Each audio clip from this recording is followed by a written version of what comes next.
Black Leather Jackets, starring Marshall Ullman with Stacy Keach as your narrator, was adapted for radio by Dennis Etchison and written for The Twilight Zone by Earl Hamner, Jr. Heard in the cast were Elizabeth Lido, Jason Bradley, Christian Stolte, Doug James, Fernette Lebo, Jeff Lupetin, Roger Mueller, Meg Thalken, Vince Amari, Alex Sopener, Carl Amari, Kurt Nabig, and Jason Mallow. To learn more about the Twilight Zone radio dramas and to obtain audio cassettes and CDs of these programs, visit our website at twilightzoneradio.com. The producers of The Twilight Zone wish to thank CBS Enterprises, Carol Serling, Dennis Etchison, Dick Brescia Associates, Claire Simon Casting, Terry Jennings, XM Satellite Radio, the American Forces Radio and Television Service, Sirius Satellite Radio, our sponsors, and our radio affiliates for helping make this series possible. This copyrighted radio series is produced and directed by Carl Amari and Roger Wolski for Falcon Picture Group. Doug James speaking.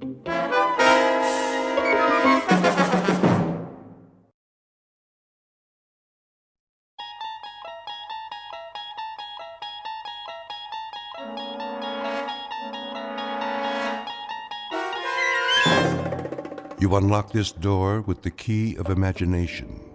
Beyond it is another dimension, a dimension of sound, a dimension of sight, a dimension of mind. You're moving into a land of both shadow and substance, of things and ideas. You've just crossed over into the Twilight Zone.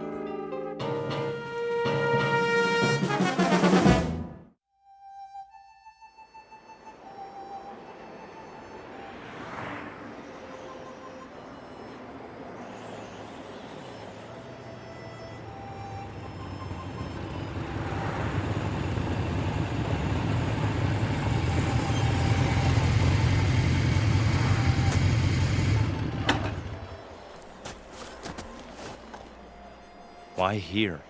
Looks like a good place. For what? Information. They won't know anything. Maybe they will. Hey, Steve's right. Look at all the trucks parked out front. I say we wait till we come to a town. Last sign said 35 miles. Let's go in. This is Nowheresville. That's what we want, Freddy. Isn't it? We need to fit in, disappear. If we draw attention... I checked the map. It's mostly small towns. You think they won't notice us? They'll know we're not from... I said, let's go.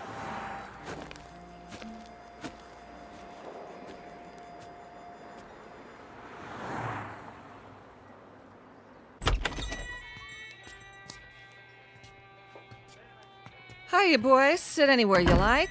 Got some seats at the counter. Thanks. 3 cold ones? Sure. Fine by me. How's your water? That all you want, Blue Eyes? I just wondered how your water supply is. Pure as can be. Down the mountain and over the dam. 1 double shot of H2O coming up. And, 2 long necks. Make it 3. That's more like it, honey. Any, towns around here? You bet. Stay on the highway and you'll hit Fairview. Lots of bikers stop at the motel just inside the city limits. Fairview. Nice place, is it? Oh, it's okay. Kind of quiet. Shops, schools, not much to do. Sounds just right. Yeah? You boys looking to settle down? We might. No kidding. Well, what do you know? Saw your choppers out there. Figured you were just passing through. Hey, they have houses to rent in Fairview? He means pads. Cribs. Some place to crash. Well, I couldn't say, but you could ask. Where? There's an office on Main, R.C. Jones Real Estate. Park your choppers down the street, though. Don't want to give them a heart attack. We'll remember that. Here's from a bill, Franny. Sure thing. Coffee, burger, and a Coke. How you keep the change? For your tip. Why, thank you kindly, George. You come back and see me on your next run now. You know it, doll. You boys need menus? I got a burger basket special with fries. No thanks. Sure? Strong young fellas like you. We don't eat. He means we already ate. What? That's it. We scarfed. This morning, we really chopped down. You dig? Oh, I dig you loud and clear, Daddy-O. Say, where are you from, anyway? Not around here. Come on, let's go. Right. You got it, Steve. I mean, Big Daddy. Hey, you didn't touch your beers. That's okay. We're not thirsty. Here you are. Hold on. Something wrong? This ain't all for me. Isn't it enough? It's too much. Here, let me give you some change. Keep it. Yeah, for your tip. Is that cool? Well, now that's mighty generous. You boys come back and see me now, anytime. 2 specials, Fran. Table 4. Sure. Those boys stiff you? No, Harry, that's just it. They gave me $23.17 for 3 beers. Maybe they're from another country. Maybe so, Harry. But wherever it is, must be a long, long way from here.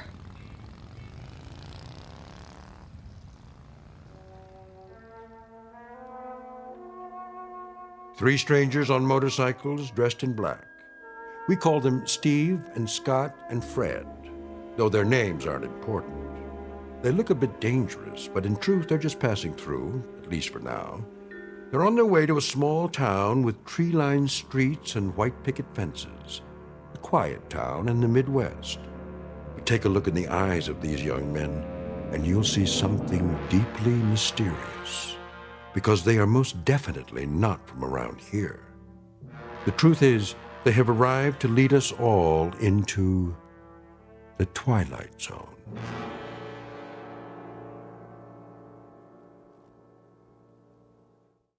And now, The Twilight Zone and our story, Black Leather Jackets, starring Marshall Allman, with Stacy Keach as your narrator.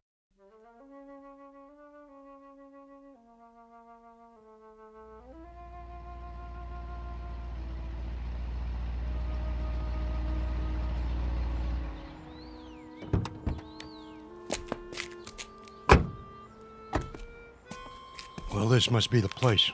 Amanda Drive. That's what Jones said. The old Anderson's house. Knock on the door and tell them we're here. I'll open the truck. Don't look like anyone lives here. The for rent sign's still up. That's because they're just moving in. Probably gonna meet us. What if they don't show? Well, we wait an hour, put it in storage, cost them extra. Go on, knock. Okay.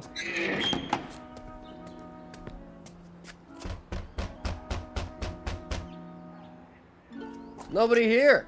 Give it another try. Locked up tight as a drum.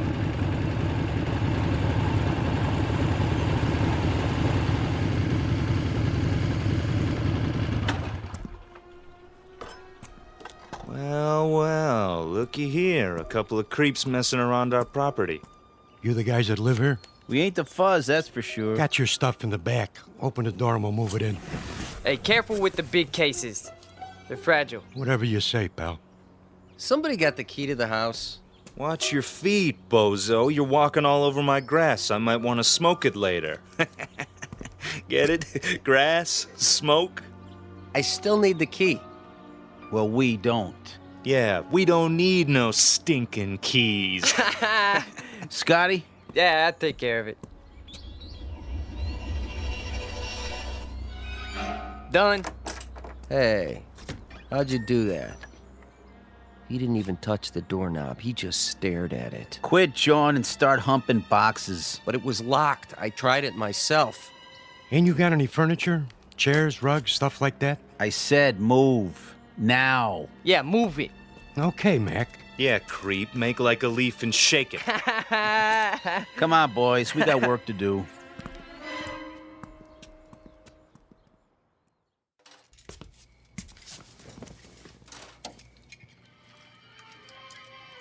Martha? Yes, dear. Here's that movie you wanted to see. Be right there.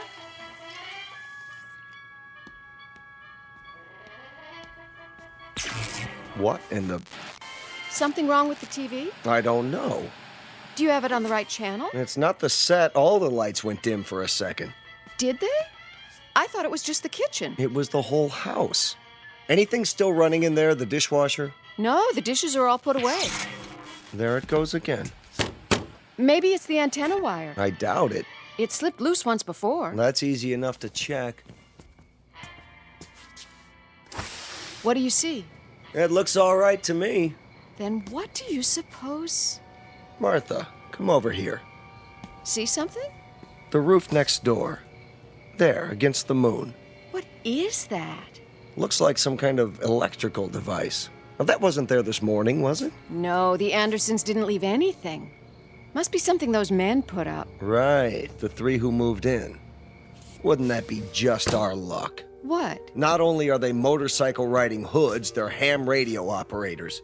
Is that bad? You don't know what it does to TV reception. I have a good mind to go over there. Honey, please. Daddy, What is it, Ellen? I'm not sure. I had my radio on while I was studying, and all of a sudden it began picking up these weird voices. What did I tell you? Ham operators. What's that? We can go without television for one night. Tomorrow we'll find out what's to be done about it. First thing I'm going to do is see if they have a license. For what? Do you think you ought to? Those young men look so unfriendly. You mean the ones who moved in next door? Does anybody know their names? No, but I'll find out. I think 2 of them are brothers. Odd types to have in this neighborhood. They don't really fit in somehow. The other one has blue eyes. How do you know? They were unloading the truck when I came home from school. Lots of boxes. Electrical equipment, probably. And these long silver metal things like giant tanks or capsules or something. You stay away from them, young lady. You make it sound like an order. It is. But you don't even know them. Your father's just concerned for your safety, dear. Go upstairs and finish your homework. I'm not going to wait till morning. I'm going over there right now. Stu.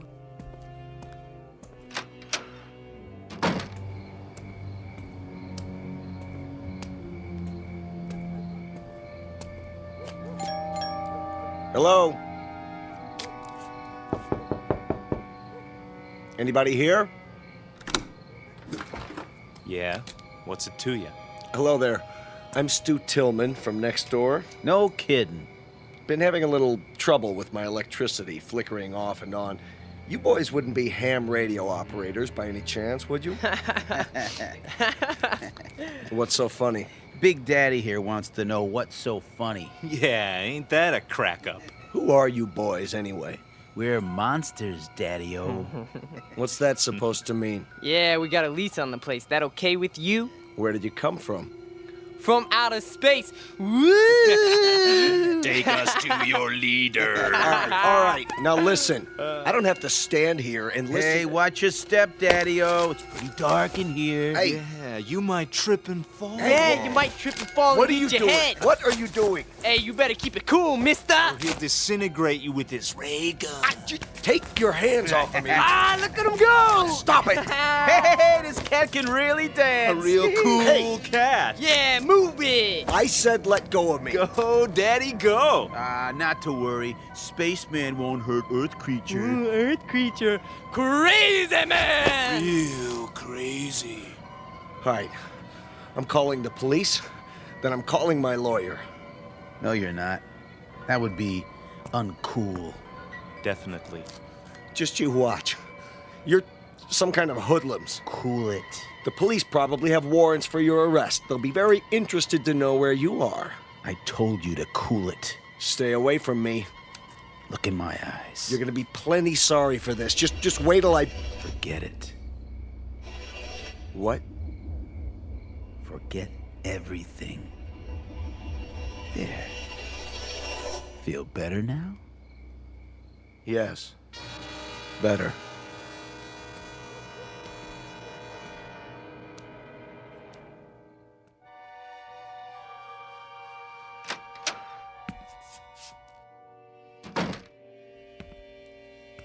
Stu? Stu, I was worried. Did something happen? Martha? What happened over there? Nothing. Nothing at all. Those men next door, did they do something to you? No. But you were going to talk to them about the television interference. Oh, that. Well, did you find out anything? It's not them. They're nice boys. 3 very nice boys. Definitely.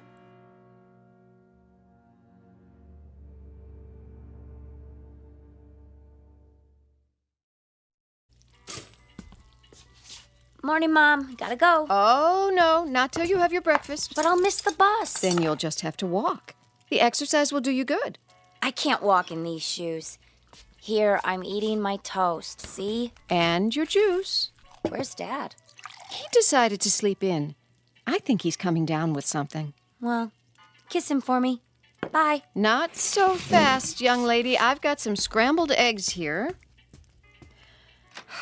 That girl.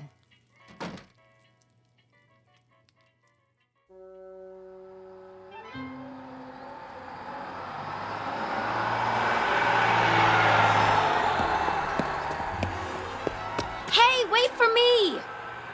Oh, darn you anyway. Hey, trouble? You see that bus? Yes. I mean, yeah. I checked it out. What gives? Drove off right in front of me. It's a game with them. They just love to make people suffer. Why would they do that? Beats me. Definitely, uncool. Just thank your lucky stars you don't have to depend on buses to get around. Stars are lucky? It's just an expression. I understand a great deal about constellations. That is, the nature of galactic structure. But as to... Huh? I mean, I dig stars the most. They're really cool. So, they're lucky? That's a gas. So are you. What do you mean? One minute you talk like a professor, and the next minute you sound like a... What did they call them? Beatnik or something. Thanks. You're a real cool chick. There you go again. Well, why do you try to talk that way? Sounds like you've been watching too many old movies. I have? I mean, I have. Before I came here, I made a study of popular culture. Music, motion pictures, satellite television. You're a trip, you know that? Trip, meaning to travel to another destination. Yeah, I believe I understand. You need a ride? Well, you aren't going past the school by any chance, are you? I could. With me on the back of your motorcycle? Why not? It can carry 2 passengers. That would definitely be cool. Well, there's a first time for everything. Come on, little lady. Hold tight. Tightly, I mean. Uptight. Out of sight. Here we go.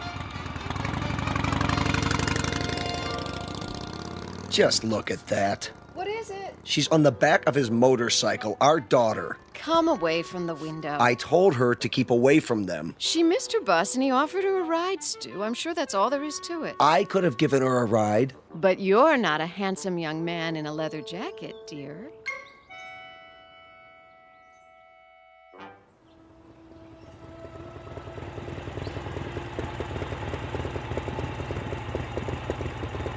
Here! What? You can stop here. I don't see any school. It's on the other side of the park. Then why are we You got stopping? me here so early I thought I'd walk. The park's so pretty in the morning.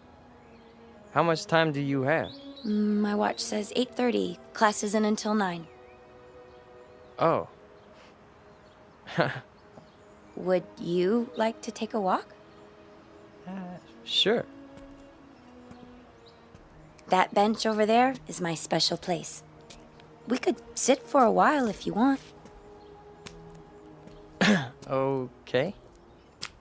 It's nice here, isn't it? I guess. I sit here sometimes and think. Try to figure things out. Like what? Oh, I don't know. For one thing, did you know you've lived next door to me for over a month and you've never even said hello? Hello. My name's Ellen, by the way. I'm Scott. Hi, Scott. So, where are you from? Why do you ask? I just mean, where did you live before? It's hard to describe. A long way from here. What city? I doubt that you've ever heard of it. Could be. Geography is one of my worst subjects. Did you graduate already? Graduate? Have you finished school? Yes. 10 years ago. 10 years? You're not that old. I'm older than you think. My people don't show their age. My family's the same way. My grandmother lived to be 90, and you'd have taken her for 60 right up to the day she died. That's beautiful. It is, isn't it? She was such a sweet, happy person. Not that. I mean, your hair. My hair? The way the sun's shining through it. I've never seen anything so beautiful. Now you're putting me on. Putting on? Teasing me? Don't you know that? What old movies have you been watching? I don't know. I like the wild one. It's our favorite. Never heard of that one. May I touch it? Your hair. It's like gold. Thank you. I'd better be getting to school. Already? It's getting late. No, it's not. How do you know? Look at your watch. You're right. It says it's still 8:30. How can that be? Has it stopped? No. See? Time is relative. It can slow down or even stand still. It can? Hey, take the long way. So we can talk some more. All right. Tell me more about yourself. Okay?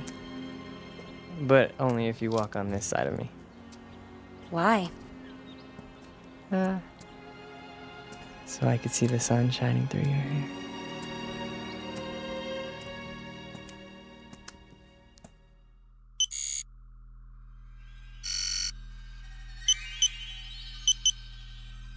It's time. I know that. Where is he? He got delayed. He'll be here. I'm not interested in excuses. Neither is the controller. We could try to pick up his image with the eye. Don't try. Do it. There he is, on the screen. Looks like he's walking in a park with a human female. Has he no sense of time? What do we do? Proceed without him. We can't. The controller told us. It's my responsibility. I'll make the decision. Sir. Reporting in, sir. Be at ease. Where's your brother? We can no longer trust him. What has he done? He's formed an attachment for one of the beings here. What sort of attachment? I'm not sure yet. A kind of alliance. He's with a young human in spite of our orders. Continue without him. I'm sure he's on his way now. I said continue. We have been in touch with all units.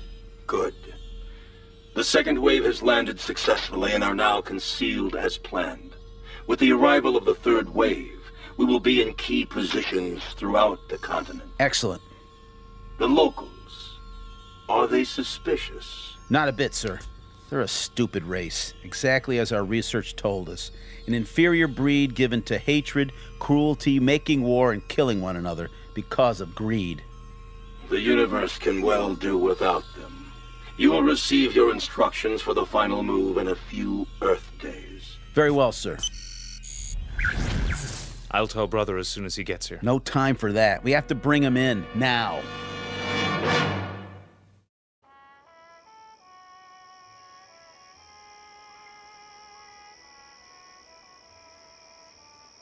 Ellen, Hmm? are you warm enough? Yes. It's a beautiful night. You can pull the blanket over your legs if you like. I'm fine, really. Just lying here, looking at the stars. The constellations are very strange here. Not as I was taught them. Scott, can I ask you a question? Sure. You won't get mad? I couldn't get mad at you. Well, where did you come from? Really? Does it matter? I suppose it doesn't, but you're so different from anybody I've ever known. Is that bad? No, not really. Tell me the truth. You're an exchange student, aren't you? At the college, from some place you'd rather not talk about. Only in a manner of speaking. Ellen, you like me, don't you? You know that. Very much. Very much. Except when you do your Marlon Brando impersonation. What do you want, roses or something? Come on, I thought I did a pretty good job. We studied your motion pictures. That's just it. You must have looked at nothing but old movies. People don't talk like that anymore. Well, what about the clothing? Oh, don't go changing that. Your leather jacket is way cool. At least we got something right, huh? You got a lot right. Trust me. Ellen, do you know the word love? Of course, silly. Everybody does. What an odd question. What's odd about it? I mean, bringing it up at a time like this. Why would you? No reason. Oh. It's just a word that's all over your newspapers, and your magazines, your music, your television. We encountered it all the time. We. Who is we? That's not important. This is a planet filled with hate, Ellen. Hate, violence, mistrust, bigotry. I don't know how someone like you survived this long. Me? I'm no different from most people. I haven't seen a report on anyone like you. A report? Scott, you talk in riddles. Sometimes you make me feel like an insect under a microscope. I'm sorry. I didn't mean to.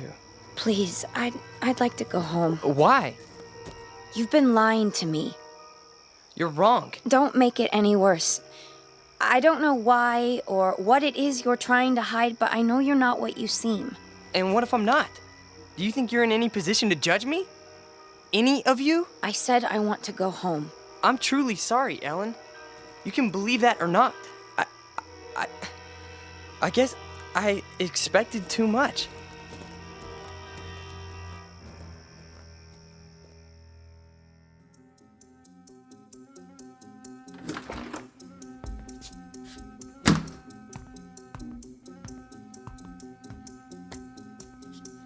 Where have you been?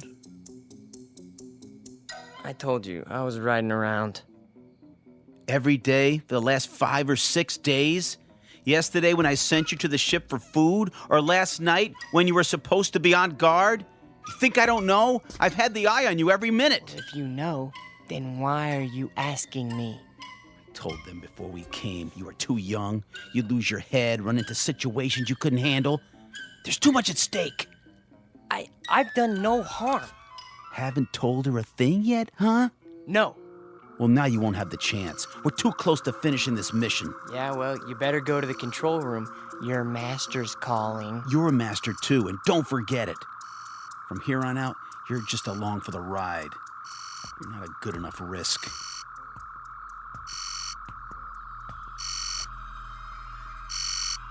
The controller. I heard.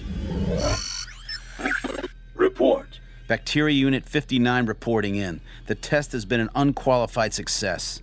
Good. Unit 70 through 100 have reported the same result.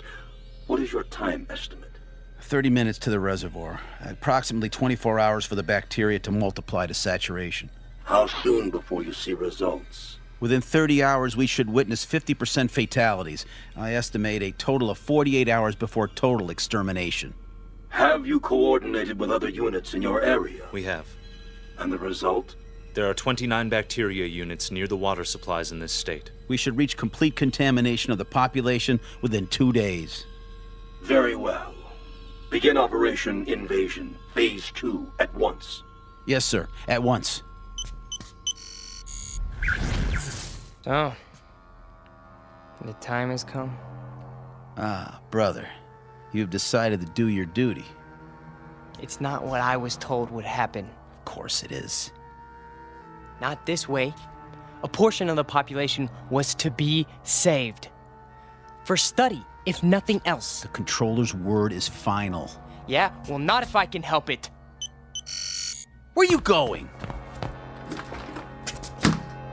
We've got to stop him. Doesn't matter now. He's too late to stop it.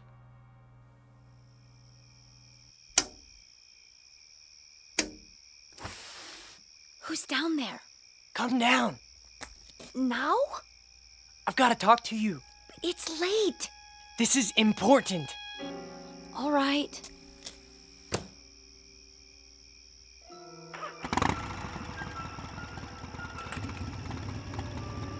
Brother! You're there in the bushes! I can see you! Back to the house and wait, Scott. You're making a mistake. These people aren't worth it. Scott, what's going on? Ellen, you've got to get away from here. What is it? You're in danger. I don't understand. Something terrible is going to happen here. Many people are going to die. I want you to go away as far as possible. I can take you where you'll be safe. You're frightening me, Scott. Please. What do you mean? What's going to happen? I can't tell you that.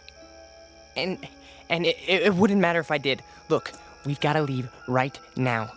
Are you trying to scare me into running away with you? Ellen, listen to me.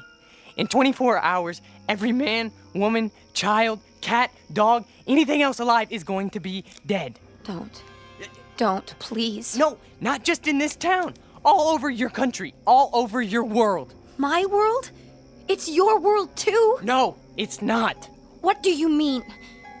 Scott, who are you? Look up. Look up. We came from out there, Ellen. From beyond those stars. There are thousands of us here on Earth right now. Our people, we need room. We're gonna set up colonies here. I don't believe you. We've had bacteria units in every country on this planet for months. They have enough to poison the drinking water of the entire world's population. Scott, I'm going to walk with you over to your house. No, it's too late. Even if it is, I think we'd better wake your friends and let them get you to a doctor. No, you don't understand. You haven't seen, okay? The leader, the controller speaks to us from a giant television screen. All we ever see is his head. A metallic mask with slits for eyes, a nose, a mouth, but no lips. And his voice, that's...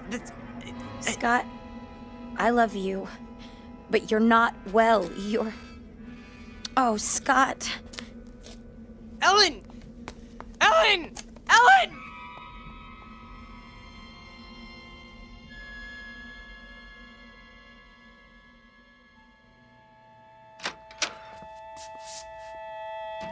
All right, Ellen, what's this all about? Oh, Daddy, I don't know what to do. You can start by telling me what went on out there. He woke me, throwing stones at my window. He said he had to see me. Daddy, I think he's lost his mind. He's never been this way before. Tonight, he was almost raving. Exactly what did he say? Crazy things. That he's some kind of spaceman and they're taking over the Earth and we're all going to die. Poor boy. We'd better get him help. Ellen? Why aren't you in bed? Stu? Hold it. I'll explain everything. Sheriff Station, Deputy Harper. Let me speak to the sheriff, please. Sheriff Farley's on vacation. Sir, can I help you? My name is Stuart Tillman. I live at 11575 Amanda Drive. Yes, Mr. Tillman. There's a mentally disturbed boy living next door. That right. And before he does any harm to himself or anyone else, I think he ought to be picked up. Honey, what's happened? Oh, Mother. There now. What makes you think he's mentally disturbed? He's been scaring my daughter with some kind of man from Mars story. Claims he's part of an invasion force that's going to take over the world or some such nonsense. All right, Mr. Tillman, let you stay right where you are. We'll take it from here. In fact, I know exactly what to do. Definitely. Hey, Red? Yeah? Yeah, we got control on Amanda Drive? Sure do. We'll be right there, Mr. Tillman. Thank you. Are the police coming? Yes, in a few minutes. That's good. Now, will somebody please tell me what's wrong? Sure, in a minute. Only what? I wonder what he meant by control.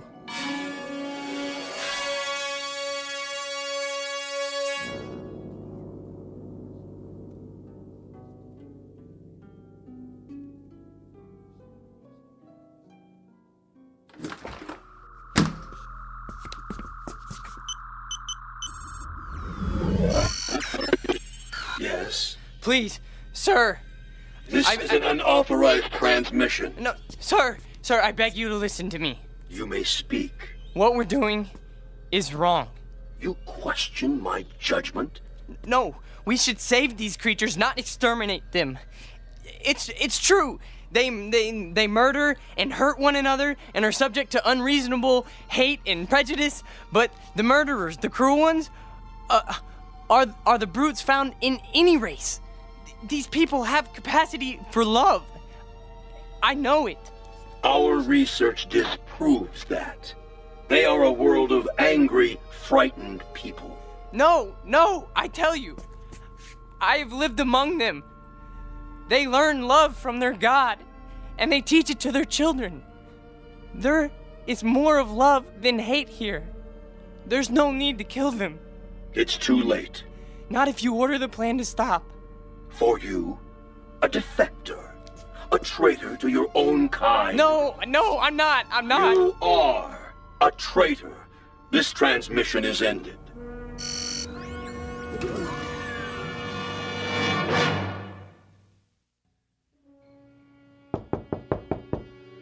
Here they are now. Are you sure this is necessary? Yes. Please, Daddy, tell them not to hurt him. Mr. Tillman?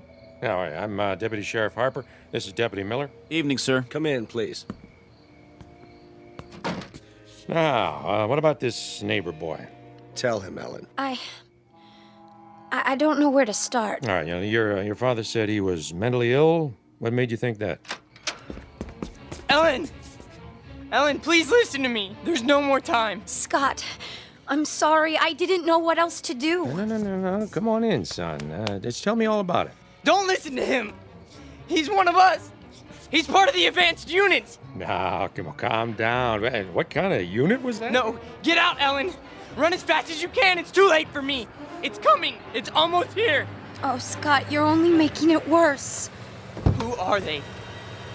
What have you done? And they told me you were ill, son, so I took the necessary precautions. These men are from the hospital. Now just stand right there. Stay away from me! We're gonna put this around you so you don't hurt yourself. Don't touch me!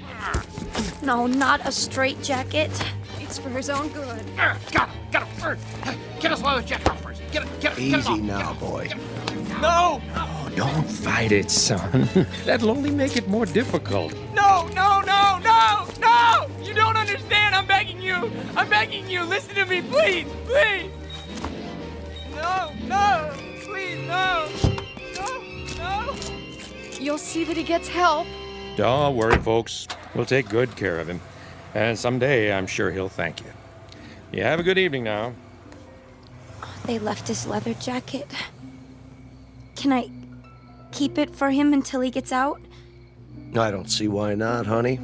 It might be a while, though. Oh, Mom. What am I going to do? There's nothing you can do, sweetheart, except pray.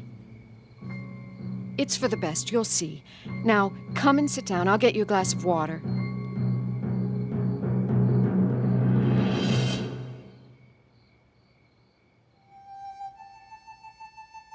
Portrait of an American family on the eve of an invasion from outer space. Of course, we know it's only fiction. And yet, you might think twice when you drink your next glass of water. Be sure it's 100% pure and not imported directly from the Twilight Zone. We'll return to the Twilight Zone in just a moment. You are about to enter another dimension. A dimension not only of sight and sound, but of mind. A journey into a wondrous land of imagination. Next stop, the Twilight Zone. Hi, this is Stacy Keach. I'd like to take a moment to tell you about our Twilight Zone website at twilightzoneradio.com. At twilightzoneradio.com, you'll find the latest information on these Twilight Zone radio dramas, including behind-the-scenes photographs, plus the newest product releases, trivia contests, ways to contact us, other Twilight Zone-related info and merchandise, plus links to other fascinating websites. So make your next stop twilightzoneradio.com. Visit twilightzoneradio.com to purchase these Twilight Zone radio dramas on cassette and CD, or call toll-free 1-866-989-ZONE. That's 1-866-989-9663.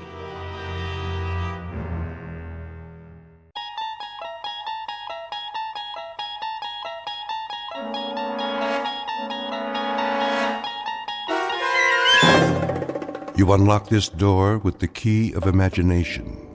Beyond it is another dimension, a dimension of sound, a dimension of sight, a dimension of mind.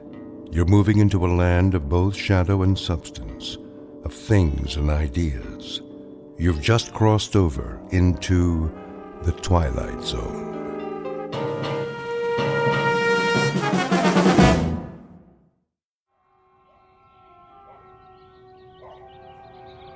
Letitia?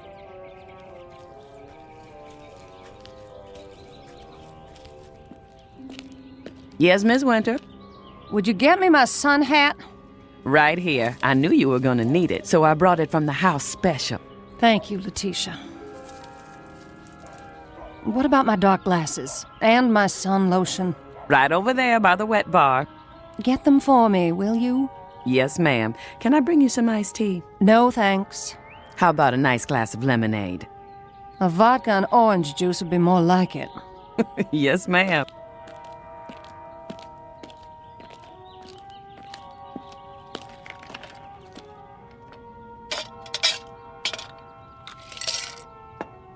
Where are the children? Still in their rooms? Well, now they were. Just changing into their swimsuits after school. They should be down in a minute. That's nice. Is my book over there? Sure is, right where you left it this morning. Bring it to me. Coming right up.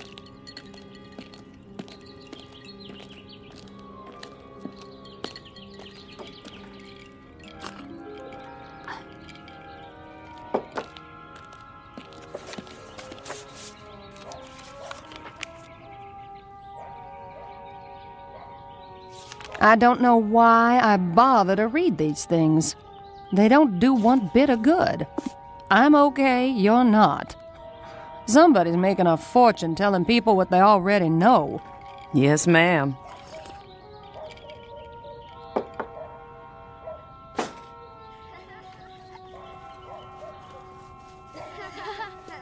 No running now. Whatever you do, children, do it quietly. Mother has a king-size headache. Okay. Sport, where are you off to? Down to the pool. Jeb and me are going swimming. Jeb and I. Don't you two have any homework? Nope. Jeb? Well, just a little, Mama. But we can do it after supper. Promise? We promise. Can we go now? Yes, you may. Be careful. Your brother's not as good a swimmer as you. Am too. Come here, young man. Aw, Mom. Kiss your mother hello. All right. That's a good boy. When's Daddy coming home? Don't ask me. That man keeps his own hours. Bye, Mom. Keep an eye on your brother. No diving off the deep end, and no shouting.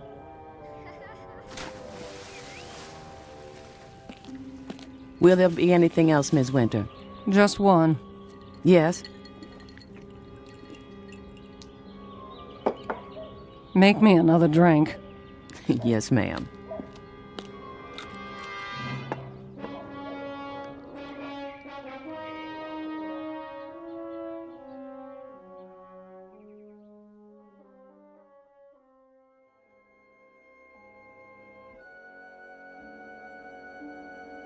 To have children, to love them and watch them grow, is the most precious gift life has to give. But to have children and not love them is a sad mistake, one that's not easily remedied. Because when left to their own devices, children may have no choice but to seek a world of their own. Meet Sport, barely 11, and Jeb, her younger brother.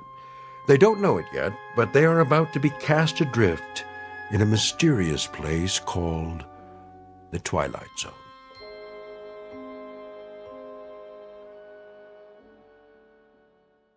And now, The Twilight Zone and our story, Bewitchin' Pool, starring Karen Black with Stacy Keach as your narrator.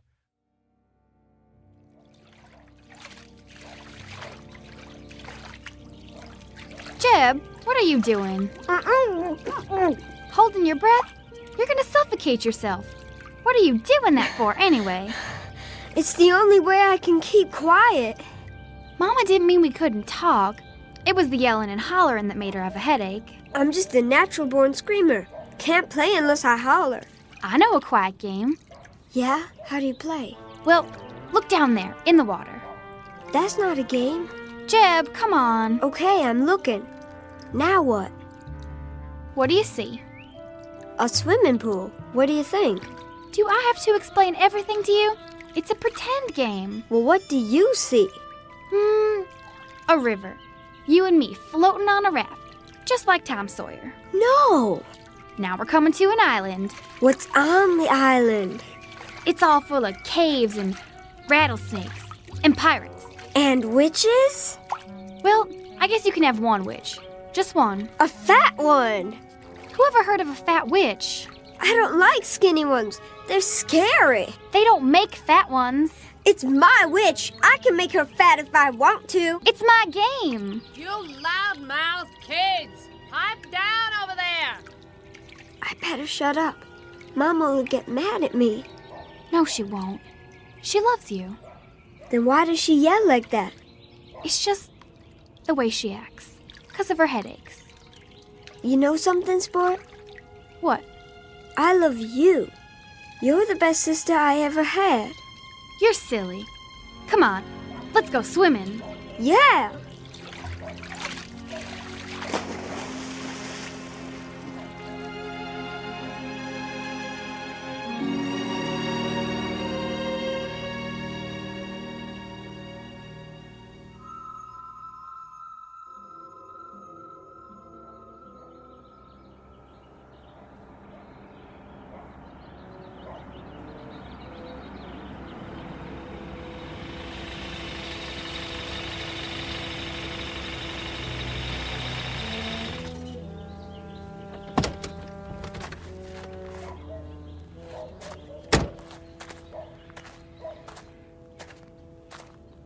You're home early.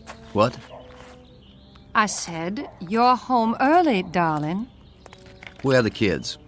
In the pool. Who's watching them? Nobody. Is that right? Sport's an excellent swimmer. They don't go in the deep end. What were you doing in town today? Oh, now I'm being followed. I saw your car in the parking lot next to the TV station. I had an interview. Anything wrong with that? An interview? For what? I'm tired of my talent going to waste. Your talent? Show me one high-fashion model who can hold a candle to me. Is that what you are this week? A high-fashion model? Seems to me last week you were an artist. If they call me, I'm taking the job. You'll see. You've got a job right here, taking care of the 2 kids. Then what's the maid for, sugar? What are you for, Gloria?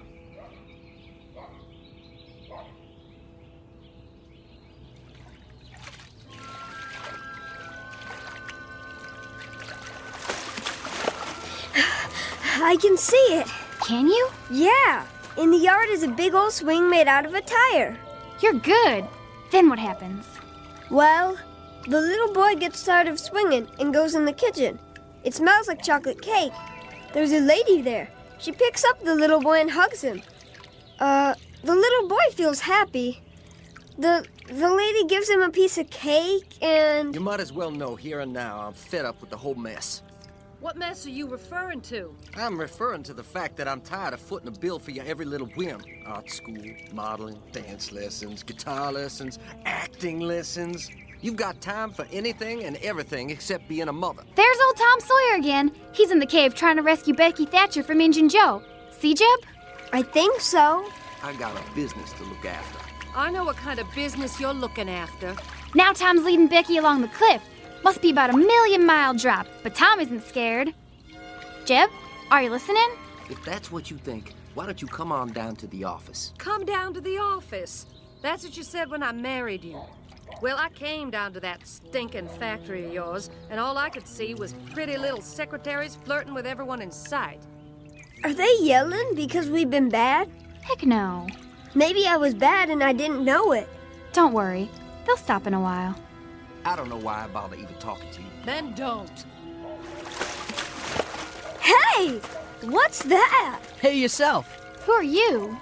Want to have some fun? Where'd you come from? Yeah, how'd you get in our pool? Never mind that. Just dive down. Come on.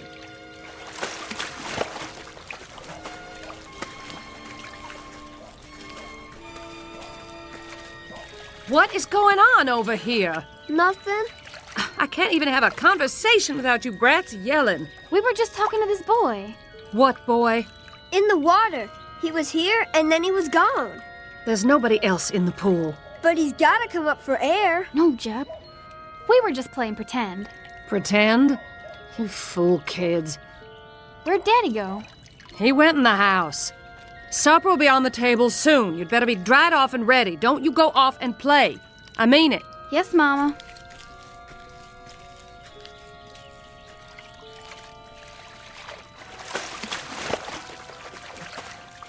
What's the matter with you guys? You coming or not? Where? A secret place. Secret?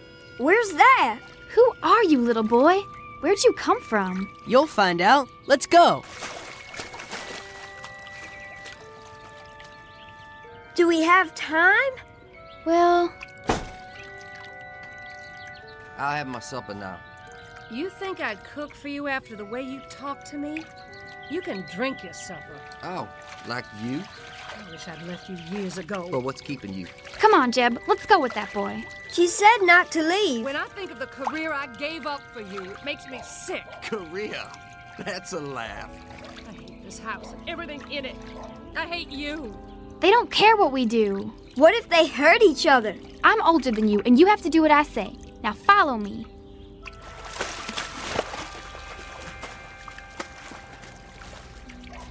Well, here goes.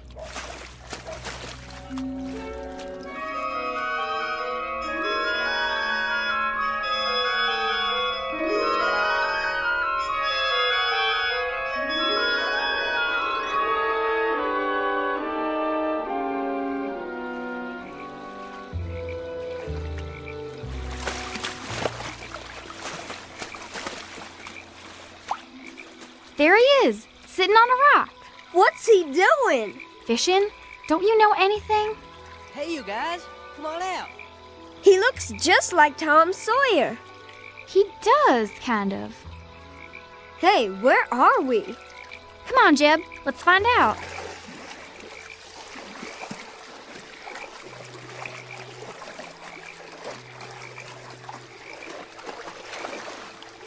Grab my hand. There you go. Here, take these. One for each of you. Where'd you get these big old towels? Aunt T sent them along just in case. We weren't sure if you were coming or not. Aunt T? Dry yourself off, Jeb. Where are we? Aunt T's, of course. Where's that? A secret place. We sure got here funny. Just dived in our pool and came out here. Want to see a minnow? What's a minnow? A fish. Sure. I keep it in a jar over here. Where'd you get it? I caught it. You can catch all kinds of fish here. At least always when no one's swimming. Can I catch one? You don't know how. How do you know I don't know how? I saw where you live. Went to fishing hole for miles. I do too know how to fish. Don't die, sport. Boy, I want to know something. Don't call me boy. I got a name. What is it then? I told you. Wit. Wit who? Just Wit. I used to have a last name before I came to live with Aunt T, but I forgot it. What were you doing in our pool? Just looking. How'd you get there? How did you get here? I can't figure that out yet. I'm studying about it. Can I catch a fish, please, sport? We gotta find our way home. Aunt T will be mighty disappointed. Better stop in and say howdy. Well, I got no time to go around saying howdy to people. Sport, I'm cold. Yeah, the sun's going down. We can't be far from home. We'll get back there somehow. Sport, how did we get here? Well, the way I figure it, there's a hole in the bottom of our pool that nobody knows about. Maybe we got caught in the tide. That's a good one. Don't you laugh at my brother. I will if I want to. And don't you laugh at me either.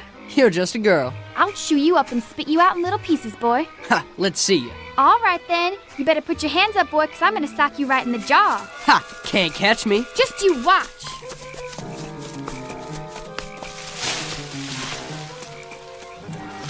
Sport, look. I'm looking. Where did all these kids come from? I don't know, Jeb, but I think this must be Aunt T's place.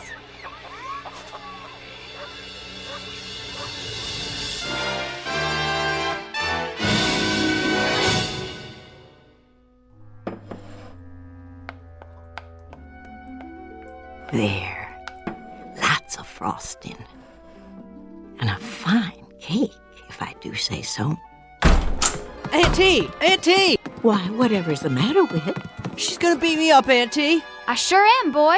She'll do it, too. Will you really, child? I aim to. Yes, ma'am. Very well. But I'll have to ask you to fight outside and not in my kitchen. You're liable to break something here. Aunt T, it ain't fair. It is if it's a fair fight. Here now, you both take these boxing gloves.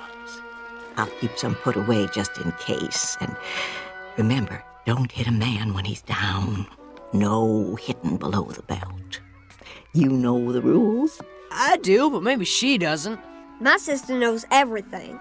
Is that right, little man? What's your name? Jeb.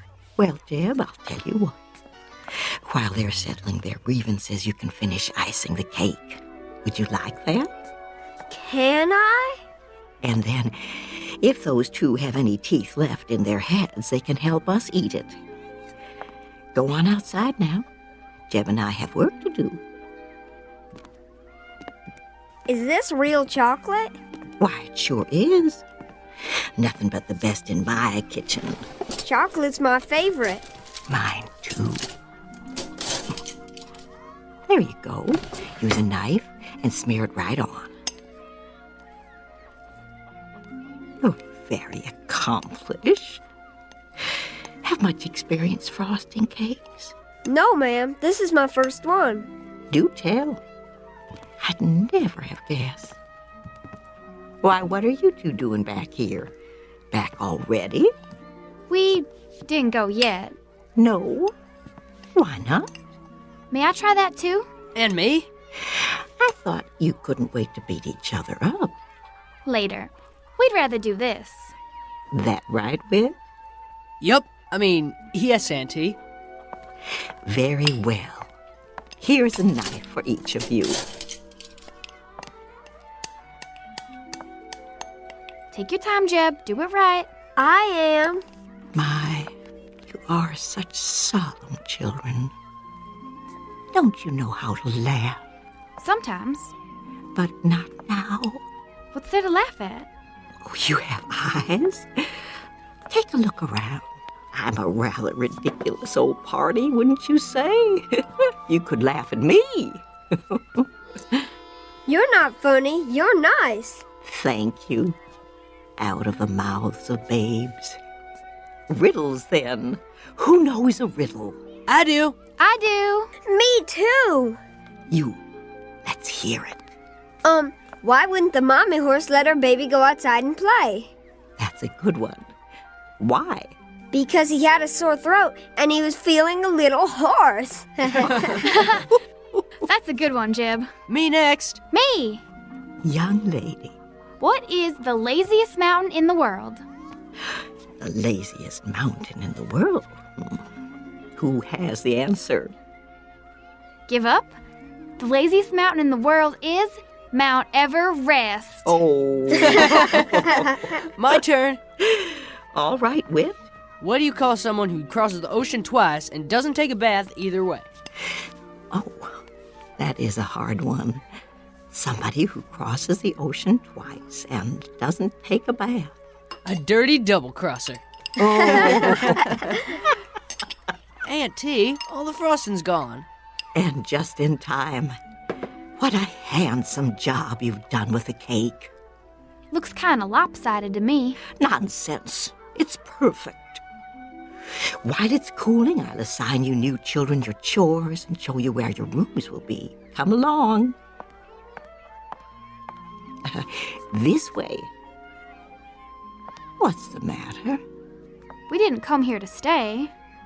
My dear, children always come here to stay.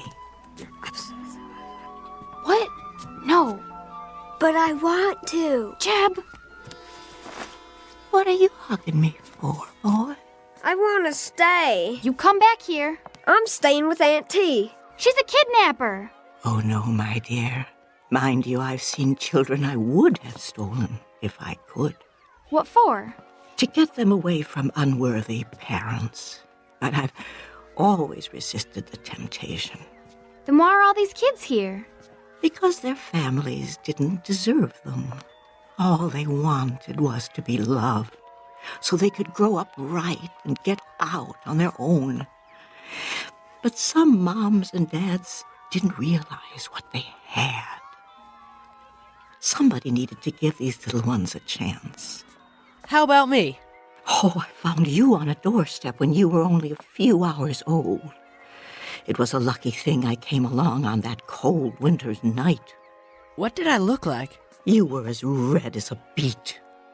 From crying, you know. But you were so cold. Somebody had to do something. Sport! Jeb! They're calling us. Who is? Our mother and father. I don't want to go. You darn kids, where are you? It's that way for a lot of kids.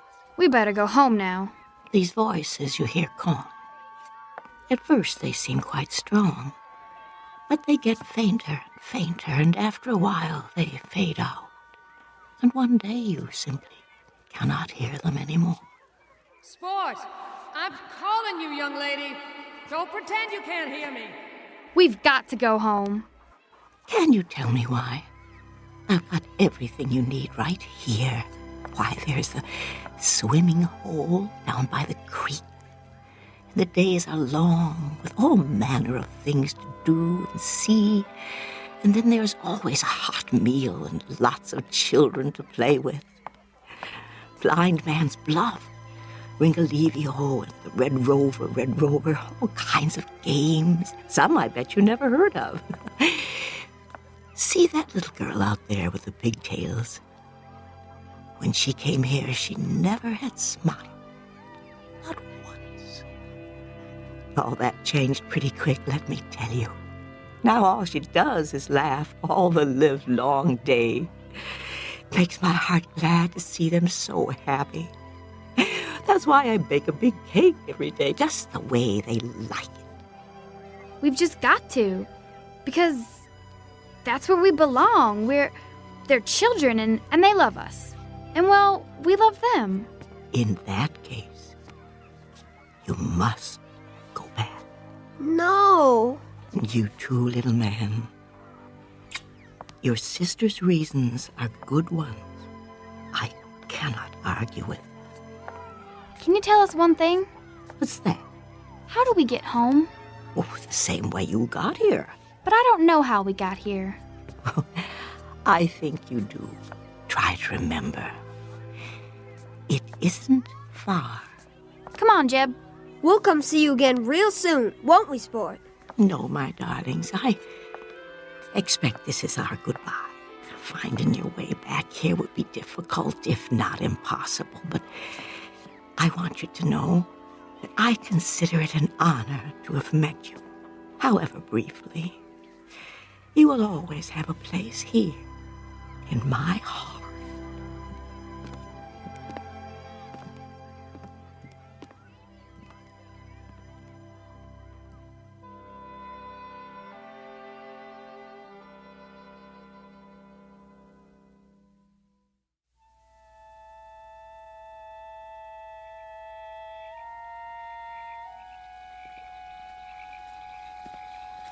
Here's where he came out of the water. It's a good place to dive.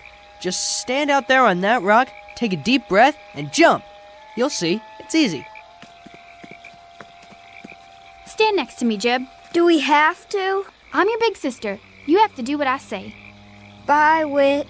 Bye, little Jeb. You mind your sister now. Whit? Yeah? I just wanted to tell you, I wasn't really gonna beat you up. I was just talking. Me too. Well, bye now.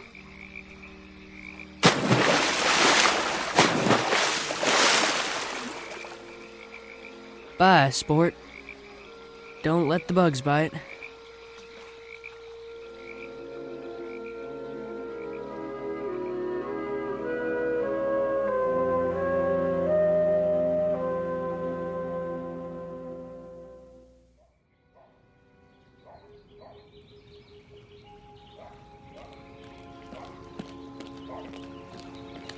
Have you found them? Not a sign. I told them not to leave the yard. I told them. Well, that's just it. They have no respect for you. You aren't firm enough with them. What about you? You're never here. Try putting up with their whining and screaming 24 hours a day. Gloria, look! Mama? Sport, where's your brother? Here.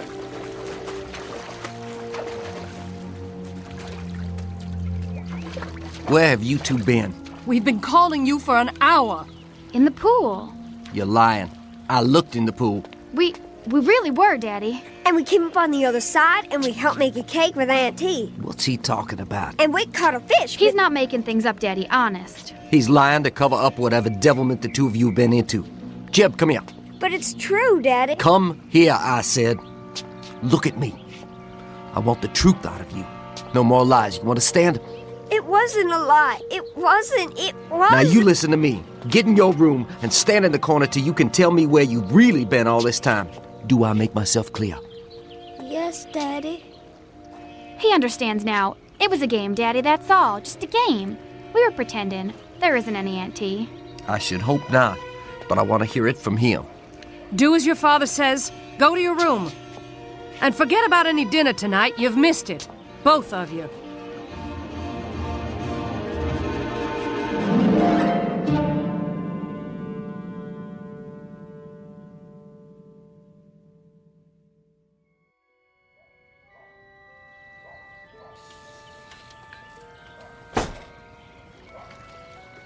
Sport? Jeb? Over here, Mama. What are you doing by the pool? I got up early. I couldn't sleep. Where's your brother? In his room, I guess. No, he's not in his room. I checked. He's nowhere in the house. Well, I haven't seen him. Is breakfast ready? Not yet. Your father is waiting to talk to you. What about? I'll let him explain it to you. But there are going to be some changes around here. What kind of changes? You'll see. Things are going to be different. Will things be better? You bet your sweet life they will. Now find Jeb and hurry. All right, Mama.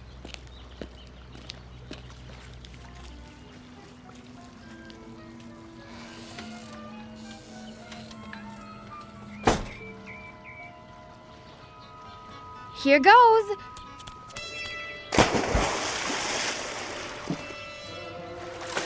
Wit, where are you? Auntie? Help me get back. I don't know how.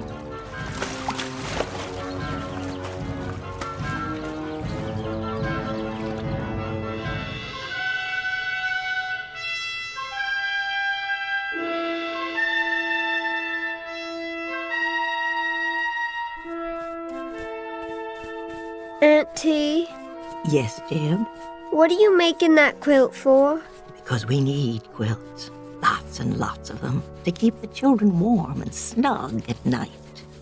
Don't you know anything? Sure I do. I know lots of things. When you finish cleaning the shoes, your next chore will be to help Whit bring in the wood for the stove. Auntie, Hmm? why do they have to be chores? Every child must have chores to do. It teaches the value of work, the self-respect of doing a job well. Makes big muscles, too, like mine. Let's see. Roll up your sleeves. I told you. Big, ain't they? Wow. Keep working, boys. You have more shoes to clean. What are all the shoes for anyway? They're for the children, too, of course. Think of it, you and your sister didn't have any shoes at all when you came here yesterday. They all got holes in their swimming pools too, Auntie? Oh, dear me, no. Some of them don't have swimming pools. Some come down the chimney or you open the door and there they are. Sometimes you find them on street corners or on a doorstep like Witch here. What's that? Oh, why, someone's outside at the window. It's my sister. Sport, dear. Come in. Oh, come in. I can't. I'm dripping wet. Wait a minute. I'll get a towel from the cupboard.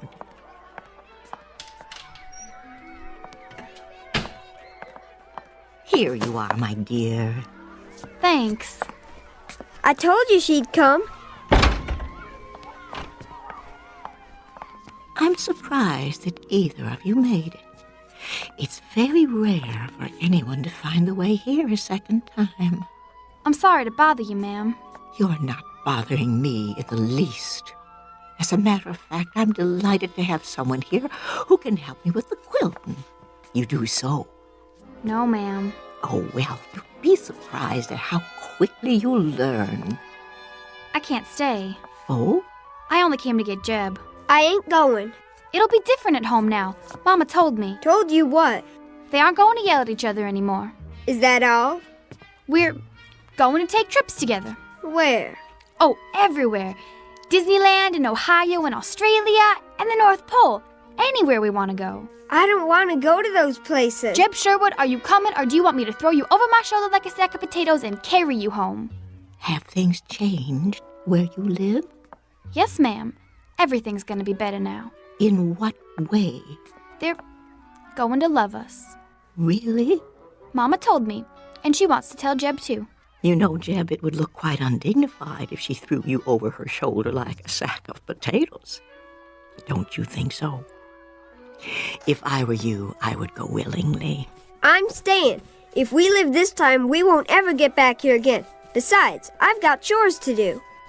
If what Sport tells us is true, Jeb, then you're not meant to be here at all. You are meant to be home with your mother and father. Do I have to go? I strongly advise it. You'll see, Jeb. It won't be so bad. Jeb, listen closely. There is only one truly precious thing a person can give, and that is love. If I were a young person on his way to receive such a wondrous gift, I do believe I would go with a smile on my face. Much better. Now, don't dawdle. If love were waiting somewhere for me, I would run to it as swiftly as the wind. You ain't kidding me? I ain't kidding. Then, bye, Wit. Bye. Don't worry about us, Aunt T. Everything's gonna be just fine. I sincerely hope so. Goodbye, love.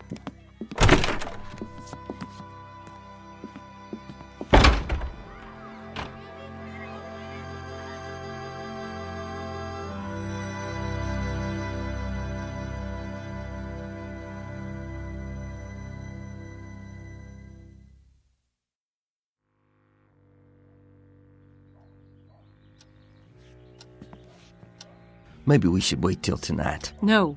You said you'd talk to them. Let's get it over with. I've got a half dozen people waiting for me at the office. For once, just once, would you mind putting your family ahead of your work? I'm not the one, it's you. Lower your voice. Here they are now. Sorry. You're wet. I sent you to find your brother, not to play in the pool. That's where he was, in the pool. Do you know what happens to children who tell lies? We go to hell and get burned up. Well, you're here now. Sit down. Your father has some good news to tell you. Sport already told me we're all gonna be happy again and go on trips and... I can't do this, Gloria. You tell them. Very well. Your father and I are getting a divorce.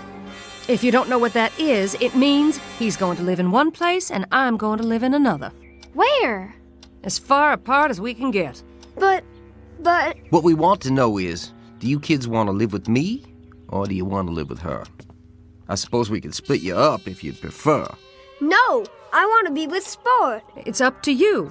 Make up your own minds. We want it the way it was. Well, you can forget it. I'm into that. We'll be good. This time we really will. We won't fight or cry or make noise. We'll be so good. Won't we, Jeb? What are you talking about? It's all our fault. You hate each other because of us. Oh, that's not true. I'll tell you one thing. We wouldn't have stuck it out this long if it hadn't been for you two. You might show a little consideration. I don't have to stay with either of you. Me neither. Come back here. We're not through with you. Hurry, before they catch us. I can hold my breath a real long time. I've been practicing. I know you can. Get ready. On your mark. What do you think you're doing? Stop them. What if we can't get back? We've got to. Get set, go. Come out of there right now. This time you're gonna get what you deserve, for good. Are you coming out, or do I have to drag you out? Auntie, help us. Help us, please. Auntie, I need you. Take us now. Get out of that pool. I am not going to tell you again. Do you hear what Daddy said? He means it. Auntie!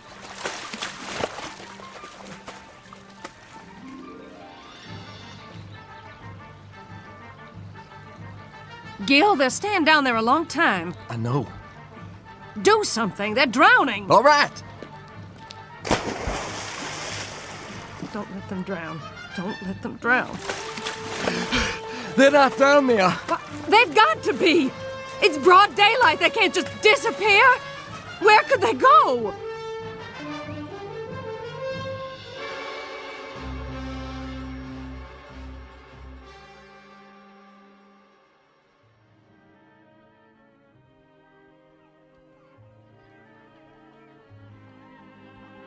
Jeb! Sport! What is it, Sport? You look so far away. Huh? Oh, I thought I heard something. Well, did you? I guess not. Children, where are you? Come back. Please come back. Don't you want any? What, Auntie? Oh, I asked you, child, if you'd like a piece of chocolate cake. Oh, yes. May I, please? Why, you certainly may. Me too.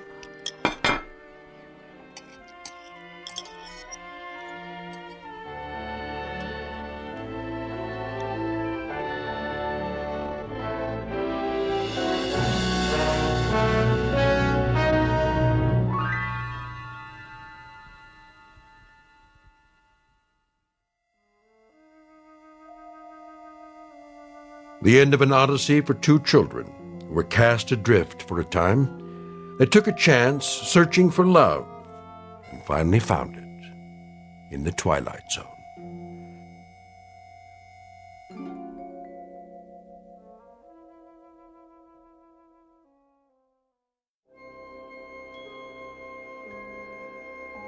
Hi, this is Carl Amari, producer of the Twilight Zone radio dramas. I'd like to take a moment to tell you about our official website at twilightzoneradio.com, where you'll get the latest news and information on these Twilight Zone radio dramas. Plus, at twilightzoneradio.com, you can digitally download 3 free episodes or any of our episodes for only $1.95 each. In this age of ever-changing technology, we've decided to make these episodes instantly available to you by making the Twilight Zone radio dramas a digital download-only series. This means that this series will no longer be offered on CD. The CD collections at our website are now being offered, while supplies last, at buy one, get one free. So be sure to get your favorites before they're sold out. Be sure to visit us often, and I'll see you in the zone.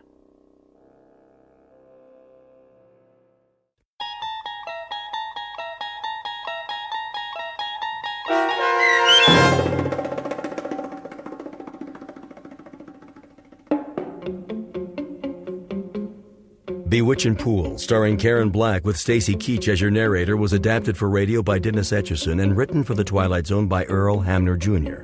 Heard in the cast were Haley Nabig, Eli Newman, Evan Armacost, Kurt Nabig, Regan Alte, and Ora Jones. The producers of The Twilight Zone wish to thank CBS Enterprises and the Rod Serling Estate for making this series possible. This copyrighted radio series is produced and directed by Carl Amari and Jeff Lupetin for Falcon Picture Group and Westwood One. Sound design and custom Foley effects for The Twilight Zone by Cerny American Creatives Bob Benson, Craig Lee, Matt Sorrow, Tim Cerny, and Todd Beyer. To learn more about The Twilight Zone radio dramas and to contact us, visit our official website at twilightzoneradio.com. Doug James speaking.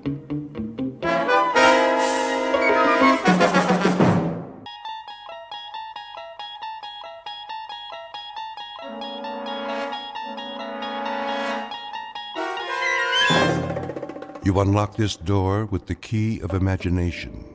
Beyond it is another dimension, a dimension of sound, a dimension of sight, a dimension of mind.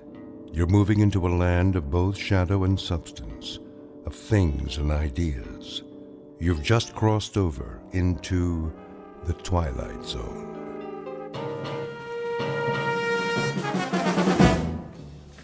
Westbound monorail will be departing on track 10 in 3 minutes. Hurry. We can't miss the monorail. Make way! Coming through!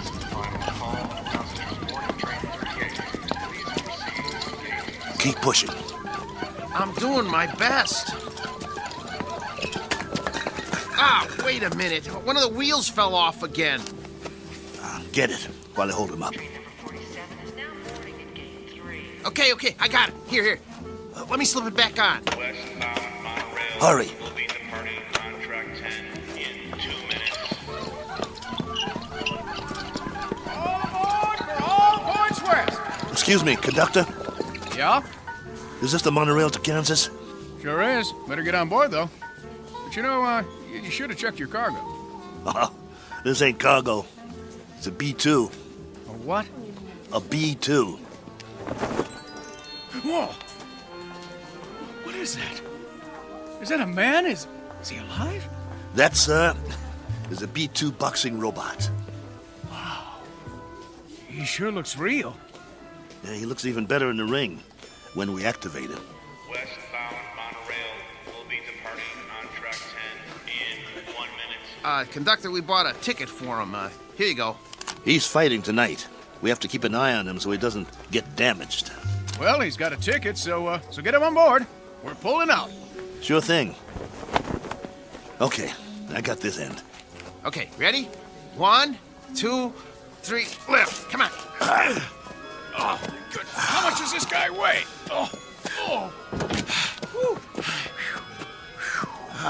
Next time, let's get a lightweight instead of a light heavyweight.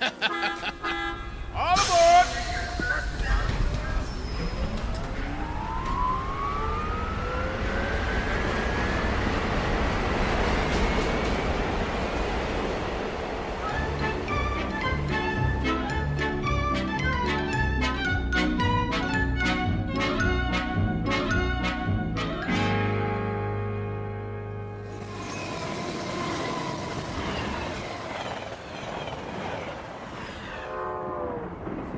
Ladies and gentlemen, kindly observe the no smoking sign and ensure that your seatbelts are securely fastened. Thank Well, you. here's our seats. C11 through 13. Let's sit him down in the window seat. He gets the window seat? Get him seated. Hey, you hear him squeaking? Not only is he saying he doesn't want the window seat, he's saying he doesn't want to sit down, period. He needs his silicone Teflonic joint lubricant changed. We'll pick up some as soon as we get paid.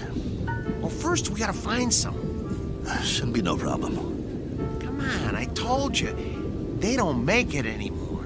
Well, that's crazy. Still plenty of B2s in the business. Name one. This one. We'll find some. All right. Wow. Sure is hot. It'll be hotter where we're going. Wish I had a beer.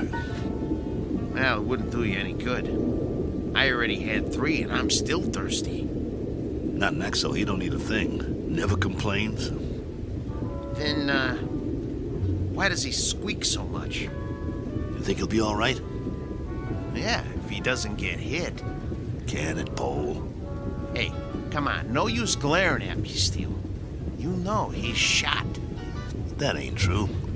A little overhaul is all he needs. Well, yeah, a little 10 grand overhaul with parts they don't make anymore. When you talk, you think he's ready for the scrap heap. Ain't he?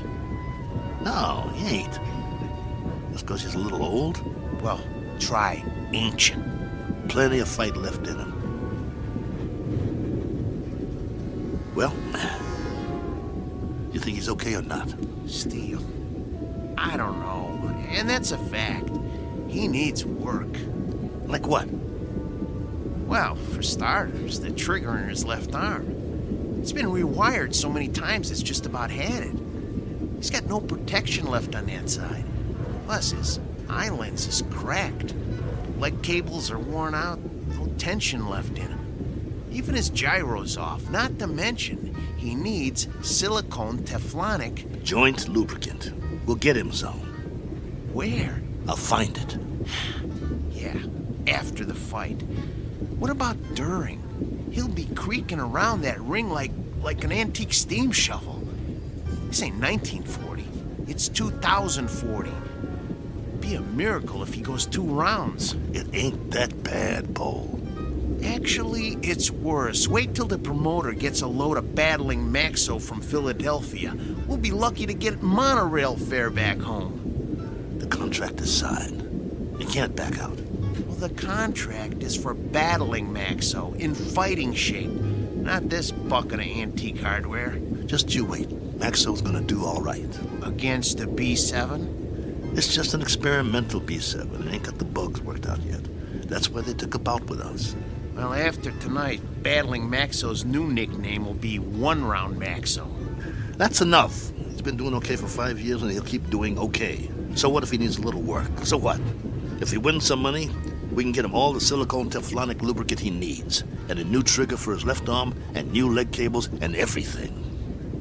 He's gonna do all right. You'll see. Maxwell's gonna do just fine.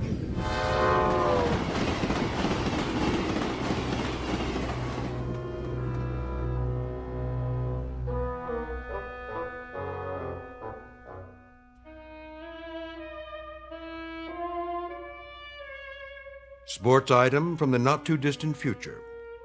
Battling Maxo, B2, light heavyweight, accompanied by his manager and handler on his way to Maynard, Kansas for a scheduled 10-round bout. Battling Maxo is a robot, or to be exact, an android, resembling a human being. Only androids have been permitted in the ring since prize fighting was legally abolished. This is the story of that 10-round bout. More specifically, the story of 2 men shortly to face the remorseless truth that no law can be passed to abolish cruelty or desperate need, or, for that matter, blind animal courage. Location for the facing of said truth? A small, smoke-filled arena just this side of the Twilight Zone. And now the Twilight Zone and our story, Steel, starring Lou Gossett Jr. with Stacy Keach as your narrator. You were right. It is hotter here. Told you. Hey, taxi! What are you doing? It's 6 o'clock already. We better get a move on. Well, we got no money for a taxi. We can't push him through the streets. We don't even know where the stadium is. What are we supposed to eat with then? We'll be loaded after the fight. I'll buy you a steak 3 inches thick. Hey, fellas, need a taxi? Thanks, pal, but no thanks. Oh, come on, where are you headed? Stadium. The stadium? That's 6 miles away. You can't push that thing that far. He's right. I told you, we ain't got the dough. Ooh-wee, what is that thing? A boxing robot. Oh, man, he is something. I've never seen one up close. Come on, I'll drive you to the stadium for free. It's on my way. You want a hand with it? Careful. He's got a bum wheel on the bottom. He's real heavy.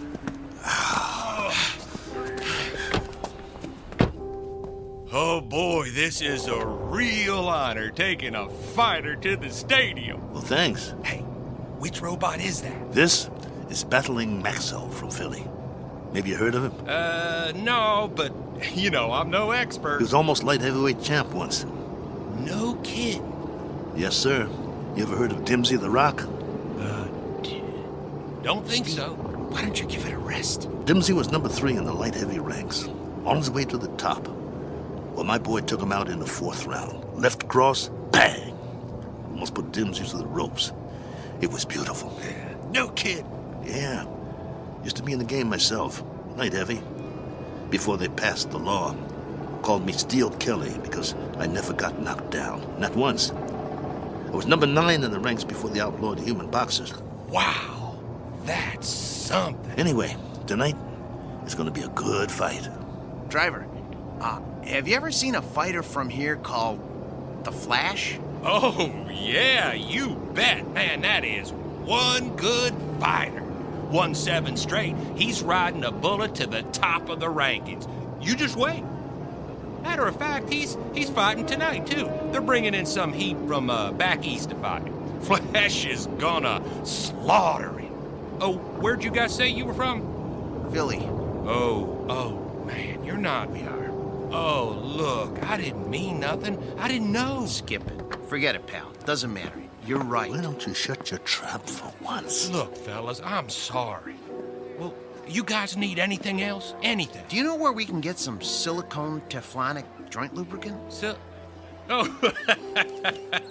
do they still make that stuff? No, they don't. Just trying to be funny. They haven't made it in years. Hey, look! They got the fight card posted for tonight. You guys are the 3rd fight out of 7. Woo! Your fighter must be pretty good. Oh, the Maynard Flash, B7 versus Battling Maxo, B2. You got a B2? Yeah. Well, at least you're not at the bottom of the card. We do have that going for us. Drop it, Bo. You'll see. You'll all see. It's nothing personal, Kelly. It's just the way it is. Well, it'd be a miracle if he wins. Hey, if he does, can I have his autograph? Sure thing. Thanks for the lift. Good luck, fellas. You're gonna need it. Steele, you know, Maxo's not programmed to sign autographs, right? I know. Let's roll him inside.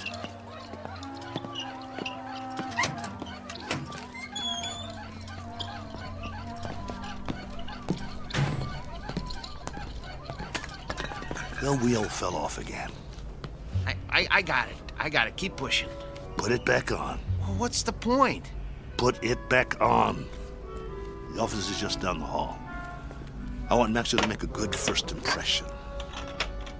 Well, let's just hope his head don't fall off next. Keep quiet and let me do all the talking. What's wrong with you anyway? After 7 months, we finally get a bout, and all you can do is complain? Some bout? We're in Maynard, Kansas. What's this, the prize-fighting center of the nation? It's a start, ain't it? It's our first step on the comeback trail. The purse will give us enough to get Maxwell back in shape. And if we win, it would mean we get fights all over the place. Oh, spare me. We don't have a chance. I don't get you. He's our fighter, and we stick behind him no matter what. Why are you writing him off before he even gets in the ring? Don't you want him to win? I'm a Class A mechanic, Steele. I'm not some daydreaming kid. I know machinery. We got a piece of dead iron here. Technology always moves forward. We got a B2, not a B7. No way he's gonna win this fight. Shh, keep your voice down. It's simple engineering, that's all. Maxwell will be lucky to get out of the ring with his head on. Bull! It's an experimental B7. It's probably full of bugs, full of them. They always are. That's why they take a first fight in the middle of nowhere. We've got a chance. Yeah, sure we do. Remember, keep your mouth shut. Yeah. Mr. Nolan? Nah, I'm Oscar. Mr. Nolan will be back in a couple of minutes. I'm Steele Kelly, battling Maxwell's owner. Oh, yeah, I heard of you. You were one of the last human fighters. This is Paul, Maxwell's mechanic. Hi. It was getting late. We were wondering if you'd make it. Never missed a fight. Yeah, pull up a chair. I got some paperwork to do. Thanks. What was that? It was this folding chair. Okay. Sign on all the X's. You heard of my fighter, Mr. Oscar? What's his name? Battling Maxwell. You must have heard about him. Can't say as I have. He knocked out Dimsey the Rock, a ranked fighter in his prime. Uh-huh. Yeah, sign here, too. It was all in the East Coast papers. New York, Boston, Philly. Got quite a spread. Biggest upset of the year. Good. Initial here. And here. And a couple more here. Right here. And over there. He's the B2, you know. That's the second model Malling put out. The B2 is one of the best fighters they ever built. The best in my opinion. Maxwell is still going strong. I don't go for these new ones, you know. The ones made out of steel, aluminum with all the doodads. Too flimsy. Nothing solid. Nah, Malling don't make them like Maxwell anymore. Oscar, who are these guys? Mr. Nolan, I'm Steele Kelly, and this is... Is that your fighter? Yes, sir. Battling Maxwell. Fighter in shape? You bet. Prime condition. Paul, my mechanic here, is a Class A mechanic, and he took Maxwell apart and put him back together just before we left Philly. Oscar, cigar me. Yes, sir. Ain't you forgetting something? Huh? Light me. Oh, yes, sir.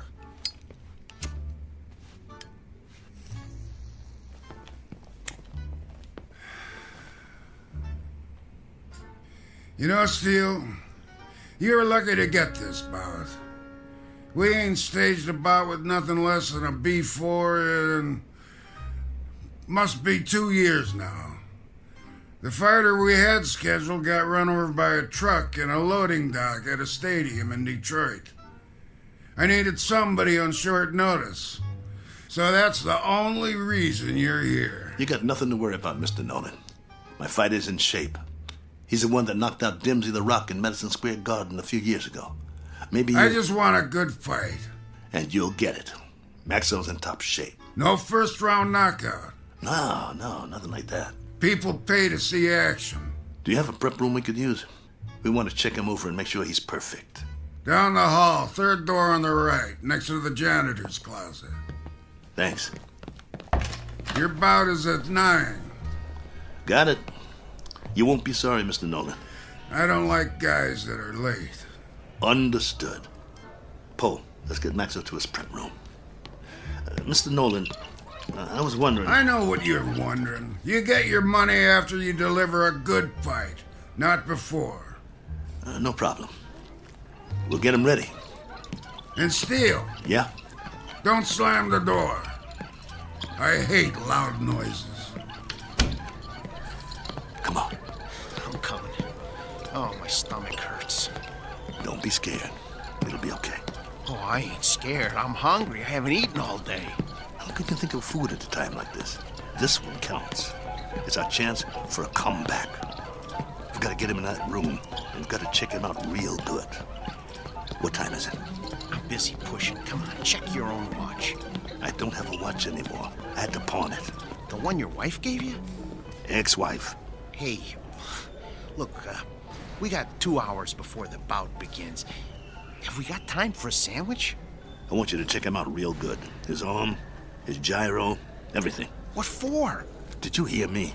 Yeah, but I work better on a full stomach. You get to work. I'll get you a sandwich. Maxwell's gonna take that B7, but good.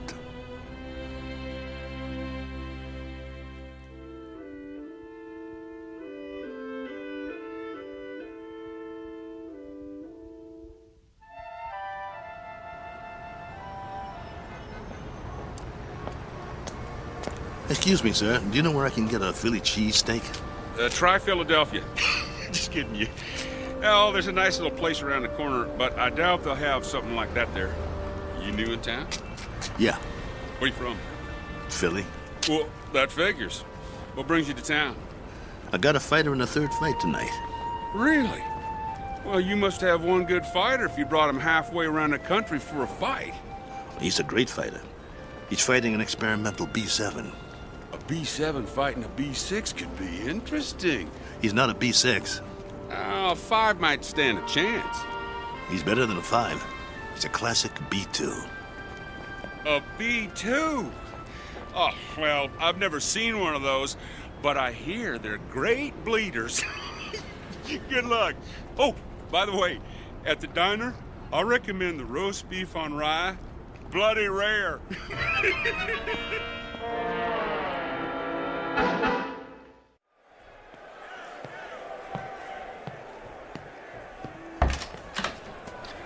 We got a big crowd out there tonight. Well, what took you so long, Steele? I'm starving. Here's your sandwich. How's Maxo? What kind of sandwich did you get me? Roast beef on rye. Well done with silicone Teflonic joint lubricant on the side. What? It's mayo. How's Maxo? Did you give me a pickle? How's Maxo? I love dill pickles. Oh, here it is. Okay, well, the answer to your question is Maxo is still big as life and twice as ugly. I cleaned him up a little, though. The B2's always looked real. Look at him. You'd swear he was real, wouldn't you? He's got that natural-looking flesh, great muscle tone. He could have been a male model if he wasn't a fighter. Come on, get to it. Well, outwardly, he hasn't aged a bit. His hair's still curly. Just like mine. Yeah, but he's got a little bit more than you do. Hey, when I had him made, they gave him my good looks. That's a matter of opinion. Quit stalling. What's the good news? Well, that was the good news. And, well, I also turned his power source on, and that's still good. So I ran a diagnostic check. And? And everything that was bad when we left Philly is still bad. There's got to be something we can do. Open him up again. You got a thing for bad news, don't you? Come on, Pole. Earn your keep. That's what you're here for. I'm not a miracle worker. I'm just a mechanic. Well, what do you want to do, retire? Oh, fat chance of that. Then quit stalling and open the control box. All right. Let me power him up first, so we can walk over to the table. He's too heavy. Okay, come on. Atta boy. There you go. All right. Okay. Here, help me get him up on the table.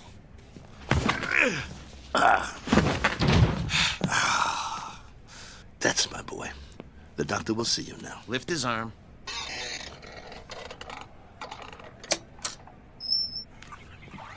What's all that corrosion around the access panel?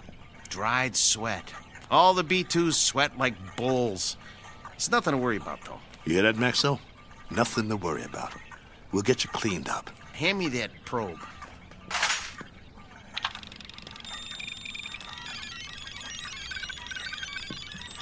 Well? Well, all electronic systems are functional. Huh. Well, I hope the circuit board doesn't blow. Why should it? Well, if you recall, he got knocked out of the ring in the last fight 8 months ago. It jarred all his electronic systems. The connections are all still operational, but boy, I wish I had more time to manually double-check the connections. Well, you don't have time. Sometimes you just have to suck it up and have some faith in your fighter. All right, then. Okay.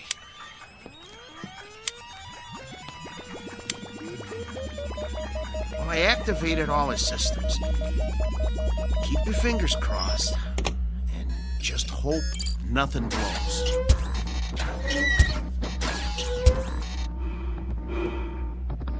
See, his breathing sounds good. His arms are creaky, but they'll quiet down when he warms up. Look, beads of sweat are forming on his forehead. I told you these were good sweaters. Can you hear me, Max? Relax, boy. Let him warm up good, Paul. I'll tell you, the mechanical part is what worries me. I need to check his reflexes. Look, Steele, go put on the gloves, will you? Let's see if he can zero in on you, okay? Maxo, get your legs loosened up. Move around a little. Loosen up your jab, big boy. Don't rush him. If it don't work now, it won't work in the ring. All right. But just enough to check the jab. Set his controls so he doesn't counter punch. Good idea. Okay, hold still, Maxo. This won't hurt a bit. Okay. That's as low as it'll go. I don't think his systems like it, though. You know, if that cracked eye quits, he'll be very vulnerable. Look, Steele, start circling him and see if he can follow you. Come on, Nexo. Look at me. I'm moving in. Want to get you? Block my punch. Oh, man, they're gonna hear that in the back row. That's good enough for now. We know it works. Oh, Steele, he's gonna get more than one punch thrown at his head. He'll outdance him to keep clear. Give him more power to his legs. Those cables are bandy. I don't like doing this. There's not much tension left in him. He seems to be moving all right. Yeah, but, boy, a heavy wind might knock him over. Put him on automatic. Oh, no. Come on. Let's not push our luck. Do it.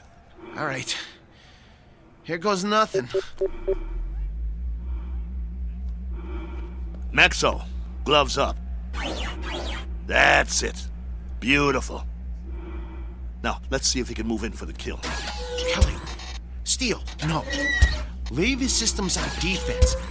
He might have a couple of rounds if we leave him on defense. It takes less energy. You know, he's gonna get beat to pieces if we let him move in. No, do it. You use your head? He's a B2. He's gonna get slaughtered anyway. Look, if we let him go on defense, we might be able to salvage him for pieces. Nolan paid to see him on offense. It's in the contract. Activate his jab. Come on, it doesn't have any lubricant in it. Do as I say. All right. Activating the jab. Shut him down! Shut him down!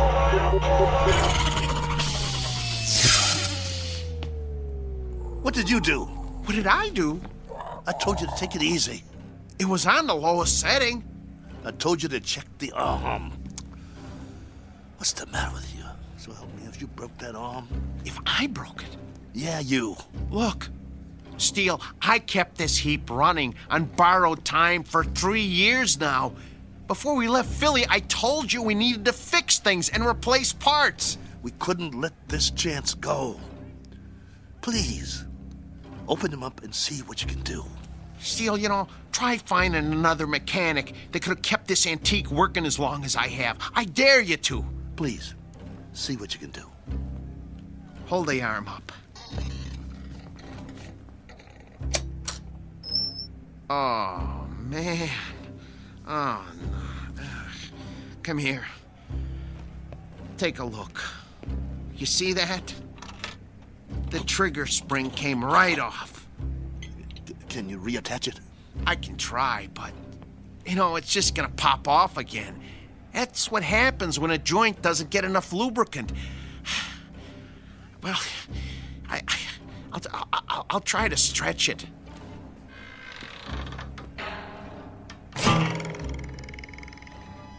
Oh, nuts.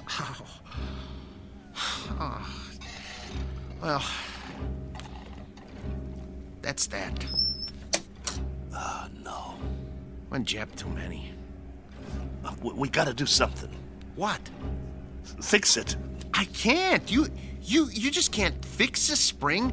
Once it can't spring, it ain't a spring no more. I told you it was getting ready to break, and to get a new one last year. He's got to be fixed if he's going out there, and he has to go out there. They fronted me the monorail fare. Steele, he needs a new spring. Nothing else will work. Well, can't you get another spring? Where? They don't make them anymore. It's a special spring. I can't just take one off a washing machine or something. Quiet. Yeah? 10 minutes. Something wrong? Oscar, can you make out about the one after the next one? Mr. Nolan does not make changes. We just need a little bit more time to make some last-minute adjustments. Sorry, pal, no can do. We want him tip-top, don't you? Nolan's got you on next. What's the difference? Third? Second? It's all the same, right? Second's the semi-main. That ain't for a B2. Maybe some B2s, but this one... They want to see a fight, not an execution. But I'm telling you... 10 minutes or you're out of here. Be a shame after coming all this way. Right, boys? Right. Well then, I guess that means... We'll have to hurry. You heard the man?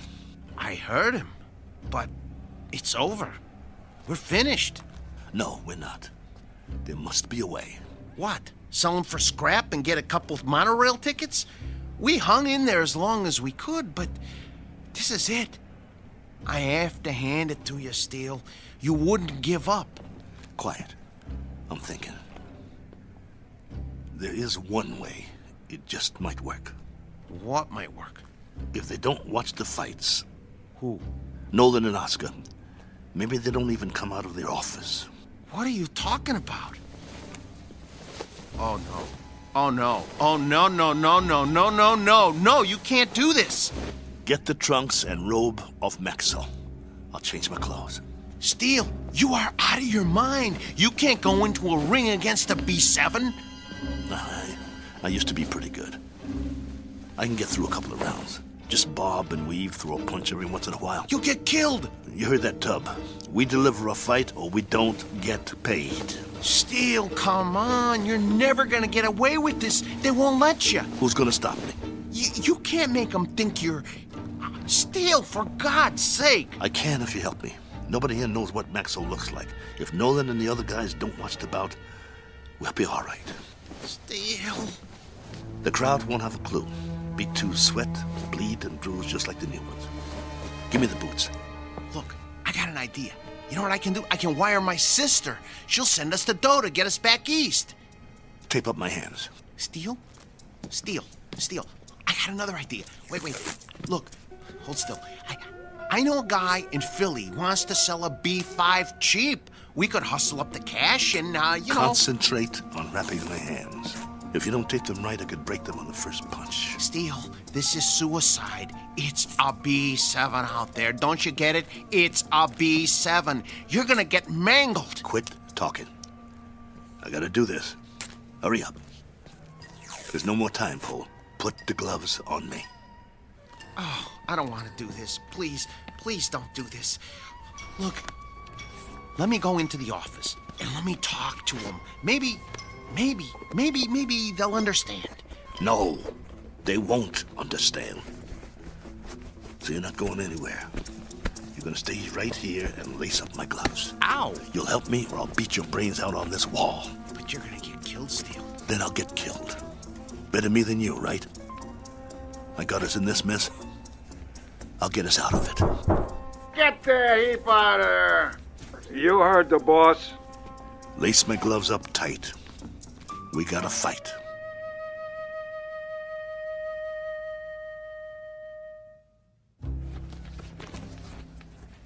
That's it, Paul.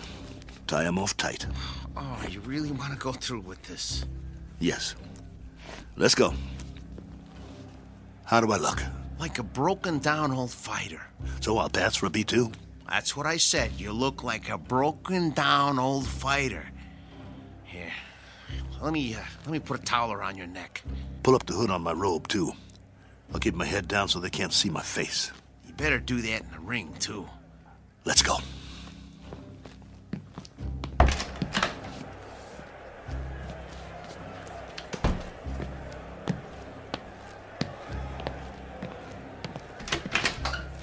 You're late. Just gamesmanship, Mr. Nolan. Making a late entrance, trying to get Maxo the edge. Just like the old days, huh? Maybe I underestimated you guys. Nice robe. It's old school, you know? Genuine satin. No more stalling. I got a full house out there. Right. Come on, Maxo. Let's show him what you can do. Hey! What? Where's that... What's his name?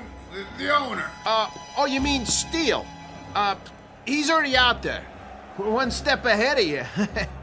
I didn't see him pass my door. Well, he went a few minutes ago. He likes to check out the crowd.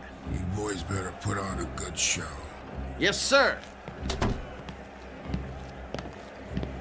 Let me know when we get to the stairs. I got sweat in my eyes.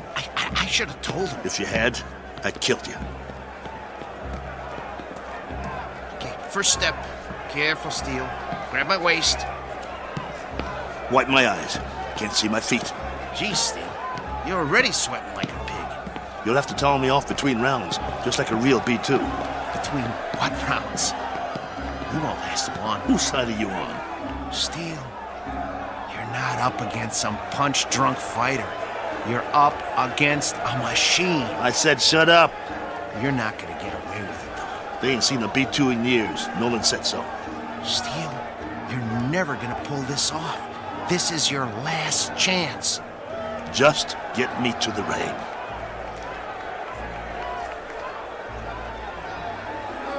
Hey, if it ain't battling Maxo! Go back to Philly, you bum! Rattling Maxo's more like it. What is it, a bucket of balls? Okay, Steele, here's the ring. 2 steps to the apron. I can see them. Okay, I'm gonna pull the ropes apart. Hey, send him back to the junkyard! Ladies and gentlemen, the next contest of the evening, a 10-round light heavyweight bout featuring out of Philadelphia, the B2 Battling Maxo!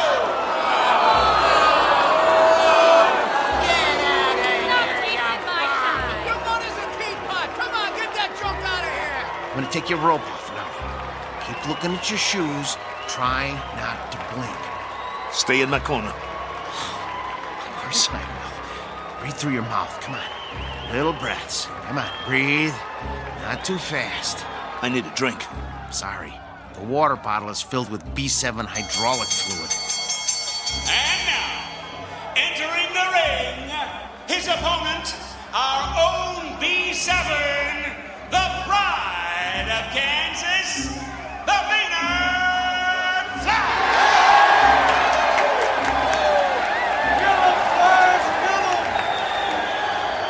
What's he doing? He's jumping up and down on his toes. I never saw a robot do that before. Must be a new gimmick. Big deal. Well, this ain't kickboxing, so he's not scaring me. You should be scared, Steele. Come on. Get out of the ring now while you still can. You get out, pal. See you at the end of the round. Steele, stay away from him. And there's the bell. The fighters come out of their corners quickly. They size each other up.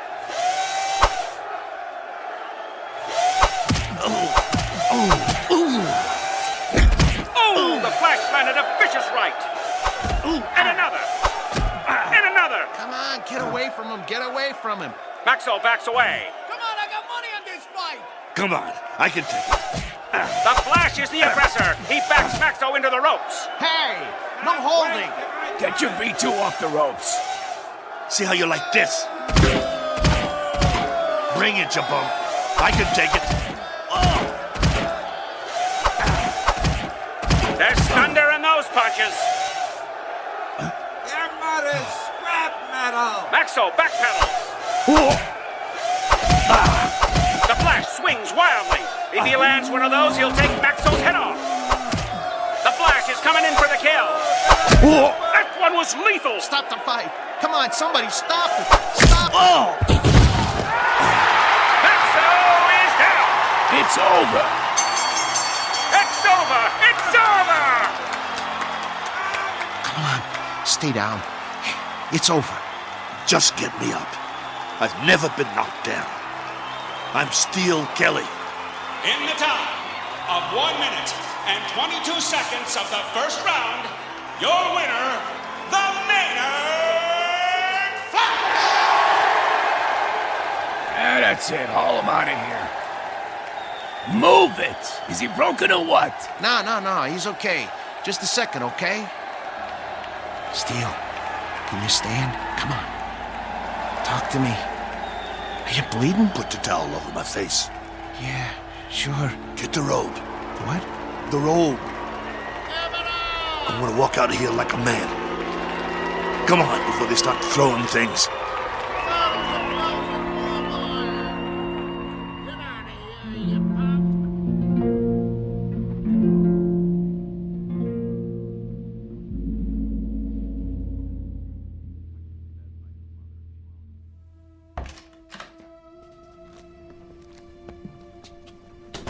Come on.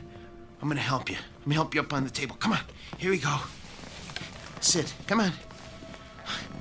Steel, I'm gonna try and get you some ice. Forget it. But your eye. It'll be all right. I think right now you need a good stick man instead of a mechanic. That eye looks terrible. Actually, I think you need a doctor. Oh, man, you are really a mess. I don't have nothing with me. No needle, no thread, no iodine. That's not what I need. All I got is a couple of Maxo shop rags. Well, maybe we can stop the bleeding with them. Go. What? Where? Go get the money. But I can't leave you now. All right. Look, but just lie down. I don't even try to move, okay? I'll be right back.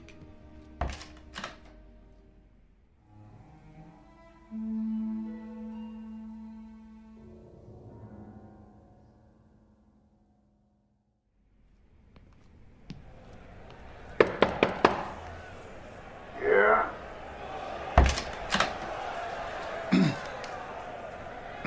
Mr. Nolan? Over that quick, huh? Yeah, I guess. Maxo did the best he could, though, Mr. Nolan. Your strategy didn't work. Did you really think arriving in the ring late would upset a robot? Well, you never know. But that B7, it must have been tweaked or something. I never saw anything like that. Me neither, and I hope I never do again.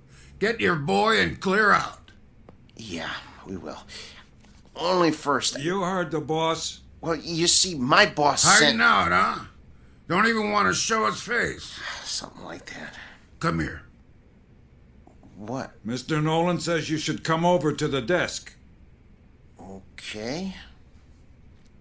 I want you to deliver something to your boss. Yeah? Piece of advice.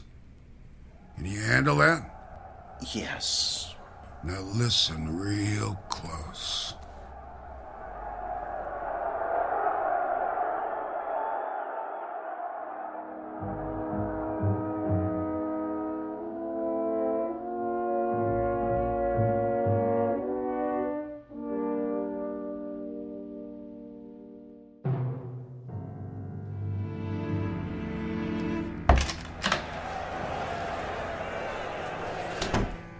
You get it? Steel. Well? Here. This all he gave you? Where's the rest? Well, that's what he gave me. This is just enough for monorail fare back to Philly. Well, he said he wouldn't pay for a one-rounder. What do you mean? Come on, take it easy. No. Here, Let me see your hand. Oh, man. Did you break your wrist? He can't do that. Steele, that's it. He's got a bunch of thugs in that room now. I'll go in there. You can't. If he sees you, he'll know what you done. But the contract says... I'm supposed to deliver a message to you, too. He said to tell you. You're lucky he doesn't run us out of town on a monorail. And if you ever show your face in town again, he said you won't be so lucky the next time. Help me up. Just stay seated. I'll get you a drink of water. I don't need water. That's all there is. Look, we gotta get that wrist set. I can make you sling. For now, just try not to move it. We'll go back by bus. By bus? Come on, you're not listening to me. Look, just hold still. If we go by bus, we'll save money. We'd have enough to get Maxo a new trigger spring and a lens for his eye and some silicone Teflonic joint lubricant. He'll be good as new again. All right, Steele. Anything you say. Then we'll be all set. Maxo will be in shape again, and we can get us some decent bouts. That's all he needs. A little work, huh? That'll shape him up. We'll show him what a top B2 can do. Old Maxo will show him. He'll show everybody. Right? Right? Sure, Steele. Sure. Now let's get out of here. Take it slow. I can walk. I know you can. You're a tough guy. But put your hand on my shoulder. That's it. Don't worry about Max. I can pull.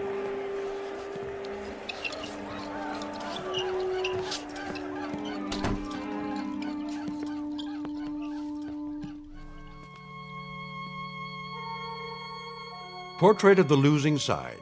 Proof positive that you can't outpunch machinery. Proof also of something else. That no matter what the future brings, man's capacity to rise to the occasion will remain unaltered. His potential for tenacity and optimism continues, as always, to outfight, outpoint, and outlive any and all changes made by his society. For which 3 cheers and a unanimous decision rendered in the Twilight Zone.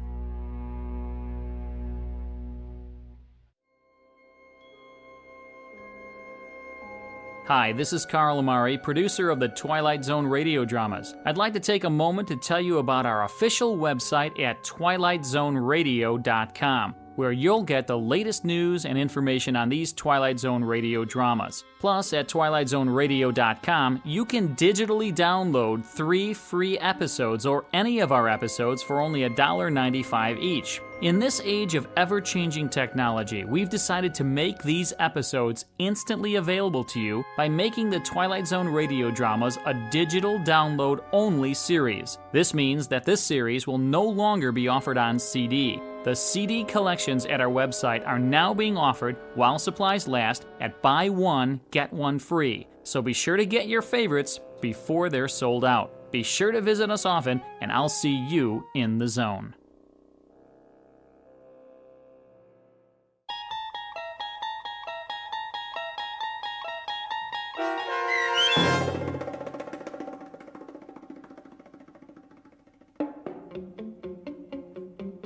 Steel, starring Lou Gossett Jr. with Stacy Keach as your narrator, was adapted for radio by Dennis Etchison and Joby Cerny, and written for The Twilight Zone by Richard Matheson.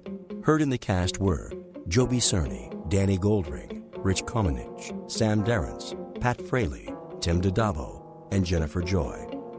This copyrighted radio series is produced and directed by Carl Amari and Joby Cerny for Falcon Picture Group. Custom Foley effects, sound design, and mixing are done in the Cerny American Sound of Picture Theater by Cerny American creatives Bob Benson, Matt Sorrow, Tim Cerny, and Todd Beyer. To learn more about the Twilight Zone radio dramas and to contact us, visit our official website at twilightzoneradio.com. Doug James speaking.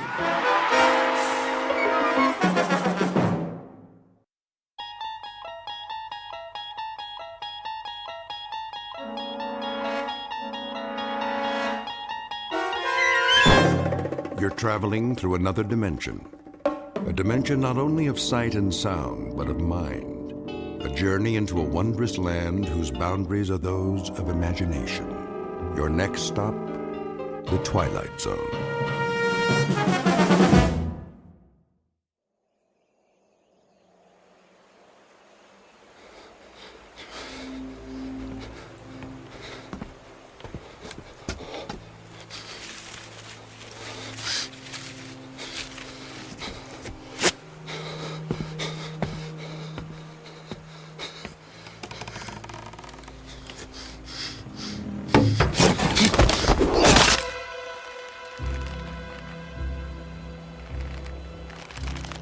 He's dead. Get him down. Yes, Captain. Clemens, what the devil do you think you're doing? Cutting him down, Captain. This is the last of the rope, Clemens. There's still one more to go. Just untie him. For pity's sake, catch him before he falls into the river.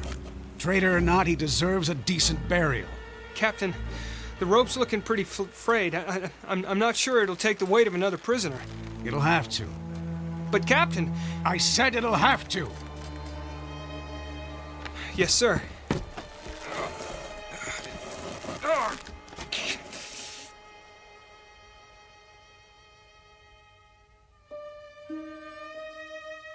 You have just witnessed a military execution.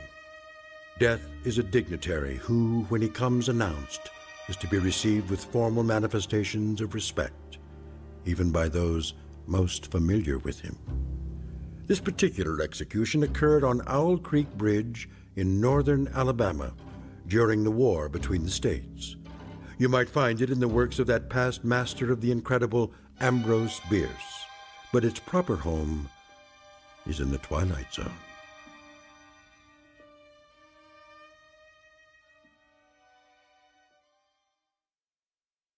And now, the Twilight Zone and our story, An Occurrence at Owl Creek Bridge, starring Christian Stolte, with Stacy Keach as your narrator.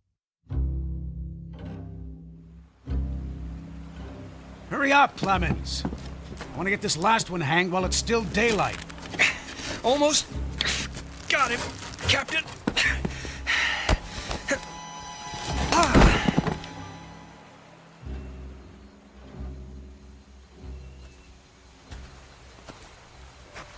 Your friends are dead, Peyton. That's your name, isn't it? Mr. Peyton Farquhar. Your act of treachery came to nothing, Peyton. And now you'll be called to account. I wouldn't recommend you think of doing anything as stupid as trying to get off this bridge. Apart from the fact that your wrists are tied behind your back, you'll find yourself more than adequately surrounded, whichever way you choose to run. See those sentinels at either end? Please don't get the impression they're just taking a rest. The way they're holding their rifles, they call that the support position. Means they're always at the ready. As a good soldier of the Federal Army should be. Don't say too much, do you?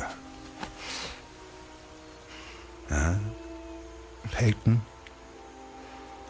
Peyton Farquhar. Hello? Anybody at home? And here I thought you were a true Southern gentleman. I know what you're thinking, Peyton. That maybe you could make that 20-foot drop into the water.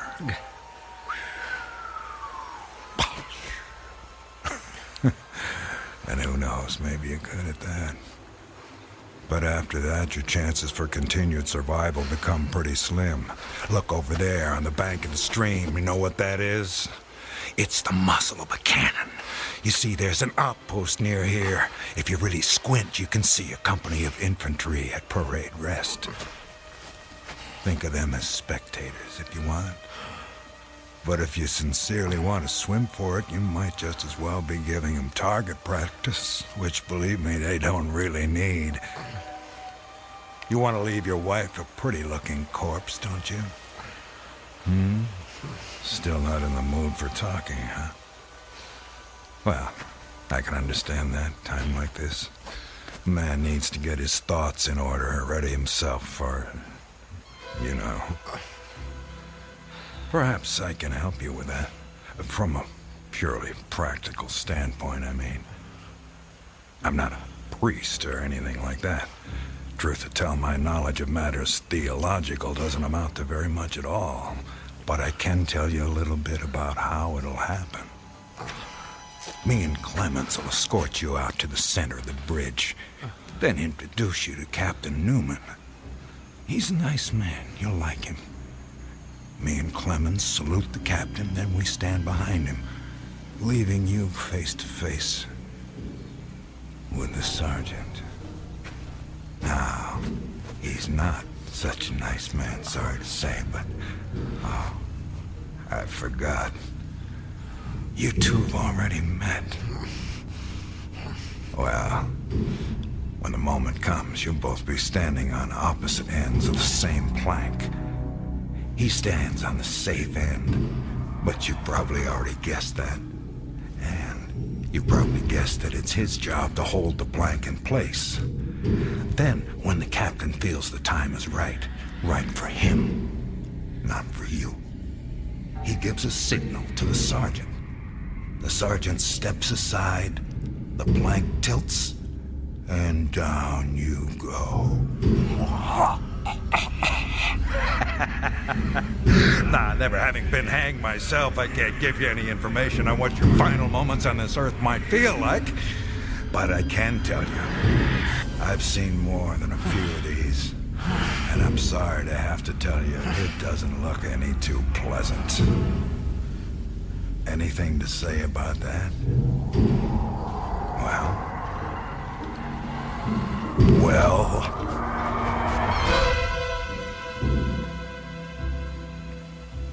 I am a living man. How's that? Speak up, Peyton. If you got any famous last words, we should hear them. Otherwise, they won't be famous. I am a living man! Not for much longer. No, sir, not for much longer. Captain says we're ready for him. Hear that, Peyton? We're ready for you. They say the Lord hates a coward, so take my advice and try and face it with a smile. Why do you have to do that, Levine? Do what? Taunt him like that. He shouldn't expect anything better. This is war. He was on the wrong side. The wrong side? Do you think he thinks that? I don't give a damn what goes on inside his head. Neither should you, Clemens. And unless you want to end up with a noose around your neck, don't let anyone else hear you talking like that. Now, help me up with him.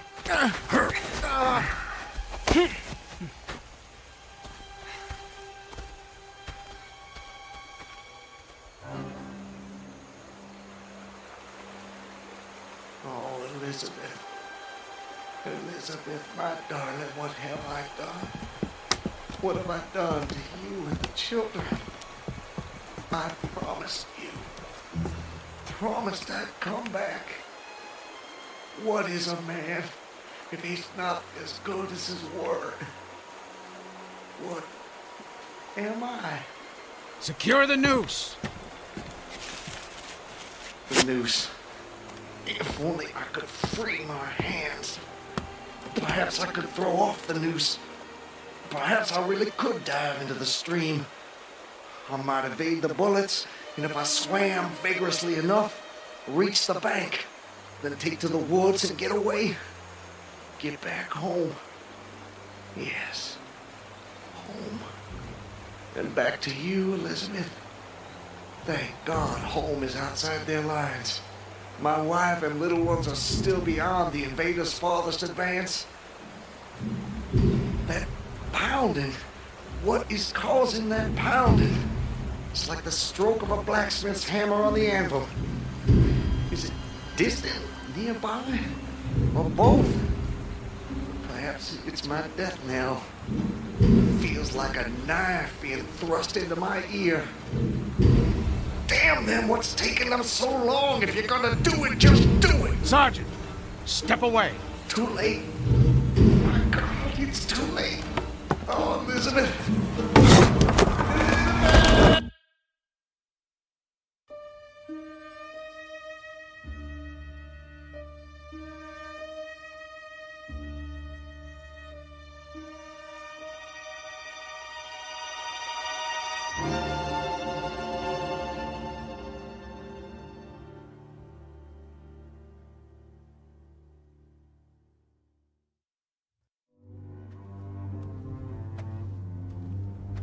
So, how much further is it?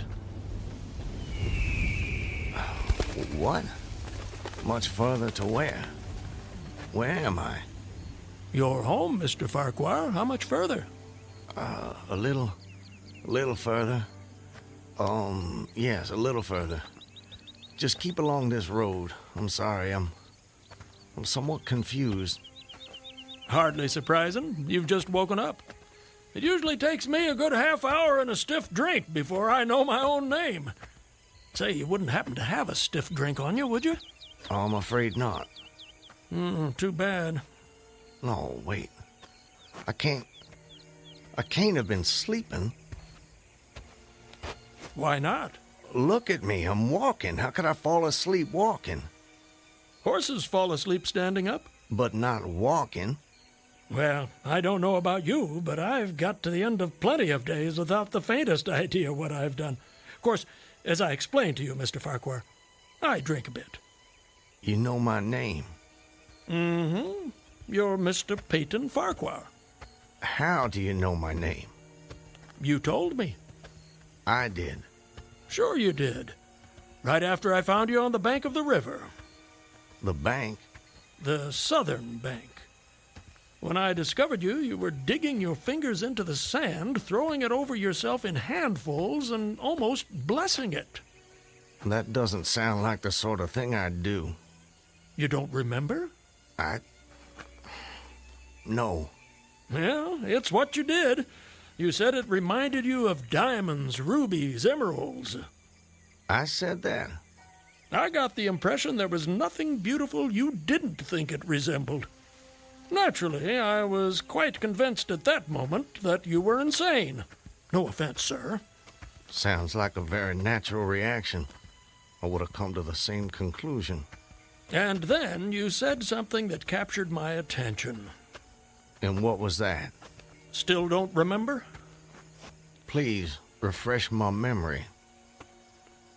You said, now let me think. This was all good stuff. I don't want to get it wrong. Oh, yes.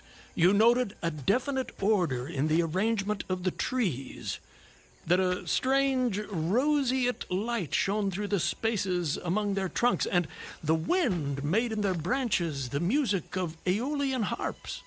Well, sir, I've been from one end of this great land to the other, and I've met many madmen. Some of them confined for their own good, some of them elected to high office, but never a madman with such a poetic grasp of the language. That was when I knew you were just too interesting to leave where I found you. I do remember. Now it all comes back to you. Not all of it, not yet. But I remember lying on the bank. I was so content there. More than I've ever been in my... Right then and there, I had no wish to perfect my escape. I was happy to remain in that enchanting spot until they recaptured me. Recaptured, eh? You haven't mentioned that before. Of course, you haven't said much of anything since I found you. You're a man on the run, then. Forgive me, Mr. I'm sorry, I don't seem to be able to recall your name. It'll come to you. Well, no offense, sir, but I'm not sure it would be wise to tell you the details. You're not a trusting man. Of late, I've become somewhat disappointed in human nature. I'm not sure why. This is a new world, Mr. Farquhar. It's understandable that you'd be cautious. But rest assured, I'm not what you might call political. But I do love a good story if you have one to tell. My story? I have no story. I have a life. A life that's become considerably more interesting of late, I'd venture to say. But beyond your name, I know nothing about you. What manner of man is Peyton Farquhar? Why do you want to know? The road I travel is long and lonely. I'm starved of intelligent conversation, and the only voice I ever hear is my own. Talking to oneself leads inevitably to madness. With you here as my temporary companion, I can stave off that unfortunate condition for at least another day. I see. And tell me, sir, where are you headed? Anywhere I'm welcome and nowhere I'm not. In short, nowhere in particular. So, you were telling me about yourself. Very well. My name is Peyton Farquhar. Peyton Farquhar. I'm a planter in these parts. A planter, eh? Good to have land. It is. So, I guess you have slaves. Naturally. No need to adopt that tone, Mr. Farquhar. I told you I'm not a political, just asking. Well, as it happens, I am what you would call a political. The Farquhars are an old and highly respected Alabama family. I'm naturally an original secessionist and ardently devoted to the Southern cause. Oh, your memory is reliable when it comes to the matter of who you are, if not where. I suppose so. And yet, if you'll forgive my temerity, for all your patriotic fervor, you clearly didn't take service with the gallant army of the South. May I ask why that was? Circumstances of an imperious nature prevented me from doing so, but I assure you I chafed under the inglorious restraint, longing for the release of my energies, the larger life of the soldier, the opportunity for distinction. And in good faith and without too much qualification, you assent to at least part of the dictum that all's fair in love and war. Are you mocking me by any chance? I would never, ever risk a fellow traveler's friendship for such a trivial gain. Please, continue, I beg of you.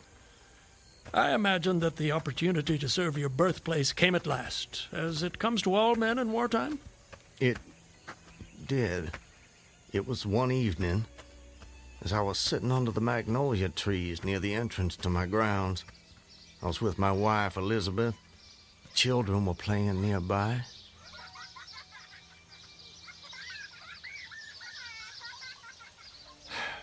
This is the life. It surely is, my dear. It surely is. Look at it. It's all so perfect.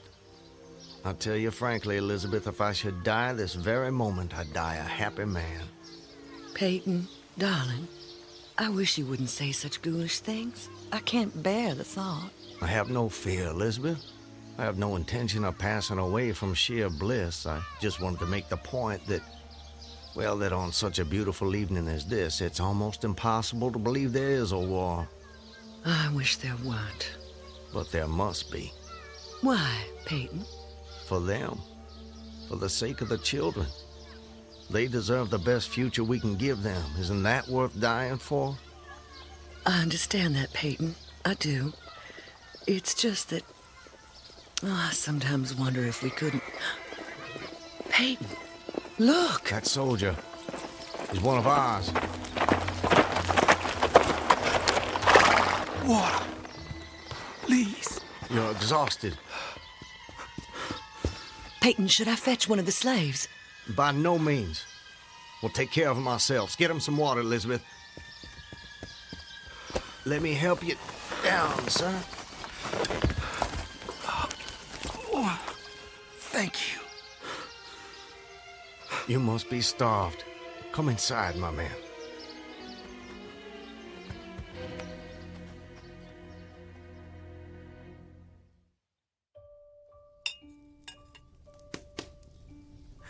Oh, this is a splendid meal. Thank you. Some more? Alice, more cornbread. No, please. This hospitality is far more than I deserve. Nonsense, nonsense. Nothing is too good for our brave boys. Tell me, Corporal, whose command are you with? Colonel Tolliver, 13th North Carolina. How are things at the front? We hear so little down here.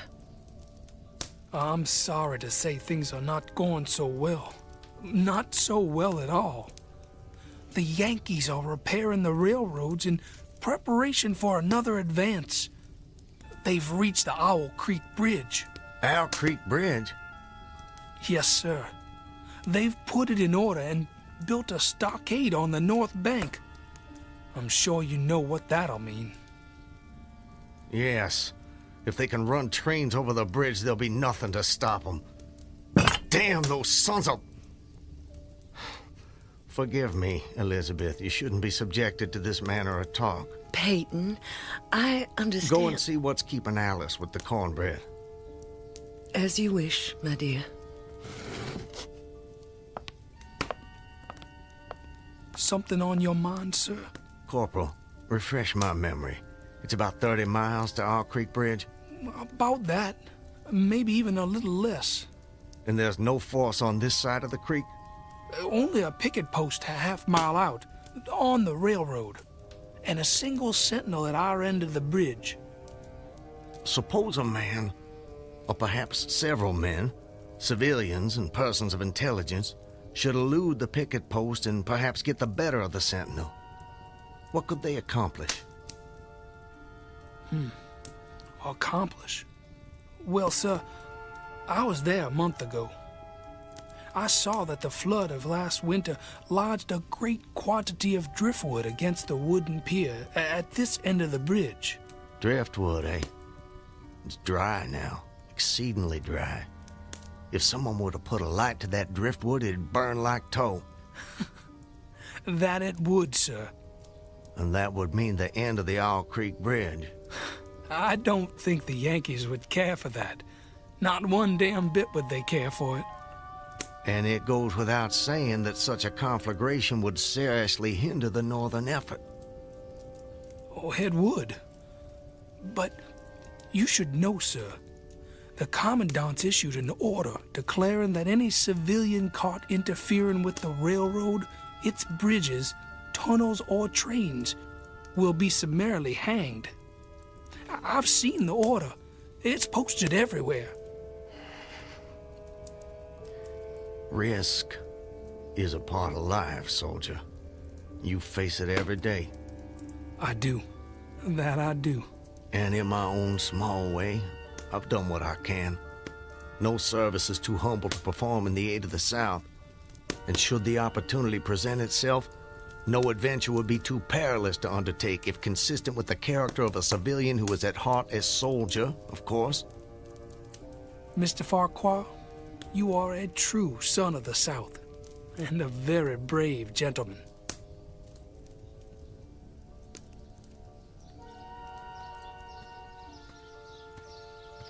Elizabeth, I have to go away. Away? For how long, Peyton? Probably just a couple of days. Why? Business. Larson will be going with me, maybe Zeller too. I don't know. I'll have to ask him. Peyton, don't go. I don't want you to. The children need you. It's for the sake of the children that I'm doing this, Elizabeth. Why can't you understand that? I do understand. I really do, but I'm afraid... terrified of losing you. If a man doesn't stand up for what he believes in, then we lose everything. Just promise me one thing. Promise you'll come back to me. I promise. And I'm a man who keeps his promises, my love. Setting fire to the Owl Creek Bridge. Sounds like a most audacious plan. It was. I must confess, Mr. Farquhar, I'm a little confused. How so? You strike me as a competent and determined gentleman. I imagine whatever you want out of life, you get it. That's fair to say. What of it? Simply that I'm surprised your endeavor came to nothing. And what makes you imagine that? Your present predicament. The absence of your co-conspirators, Those marks upon your neck? And if someone had set the Owl Creek Bridge alight, I'm sure I would have noticed it in some way. Let me check. Where there's smoke, there's fire, and... Nope, no smoke. You're a very thorough fellow. For a moment I thought you might know more of my situation than you let on. From the way you talk, do I take it someone in your party betrayed you? Not in my party. But you recall the corporal who appeared at my plantation? Of course. He was a federal scout. Then you were deliberately entrapped. It seems they wanted to weed out the civilians who might cause them some trouble. If I'd only stayed out a little longer that night, I'd probably have seen that same rider repass my plantation, going northward in the direction from which he'd come. From the Owl Creek Bridge. Precisely. And when you and your co-conspirators... Patriots. ...made your assault on the bridge, the military were waiting for you. They made me watch as they hanged my friends for an act of treachery. The sergeant who put them to death was the same man who lured us there. Is there no honor in conflict? I've never been accused of having much imagination, but I might have guessed it would be something like that. I would say, sir, that you have too kindly an expression for one whose neck is in the hemp. It isn't. Isn't what? In the hemp. Of course, of course. What I mean, Mr. Farquhar, is that you are clearly no vulgar assassin. Fortunately, the liberal military code makes provision for hanging many kinds of persons. And gentlemen are not excluded. As they fastened the noose around my neck, I tried to fix my thoughts on my family. But there were so many trivial distractions. The water, touched to gold by the early sun. A piece of dancing driftwood caught in the sluggish current. The brooding mists under the banks some distance down the stream. Then there was a sharp pressure around my throat, followed by a sense of suffocation. Agony shot from my neck downward through every fiber of my body and limbs like streams of pulsating fire, heating me to an intolerable temperature. There was no more thought. Only sensations. The intellectual part of my nature was effaced. I had power only to feel, and feeling was torment. I was conscious of motion, encompassed in a luminous cloud, of which I was now merely the fiery heart, without material substance. I swung through unthinkable arcs of oscillation, like a vast pendulum. But you're here. What? What? I said, you're here. Why is that? The rope, it snapped, and I fell into the stream. With a terrible suddenness, the light about me shot upward. There was a loud splash, then all was cold and dark. My power of thought was restored, and I knew instantly what had happened. And your hands, were they still bound? They were. Then forgive me, but why didn't you drown? The noose was tight around my neck. It kept the water from my lungs. And kept you from breathing. When you get into a predicament, sir, you don't do it by half measures. I suppose not. To die of hanging at the bottom of a river. Even at that moment, it seemed ludicrous to me. I opened my eyes in the darkness. I saw above me a gleam of light, distant, inaccessible. I was still sinking, and the light became fainter and fainter until it was a mere glimmer. Then it began to grow and brighten, and I knew I was rising toward the surface. Knew it with reluctance, for I was very comfortable. Comfortable? Oh, yes. It was a question of preference at that point, you see. To be hanged and drowned, that didn't seem so bad, but to be shot? No, I refused to be shot. It didn't seem fair. I'd say you have a quite singular set of values. Do they offend you? Not at all, not at all. It makes for a more entertaining story, and yours is the most fascinating I've heard in many a year on the road. Please, continue. You're under the water, slowly rising to the surface. Your hands are tied. A sharp pain in my wrists apprised me of the fact that I was trying to free my hands. I gave the struggle my attention as an idler might observe the feat of a juggler without interest in the outcome. Eventually, the cord fell away. My arms parted and floated upward, but I could only dimly make out my hands in the growing light. I watched with a new interest as first one and then the other pounced upon the noose at my neck. They tore it away and thrust it fiercely aside. Its undulations resembled those of a water snake, and my first thought was to put it back. To put it back? The undoing of the noose had been succeeded by the direst pang that I'd yet experienced. My neck ached horribly, my brain was on fire. My heart gave a great leap, and I felt as though it was trying to force itself out of my mouth. My whole body was racked and wrenched with an insupportable anguish. And I imagine the desire to rise to the surface was even greater, no matter what you might find waiting for you there. I wanted to stop myself, had to stop myself, but my disobedient hands gave no heed to my command. They beat the water vigorously with quick, downward strokes, forcing me to the surface. I felt my head emerge. My eyes were blinded by the sunlight. My chest expanded convulsively, and with a supreme and crowning agony, my lungs engulfed a great draught of air. So now you were in full possession of your physical senses. If anything, they were more keen and alert than before.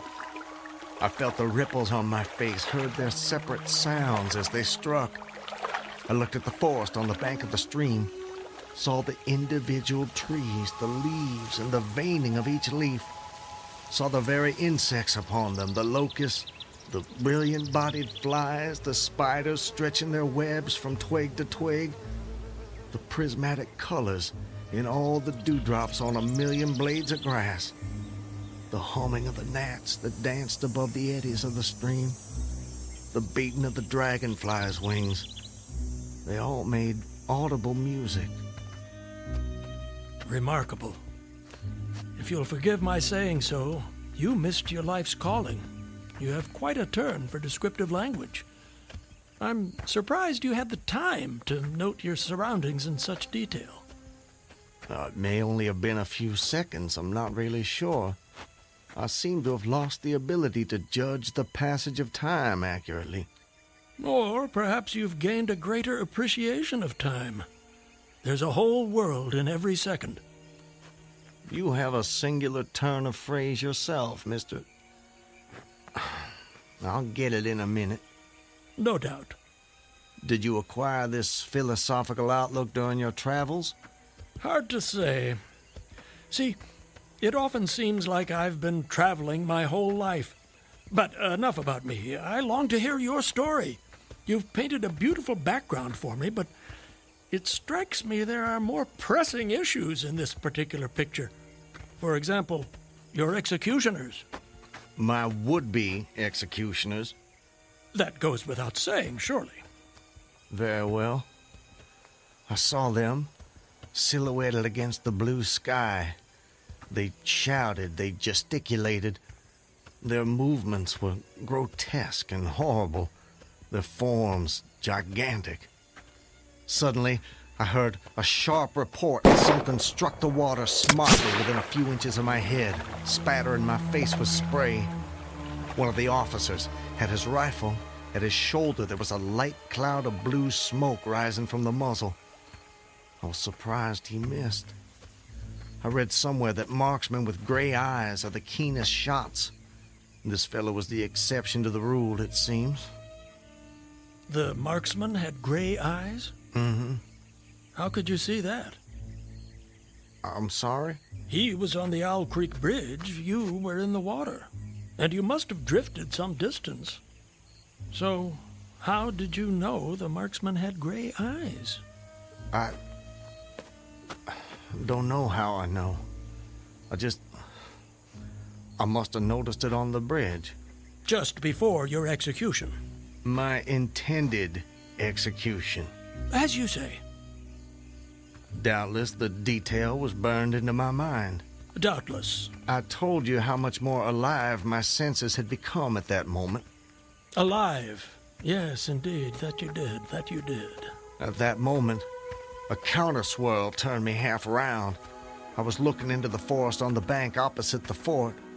A clear, high voice rang out and came across the water with a distinctness that pierced and subdued all other sounds, even the beating of the ripples. The voice. What did it say? It said, Attention, company! Ready! Aim! How did you do that? Run! Fire!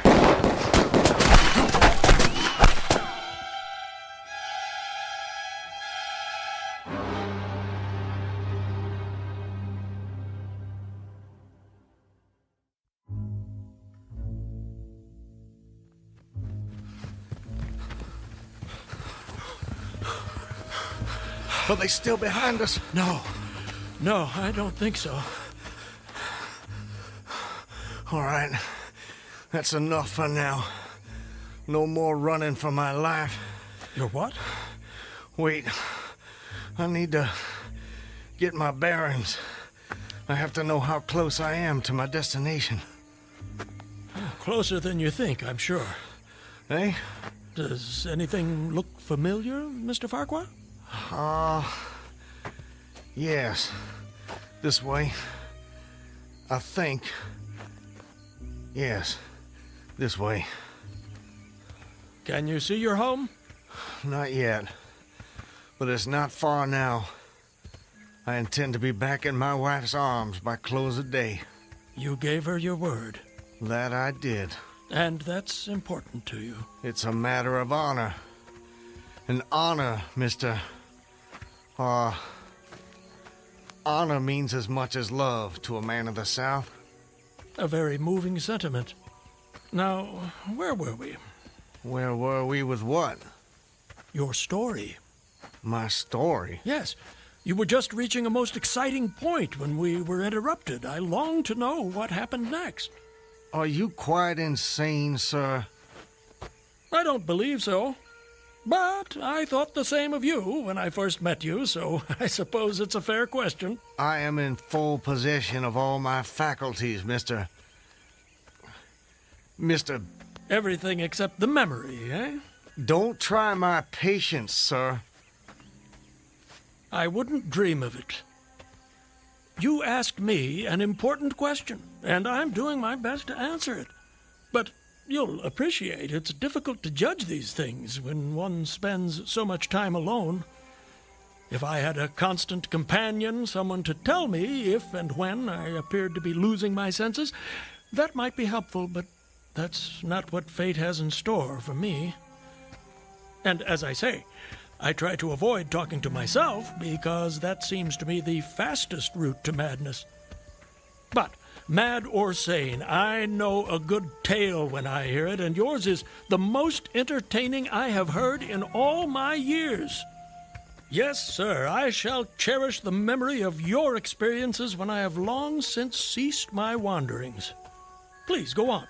You'd escaped the noose by a most improbable stroke of good fortune, and then you found yourself in the stream and under fire. What was that like? Surely you can imagine that for yourself. We were just under fire a few minutes ago. But not in the water. Well, does it matter? Does to me. It's the setting that makes the crucial difference. Please. Very well.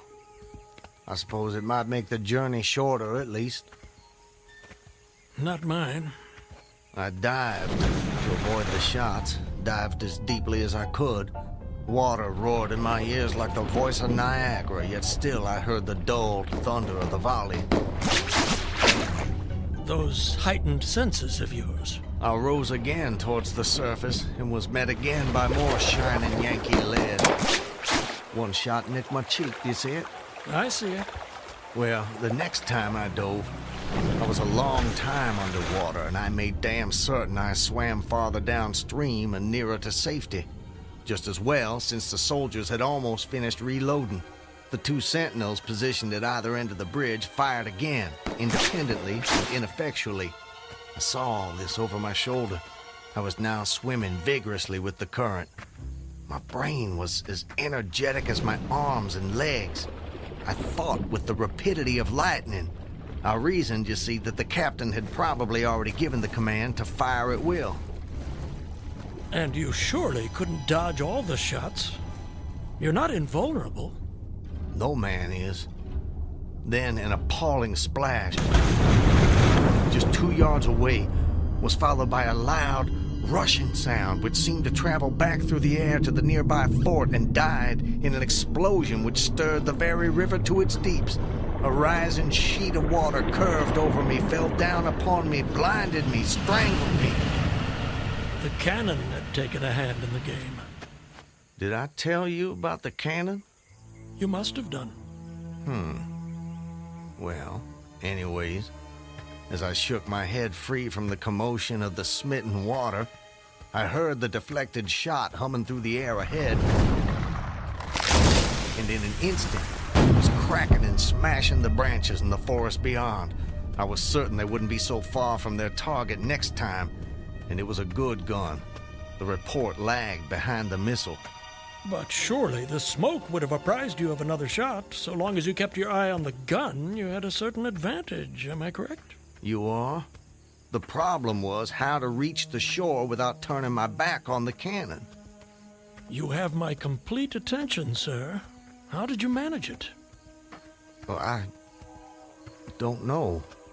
I'm not sure. I felt myself whirled round and round, spinning like a top. The water, the banks, the forest, the distant bridge, fort, and soldiers, they were all somehow commingled, blurred. I could no longer make out objects, only colors. Circular, horizontal streaks of color. It was all I saw. I was caught in a vortex. I felt giddy and sick. Fascinating. Incredible. What is that damned hammering? I don't hear anything. Unless it's the ticking of your watch you can hear. My watch? You're lucky it still works after such an immersion.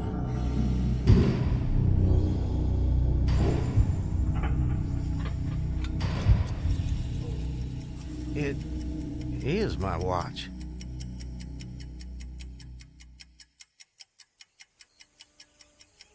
But why should I think... Perhaps you're the sort of man who values the seconds as much as the minutes and the hours. And there's a whole world in a second, so I've been told.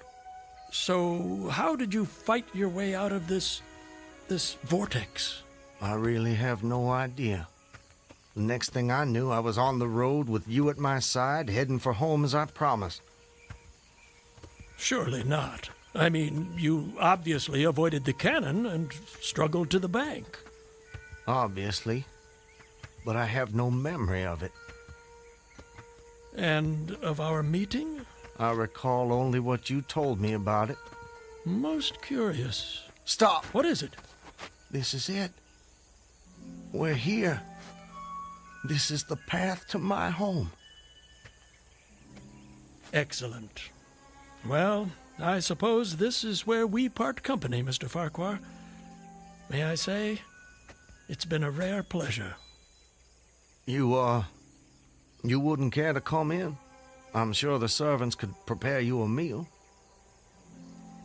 That won't be necessary, my friend. I have many miles still to travel. But your journey is almost at an end. Yes. Well, goodbye, Mr.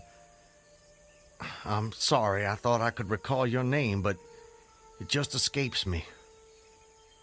Call me Ambrose. I wish you well, Ambrose. And you, Mr. Peyton Farquhar. And you.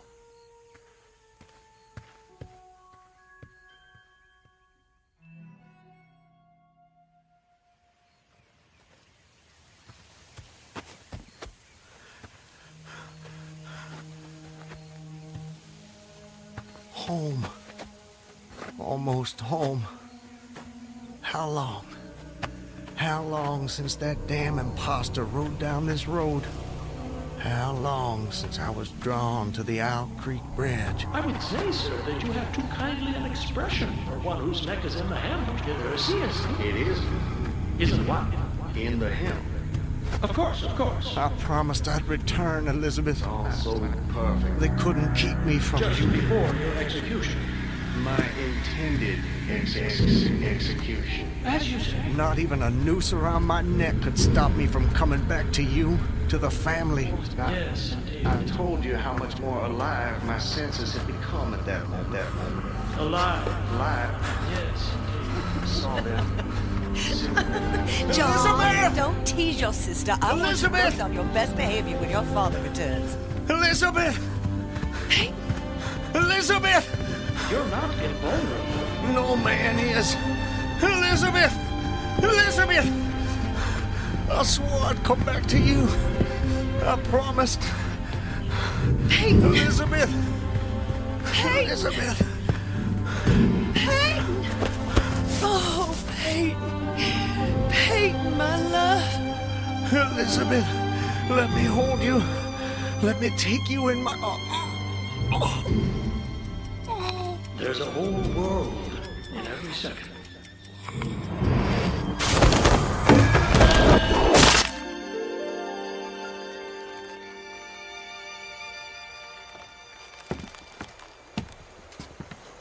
He's dead, Captain.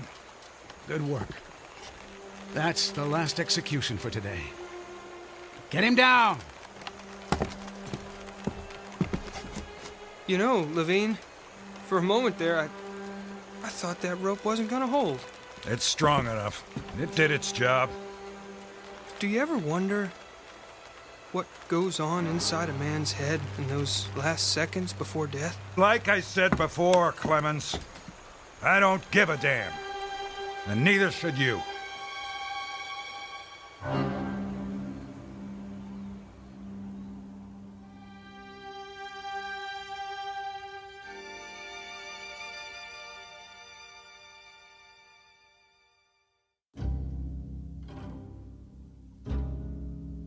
An occurrence at Owl Creek Bridge in two forms, as it was dreamed and as it was lived and died.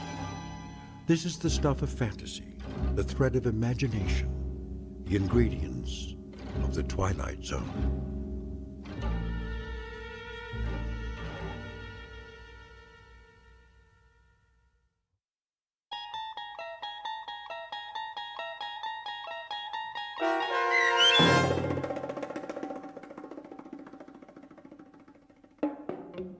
An Occurrence at Owl Creek Bridge, starring Christian Stolte with Stacy Keach as your narrator, was adapted for radio by M.J. Elliott and based on the short story by Ambrose Bierce.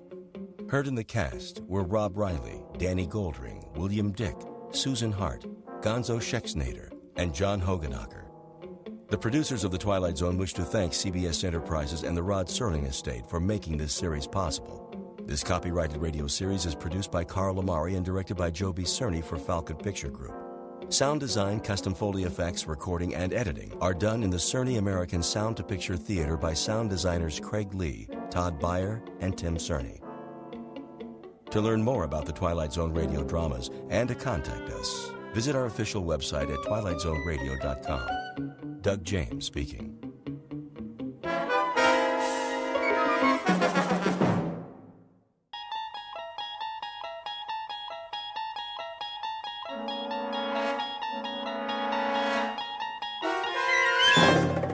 You unlock this door with the key of imagination. Beyond it is another dimension, a dimension of sound, a dimension of sight, a dimension of mind. You're moving into a land of both shadow and substance, of things and ideas. You've just crossed over into the Twilight Zone.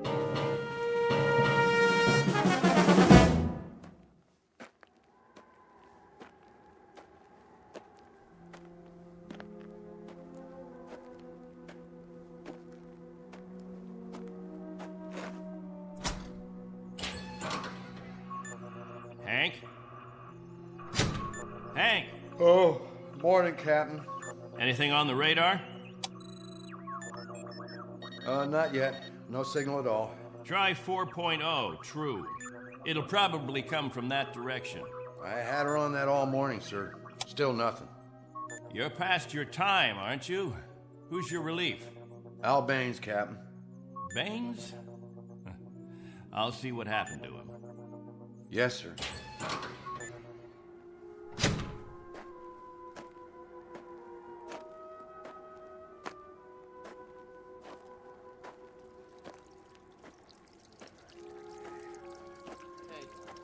Morning, all. Anything yet? Afraid not. They lost, you figure? There's no telling. Okay if we fill our containers now? Go ahead, as long as the water supply holds out. Be a while till the next batch is ready. Julie, where's your husband? He was sleeping, Captain. Get him, Julie. Is something wrong? There's something wrong. Yes, sir. How does it taste today, Henry? Same as always, hot, flat, and unforgettable. But wet. Suffer it a little bit more. 6 months from now, you'll be drinking chocolate ice cream sodas.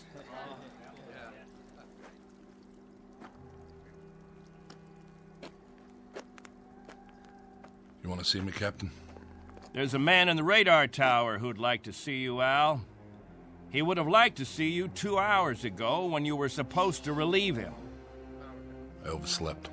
Tell that to Hank Parker up there in the tower. Tell him you overslept, and then be good enough to tell him, Al, that you'll stand his watch all day tomorrow. That's not fair, Captain. It doesn't happen often. Once is too often, Al. More than once is intolerable. And many more than once is a case history of Albert Baines who likes his sleep. I prefer it to a stupid game in the hot sun, both of them. A game, Al? What are we listening for? 30 years of 2 shifts a day. What have we ever heard? Wind noise. And what have we ever picked up on the radar screen? Dust particles? But anything to make you happy, Captain. You listen to me. There's a ship on its way. And when it reaches this atmosphere, it may want to be vectored in. They may want landing instructions, wind direction, ground temperature. And if Al Baines is in the sack, we may spend the rest of our lives here. Is that what makes you happy, Al? How do we know there's a ship out there, Captain? A lot of garbled static 2 months ago that you told us was a message, and then nothing. 2 whole months, and you decide there's a ship coming here to take us back. You make the rules and set the watches and plan the days, and now you tell us the Messiah is coming.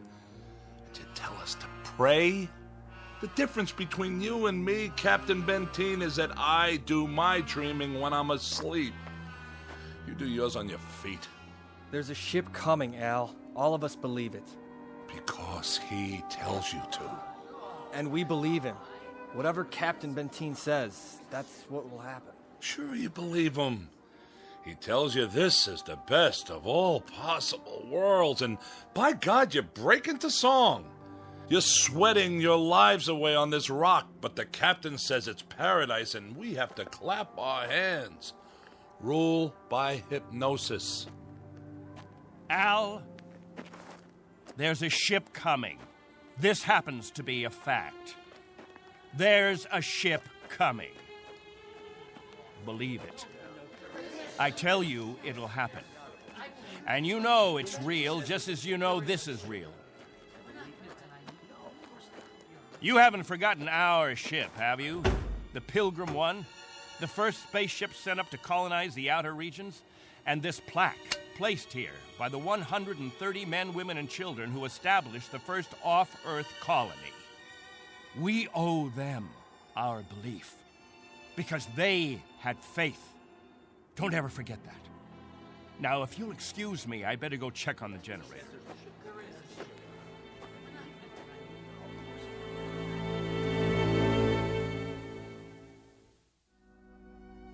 This is William Benteen, who officiates on a small outpost in space. An outpost slowly disintegrating under the heat of two suns, with the holes, the cracks, the fissures that are the residue of despair. He tries to fill them with faith and to retain a faith of his own. This is a remnant society, a handful of people who left the Earth looking for a millennium, a place without war, without jeopardy, without fear. What they found was a lonely, barren place whose only industry was survival. And this is what they have done for decades, survive. Until the memory of the Earth, they came from what has become an indistinct and shadowed recollection of another time and another place. 2 months ago, a signal from Earth announced that a ship would be coming to pick them up and take them home. In just a moment, we'll hear more of that ship, more of that home, and what it takes out of mind and body to reach it. Because this outpost is located in the far reaches of the Twilight Zone.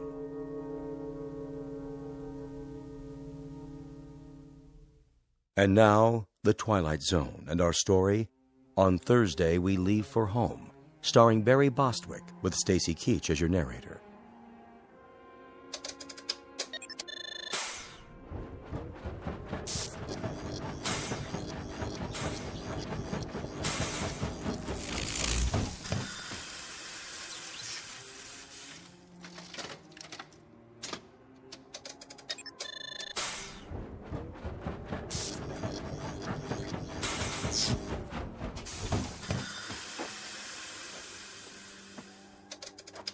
Can't keep the generator running, sir. No wonder. Look at these wires. They're rotten. That's all we got, Captain.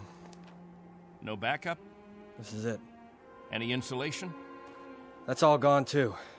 We used it on the converter belts. Well, we have to get the current running somehow. If that refrigeration unit stays off, the temperature in the underground rooms will go up 50 degrees. Well, we could stop the saltwater converter for a day or so, switch the parts. Then we'll have to do that. Tell the people to fill up all the jugs they have. We'll be shutting off the water in 6 hours. Yes, sir. Captain, what about the ship? It's on the way. We know that much. Then everything will be different.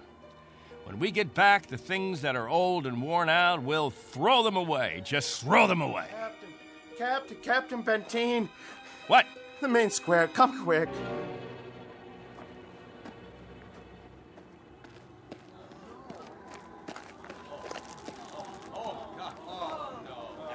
It's Mrs. Rodale. She's hanged herself. Cut her down.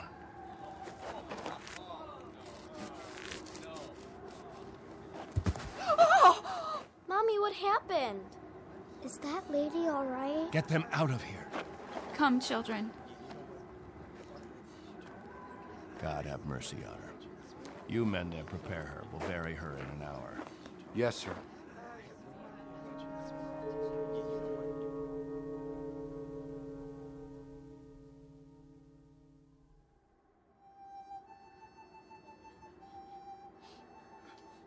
We now consign to this planet the remains of Mary Rodale. We ask God in His infinite mercy to give her the serenity and joy that she sought while she was with us. And we ask His forgiveness for her sin. Amen. We ask that this good woman be allowed to rejoin her beloved husband who preceded her in death 11 years ago. Bid your farewells now. Forgive her, Lord. Have mercy on her, Lord, for what she's done. A terrible thing. She didn't know what she was doing. She knew what she was doing. Better and clearer than the rest of us. This is a funeral, Al. The 9th funeral in the last 6 months. Nobody talks about it.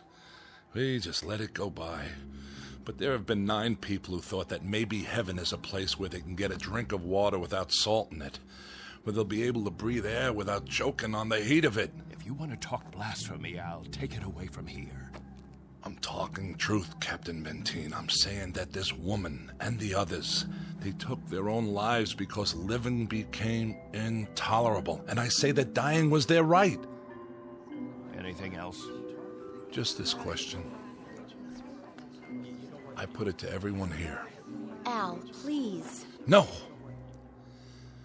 Isn't living tough enough that we don't have to do it by the book? Isn't it hot and blinding and miserable enough that there shouldn't have to be rules? So that we shouldn't have to suffer by the numbers? Will anyone make the simple observation that there's far more happiness going into that hole than what's left above ground? There's more peace of mind in that dead body than all you mourners put together. All we've got here is anguish. Captain Benteen, let us live with it or die from it in our own way. Young Mr. Baines here wants us to lie down in the sun. Young Mr. Baines would have us give in to death when there is still life. He would end all the rules. He'd throw away the regulations. There'd be no standing in line for water. Let the strong take it away from the weak. No rationing of food. Let the young steal it from the old. And when that ship comes down to take us back to Earth, it won't find a society. It will find only a pack. There'll be no human beings left. Only animals. There's a ship coming. It's winging its way in now. It's on its way. Say it. Say it out loud. Let me hear you say it. There's a ship coming. There's a ship coming. There's a ship coming. There's a ship coming. There's a ship coming. There's a ship coming. That's right. There's a ship. A ship. Yes. A ship that's coming to take us. Hear that? Can you hear that, everyone? Do you hear? It's the... Meteor storm! It's a meteor storm! Find shelter. Get inside.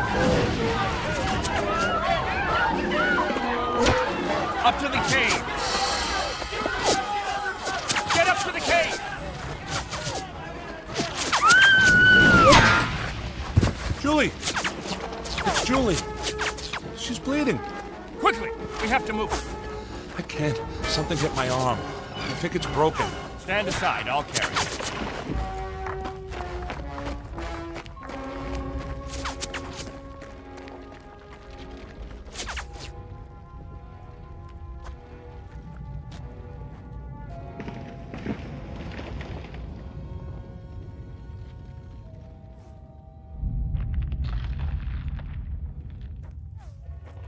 How is she? It's just a cut to the forehead, not very deep. But keep this bandage on it. Julie? Julie, honey? Can you hear me? Al? Don't let her move just yet. She may have a concussion. How's your arm? It's not broken. Must have been a rock that hit it. Captain, thank you. For a little first aid. No thanks necessary. I deliver babies, too. You might want to keep that in mind. Now, I'd better go see to the others.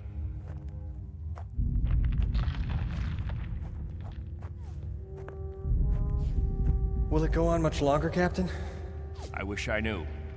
It sounds like it's spending itself. I've seen meteor storms before, Captain, but nothing this size. What about the damage, Henry?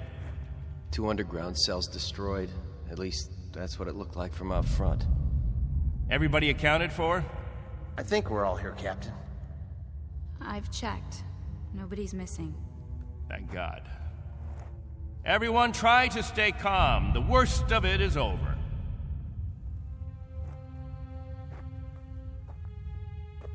Jojo? Yeah, Captain? You're not scared, are you? Well, kinda. Now, we can't have that. Mind if I sit for a minute? We'll talk, you and me. Captain, tell me about the Earth. Would you, Captain? Tell us what you remember. Yes, do. Well, all right, I guess I can do that. We'd like to hear. You, over there, is that you, friend? Yes, Captain. And you, Buck. Yes, sir. You fill in the holes if I leave out anything. Straighten me out if I'm wrong about any of my recollections. Jojo, I was a boy of 15 when we arrived here. But I remember Earth. I remember it as a place of color. I remember that in the autumn, the leaves changed. They turned different colors, red, gold, orange. And I remember streams of water that flowed down hillsides, and the water was sparkling and clear. And I remember clouds in the sky, white, billowy things that floated like great, majestic ships. They looked like sails. What are sails? Don't you know what sails were? In ancient times, that's how ships moved across the water. There was so much water. The men unfurled large sheets of canvas against the wind, and it was the wind that moved them. And I can remember night skies. Night. Endless black velvet with stars. And sometimes a moon that seemed to hang there as big as the face of an old man, looking down on us all. Captain, what's night? Why, that was the quiet time, Jojo. Night was when the earth went to sleep. It was the cover it pulled over itself. Not like here, with two suns always shining, always burning. It was a darkness that felt like a cool hand brushing over tired eyes. And there was snow on winter nights, gossamer things that drifted down and turned the earth all white. And we could build snowmen the next morning and see our breath in the air. And it was good then. It was right. So, why did you leave there? Oh, we thought we could find another Earth, Jojo. Then we found this. We thought we could escape war. We thought we could build an even better place. And it took us 20 years to find out that we had left our home 1 billion miles away, only to be stranded, like visitors, transients, that no roots could take hold in this ground. But it was too late. So we spend the next 30 years watching a clock and a calendar and waiting. But we can't wait any longer. Not a day, not an hour. We have to get back home. There's no more time. I'll go outside and survey the damage.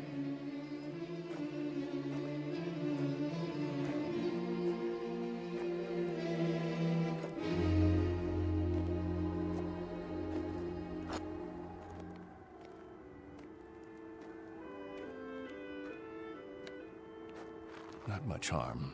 Radar tower is still standing.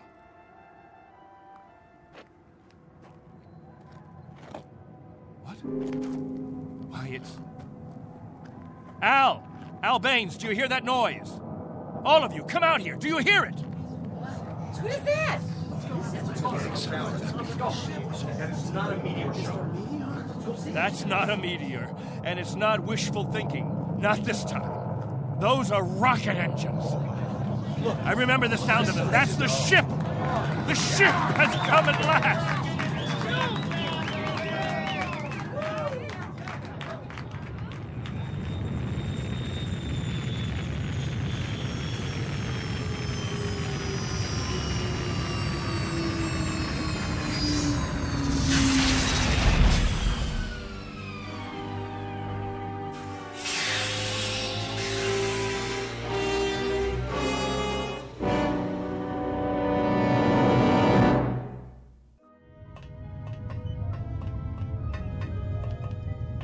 Wow, what a ship.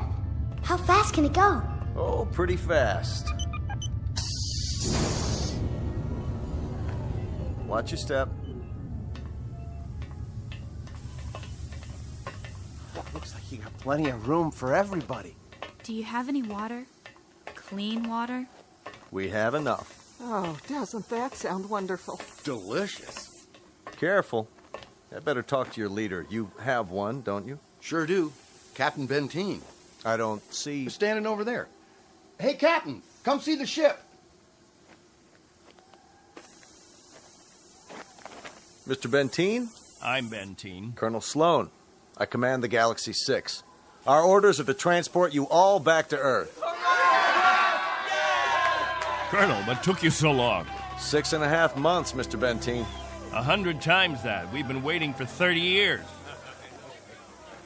Does it all look like this? Salt flats and scrubby mountains. 2 suns, hot and perpetual. 30 years of it. 30 years. The children have never seen Earth, and some of the older ones don't even remember it. They'll see it now. Our orders are to get you aboard as soon as possible. We figure that we should be able to lift off on Thursday. Are you still using Earth time? Of course. Good. That'll give you 3 days to prepare. Unfortunately, your people will only be able to take what they can carry. Over 200, aren't there? 187 men, women, and children. It may be a little crowded, but we'll fit you all in. You've been used to a lot of space, Mr. Benteen, haven't you? Space? Room to move around. That's all there is here. That and the heat. I can feel it. They'll make the trip standing on their heads if necessary. I'm sure they will, but I don't think that'll be necessary. Do you know, can you understand what a godsend this is for all of us? It's hard to imagine. I can only say your country's very, very proud of you. What of the Earth? Has it changed? Not too much. Still green? Still green. And the cities? The cities still stand. And war? As always, I'm afraid. One dies down, another one springs up. But through some miracle and the grace of God, we never had the big one. Now, Mr. Benteen, all things considered, I think you'll find it very much as you left it. Captain Benteen. Captain? That's what the people call me. This place, their very lives, it's all been my responsibility. You've done quite a job, Captain Benteen. But you can rest easy. I'll take over the responsibilities now. No need. I'm used to the job, Colonel. The living quarters, they're underground? I was saying, Colonel, I'm used to the responsibility. I wouldn't quite know how to function without it. Is it cooler there, Mr. Benteen? I'm sorry, I didn't... Your underground rooms, are they much cooler? Yes, they're refrigerated. It's... Captain. Morning, Captain. George. The best morning ever.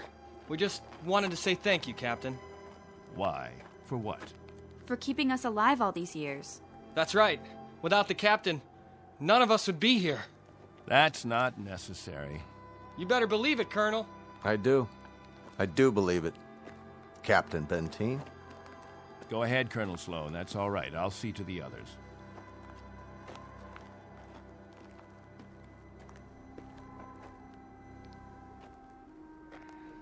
You know, I don't need this. I'm not going to take this. Hi, Captain. Julie, where's your bandage? Oh, I don't need it anymore. But we put one around your head so the cut would heal. What's this? Isn't it incredible? It's called a medicinal patch. You wear it for 24 hours. It accelerates the growth of new skin. Look at her forehead, Captain. You can hardly see the scratch. Better put the sling back on your arm, Al. I don't need a sling. Just this metal band. It's magnesium. Colonel Sloan said my arm would be perfect by the end of the week. Well, I seem to have had my practice taken away from me. But while we're here, I'd use that sling. I'll bet I've fixed about 500 broken wings in my time, and the only way to be sure it heals properly is to keep the limb immobile. Where's Colonel Sloan? I want to ask him what to pack.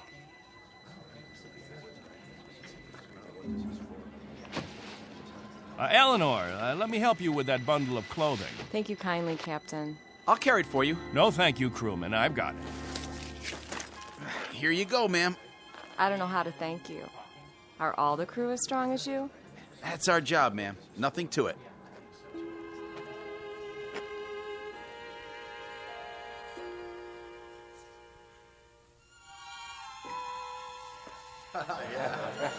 Hello there, Captain.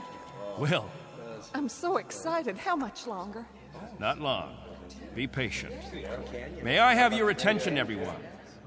Good question. Quiet, please. What is it, Captain?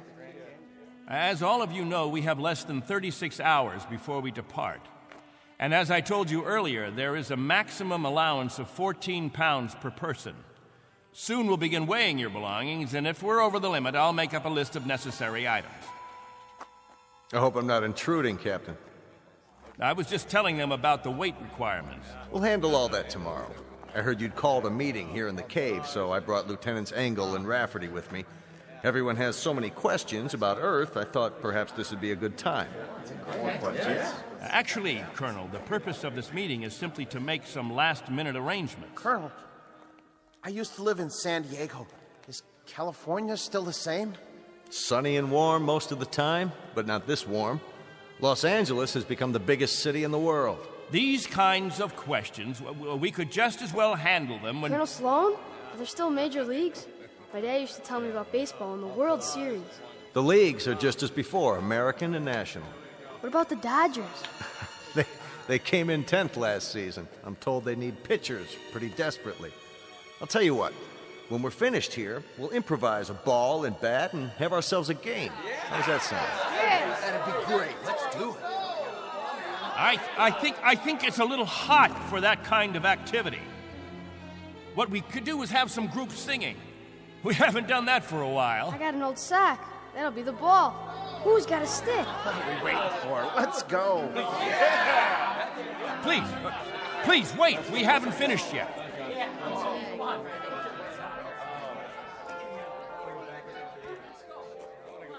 Jojo, I haven't told you a story in a long time. How would you like to hear a story about... What have you got there? This is what they call candy. One of the spacemen gave it to me. It tastes... Sweet, Jojo. It tastes sweet. Yeah, sweet, Captain. Want a bite? Oh, thank you, Jojo. Back on Earth, we can get all we want. Something, Captain? I'm not sure. I'm not at all sure. You've promised them all candy. You've made it sound as if that was what the Earth is made of. Sugar and spice and everything nice. Maybe they ought to be told the truth.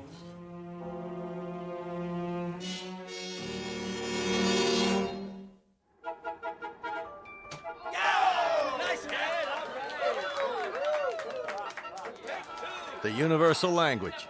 Baseball. You have a limited vocabulary, Colonel. Do you have any idea what the temperature is? At this hour, it's about 110. I don't know whether your crew can take it, but I know my people. They're going to pay for this little athletic event. Some of the older ones, it might even be serious for them. It's just a game, Benteen. My guess is that it's worth it. Now, I'd better get back to the ship. Colonel Sloan. Something else, Mr. Benteen? Colonel, when we get on the ship, you can tell us what to do and we'll all fall into line. But here, in this place, I'm in command. I'm not trying to usurp authority, Mr. Benteen, but I really don't see what harm a little game... It's still Captain Benteen. For now. Galaxy crewmen, back to the ship. That's an order. Oh, come on. It's time for rest now. All of you go back to your homes. I'll announce when the new day will start. I don't know. I guess it's suddenly illegal to have fun. You happy now, Captain? I was never unhappy, Colonel. I just happen to know what's right and what's wrong. I ask you to keep your crew in the ship during the rest time. I don't want my people distracted. You rule with a heavy fist. If it were 1 ounce lighter, no one would have survived. I've held these people together by will. They'd have died, Colonel, without someone they could hold on to. They'd have withered away. Not anymore, Captain. Relax. That's a luxury I've never been able to afford, Colonel. I've never been able to marry, to think only of myself, because of them. I've been a father figure, a governor, a confessor. I've been all those things. And if I hadn't been, there'd be no life here. These are my people. Understand? My people.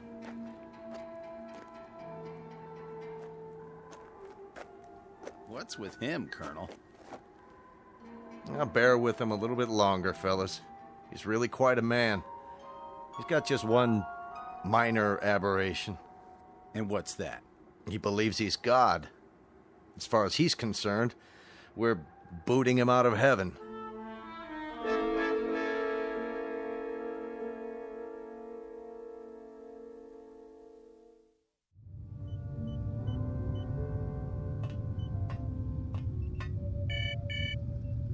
Yes? Mr. Captain Benteen is here, sir. Show him in. Very well, sir. Come in, Captain. Sorry my quarters are a bit cramped. Please, sit down. Colonel Sloan, this is a list of all passengers with their approximate weight and the weight of their belongings after each name. The scale we have is pretty beat up. My guess is that it underweighs by about 4 or 5 pounds. Fine. All I wanted was an approximation. We'll weigh them in on our own equipment before blast off. This is Wednesday, 12 midnight? I keep getting confused with the constant light. When do the people get up? About 2 Earth time. The hours from 7 until 1:45 are the hottest. That's when we try to stay indoors. Then we have our meetings at the cave about 2 hours afterwards. We've had to improvise our own schedule. You've improvised very well, Captain. I looked at the saltwater converter, your electro plant, the sun shields you put up over the crops. Very inventive. Necessity hasn't been the mother of invention here. It's been the father and the whole family. Well, you'll be able to give way to progress now. Though I wonder if all of it'll be to your liking. The way you'll be lionized when you get back to Earth. You're referred to in the press as the Lost Pioneers. They're gonna make quite a thing of you when we land. Oh? Wherever any of your people settle, there'll be keys to the cities, brass bands. I expect they'll scatter all over the U.S. The government's had inquiries by, well, it must be thousands of relatives. My guess is that they'll just about have time to look into a television camera and then get whisked off. Well, they won't be scattered, Colonel. They'll go as a group. We'll find a place where we can settle, and that's where we'll stay. I'm talking about when we get back to Earth, Captain. That's what I'm talking about. They won't be splitting up. Not my people. Captain, as a point of interest, did you ever ask them? Ask them what? Whether they'd want to stay together. That would be a ridiculous question, like asking a child if he wants some more ice cream. They're children, you see, Colonel. Oh, chronologically, they range from 6 months to 60-odd years, but socially, psychologically, they're children. I've kept them alive and functioning all this time. Once we're back on Earth, I'll simply continue the process. Captain Benteen, have you told them that? Have you told them that after 30 years of waiting, 30 years of living in a compound, they're going to travel 1 billion miles just to walk into another one? Have you? There's no need. They wouldn't have it any other way. To leave them to their own devices, that would be an act of cruelty. Captain, do me one favor. Just ask them.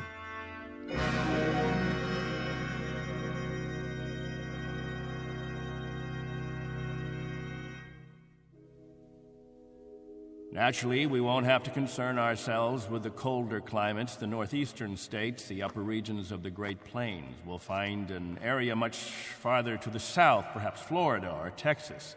Southern California has a temperate climate. Captain, you better tell us about frostbite treatment, because I'm moving to Wisconsin. That's where my family settled originally. What about Oregon, Captain? That's where Joan and I plan to settle. I've heard about the forest there. New York. Please, wait a minute. You don't understand. Let me make this clear. All of you will have a chance to meet your relatives. I see no reason why visits can't be arranged, perhaps even for a week or more. But naturally, we'll remain together as a community in whatever land grant we obtain from the government, or whatever given area we can arrange. I can assure you of one thing, and I hope put all your fears to rest. I'll remain as your guide, your consultant. And I guarantee that no one will lack for my help or my advice. Captain, Julie and I were thinking of farming. Why, that's a fine idea, Al. We'll farm just as we have farmed, but much more easily. The rainfall back on Earth is so plentiful. And as I told you, there's only one sun, so you won't have to shield the crops. Of course we'll farm. Certainly, we'll farm. Julie's got relatives in the state of Washington. You couldn't take the cold. None of you could. But I guarantee that wherever we settle, the farming will be good. I'll see to that. What's the matter? Don't you understand? We don't plan to stay together. You don't understand, Al. You've never understood much of anything. If we split up, I seriously doubt that we'd survive. Al, explain it to him. Go on. We'll survive, Captain. If anyone wants to stay together, that'll be their right. But if they want to go their own way, that'll be their right too. Am I wrong, Colonel? You're not wrong. We're to take you back as a group. Once on Earth, you can do as you please. Colonel, let us settle our differences in our own way. There are no differences, Captain. There are differences. There are. Changes that have taken place on Earth. Things we aren't prepared for. Oh, the Colonel has made it sound like a big holiday. The good life just plucked off a tree. Well, friends, I don't want any of you disillusioned. Wherever men live, they grub, they scrabble. They have to dig to stay alive. It's a fact. But together, that's the word, together. We've got to stay together. Think of that word now. Let's say it out loud. Everybody, now. Together. Together. Together. Together. Together. Looks like the congregation isn't with you anymore, Captain. What's the matter with all of you people? Wait.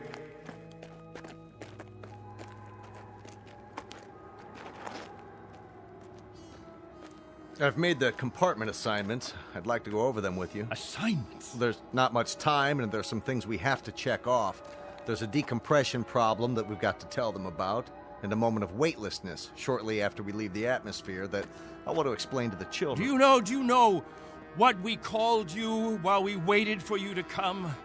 We called you the Messiah. Did you? You were supposed to bring freedom, but that's not what you brought. You brought selfishness, dissatisfaction, divisiveness. With all the misery we've had here, those germs never infected us. I brought nothing but a ship and a crew and a means of escape. You've had no diseases, no viruses. Did it ever occur to you why? You've lived in a test tube, Captain. Antiseptic and germ-free and sterile. Sure, you're a group, a cell, but that's all over with. Now it's time for you to be what God meant you to be, individuals. Time to break the test tube. Time to rejoin the human race. What I'd like to know is why in the name of God you're so reluctant about it. Because I remember the human race. This is incredible. Oh, it's really incredible. I was wrong, Colonel. I've been telling them about an Earth that doesn't exist, an imaginary garden. No, we can't go back. It's too late.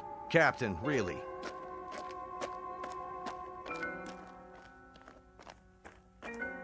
Everybody, gather around.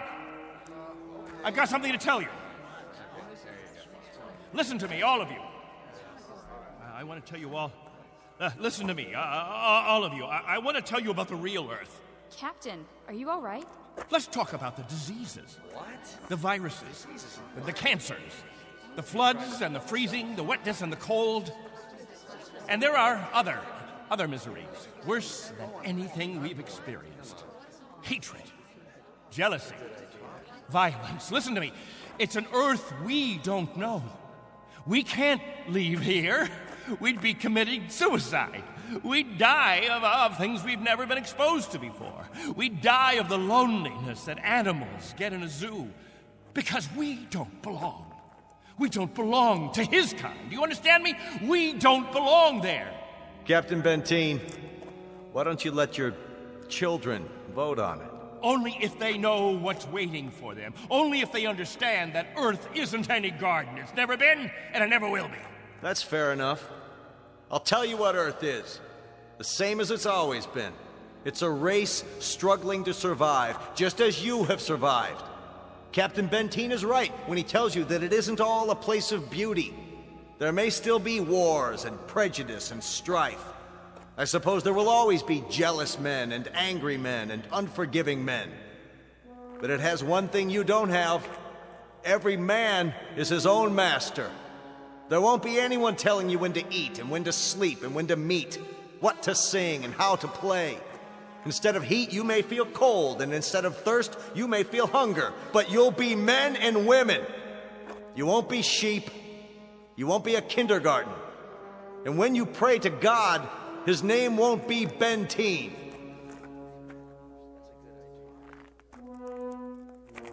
A vote now, Captain, and the majority wins. Those of you who want to be on the ship 10 hours from now, heading back to Earth, step forward. All right, I'm going. Let's go. Let's go. Go. That's it. I suppose that makes it unanimous, Benteen. Even you, Jojo? Well, I want to go with the Colonel. Give me something, anything. Give that sledgehammer. Here. No, let it go. Angle, Rafferty. There, sir. Stop him. He's running from the ship. No. Captain, no, please.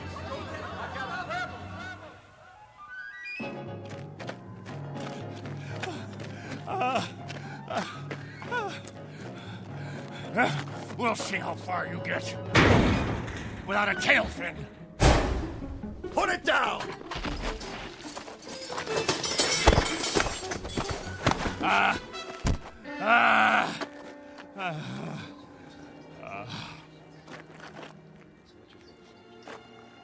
You all right, Colonel? I'm fine. What about the ship? Just a couple of dents, nothing serious. Lucky you stopped them when you did. Captain Benteen, let go. For everyone's sake, loosen your grip and let go. God help you. God help you all. Tomorrow you think you're getting on a ship headed for paradise. What you don't realize is you're heading for hell. What about you? I'll stay here. That's right. This is my home. This is where I belong. This is where you belong. You just don't have the brains or the guts or the sense to know it. This ship leaves at 0800 tomorrow. If you're not on board... I want no special privileges, Colonel Slow. No special treatment. If you're to blast off at 8, you blast off at 8. As for the rest of you, you can go on the ship or you can remain here with me. I'll be at the cave. Any who want to remain can meet me there.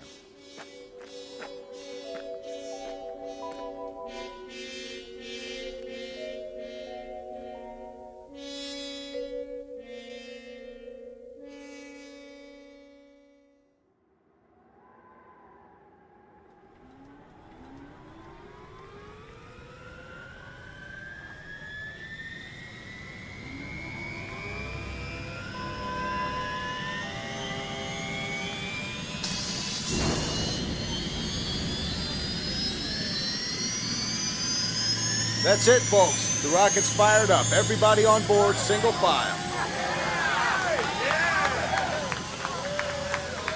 What about the captain?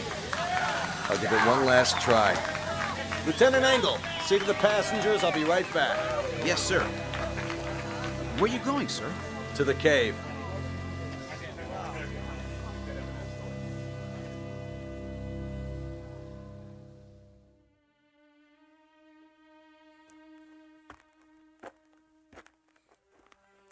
Captain? Benteen? Benteen, we know you're in here. Please, let us talk to you. He's not going to show himself, Colonel. We're leaving now. We have to blast off in 5 minutes. If we don't, we'll have lost our orbital position.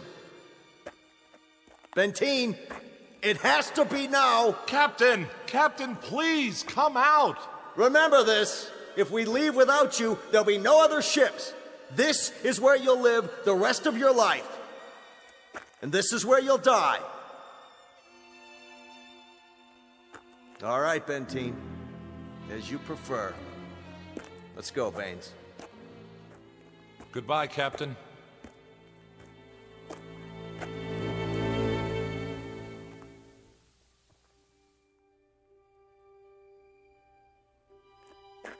Hello, friends, all together at the meeting place. Any new business today? No? Jojo, I'll bet you want to hear about Earth. About the rivers and the seas, the blue skies, or the night, the stars and the moon. Which do you want to hear about this time? There's color on Earth, the change of seasons. And the wind brings the smell of the ground, the plants, the seeds, the roots, flower petals, sap from the trees, and the smell of the weather, the rain or the mist or the fog. And on the earth, there's green, the color green, the feeling green. There's something fresh about it, something living. Earth. It's called Earth.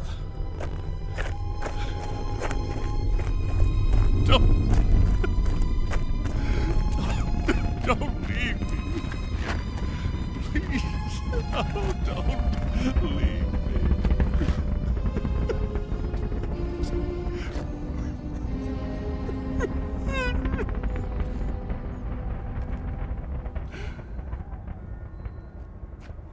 No! Don't leave me behind!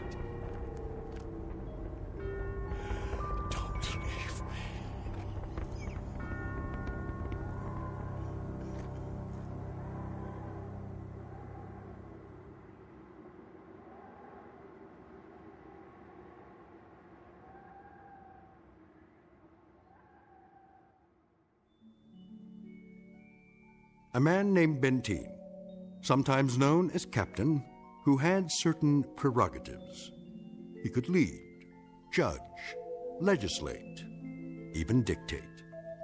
It became a habit, and finally, a necessity. William Benteen, once a god, now a population of one, on a distant outpost in the Twilight Zone.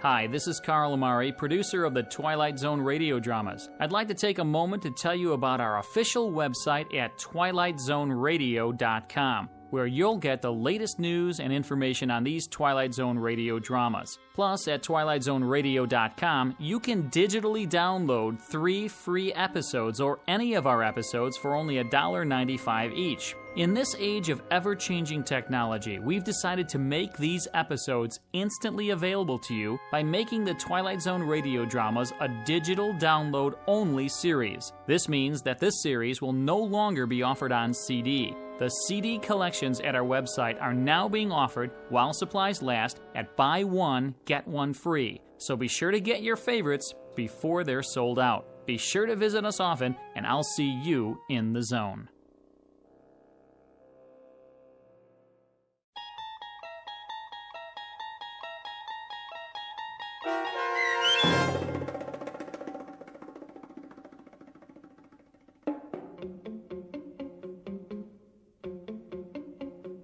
On Thursday, We Leave for Home, starring Barry Bostwick with Stacy Keach as your narrator, was adapted for radio by Dennis Etchison and written for The Twilight Zone by Rod Serling.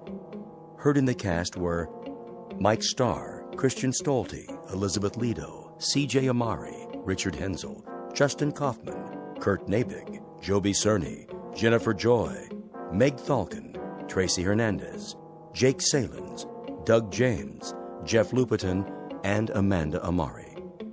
The producers of The Twilight Zone wish to thank CBS Enterprises and the Rod Serling estate for making this series possible.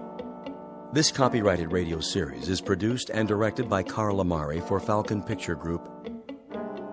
Sound design and custom Foley effects for The Twilight Zone by Cerny American Creatives Bob Benson, Craig Lee, Michael Slaybach, and Matt Sorrow. To learn more about the Twilight Zone radio dramas and to contact us, visit our official website at twilightzoneradio.com. Doug James speaking.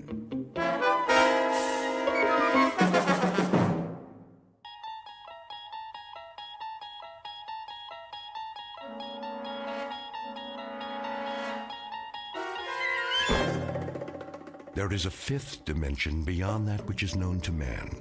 It is a dimension as vast as space and as timeless as infinity. It is the middle ground between light and shadow, and it lies between the pit of man's fears and the summit of his knowledge. This is the dimension of imagination. It is an area which we call the Twilight Zone.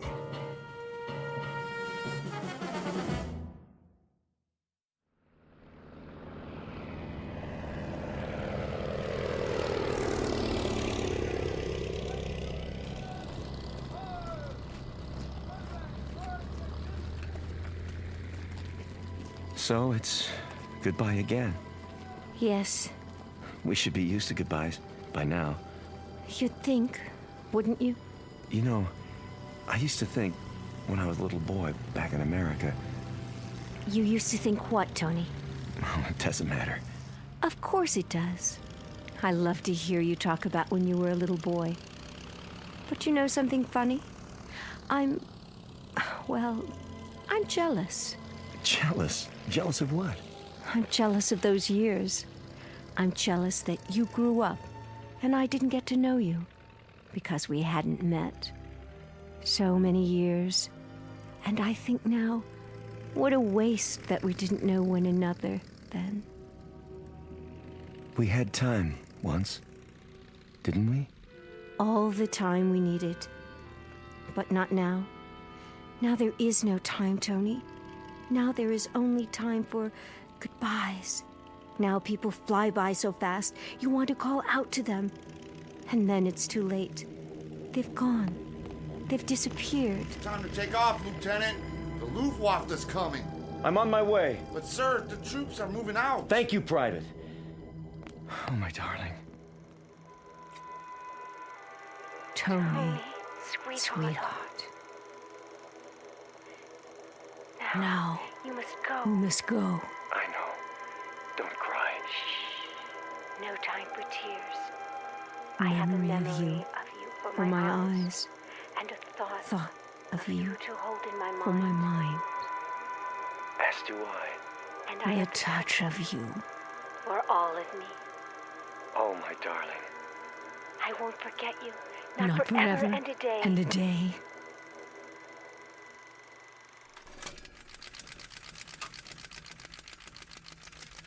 Oh, Jerry. Jerry, where are you now? Where? Picture of a woman looking at a picture. Her features alive to everything that appears on the screen. Her lips move and her eyes flash, mirroring every expression, every emotion. The features are exquisite, beautifully chiseled and proportioned.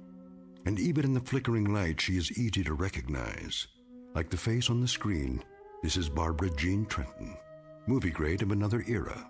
Once brilliant star in a firmament no longer a part of the sky, eclipsed by the movement of the earth and time. Barbara Jean Trenton, whose world has become a projection room in her home, whose dreams are made of celluloid, struck down by hit-and-run years and lying on the pavement, trying desperately to get the license number of fleeting fame. Somewhere on a side street, in the Twilight Zone. And now The Twilight Zone and our story, The 16mm Shrine, starring Kathy Garver with Stacy Keach as your narrator.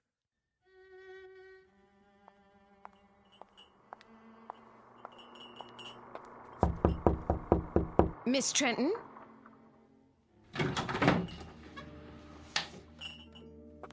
Miss Trenton? Miss... What is it, Sally? Oh, I didn't see you standing there. It's so dark in this room. Would you like me to open the drape? No, thank you. What is it that you want? I brought you a snack, Miss Trenton. You always used to have a snack this time of day. Just put it down on the table. Yes, miss. If you don't mind my saying so, you really should have something to eat. I do mind. That will be all, Sally. Yes, Miss Trenton. I'll be going now. You do that. Will you be wanting lunch this afternoon? I'll be glad to make you a nice... I'll let you know. Very well, miss.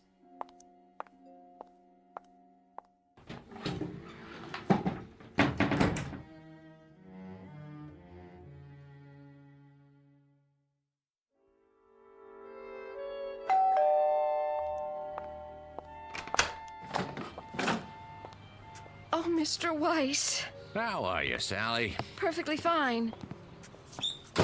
In the den, is she? Yes, sir. Mr. Weiss. Yes? I'm worried about her. I'm worried that... Well, you see... I'll see how she's doing. But you don't understand, Mr. Weiss. It's getting worse. Much worse. I go in there and... And? There have been times when I've gone in and I could almost swear that... What could you swear to, Sally? That sometimes she... Well, she's not in the room at all. She's up on the screen. But she is, isn't she? You know those old films she's watching are her films, right? I do, yes. But I take your point. She's been in there too much, and it's disturbing you. That's perfectly understandable. I tell you what. Let me talk to her. Would you? Yeah, just give me a minute. Of course, sir.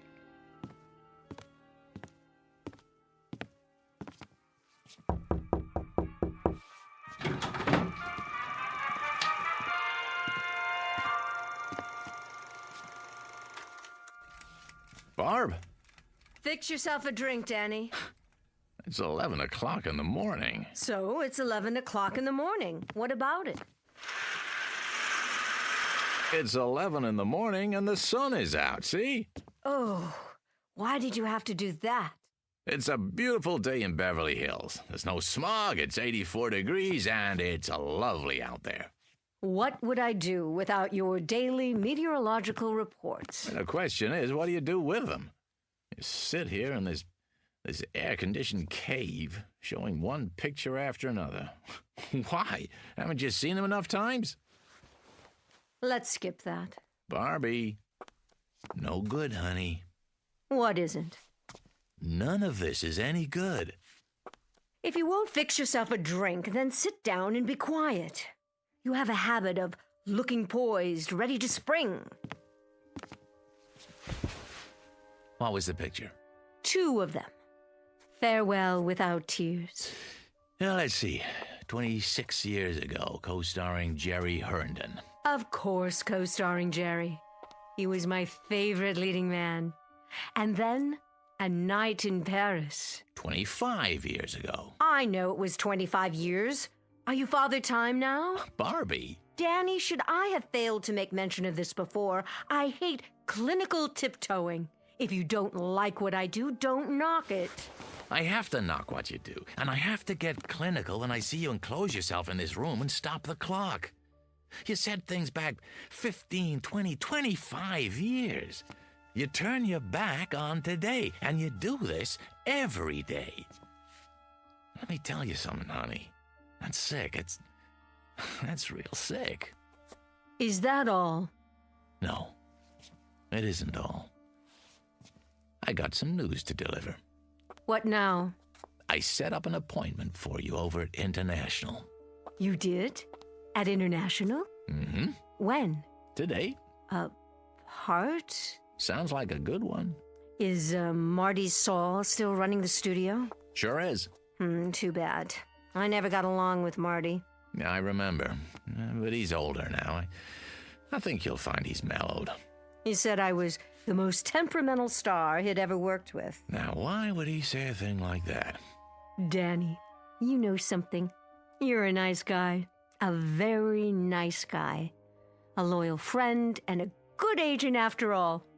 And I guess in my own devious, selfish way, I happen to be very much in love with you. Wait. Calm down now, Barbie. Oh, I hope it's a musical. I'd love to dance again. Or a juicy romantic role, like the scenes I watched this morning with Jerry Herndon. See his photograph here? Yes, I see it. I did 3 pictures with him. I know. Oh, mon capitaine, tell me about your country of America. A Night in Paris, remember? Jerry was a young American lieutenant. I was Claudette, the little French girl. Age 19. Go to the devil, Danny. Barbara Jean, it's a beautiful day today. The sun is shining, and it's a brand new world. A new world, get it? It's 25 years away from A Night in Paris, and 26 years away from A Farewell Without Tears. This room is dark and cold and full of cobwebs. Now get up and go outside, honey. You'll be surprised at what you see. Huh? Pleasantly surprised, I promise. And don't you dare let me catch you looking at old photographs on the wall anymore, or in the mirror either. Now, I'll meet you in Saul's office at 3 o'clock. Do we understand each other? We do. Good. In fact, it's more than good. It's absolutely, positively great. Danny? Yeah? Thank you. Well, don't thank me yet. Just be there.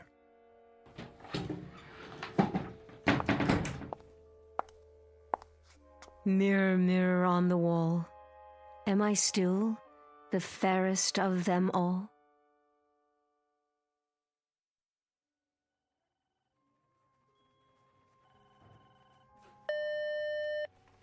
Yeah. Mr. Weiss, sir, and Miss Trenton? Sign him in.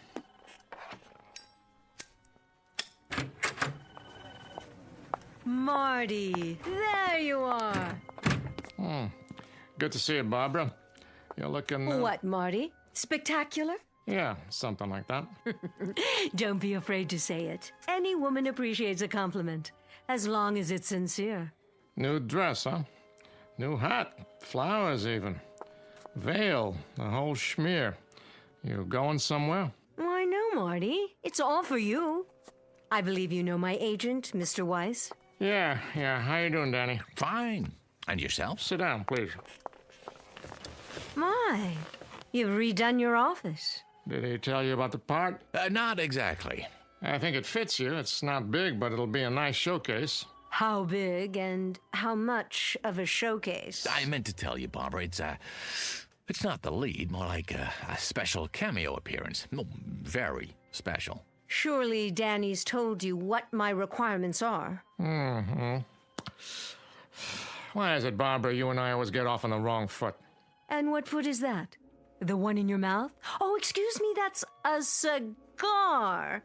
Still smoking those nasty things I see. We always seem to fight. Doesn't that always seem to be the case? We begin by fighting. I'm still waiting to hear about the part, Marty. Raise the veil. What? On your hat. Go ahead. That's it. Uh-huh. Perfect. What do you mean? You play a mother. How old a mother? No, that's not the point, Barbara. 40-ish, but very vibrant, very alive. As opposed to what? A corpse? I don't play mothers, Mr. Saul. I never have, and I'm not about to start now. I also don't take bit roles, even if you call them cameos. You should know that. You'll forgive me, my dear, but I didn't realize you were still so particular. Well, now you do. At least I would think you'd look at the part. That would be a waste of my time. Look, I think we could at least take the script home with us, Barbie. You take the script home with you, and you play it. I didn't like this crude, tasteless man when I was under contract to him, and I don't like him anymore now. And especially when he offers me a fast walk-on. And you, Miss Prima Donna, I got news for you. You may think you're still the #1 lady on top of the heap, but you got it wrong. You're just an aging broad with a scrapbook. And any part you get at this studio won't have to go through an agent. You can set it up with a community chest, because it'll be charity. Barbara, wait! Remind me someday, Saul. Remind me when you've gone over the hill and you're down on your hands and knees. Remind me to give you a swift kick, just so you'll know how it feels.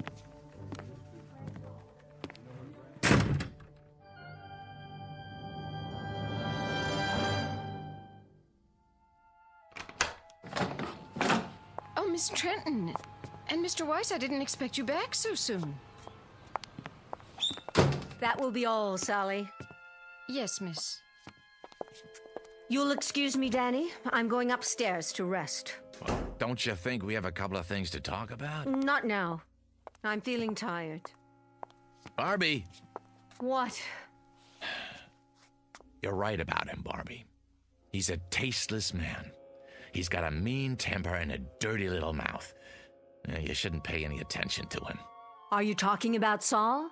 Saul doesn't exist. That studio doesn't exist. Not anymore. Not the way it is now. Exactly. There are other studios. I'm talking about all of them. This is the world, Dan, right here. From now on, I keep the doors locked with drapes over the windows. I don't want any of the outside coming in. Not the Marty Sauls or the movies without sentiment or those teenaged actors on television or rap music or any of it.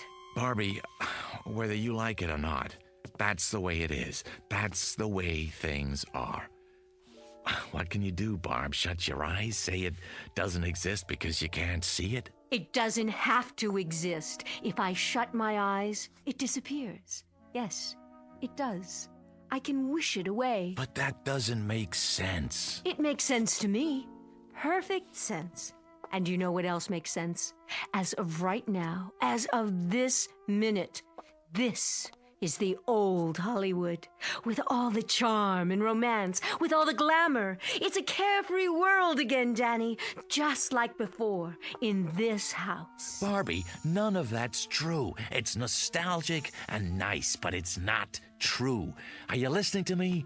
It's phony. Well, if I wish hard enough, it won't be phony. If I wish hard enough, Danny. Barbara, please. I'll give a party. Yes.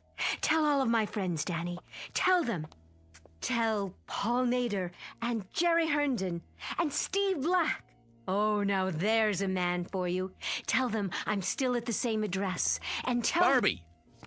Paul Nader's been dead for 5 years. Jerry Herndon lives in Chicago. Steve Black hasn't been around for 15 years. And if I could get to them, if I could, what kind of party can I invite them to here?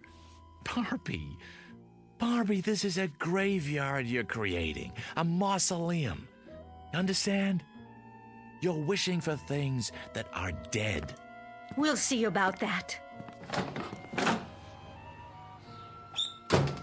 We'll see about that.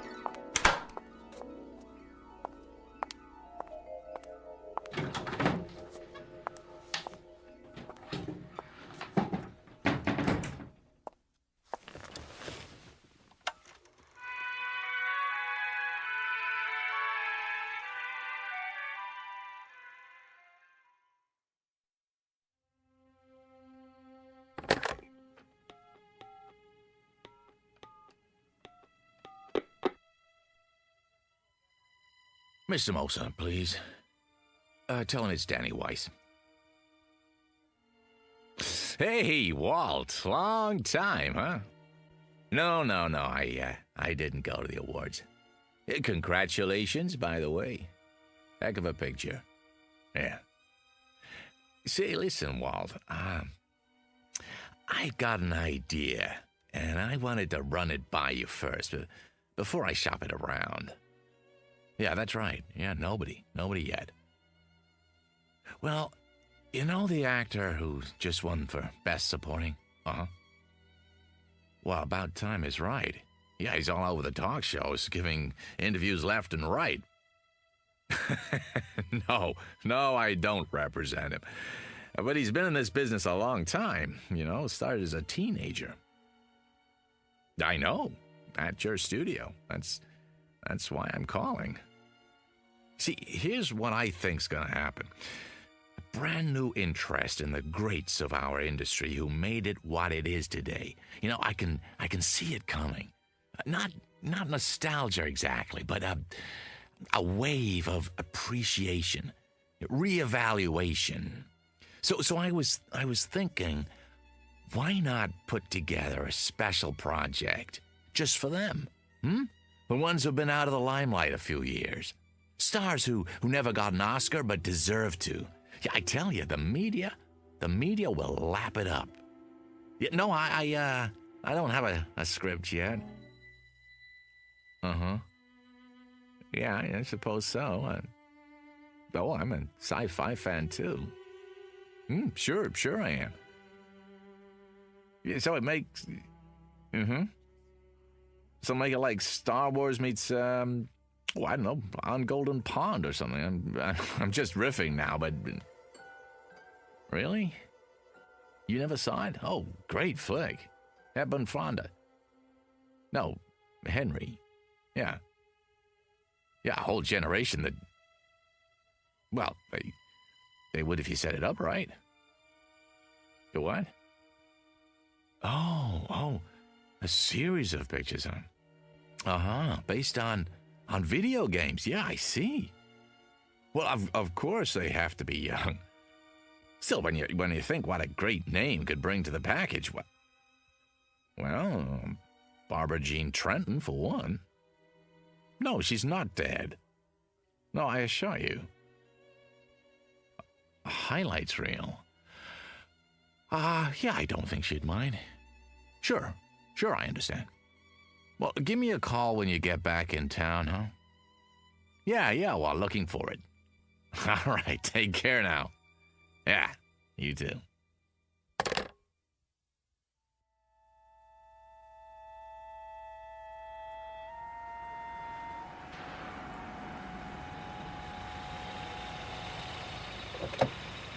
Hello, Mr. Weiss. Hello, Billy. Lunch again, huh? Park it nearby, would you? Won't be long. Yes, sir.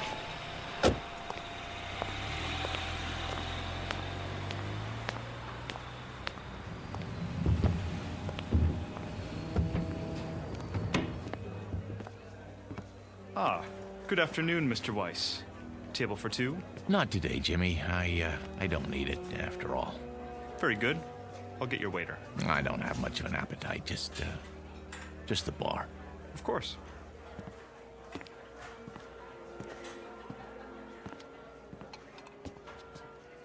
Hey, hi there, Mr. Weiss. Where's where's who, Rich? Well, you'll excuse me saying so, but the place has been buzzing. I heard you're bringing Barbara Jean Trenton for lunch. Some kind of celebration. Ah, well, there's been a change of plans. Oh, well, the reason I mention it is I was going to ask her for an autograph. You think she'd have minded? I'll bring you an autographed 8x10. How's that? Would ya?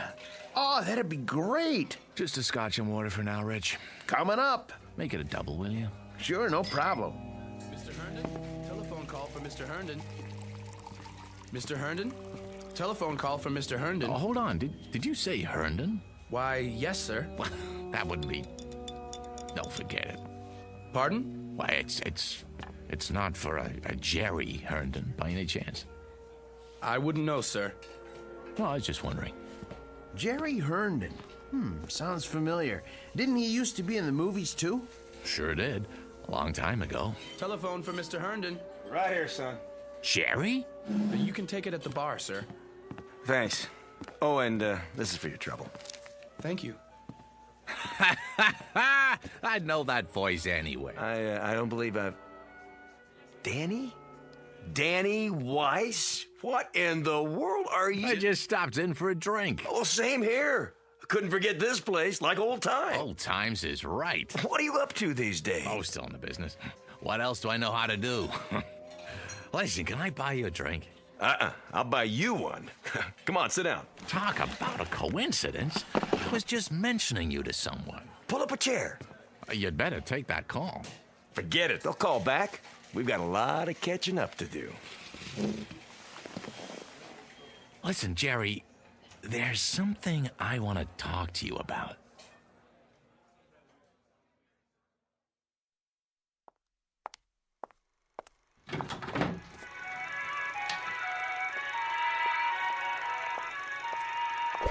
Oh. Who's there? Only me, miss. What have you done? Very sorry, miss. I didn't see you sitting there. I must have tripped on the electrical cord. Shall I plug it back in? Thank you, no. I'll take care of it, Sally. And Sally. Yes, miss. I'm locking the door to this room.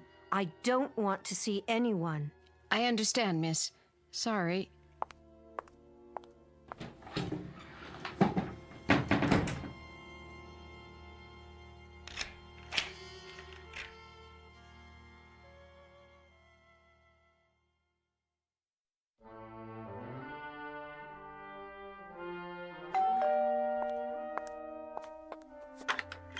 Yes? It's Mr. Weiss. Oh, Mr. Weiss. Can I come in? Yes, sir. Miss Trenton? In there. How is she? I wish I could tell you, Mr. Weiss, but I hardly see her anymore. Sometimes her bed's not even slept in.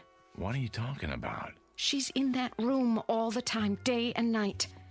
And a couple of times when I've gone in, I tell you, Mr. Weiss, don't think I'm going out of my mind or anything. But I swear to you, I can't see her. Only her picture up on the screen. Well, none of that matters now. There'll be a gentleman over here in a little while. A Mr. Herndon. Jerry Herndon? The one who played opposite Miss Trenton? That's the one. He's in town on a business trip. I thought it might do her good. Take him into the den, will you, Sally, when he gets here? I will, but it won't do any good. She won't see him. I wouldn't be too sure. She won't. She doesn't talk to anyone, not even the phone. Just stays in that room looking at her old movies, running them over and over. I'm worried about her, Mr. Weiss. You don't know how worried. I'll go in and talk to her. Mr. Herndon should be here any minute.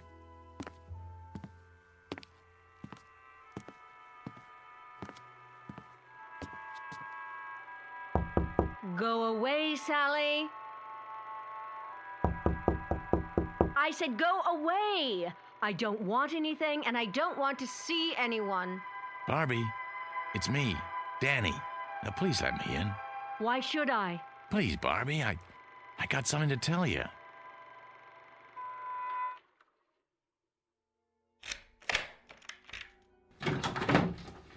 There. Are you satisfied? Barbie? What's the matter, Danny? Don't care for the merchandise? Looking a little worn? The merchandise is beautiful as always, but it looks tired.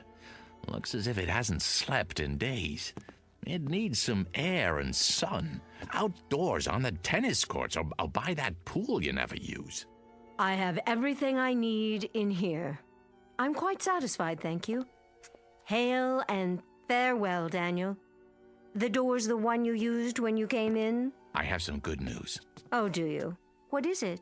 Has my house been declared an historic monument? A friend's coming to see you. A friend? All my friends are dead, retired, or forgotten. You told me that yourself, in no uncertain terms. Oh, this one's very much alive, and he'd love to see you. Tell him I'm not receiving. It's Jerry Herndon. Jerry? Dan, you don't mean it. I do. Where is he? What's happened to him? Nothing's happened to him, I promise you. You'll see for yourself. When? Any time now. I happened to run into him. I swear, by pure chance. He asked about you, wanted to know if he could see you. I took the liberty. Oh, you're such a dear. You've done well, Danny. Very well. Oh, by the way I look, no makeup and these clothes. When's he coming? I have to dress. I think he'll like you just fine if you're wearing sackcloth. But if it makes you feel better, go ahead. Stall for me.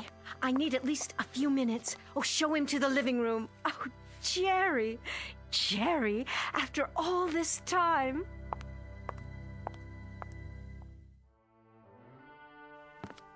How is she? Really. I'm so sorry I haven't kept in touch. She's still Barbara, same zest for life, same charm. Why, we just had a meeting at the old studio. Yeah, the day I ran into you, matter of fact. Oh, not that same terrible head of production, I hope. Yep, Marty Saul in the flesh. He's running the whole place now. And he hasn't changed one bit. Same chip on his shoulder. No kidding. Jerry, truth is, she's not well. Nothing serious, I hope. She'll pull out of it, I'm sure, but make a fuss over her if you would. Tell her how wonderful she looks. It would mean a great deal to her, Jerry, and you can help, and that's something she needs right now. Well, sure, Dan. I'll do my best. Danny? Yeah, in here, Barbie. I heard you'd invited someone for a visit.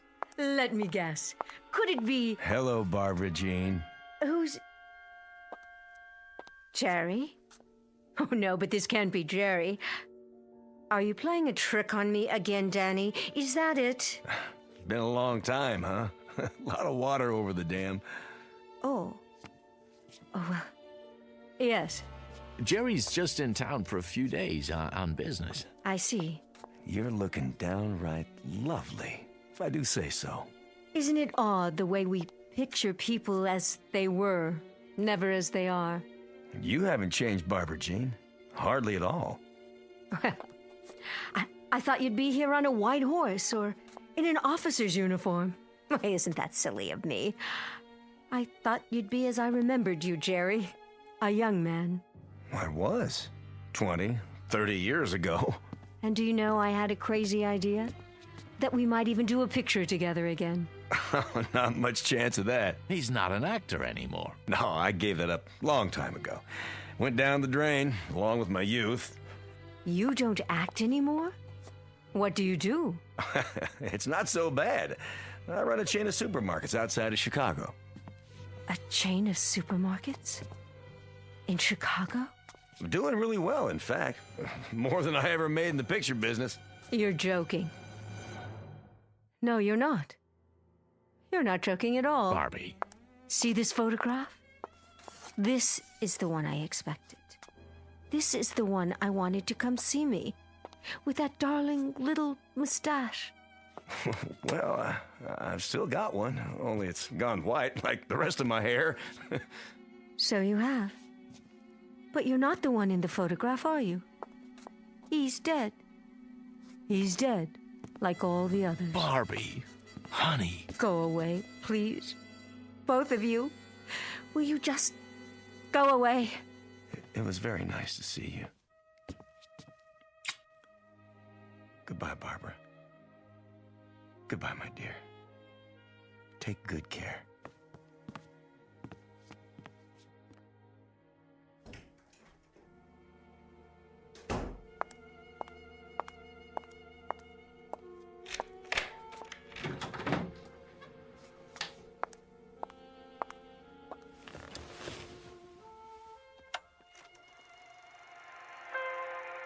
Jerry.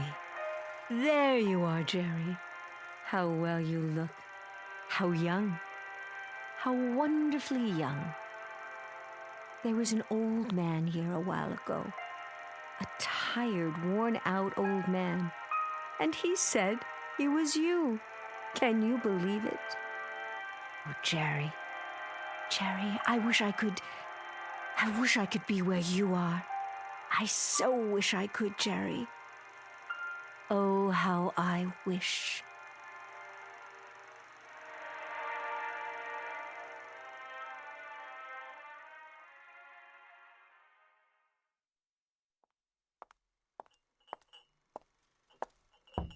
Miss Trenton?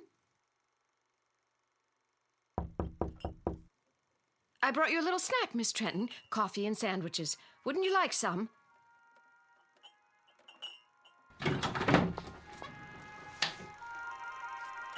Miss Trenton, where are you? Jerry? Jerry, wait for me! I'm afraid this is goodbye, Sally. No! Goodbye!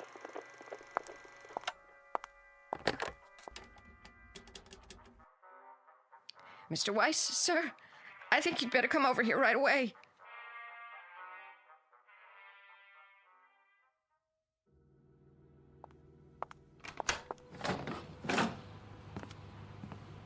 What is it, Sally? You'd best see for yourself.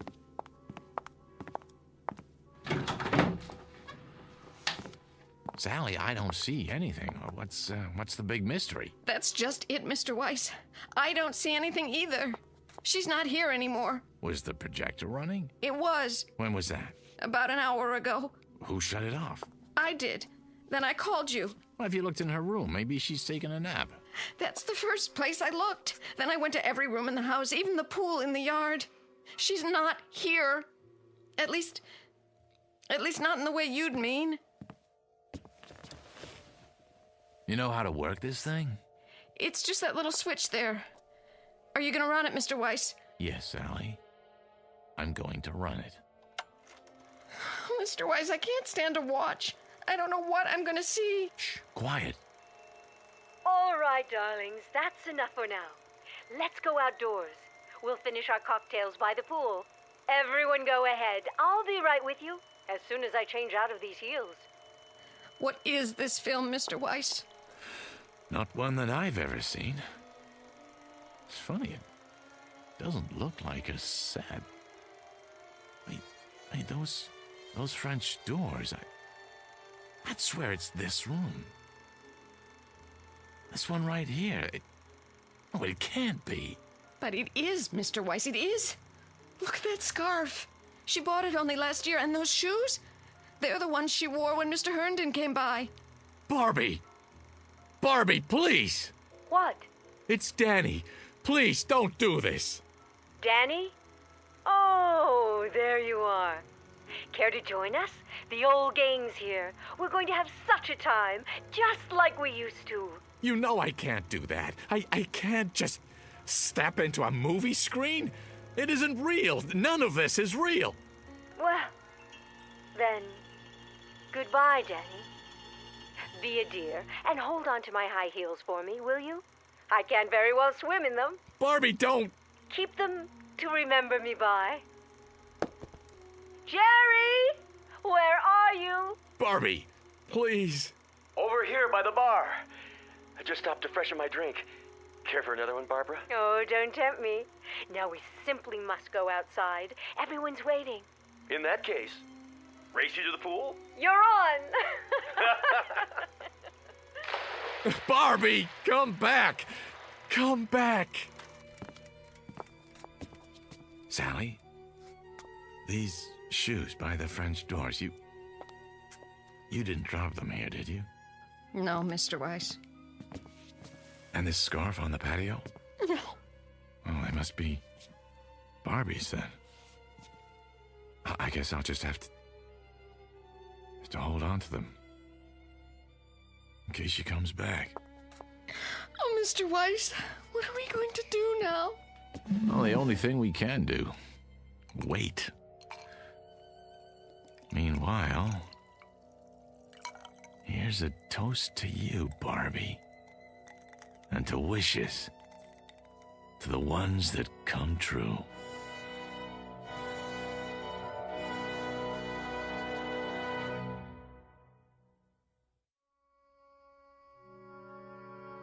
To the wishes that come true, to the strange mystic strength of the human animal, who walks that thin line between reality and the shadows and can sometimes make one merge with the other. To Miss Barbara Jean Trenton, movie queen of another era, and no longer of this one. May her star shine brightly in the Twilight Zone.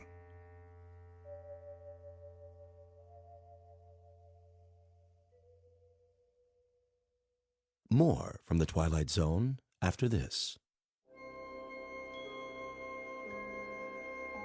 Hi, this is Carl Amari, producer of the Twilight Zone radio dramas. I'd like to take a moment to tell you about our official website at twilightzoneradio.com, where you'll get the latest news and information on these Twilight Zone radio dramas. Plus, at twilightzoneradio.com, you can digitally download 3 free episodes or any of our episodes for only $1.95 each. In this age of ever-changing technology, we've decided to make these episodes instantly available to you by making the Twilight Zone radio dramas a digital download-only series. This means that this series will no longer be offered on CD. The CD collections at our website are now being offered while supplies last at buy one, get one free. So be sure to get your favorites before they're sold out. Be sure to visit us often, and I'll see you in the zone.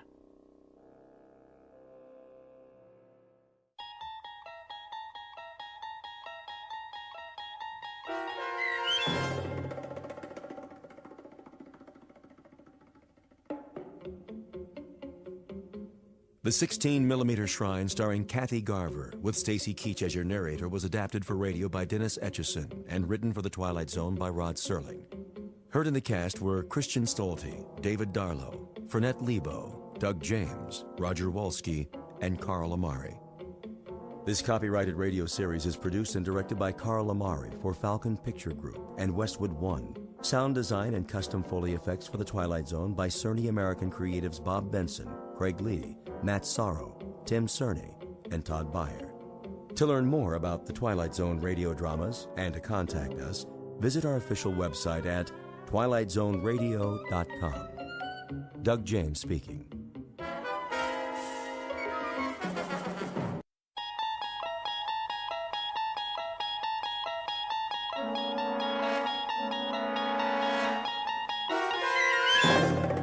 You unlock this door with the key of imagination. Beyond it is another dimension, a dimension of sound, a dimension of sight, a dimension of mind. You're moving into a land of both shadow and substance, of things and ideas. You've just crossed over into the Twilight Zone.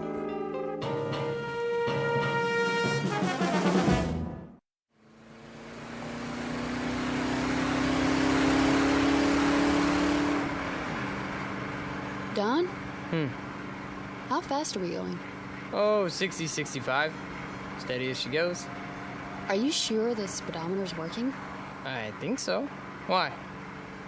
It's just that those hills over there, they haven't moved all morning.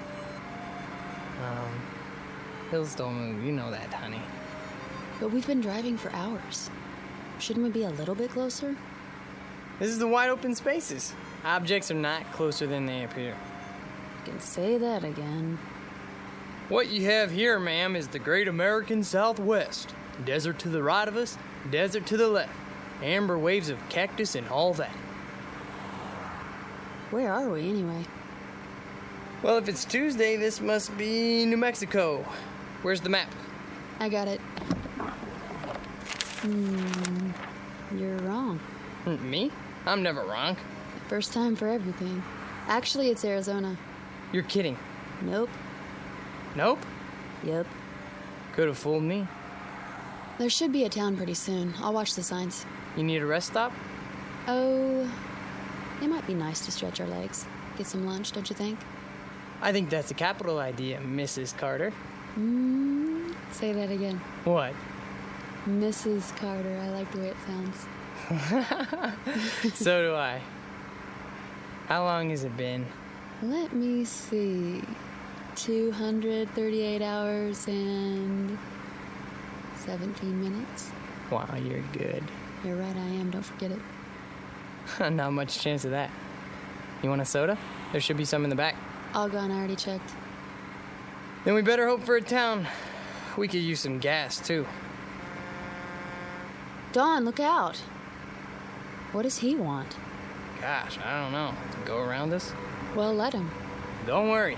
I'm not gonna duel with him. Look at that. His license plate. 3 7s. Dawn, listen. What's wrong with the car? I don't know. We still got a quarter tank.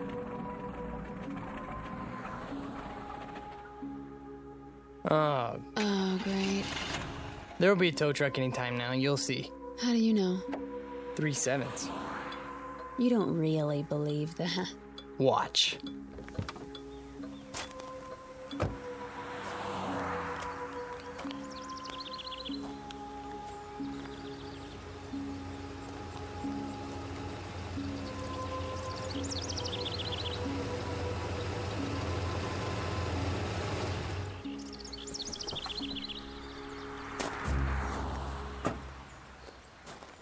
there, folks. Need a tow?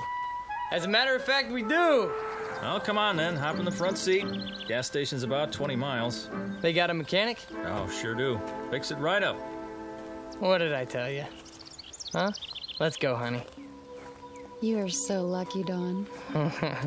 Luck had nothing to do with it.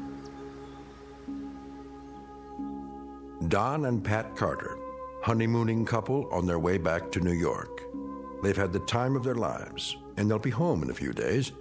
Or that was the plan. But their new life together is full of surprises. Very shortly, Mr. and Mrs. Carter will be subjected to a gift of sorts, one that most humans never receive in a lifetime.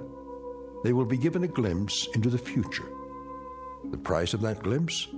A mere penny, 1/100th of a dollar. The time is now. The place of their revelation is a little diner in Ridgeville, Arizona. But what our honeymooners don't realize yet is that this unassuming town just happens to lie on the outskirts of the Twilight Zone. And now, The Twilight Zone and our story Nick of Time, starring Marshall Allman and Jamie Brown, with Stacy Keach as your narrator.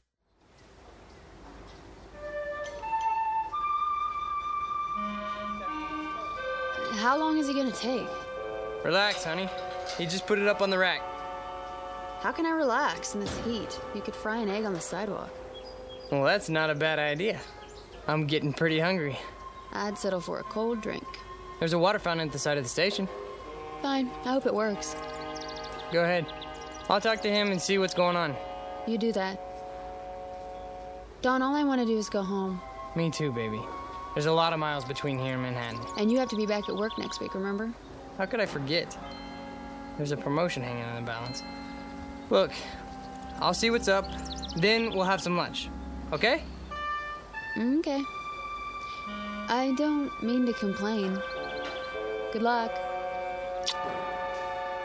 Hang in there a little while longer, we'll make it. I know we will. I'm just impatient to get on with our life. Me too.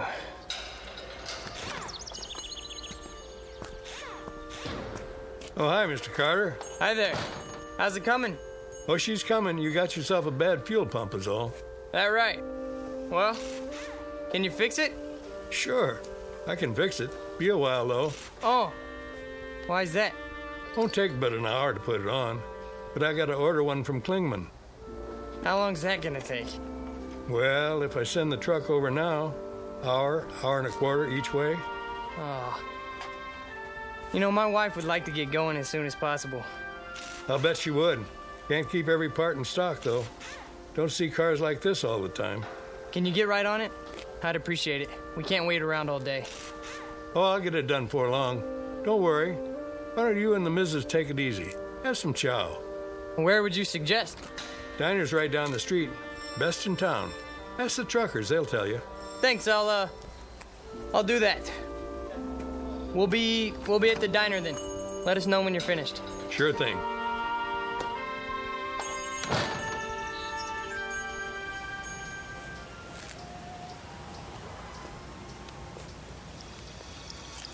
There you are. How you holding up? The drinking water isn't cold. I'm sorry, baby. Well? Fuel pump's shot. But it's a new car. That's what he said. He'll get right on it. How long? Couple more hours. What? Maybe 3. That's crazy. 4 tops. Are you kidding? That's the max he promised. How come? What's the problem? He has to send the truck to the next town for a part? And where is that? I don't know. New Mexico? Colorado? Someplace like that. Oh boy, oh boy, oh boy. Let's take a walk. Ready for some lunch? Lunch? We might as well just move here, put down some roots. Sure. We'll rent a room at a motel. Get the weekly rate. Yeah, well, is it air conditioned? I was thinking an electric fan. Yeah, I'm gonna look for a job tomorrow. Where? I don't know, but I'm holding out for an executive position. Well, maybe there's an Indian reservation. We can move into a teepee. Quiet, you. Yes, sir. Where's Restaurant Row? Just ahead. You can see the diner from here.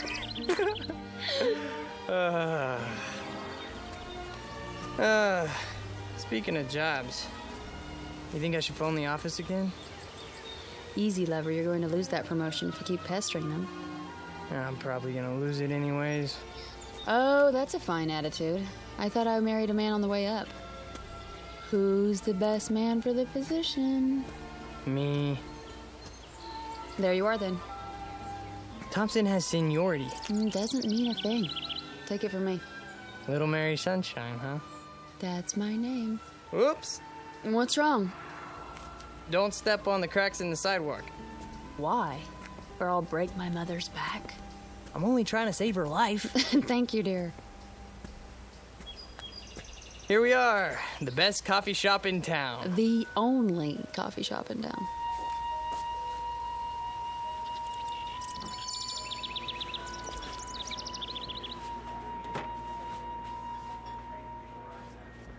Well, looks like we got the place to ourselves. Except for that man at the counter. Yeah, nice Stetson. Think I should get one? I'll be right with you, folks. Oh, not at the counter, please. Is the booth all right? Anywhere you like. I wonder what specials they got. I just want something cold to drink. Well, they have ice, don't they? Knock wood. Well, look at that. Huh. Well, wonders never cease. Look at what? The napkin holder. What about it? It's got one of those little built-in vending machines. The Mystic Seer. Answers. Read what it says. Insert 1 cent. Ask me a yes or no question. You put a penny in and push the lever down. Lovely.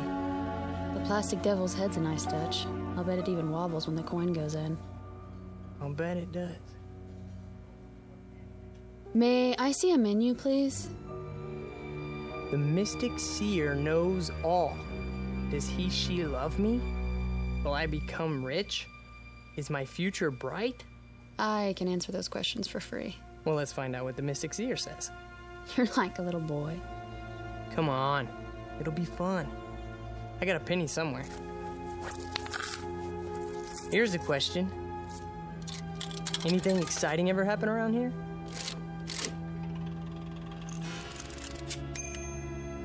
How exciting. Like those little pieces of paper you get in fortune cookies. Things are not as they seem. Now that's interesting. Is it? Menu, darling. Oh, right. Here you go. Oops. What's the matter? I knocked over the salt shaker. Well, I better throw some over my shoulder. Don, really? There, that's better. Just to be on the safe side. Soup of the day, fresh garden salad. I wonder how fresh. Honey. You think I should phone the office in New York? Do you? I guess not. Breaded chicken fried steak with country gravy. Doesn't that sound yummy? Very low-cal. Howdy. Howdy. Some water for you folks, or you made up your minds yet? I'll have a lettuce and tomato sandwich on whole wheat, iced tea with lots of ice. You, sir? I'll have the same. Coming right up. How's the water? Ugh, yuck. He must have siphoned it out of a mud hole. Not that good, huh? Hold on. What are you doing? Getting some more pennies. Look at you. A rabbit's foot, a plastic 4-leaf clover. You really are superstitious, aren't you? Isn't everybody? Well, to a degree. What are you going to ask now? What else? Am I going to be promoted for Pete's sake?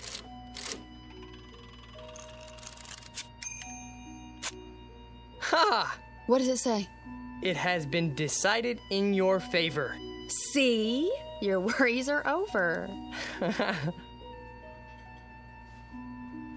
I think I'll phone, though. Honey. I was gonna call anyways, wasn't I? There's a phone by the restroom. I'll be right back. Well, you better be. Here you go. Thanks. You need any ketchup? This'll be fine. Well, if you want anything, you just let me know. Thank you.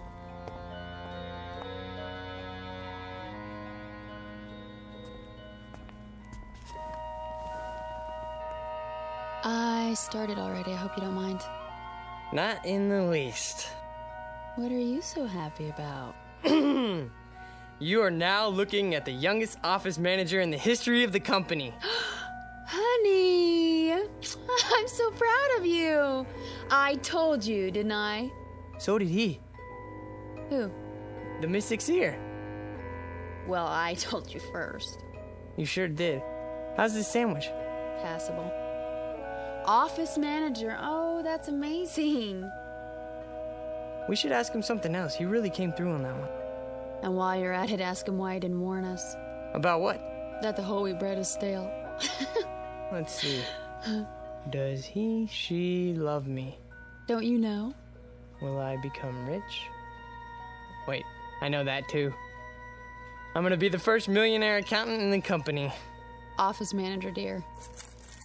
All right, Mystic Seer. Is it really gonna be 4 hours before we get out of here? That's my question.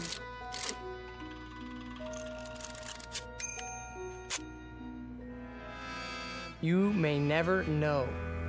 What does that mean? Who knows? He does. Look at that winking eye. Devilish creature. I gotta know more. Well, it'll cost you another penny. So, I'm an office manager now. What do you mean we may never know? Wait. It's not a yes or no question. You mean something could keep us from knowing? Something could happen to us?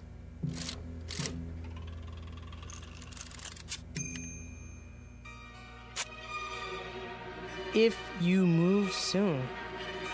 Now what's he getting at? He's a mystic. What do you expect? Give me another penny. I'm all out. Well, I can see I'm going to have to be the frugal one in the family. It's just one. All right. Thanks. You mean we're not supposed to move? We're supposed to stay here? Only one question per penny, please.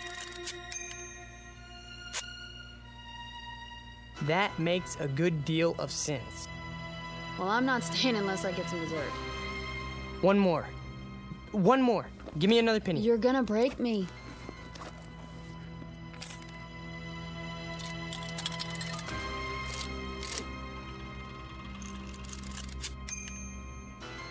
Try again? Here. That's all I have. Okay, machine. Should we stay here till 3 o'clock then?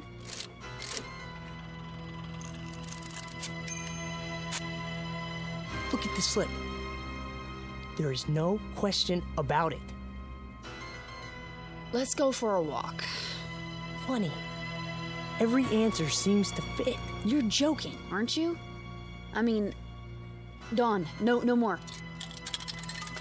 Okay, if we don't stay here until 3 o'clock, will something bad happen to us? Honey, for heaven's sake. Read it. All right, let me see that. Go ahead. This is silly. What does it say? Do you dare risk finding out?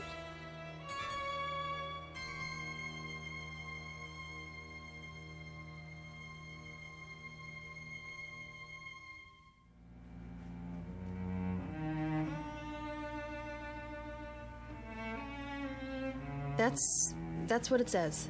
Do you realize what it means? Do you dare risk finding out? It doesn't mean anything. Can we go now? No, it's not 3 o'clock yet.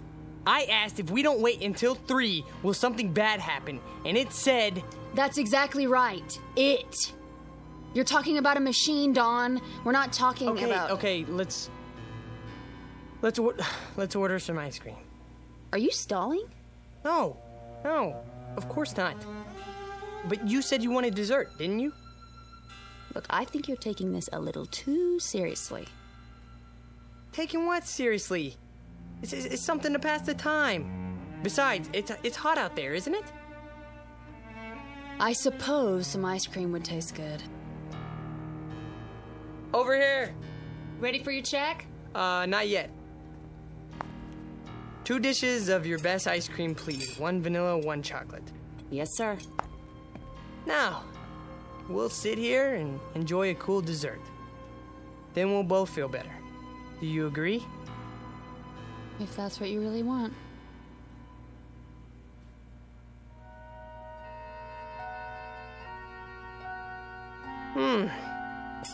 That was good. Yeah, it was. Now can we go? Are you sure you don't want anything else? I'm sure.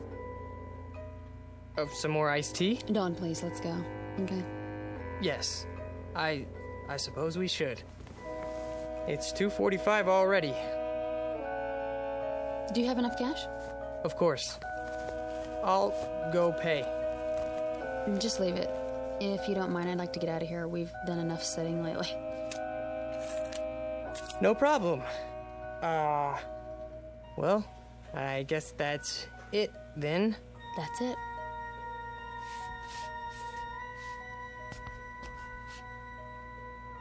The money's on the table with the check. Well, thank you kindly. Now you come on back now.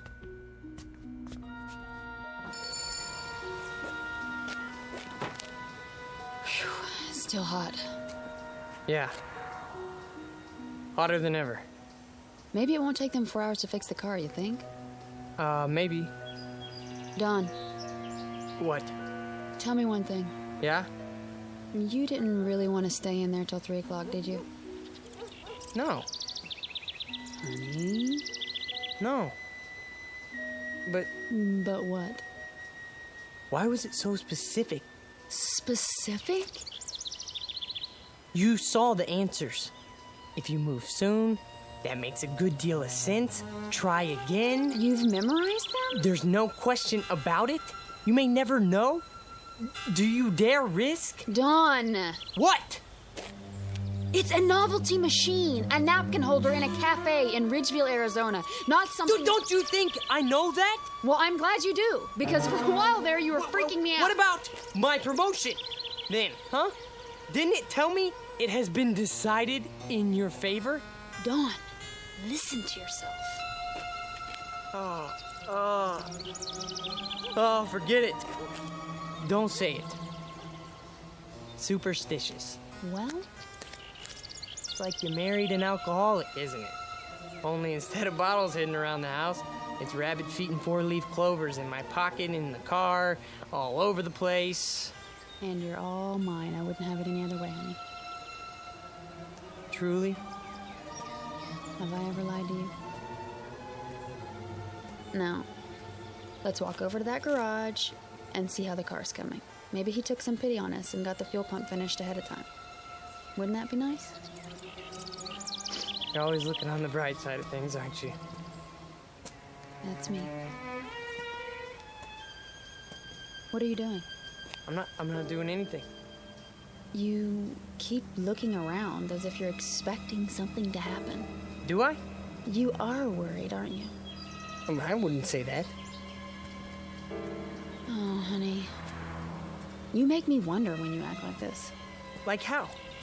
The little things I can take, you know, the Lucky Charms, not walking under ladders. There's a good reason for that one, okay? Something might drop on your head, a can of paint, or... But this, it's too much. I'm sorry. I'm sorry too, Dawn. We're having such a wonderful trip, so don't spoil it with I said I was sorry, okay? I'm not trying to upset you. Well, I know you're not. Let's just forget it. Green light. What? Time to cross the street. We're almost there. Oh. I wonder what people do here. I don't see one movie theater. You know, maybe they go to the next town. What's it called? Williman or, Klingman or... Dawn? Are you listening to me?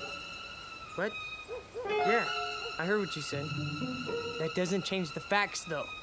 What facts? 6 straight answers telling us to not leave. Hey, don't. Please, let it go, okay? Will you stop treating me like a child? I didn't make those Dawn! answers. That car! Get out of the way! God, look out! Oh my God, he didn't even pay any attention to the light. Just kept coming like we weren't even there. I don't even know. You're all right now. It's over. It's over. Oh, Dawn, hold me. What time is it? What? The time. Look at the time. It's exactly 3 o'clock. Really, Dawn, I'm all right. No, you're not. That was quite a moment. Amen. If you hadn't pulled me out of the way, you'd have one squashed honeymooner on your hands. You should sit down. Honestly, I'm fine. We both should. Where are we going? In here. The diner. Just for a moment. Dawn. Well, why not? Well, there must be someplace else to sit down. Well, I don't see one. Do you? I know what you're thinking. All right? I admit it was a strange coincidence, but... So? If it was a coincidence, then why are you worried about going back inside? I'm not. I just want to get... You have to admit, it was a pretty far-fetched coincidence. Maybe. Then we'll sit for a minute. Have some more iced tea.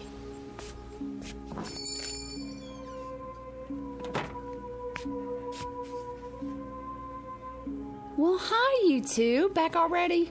Yeah. It's pretty hot out there. Yeah, sure is. I'll be right with you. Thanks. Oh, no. They're sitting in our booth, in front of our mystic seer. Yes, they are. Well, we'll just have to try another one. How about that booth? Or the next one. They have machines, too. I'm sure they, Honey. What? Look at me. Do you honestly believe that gizmo over there can foretell the future? It foretold ours. How? Sit anywhere you like, folks. Thank you. Sit down, honey. Yes. All right, what'll it be? Just some iced tea. Honey? I don't care. Make that 2. Be right back. I asked you a question. It's a reasonable one. How? You want to know how? I don't know. But when that car almost hit us, it was 3 o'clock. That's exactly when the fortune... Dawn, you said 3 o'clock, not that machine. You decided to sit here until 2:45. You what, are the what, one... what did I do? What did I do? Oh, this is ridiculous. Ridiculous. What are you so upset about? You can't even consider the possibility that... Here you go. Great. Anything else for now? No. Wait, yes. Can you bring me some more change? What kind? A quarter's worth of pennies. Make it 2 quarters if you can spare it. Well, I can give you a roll. That would be great. Sure, just a minute. Dawn, what are you doing? What any logical mind would do. Before we do anything else, I'm gonna get the answers we need, and I'm gonna get them now.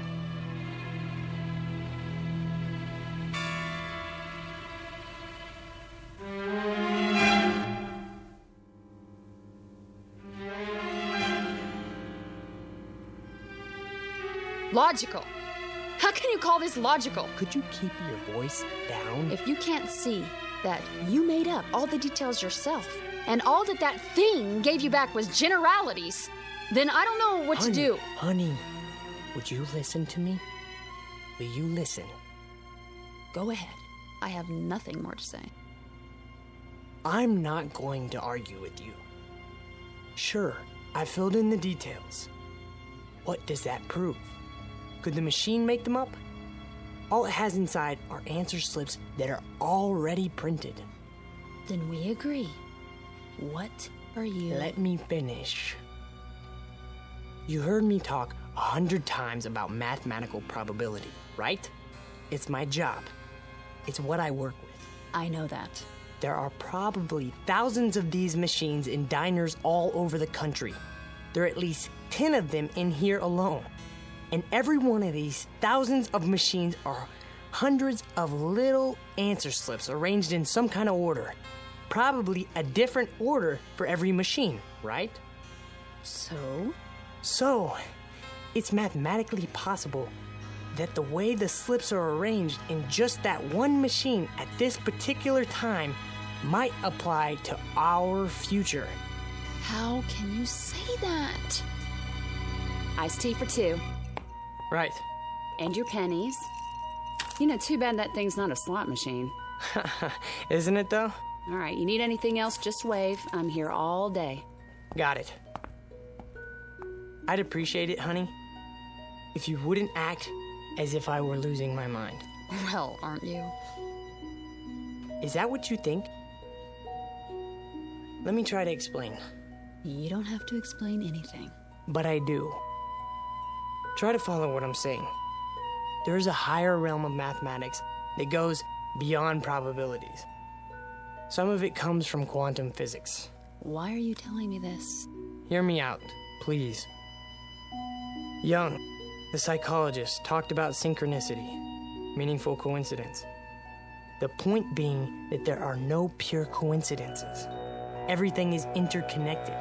If we can just spot the connections, it's what the Chinese I Ching is based on. The one where you throw 3 coins and look up your fortune in a book. Dawn, please. It's not fortune telling. It only seems to be. The idea is there are 64 hexagrams. Each one represents a pattern that reflects our place in the world at a given moment. Find the right one, and all else follows. It couldn't happen any other way.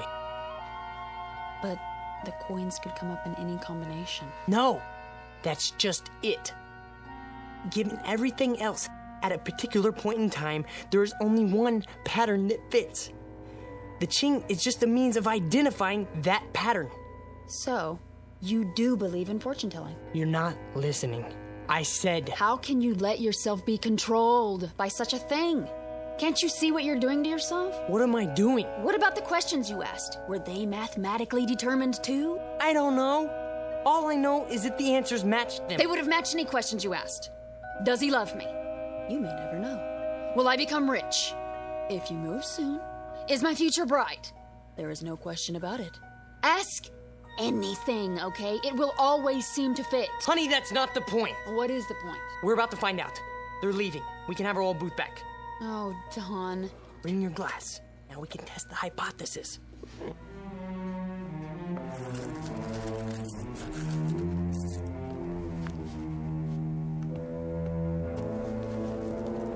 Here we go. First question. Did you know about that car almost hitting us?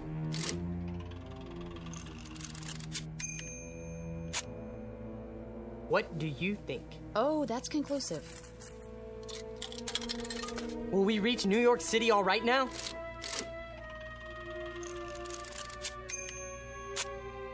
The chances are good. You see that? Very precise. What do you expect? Okay? A slip of paper should come out that says, "Hiya, Dauncey and Patsy. So how's by you?" I never said these slips were made for us personally. I only said... I heard. Honey, don't you see that you could get the same kind of answers from any one of those machines in here? Try. You'll see. The same kind, maybe, but not the same answers. So you're not interested in being objective? I'm interested in what's gonna happen to us. Okay, machine. Is it still going to take 4 hours to fix the car?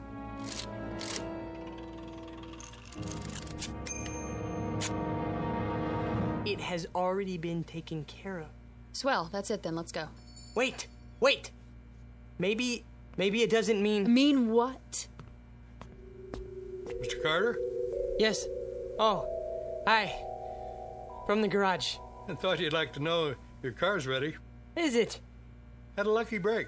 Found a fuel pump right here in town. Last one they had, too. That's good news. We'll be right over. Okie dokie. Shall we? You think that was a coincidence? Yes.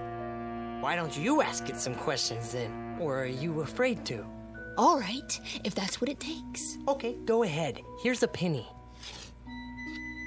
Will we reach El Paso by tomorrow? We're not going through. Quiet. You're trying to trick it. If that's what you really want. See? It can't be tricked. Will I ever get married?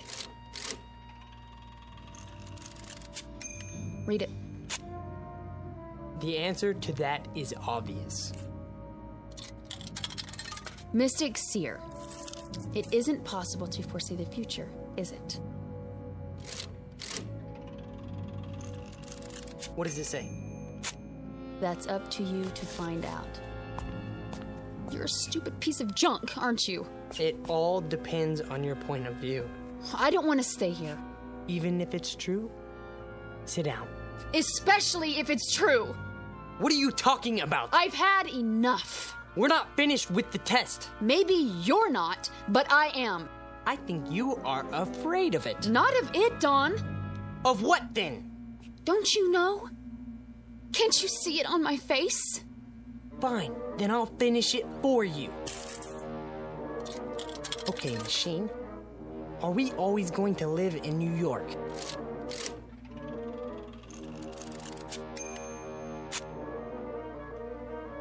Are we always going to live in Los Angeles then?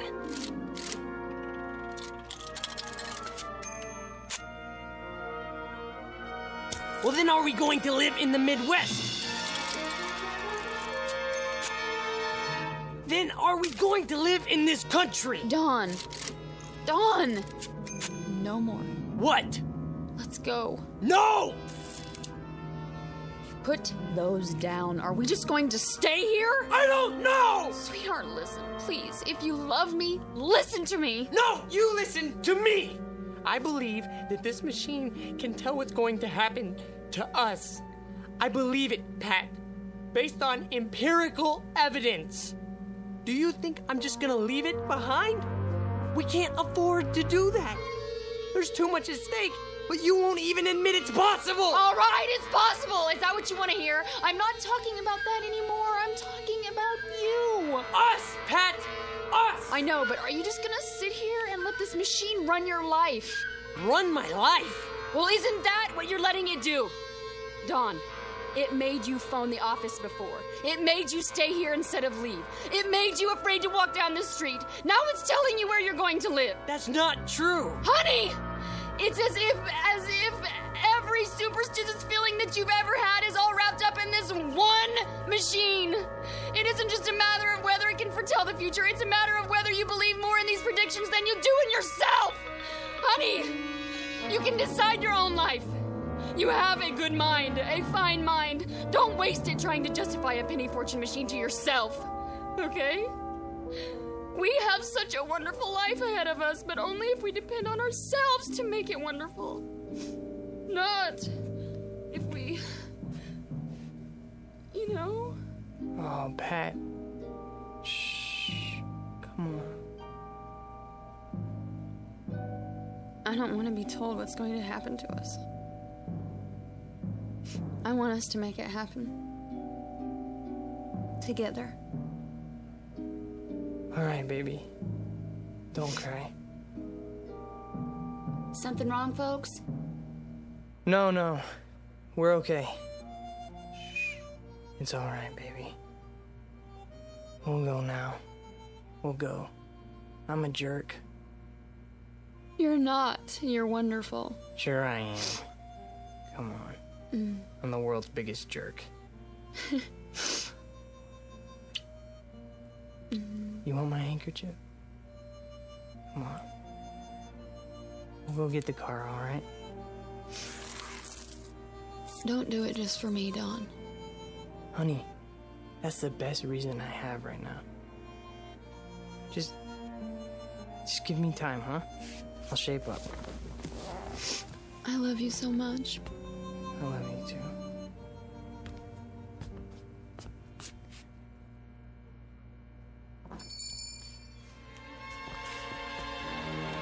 There it is. No one's using it. Thank God. Sit anywhere you like, folks. Wow, it's you two. Can we sit here, please? Soon as I clean up. We don't care. Has to be this one. All right, suit yourself. Just water again? It doesn't matter.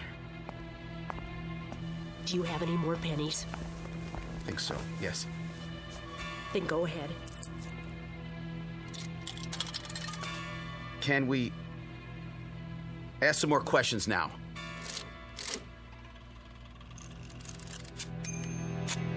What does it say? Choice is yours. Do you think we might leave Ridgeville today?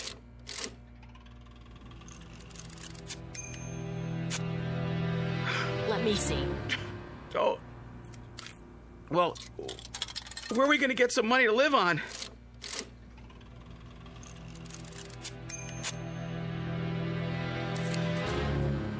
Should I sell our car?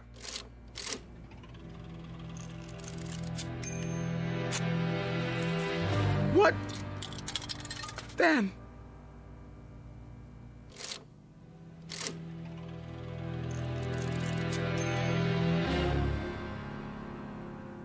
A delicate balance in the little town of Ridgeville, Arizona.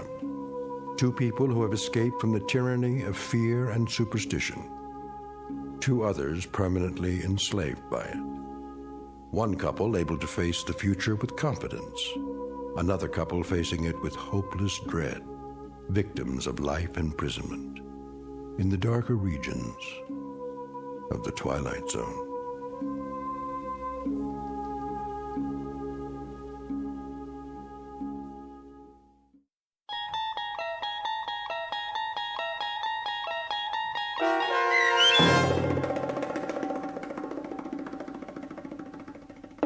Nick of Time, starring Marshall Allman and Jamie Brown with Stacy Keach as your narrator, was adapted for radio by Dennis Etchison and written for The Twilight Zone by Richard Matheson. Heard in the cast were Paul Cook, Craig Brawley, Amber Lake, Jeff Lupetin, Kate Johnson, Doug James, and Elizabeth Lido. To learn more about the Twilight Zone radio dramas and to obtain audio cassettes and CDs of these programs, visit our website at twilightzoneradio.com. The producers of The Twilight Zone wish to thank CBS Enterprises, Carol Serling, Dennis Etchison, Dick Brescia Associates, Claire Simon Casting, Terry Jennings, XM Satellite Radio, Sirius Satellite Radio, our sponsors, and our radio affiliates for helping make this series possible. This copyrighted radio series is produced and directed by Carl Amari for Falcon Picture Group.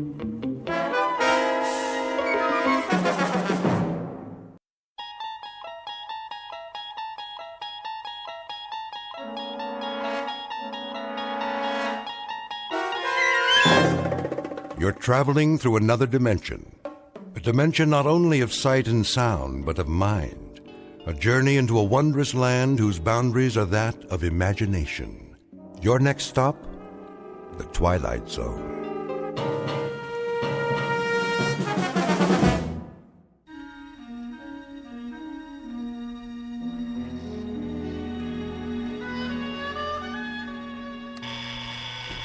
Blasted alarm.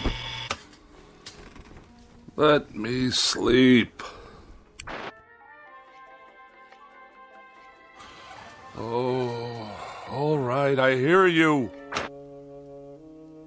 It's 7:01 on a beautiful spring morning.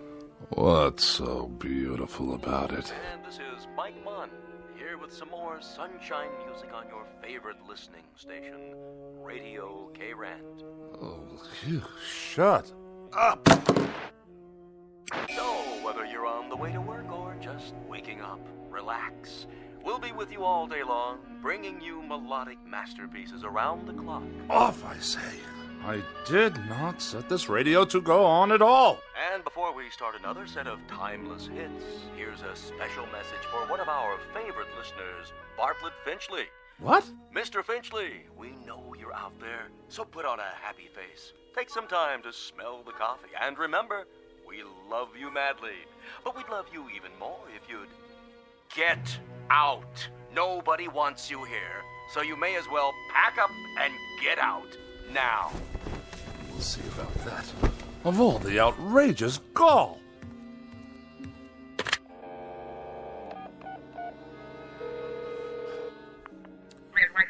Operator, get me K-Rant. Yes, the radio station. No, I don't know the number. Kindly dial it for me, if you can spare a moment from your crossword puzzle. K-Rand, how may I direct your call? Connect me with Mike Munn. I beg your pardon? Munn, your asinine disc jockey. I'm sorry, sir, but there's no one here by that name. Of course there is. I just heard him on the radio. He took it upon himself to broadcast a personal insult directly and specifically aimed at me. We play all music all the time, sir. Do you know who you're speaking to? This is Bartlett Finchley. Yes, Mr. Finchley? And I will not be addressed in such a manner, on or off the air. Of course not, sir. Which manner? I'm sure you know full well what I'm talking about. The airwaves are licensed by the Federal Communications Commission, and they are not to be used for personal messages.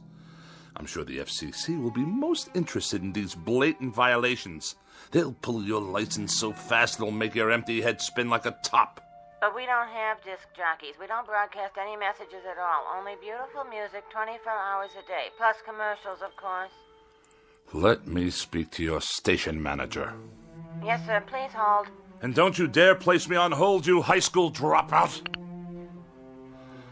Oh, for the love of... I don't have time for this nonsense. I will not have it. I'll write a blistering letter to the FCC that will knock this rinky-dink station off the air. Hello? I want to file a complaint. A very, very serious complaint about your broadcasting policies. Come off it, Finchley. What did you say? Get off your high horse and give it a rest. Or you're out of here. You low-life nincompoop. How dare you address me in that fashion? I'll have you fired on the spot. What is your name, you cretinous subhuman? Don't you hang up on me! Hello? Hello? Hello?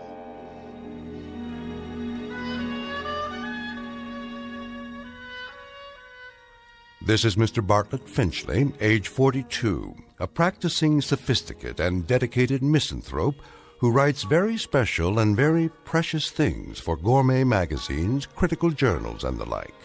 He's a bachelor and a recluse with few friends, only devotees and adherents to the cause of tart sophistry. He has no interest save whatever current annoyances he can find to occupy his mind. He has no purpose to his life, except the formulation of day-to-day opportunities to vent his wrath on the mechanical contrivances of an age he abhors. In short, Mr. Bartlett Finchley is a malcontent, born either too late or too early in history, and who in just a moment will enter a realm where muscles and the will to fight back are not limited to human beings. Next stop for Mr. Bartlett Finchley, the Twilight Zone. And now, The Twilight Zone and our story, A Thing About Machines, starring Mike Starr, with Stacy Keach as your narrator.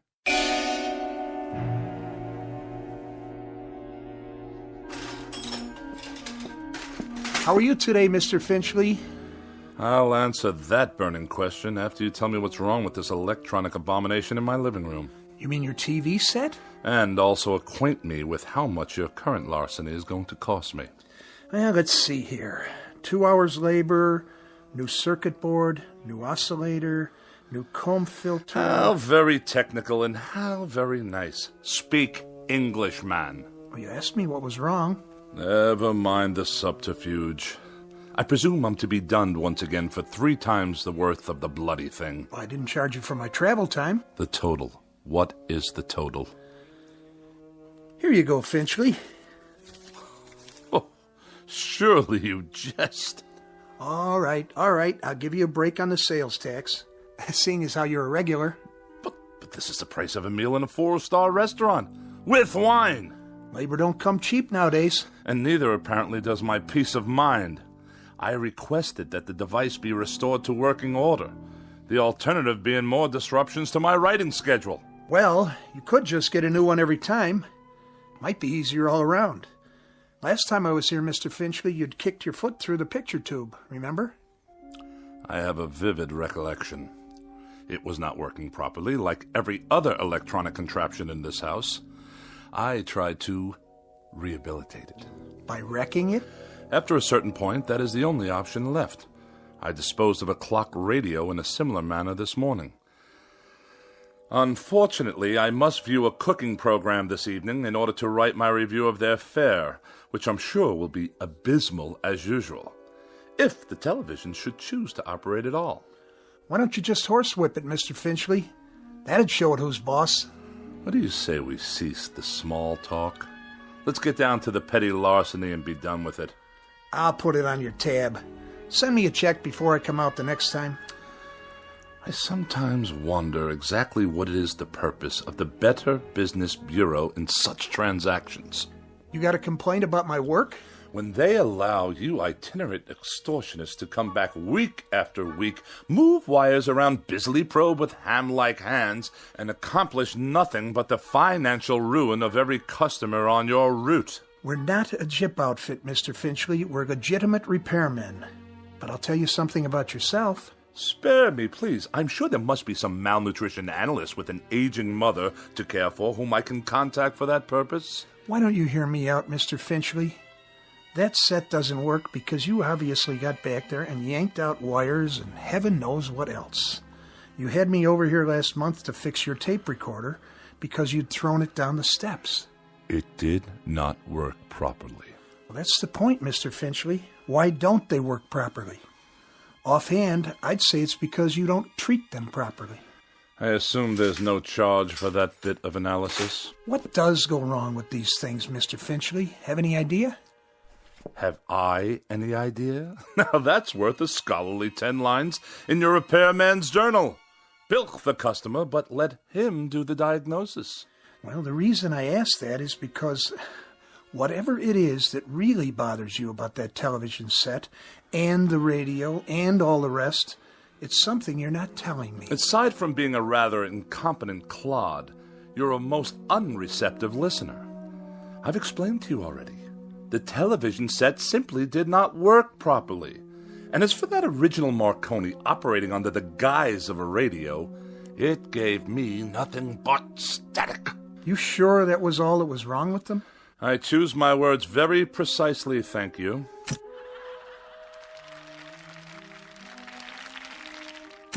Well, there you go. TV's okay again, for now. I'll send you a complete bill, Mr. Finchley. Of this I have no doubt. Finchley, what is it with you, anyway? With me? Well, with you and machines, that is. Any type of machine, as far as I can tell. Just curious. You don't have to tell me if you don't want to. If it's something personal. I will file that idiotic question in my memorabilia, to be referred to at some future date when I write my memoirs. You will fill one entire chapter. The most forgettable person I have ever met.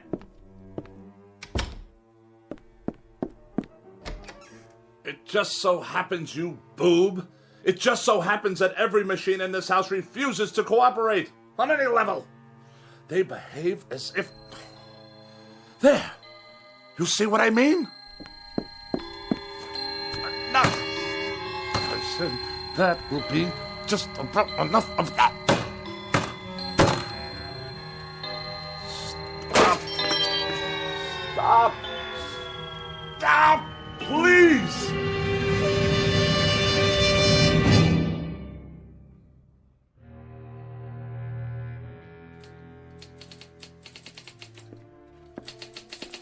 Miss Rogers? Yes, Mr. Finchley? Let me see the pages. Yes, sir. Is that all you've done? That's all I've done. 2 articles and 1 column, almost completely retyped, 40 pages in 3.5 hours. That's the best I can do, Mr. Finchley. It's that idiotic gadget of yours, humming and clicking away. I suppose it's about to break down, too. It's perfectly fine for a typewriter if you'd let me use a word processor. My words don't need processing. They've already been diced and sliced by the most perfect processor known to man, the human brain, which in my case comes with a great deal of priceless expertise. But a computer would increase the speed. I wouldn't have to worry about ribbons, correction tape. The solution to that, Miss Rogers, is increased accuracy. I'm extremely accurate, Mr. Finchley, and it's not my speed that's the problem. This is an old-fashioned, out-of-date technology. If you'd allow me to bring a computer in here... Oh, no! Not in my house. More unnecessary bells and whistles. Thomas Jefferson wrote out the preamble to the Constitution of the United States with an inkpot and a feather quill. It took him only half a day. Then why don't you hire Mr. Jefferson? Did I ever tell you with what degree of distaste I view insubordination? Oh, yes, many times, often and endlessly. What are you doing?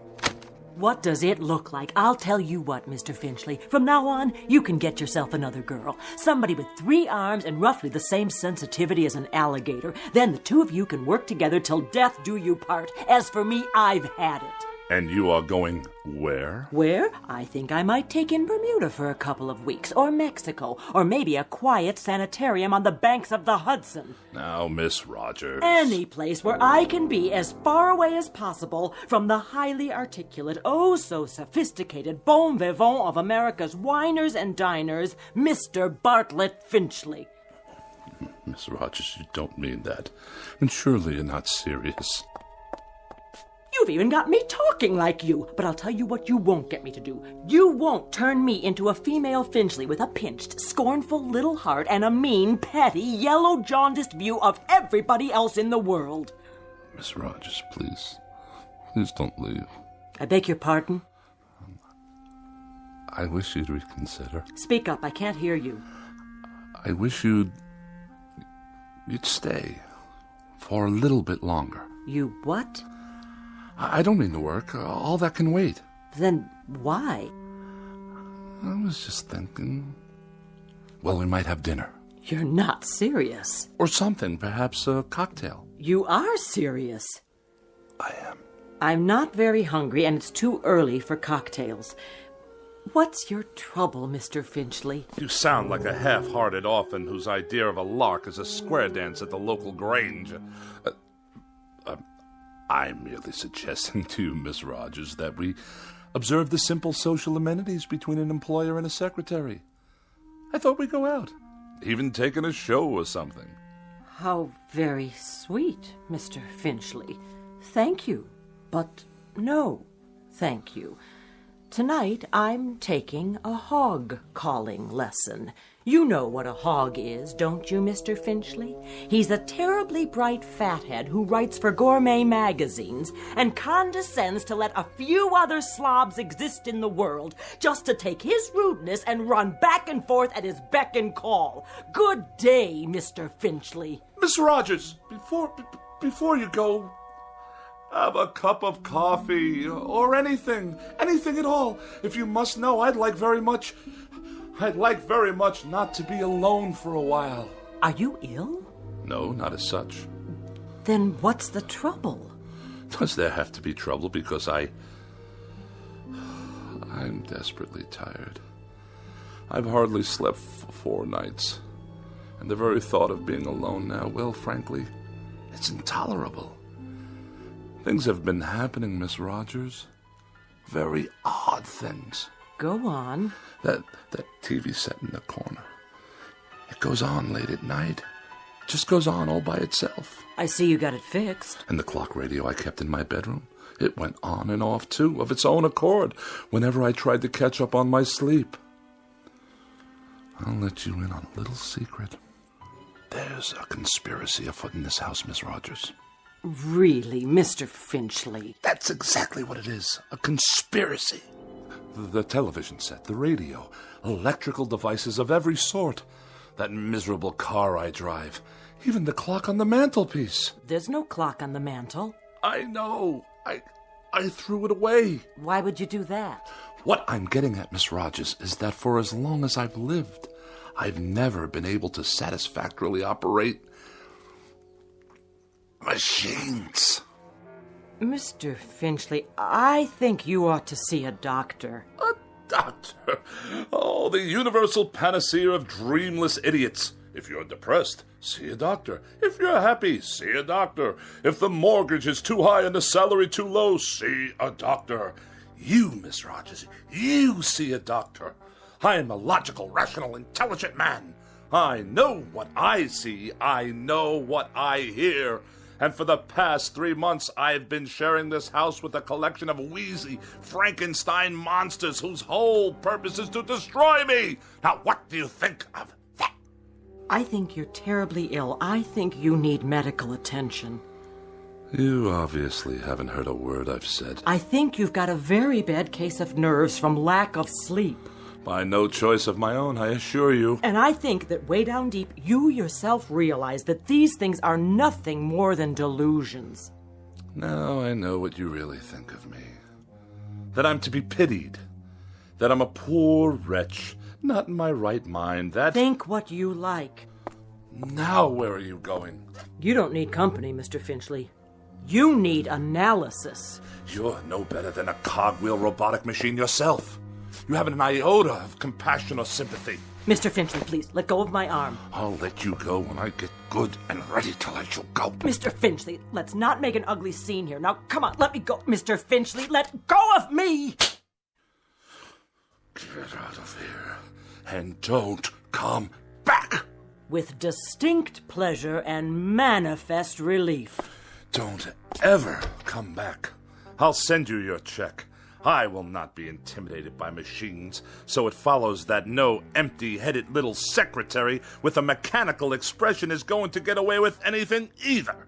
Mr. Finchley, in this conspiracy you're suffering, this mortal combat between you and the appliances, I hope you get licked.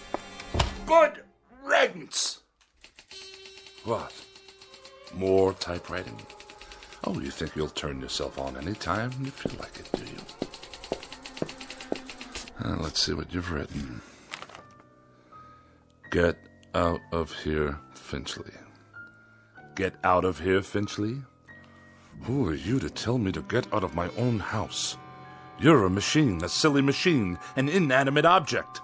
All right, that's it. This is war. You're not going to intimidate me. Did you hear what I said? You're not going to get away with it, you machines.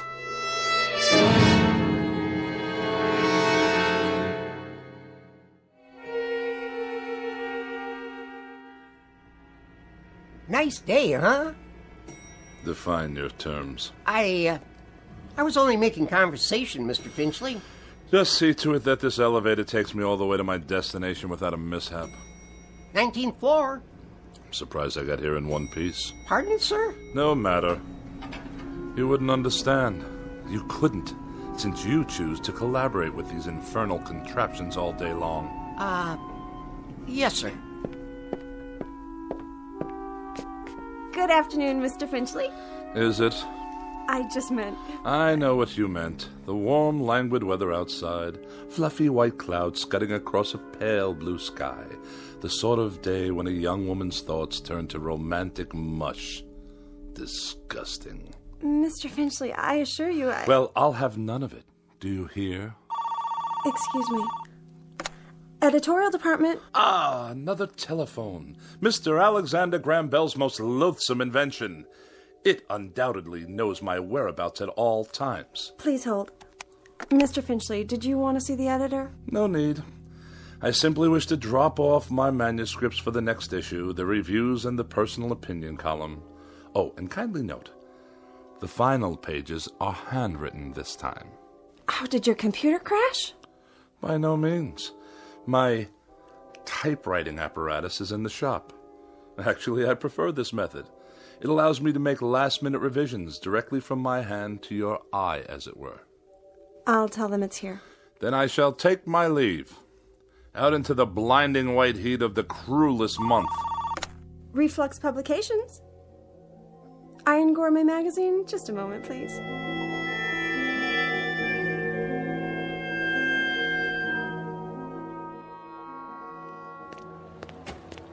You there! Why are you touching my automobile? I'm writing you a citation, sir. For what reason? Overtime parking. What? The meter ran out. That's impossible. You can mail in the fine or pay in person. There's something wrong with the meter. Surely you can see that. I see a red flag. That's a violation. But I deposited the correct coins. Maybe you did. Just not enough, that's all. On the contrary, I've been gone for 13 minutes. I inserted coinage worth exactly 30 minutes. Well, it doesn't look like it. Then the meter's not working properly. Take it easy. You don't want to break city property now, do you? It's already broken. Definitely and absolutely. It runs too fast. Any fool can see that it did not register a full 30 minutes after swallowing my money. If you want to contest it, court hours are 8 to 5, plus night court on Tuesdays and Thursdays. This is a gross miscarriage of justice. I'm just doing my job, mister. Here's your citation. Have a nice day. One more mechanical abomination designed to make my life a living hell.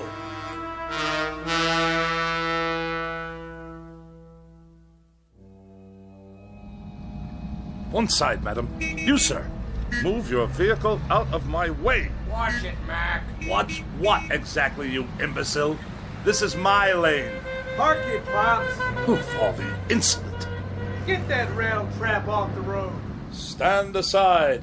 Bartlett Finchley is at the wheel. I earned my first driving license while that bully was still in kindergarten. The barbarians are at the gates. Yet another red light, waiting for some mother and her toddler to cross the street. Oh, look at them, stuffed to bursting on cheeseburgers. What's wrong with you? Are you blind? I did nothing. Simply placed my foot on the brake pedal. On the gas, you mean? The car moved forward under its own power. Yeah, sure. You trying to kill somebody? I saw the whole thing. He did try to kill you. On the contrary, the motor car obviously malfunctioned. We're in a crosswalk here. Get his license number. You do that. The light is now green. Do I have your permission to proceed? Get that piece of crap out of here. Gladly.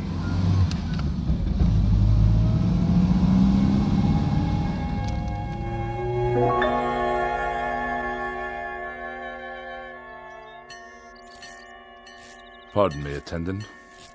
If I may be so bold. Yeah, When will you be finished with the repairs? on the old four-door? Soon, I trust. You've had more than enough time. Right. It's parked over there. Ah, my congratulations. And now for the bad news. What is this going to cost me? Nothing. For a brake overhaul? You mean no charge for the labor? I'll consider that a professional courtesy. I mean, no charge, period. So you haven't completed the work. My good man, I can't wait around this gas station all day. There's nothing wrong with it. I checked the brakes, transmission, the works. It's an oldie, but there ain't nothing wrong with that car. Nothing? She's a classic. You know, you could sell that baby for good money if you want. But I distinctly felt the machine roll forward under its own volition. All the same, it's working perfect. Real cherry set of wheels you got there. I know a collector looking for something like that. I'll give you, say, $900. $900? The hubcaps cost more than that. Okay, $1,000. Give me the keys. If you say so. Here you go, Mr. Finchley. But she's not gonna last forever, you know. You ought to get back what you put into it. Buy yourself a nice new car. If you can hang on a minute, I'll call the guy. And waste even more of my precious time? Good day.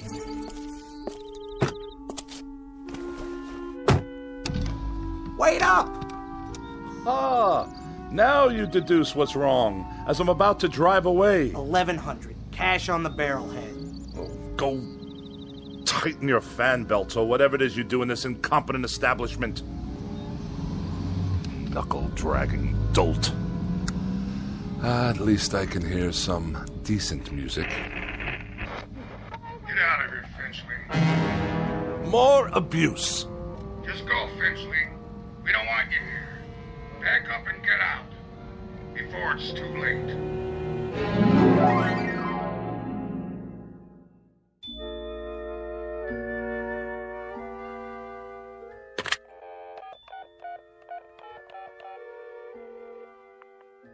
Miss Moore, please?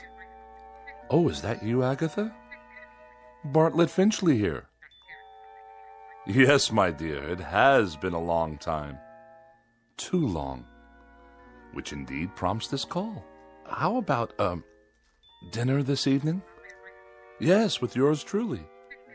Why, at the restaurant of your choosing, of course.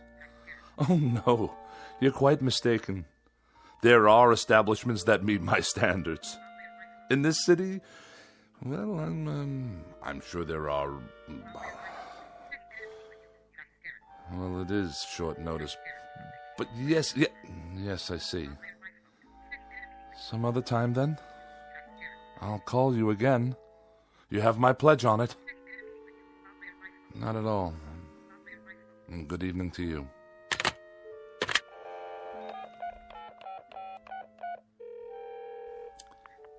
Mrs. Donnelly, please. Pauline, is that you? Oh, and how's my favorite young widow this evening? Bartlett. Bartlett Finchley. You remember? Yes. I'm tip-top. And you? Splendid. Say, listen, Pauline, I was wondering, sort of spur of the moment and all that, but oh... I see. Yes, perfectly. That's quite all right. No, I hadn't heard the good news. Well, I'm delighted for you. Truly delighted. In June. I'll send you a wedding gift. Of course. Good night. It's the telephone. I'm sure of it. Distorting my voice, twisting my words. What other explanation is there? An army of forces dedicated to embarrassing me, inconveniencing me, and generally making my life as miserable as possible.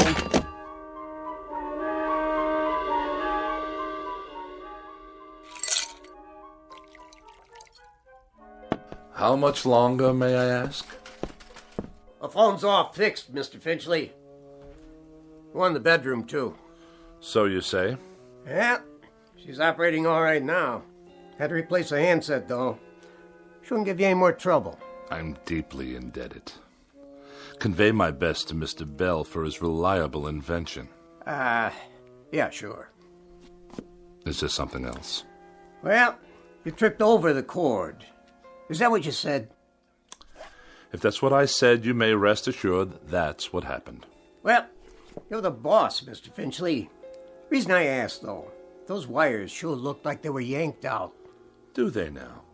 Proving what a vast storehouse of knowledge the phone company has yet to acquire. Okay. So long, then. Have a nice night. I shall certainly endeavor to do so. One thing. Yes? The thing about phones, though? What? Well, you see, they're just like any other piece of electronics. You have to be careful. Treat them right.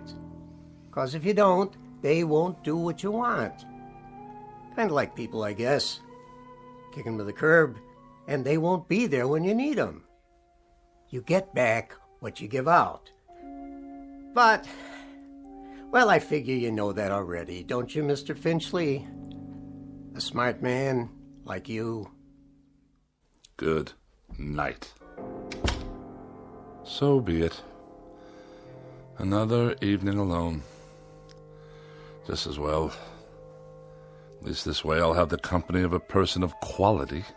And welcome once again to Dinner for One on the Eating Channel. Tonight we prepare a bright and breezy repast guaranteed to liven up any kitchen. Oh, spare me. 3 new and exotic courses imported from jolly old England.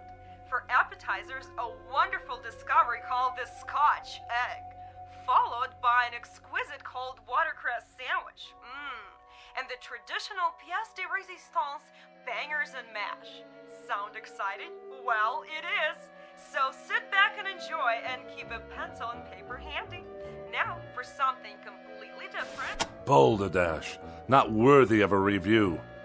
Cretins and half-wits at every turn. Well, who needs you? Who needs any of you? Mr. Bartlett Finchley is going out on the town.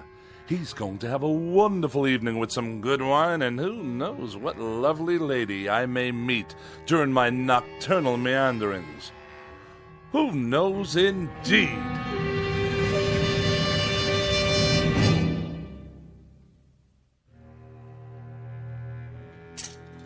Dinner jacket, white shirt, And the red cravat. No, the blue. Or perhaps the polka dots. Yes. This will do. Now, for a quick shave before dressing. Who do I see in the mirror there? Who can that attractive man be? Don't tell me. It's Bartlett Finchley. Good features. Strong chin. Bred from quality stock. All I need to do is whisk off the stubble.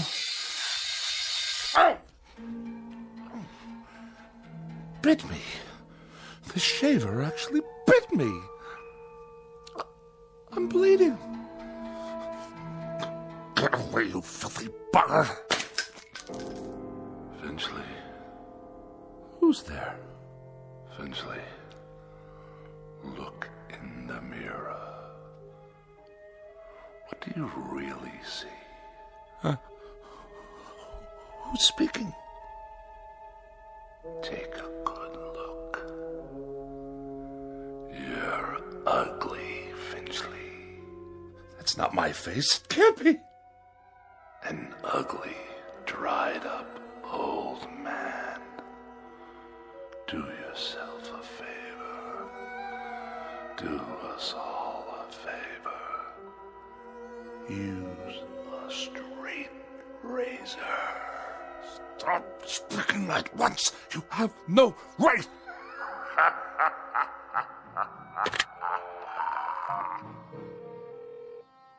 Hello, operator. Get me the police. Someone's in my house. Hello? Hello? Finchley, get out of here. Stop! Stop this! You Finchley? Oh, thank God you're here, officer. Your car? What? The car in the street. Yes, it is. What about it? She rolled down the driveway, almost hit a kid on a bike. Yeah, my son. But the brake was on. The emergency brake? You better get it fixed. I just did. This afternoon. Don't you believe him, officer? Car rolled right down the driveway and into the street. You're lucky it didn't hit somebody. Then you'd really be in hot water. Got the keys? They're in the other room. Better get them then.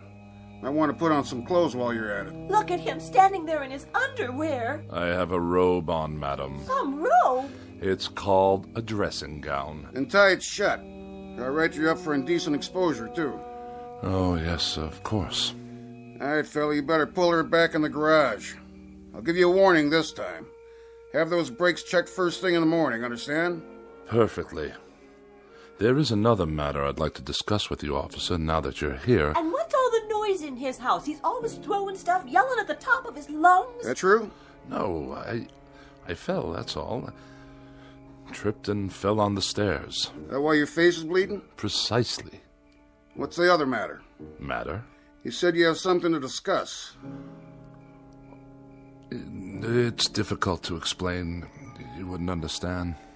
Evening then, Mr. Finchley. So is he going to move his car or what? In one moment, madam.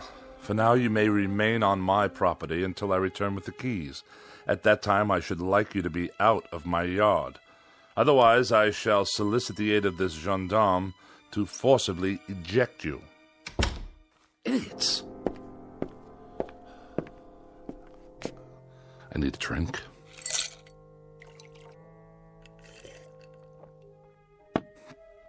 Perhaps one more.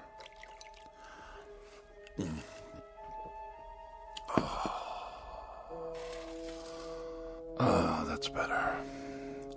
But if the car can't be trusted, how can I go out this evening? I'm a prisoner in this madhouse. Miss Rogers? Edith? Is that you? Yes, of course. You had second thoughts, and now you've come back. Where are you? But if you're not here, then who's typing? Get out of here, Finchley. Get out of here, Finchley. Is that all you can write, you infernal machine? Who turned you on? Get out of here, Finchley. Get out of here, Finchley. No. You get out of my television set. What's that? The clock. I smashed it this afternoon. Smashed it to smithereens. And you. I destroyed you too. Oh, you won't get me. You won't get me. I won't let you.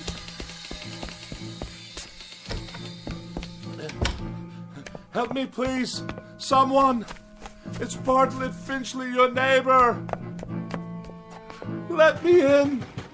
It's that crazy man again. Don't let him in, Mom. He tried to kill me. I didn't. The car did. Don't you understand? Open your door. You get away from here.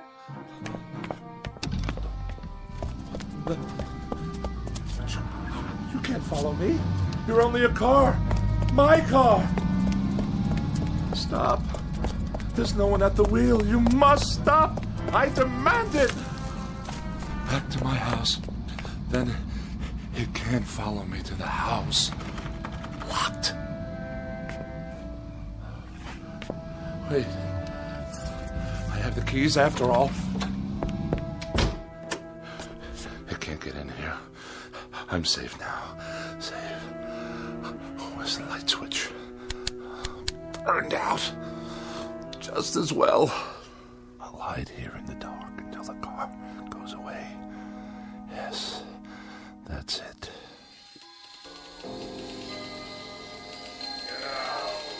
Get out of here. Get out of here, Finchley. Now! Away! I'll sneak away. Go somewhere, anywhere out of this town, far, far away. What? Those lights. Blinding. I can't see a thing.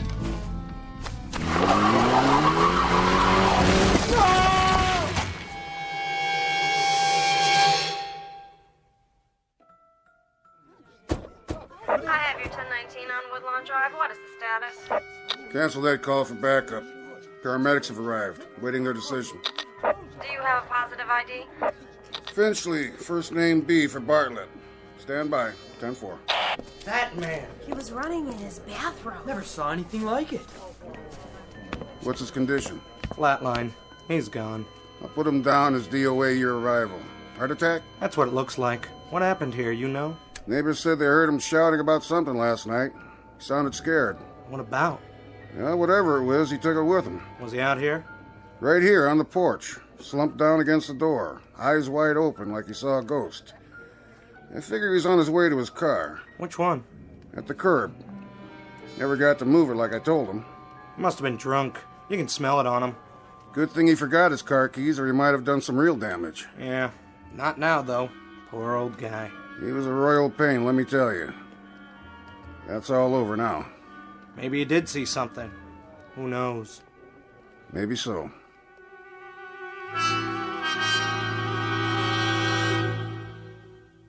Yes, maybe so. It could just be that Mr. Bartlett Finchley succumbed to a simple heart attack and a set of delusions that were self-generated. It could just be that he was tormented beyond the breaking point by an imagination as sharp as his wit and as pointed as his dislikes. But as reported by those in attendance, this is one explanation that has definitely left the premises with the deceased. For now, look for it filed under M for machines in the Twilight Zone. More from the Twilight Zone after these words. Hi, this is Carl Amari, producer of the Twilight Zone radio dramas. I'd like to take a moment to tell you about our official website at twilightzoneradio.com, where you'll get the latest news and information on these Twilight Zone radio dramas. Plus, at twilightzoneradio.com, you can digitally download 3 free episodes or any of our episodes for only $1.95 each. In this age of ever-changing technology, we've decided to make these episodes instantly available to you by making the Twilight Zone radio dramas a digital download-only series. This means that this series will no longer be offered on CD. The CD collections at our website are now being offered while supplies last at buy one, get one free. So be sure to get your favorites before they're sold out. Be sure to visit us often, and I'll see you in the zone.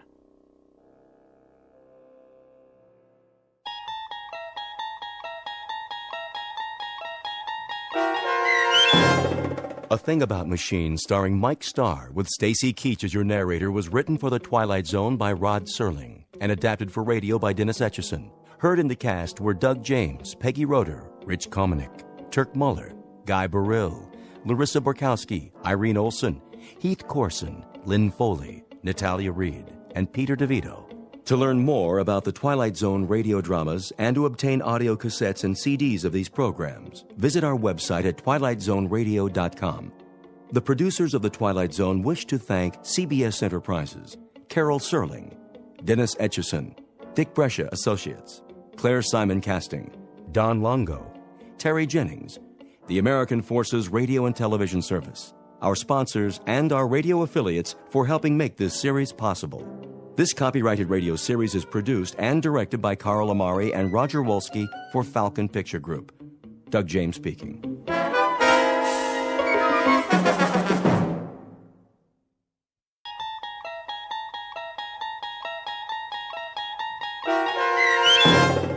The Howling Man, starring Fred Willard, with Stacy Keach as your narrator, was adapted for radio by Dennis Etchison and written for The Twilight Zone by Charles Beaumont. Heard in the cast were Christian Stolte, David Darlow, Doug James, and Anna Sveruzza. To learn more about the Twilight Zone radio dramas and to obtain audio cassettes and CDs of these programs, visit our website at twilightzoneradio.com.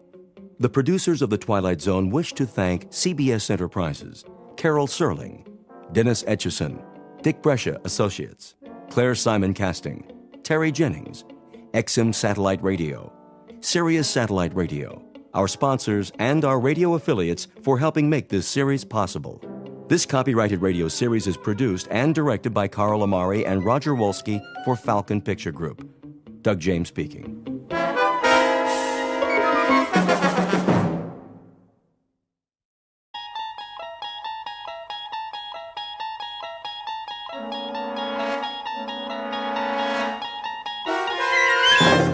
You're traveling through another dimension. A dimension not only of sight and sound, but of mind. A journey into a wondrous land whose boundaries are those of imagination. Your next stop, the Twilight Zone.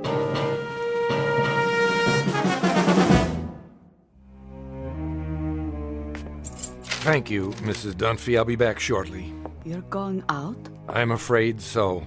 But you've only just returned. Unfortunately, that is the nature of my work. Another business trip. The most important of all. But first, there are arrangements to be made. I've prepared your afternoon meal. I'm sure it will keep. Can you not make these arrangements by telephone? No. Some things can't be left to chance.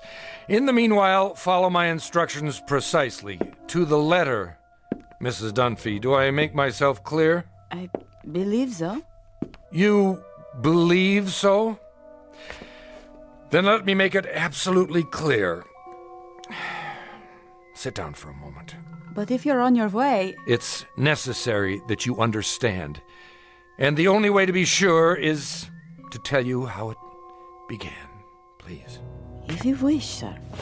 I must warn you, it's an incredible story.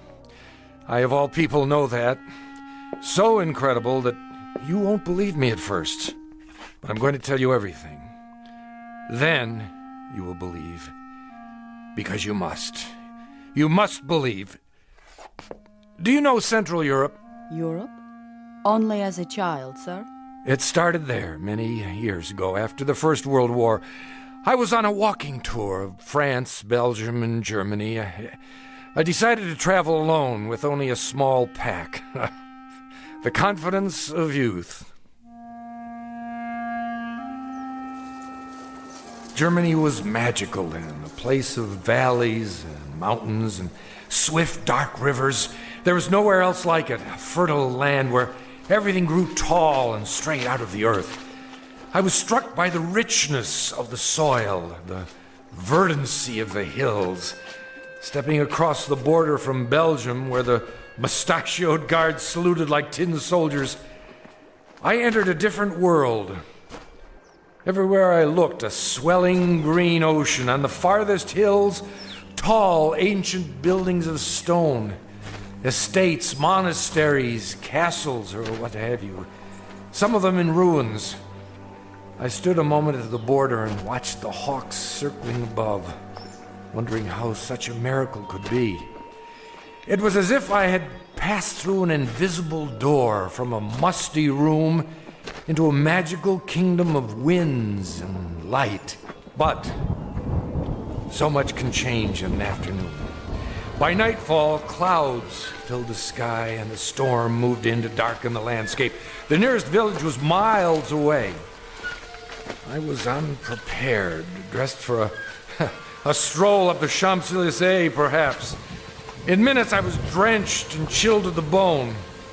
Then I saw it, a medieval castle, bombed almost to ruins, sitting like a broken fingernail atop Schwarzhof Mountain. I came to a wall of gray stone. It was an iron gate. Please! Please! Someone! Please let me in!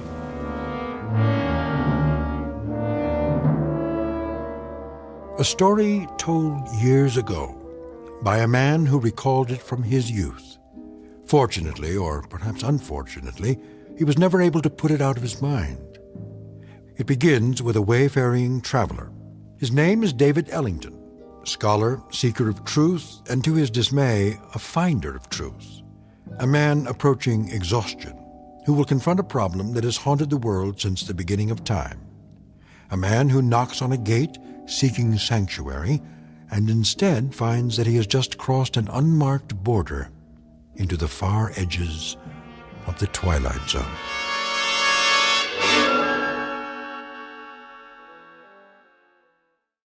And now, The Twilight Zone and our story, The Howling Man, starring Fred Willard, with Stacy Keach as your narrator.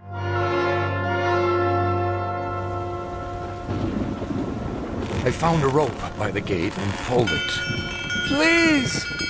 Someone! Yes? What is it? Let me in! I'm sorry. You don't understand. I'm traveling on foot. We don't allow visitors. I'm not a visitor.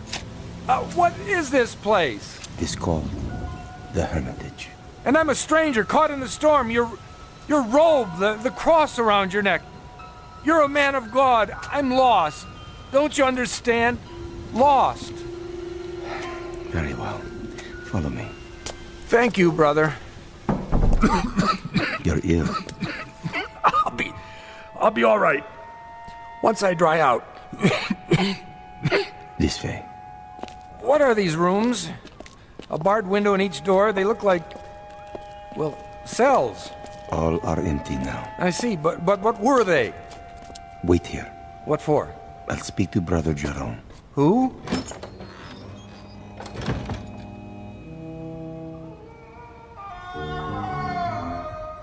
What in the... Brother Jerome will see you now. Oh, what was that? The wind. Are you sure? Come. The room had almost no furnishings. A straw pallet, a rude desk and chair, some books and religious oddments, very stark.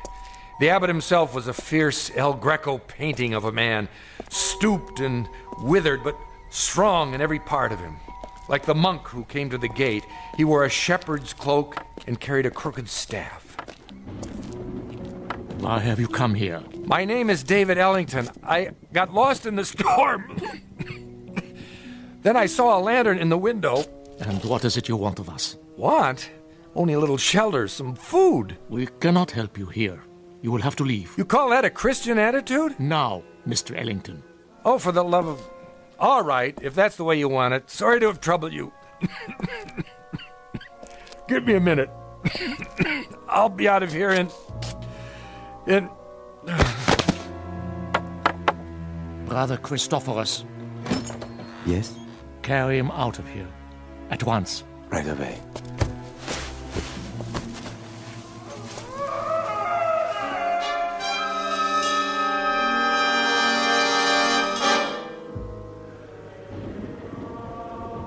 I don't know how long I remained unconscious. When I came to, I was in a primitive cubicle, one of the cells. Walls and ceiling of gray stone, a single small window in the shape of an arch, the floor hard-packed dirt. The monk sat nearby in a chair. I lay under a blanket. Beneath me was a bed of straw. Water! He lives. God's infinite mercy. How long have I been here? 9 days, my son. 9 days? You were very ill. The fever was on you. Brother Jerome said you would die, and he sent me to watch over you. I have never seen a man die. He holds that it is an important teaching, but now I suppose it was not your time. Sorry to disappoint you. No, my boy, don't try to rise. You must rest. What in the name of heaven is that? In the name of heaven? Nothing. I mean the scream. Scream? That. What? Are you deaf? That cry, I heard it before. You said it was the wind. Ah, the wind cleanses the land after a storm. But it isn't the wind, is it? I don't understand your meaning. It's a man. Careful. You must regain your strength. There! Don't tell me you didn't hear it! Perhaps you would like some soup. It's cold, but nourishing. What I would like, brother, is to leave this place. I'm afraid that's impossible. What do you mean? Only that you're not well enough to travel. And of course, you won't be well enough to travel as long as you think you hear such sounds. Now, the soup. I don't want it. Open, please. There. That's better.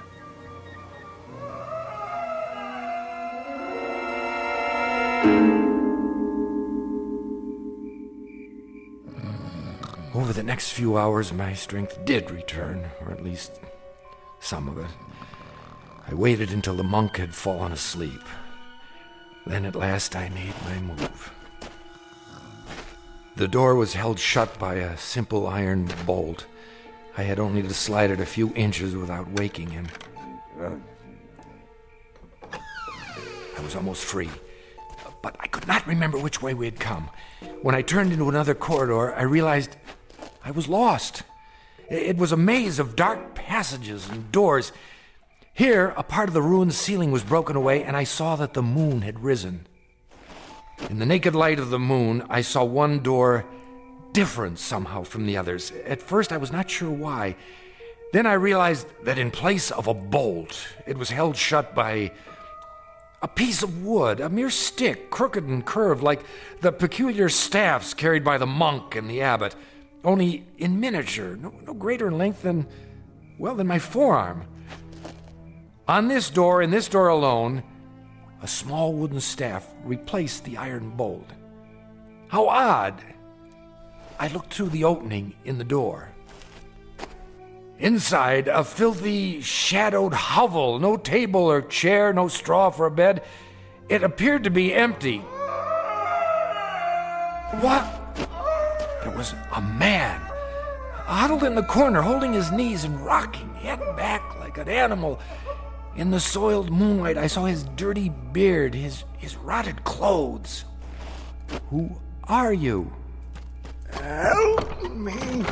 Stay back. No, please. In the name of humanity, help me. But who? You're not one of them. No, my name is Ellington. I'm an American. Shh. What are you afraid of? Them. Listen. Do you hear them coming? No, but why? They will look for you. We only have a moment. You speak as if I'm a prisoner. Aren't you? I'm not sure. Come closer, and I'll explain. Explain what? Don't you know what they are? These men of God. They are mad, Mr. Ellington.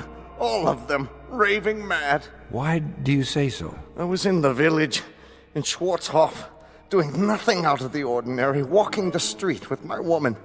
We were holding hands, that is all. Do you see anything wrong with that? Well, of course not. But what? We paused to rest by a tree in the shade.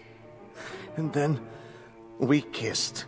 Yes, I admit it. Is it wrong to kiss? Tell me. Why, no, I don't think so. You don't think so. I don't think so. But Jerome, that lecherous old fool. The gaunt man, the one in charge. So, you have seen him. As I kissed her, a shadow fell over us. We looked up and saw him standing there. I opened my mouth to speak, but before I could utter a word, he raised the wooden staff he carries, so heavy. You've seen it. Yes. And he hit me again and again. He smote me like an angry god, or a man who thinks he's God. I woke up here. No. I swear. They flogged me with knotted ropes. I asked for food, they would not give it to me. I begged for water, they gave me none. Then they threw me in this filthy room and locked the door. Well, why? For revenge. Jerome wanted my woman. Are you sure? Yes. That disgusting old man, that fanatic. He wanted her. And when she refused his advances, he took his fury out on me. Your story, I find it difficult to believe. Of course you do. That's the strength of the man. He makes his madness seem a harmless thing, the beliefs of a religious zealot. But this is not a religious order, Mr. Ellington. These brothers of truth. Is that what they're called? That's what they call themselves. The real truth is they're outcasts, misfits, cut off from the world because the world will not have them. Have you heard of their sect before, of this hermitage? No, I haven't. Mr. Ellington, you must believe me. I don't say they're all evil, only mad. And here, within these walls, they answer to no law but their own. Wait for me. Where are you going? I'll speak to Jerome. No, you mustn't. If I remind him that false imprisonment is a crime... I tell you, he's the greatest maniac of them all. Quick! He's coming. Hide yourself. Mr. Ellington. No.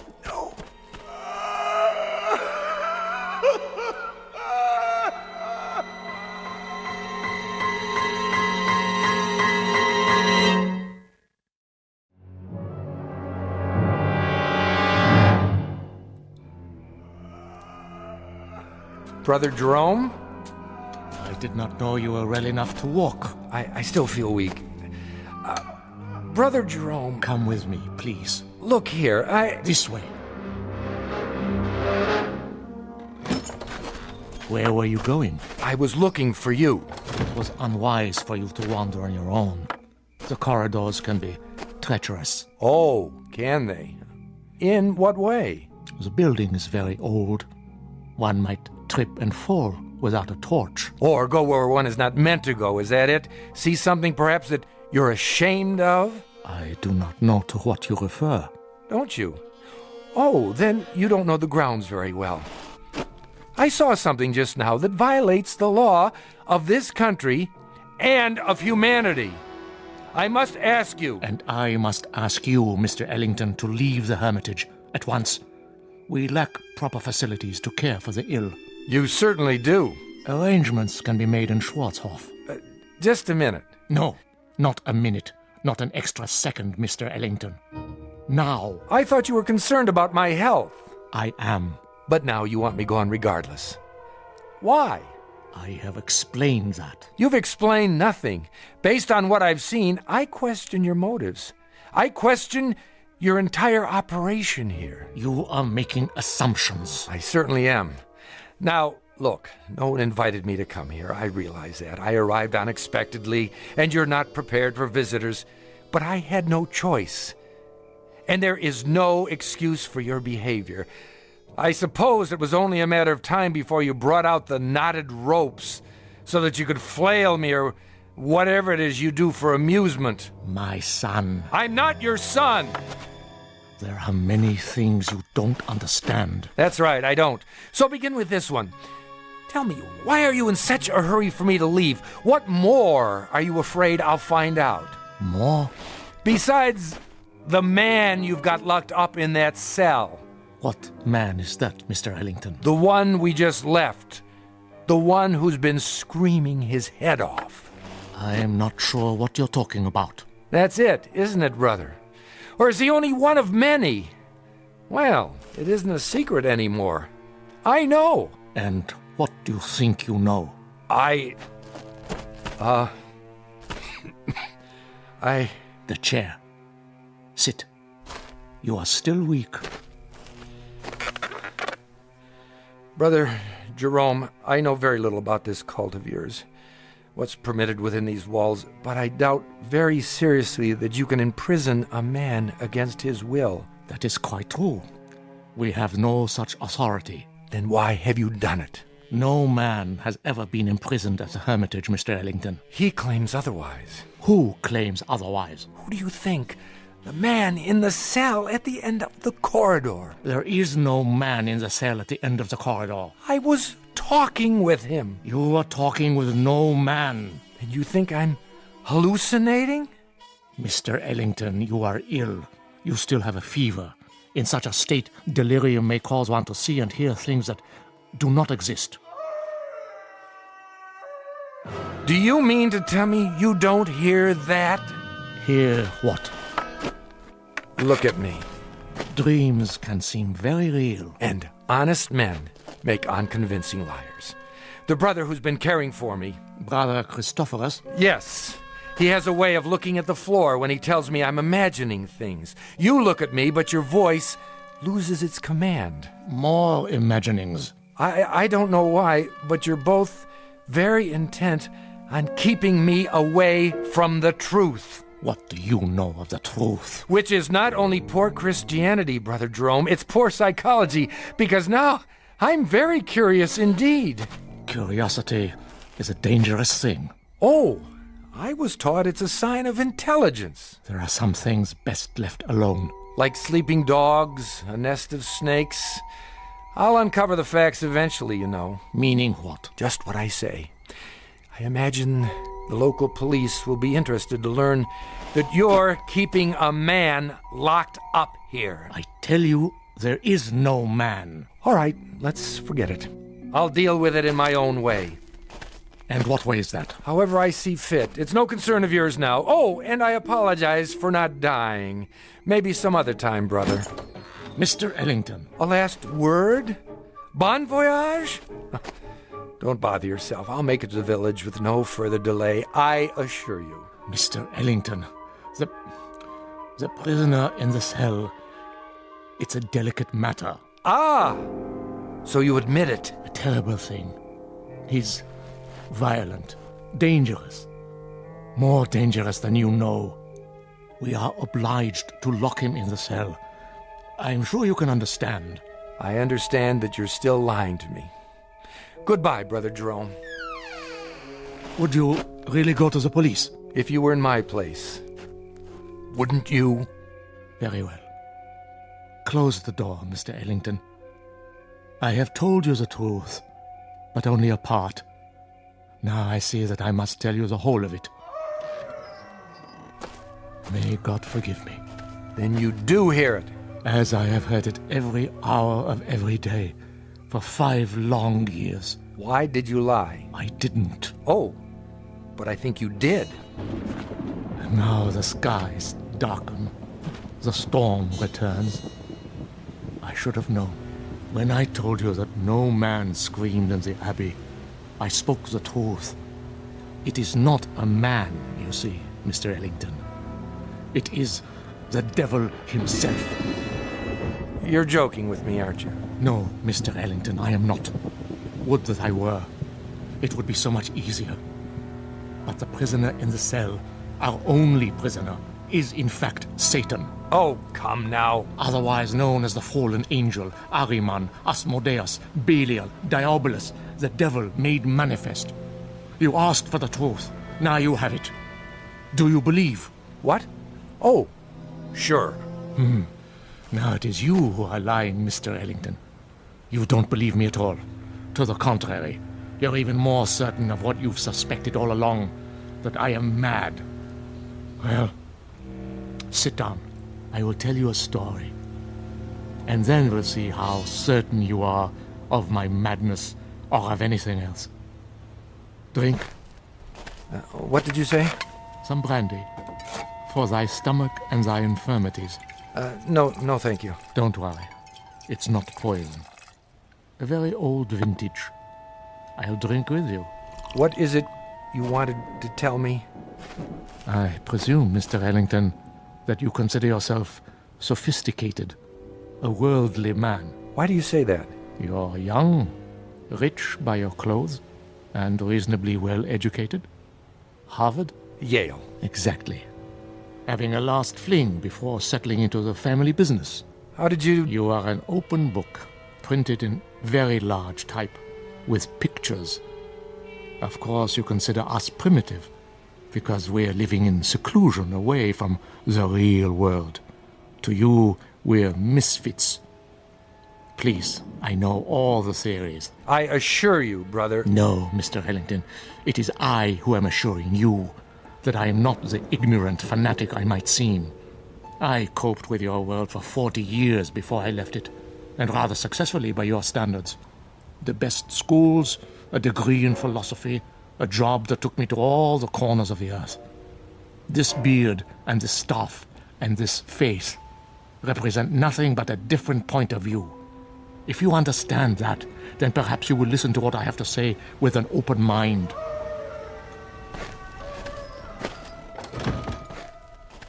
Go on. 5 years ago, there were no screams at the Hermitage. This was simply the bombed-out ruins of a castle belonging to the family Wulfren. How did you come by it? Baron Wulfren turned it over to the Brothers of Truth as a gesture of charity. Our task was to tend the great vineyards and save what souls we could by constant prayer. But this isn't a formal religious order, is it, brother? We believe that we are recognized by God. Truth is our only dogma. We are committed to it as man's greatest weapon against the devil, who is the father of all lies. Please, continue. You were tending the vineyards. At that time, not very long after the Great War, the world was in chaos. Everywhere there was unhappiness, except in the village below. Really? For some reason, the people of Schwarzhof refused to yield to despair. They lost none of their faith. They continued, as they had for years, to be honest and God-fearing and happy. The village was a plum to Satan, one he could not resist. So he came here, drawn to it as a moth is to light, and embarked upon a program of corruption. But you stopped him. Yes. You see, Mr. Ellington, he made the same mistake you are making now. He underestimated me. He thought he would have no difficulty tempting an old fool. I had him in the cell before he knew what happened. But if he's the devil, how do you keep him from escaping? With the staff of truth. The one barrier he cannot pass. Mm-hmm. And when he first came, just how did you recognize him? I had seen him before, in every part of the world. Wherever there was sin, wherever there was strife and persecution, there he was also. Sometimes he appeared only as a spectator, a face in the crowd. But he was always there, in all times and places. So you understand now, I trust, why you must say nothing of the things you have seen and heard. Brother, not that I doubt you, but is it possible that you've made a mistake? No. Think, Mr. Ellington, of the peace in the world these 5 years. Think of this country now. Is there another like it? But you haven't put an end to suffering. There's still murders and robberies. Even now, while we talk, people are starving. The suffering man was meant to endure, my son. We cause much of our own grief and need no help from him. It is the unnatural catastrophes, the great wars, the overwhelming pestilences, the wholesale sinning that we have ended. The world is rebuilding. A great dawn will come. Enough. You've made your case. I believe you, brother. Do you? Truly? I admit I was doubtful at first, but you've convinced me. Absolutely. I promise to keep your secret. Good. Tomorrow, if you feel well enough, you may leave. For now, let the storm pass over. Brother Christophorus will look after you. If you would, go directly to your room. I will. Good night, brother, and thank you. I was glad our conversation was over. It was clear that he was quite mad. I thought of his wild beard, his eyes in the flickering candlelight, and I was relieved to be away from him. The devil, indeed. But the storm had returned, and I was not yet fully recovered. I would pass one more night in this place. What, I wondered, should I do before morning comes?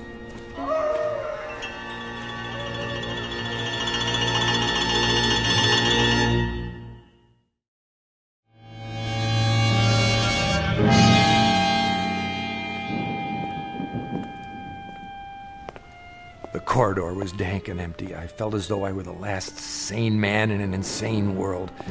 What Brother Jerome had told me was utter nonsense, the product of a deranged mind. But his belief, his faith, as he called it, was heavy in the air, infecting the very stones. To bring it down would require outside help, but perhaps I could start that very night with an act of pure, unselfish humanity. Psst! Are you in there? Where else would I be? I thought you weren't coming back. I had a meeting with Brother Jerome. What did he say? He lied to you, didn't he? He said that you're... Go on. What? The devil. The devil. Oh, that's good. That's wonderful. What a dream for an old man. Himself a devil. To catch Satan and lock him away in this God-forsaken place. You don't believe him, do you? Of course not. Then help me. If I let you out now, while they're awake, they may catch you before you leave the grounds. There's always the possibility. But another hour here, you don't know what it's like. Look here, why don't I just go and get the authorities? When? As soon as morning comes. I'll find the path to the village and... No! It would be my death warrant. The authorities will return and find nothing. Who knows what will have happened to me by then? Jerome is mad, but he's shrewd, too. He won't leave any evidence behind. Then, what can we do? You must let me out now. There doesn't seem to be a lock on your cell, only this small shepherd's staff. You could almost reach through the bars and remove it yourself. I've tried. It's wedged in such a way that I can't get my fingers around it. Here, I think I can get it. Quickly. Wait. Brother Christophorus. There you are. Brother Jerome was fearful. You might lose your way. No, nothing of the kind. Come along.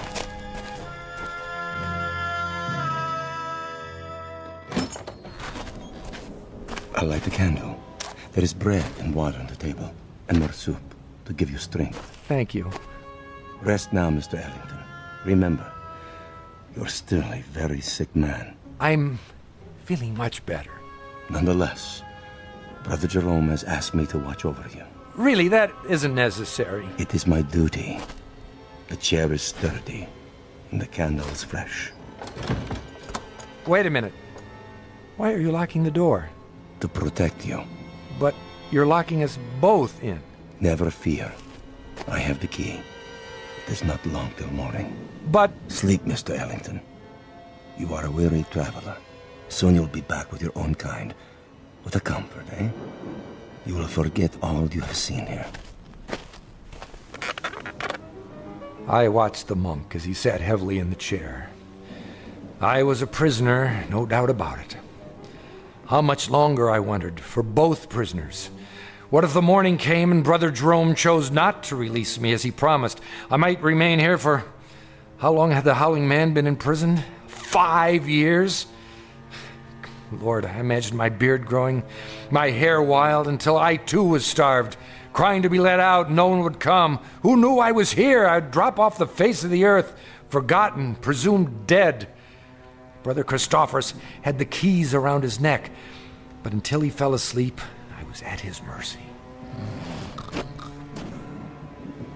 It was almost dawn when I dared to move. I had to be careful not to wake him.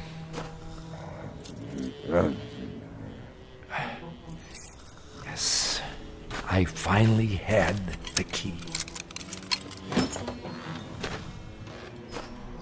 I locked Brother Christophorus in the cell. There was no time to spare. I knew I must release the Howling Man before I left the Hermitage.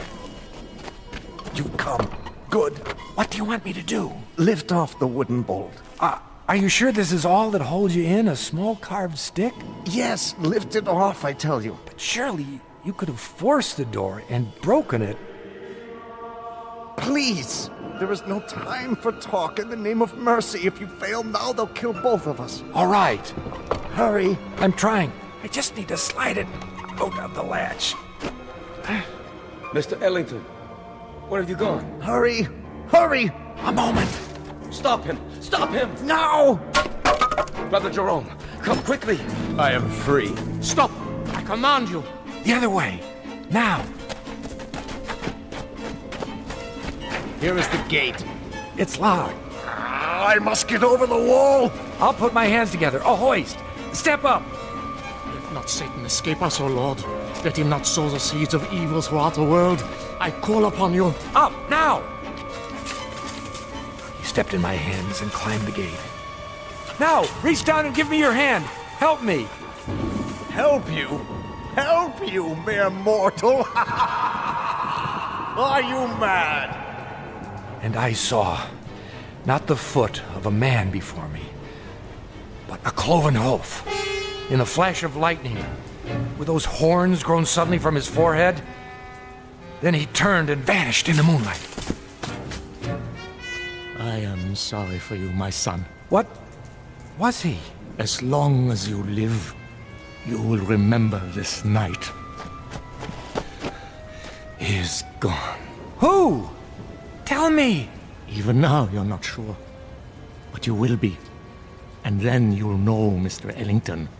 You'll know who it was you loosed upon the world.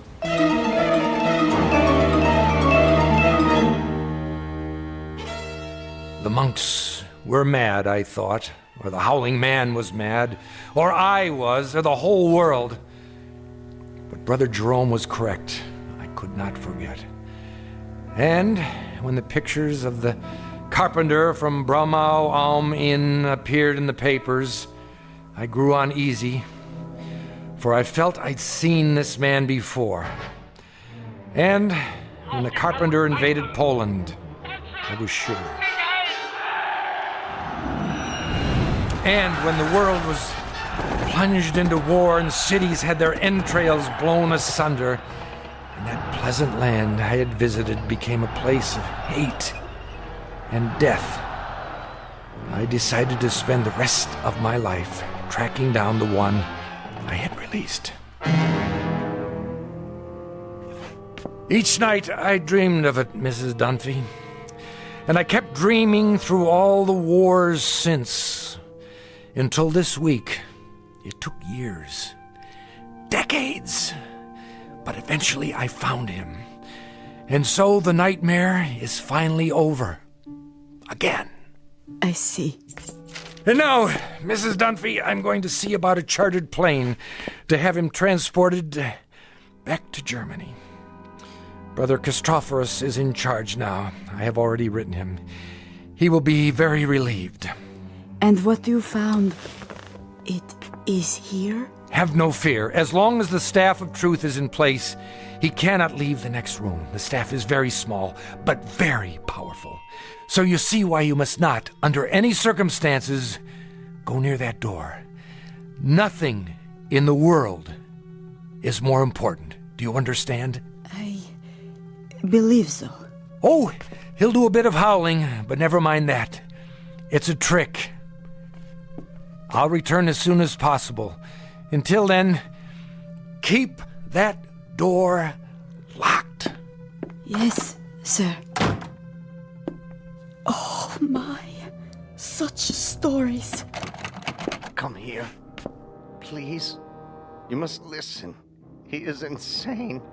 Let me out, I beg you. Let me out. Who's there?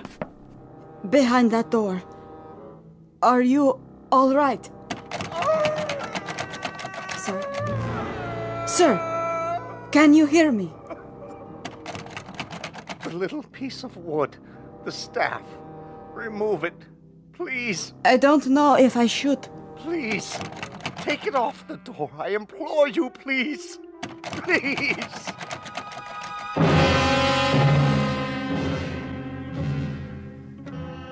Ancient folk saying, you can catch the devil, but you can't hold him long. Ask Brother Jerome, or Brother Christophorus, or David Ellington. They know, and they'll go on knowing to the end of their days in the Twilight Zone.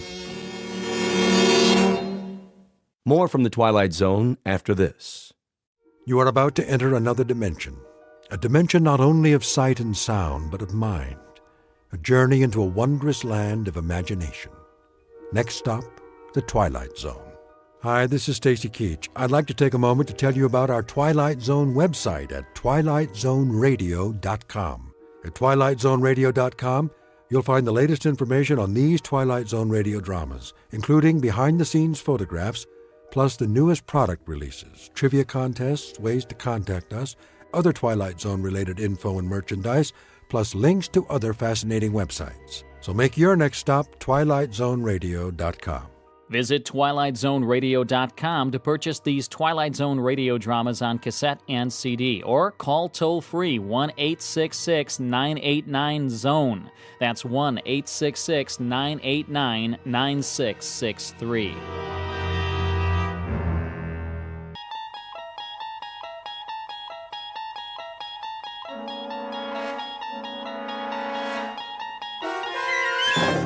There is a fifth dimension beyond that which is known to man. It is a dimension as vast as space and as timeless as infinity. It is the middle ground between light and shadow, and it lies between the pit of man's fears and the summit of his knowledge. This is the dimension of imagination. It is an area which we call the Twilight Zone.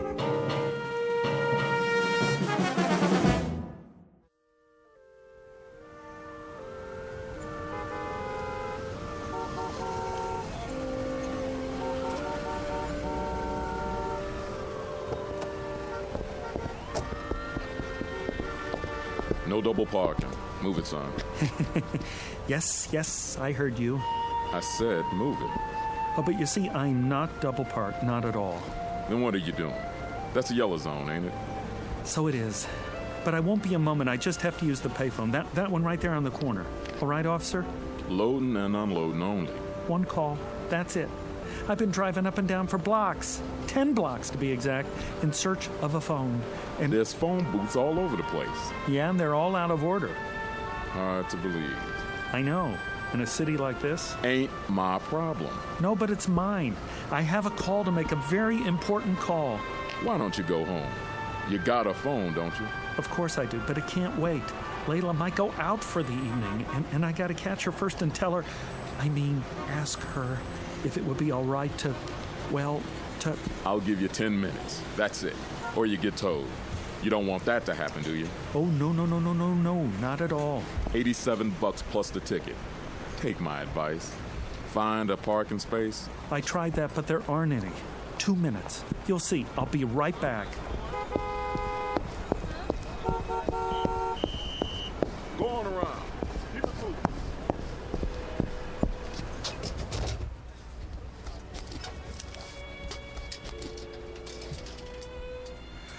Oh, there.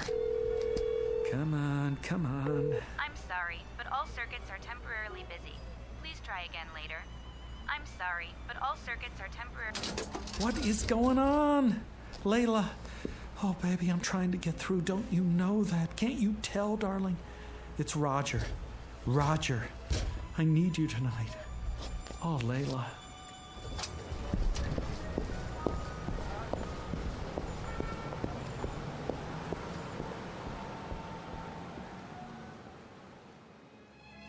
Mr. Roger Shackleforth, age, youthful 20s. Occupation, being in love, full-time. Not just in love, but madly, passionately, illogically, miserably, all-consumingly obsessed with a young woman who has a vague recollection of his face, and even less than a passing interest. In a moment, however, you'll see a switch in attitude, because Mr. Roger Shackelforth, the young gentleman in question, will take a short but very meaningful journey into a calling area known as the Twilight Zone.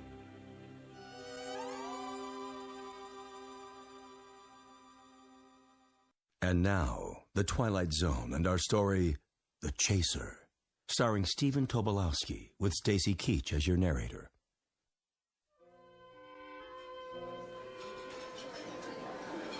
More coffee, Jenny. No thanks, Margie. Well, maybe just a smidge or it'll keep me up.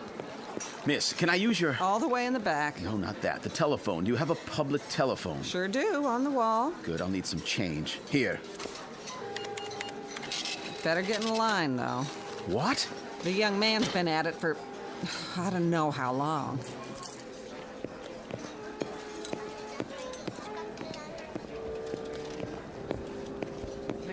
Man, are my dogs killing me. Tell me about it.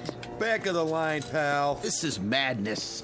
Yeah, they call it New York. It's becoming impossible to make a call anywhere in the city. You can say that again. Thank you. This is an outrage. Watch your blood pressure, honey. Look, it's making another call. Same number over and over. I tell you, he won't give up. Doesn't even talk, just dials. Maybe he's got a dialect.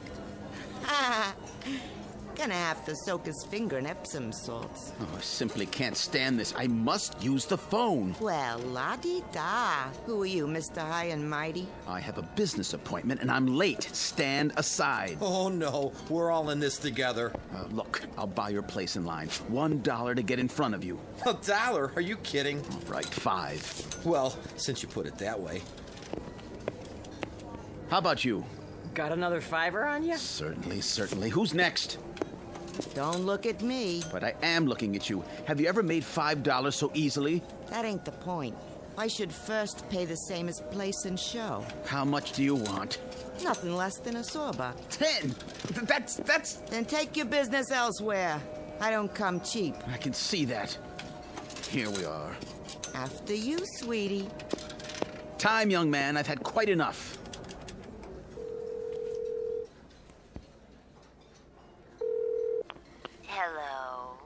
Hello? Layla? Darling? Who's this? It's Roger. Oh. Hello, Roger. What is it? I was just wondering... Uh-huh. I happen to be in the neighborhood. May I come to see you? No, I can't. But, darling... It's out of the question. Why? I couldn't bear to see anybody tonight. I'm such a mess. Oh, Layla, you can never be a mess. Listen, darling, I have to see you. Roger, it's impossible. But I must see you. Furiously, fiercely must. I love you. I can't hear you. We must have had a bad connection. I'll have to hang up. But, Layla... Roger, you've got to stop this. You're acting like a baby. I can't see you now, and that's that. Well, then, talk to me. What do we have to talk about? I don't know. Say something. Say anything. Just let me keep hearing the sound of your voice. All right, Roger. I'll say something. Why don't you take a fly and jump at the moon? Layla! Now then, you finished, have you? No. She hung up on me. It's a misunderstanding. Or she's sore. I better call back and make sure everything's okay. No, please. I have an emergency. So have I. It won't do any good to call. Take my word for it. How do you know? I understand. I heard it all. You can't do it over the telephone. Will you stop pushing me? If he won't, I will. Yeah. Me too. Time. But... Here, take this card. It'll solve your problem. What are you... Take it. Go and see this man right now. Believe me, there's no other way I know. Go and see this man at this address, and he'll help you, guaranteed. But I don't even know where that is. Not far, just a few blocks. Give it a try. You'll see it works. All your problems will be solved before the night is over. Hurry now. Thank you. Operator, I got an emergency. Have a nice night now here.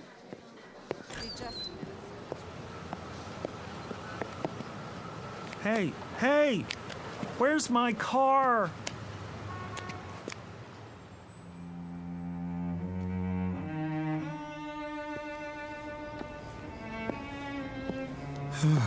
Number 1822. This must be it. Pretty dark. Can't see a doorbell. Ugh, some door. Didn't even touch it.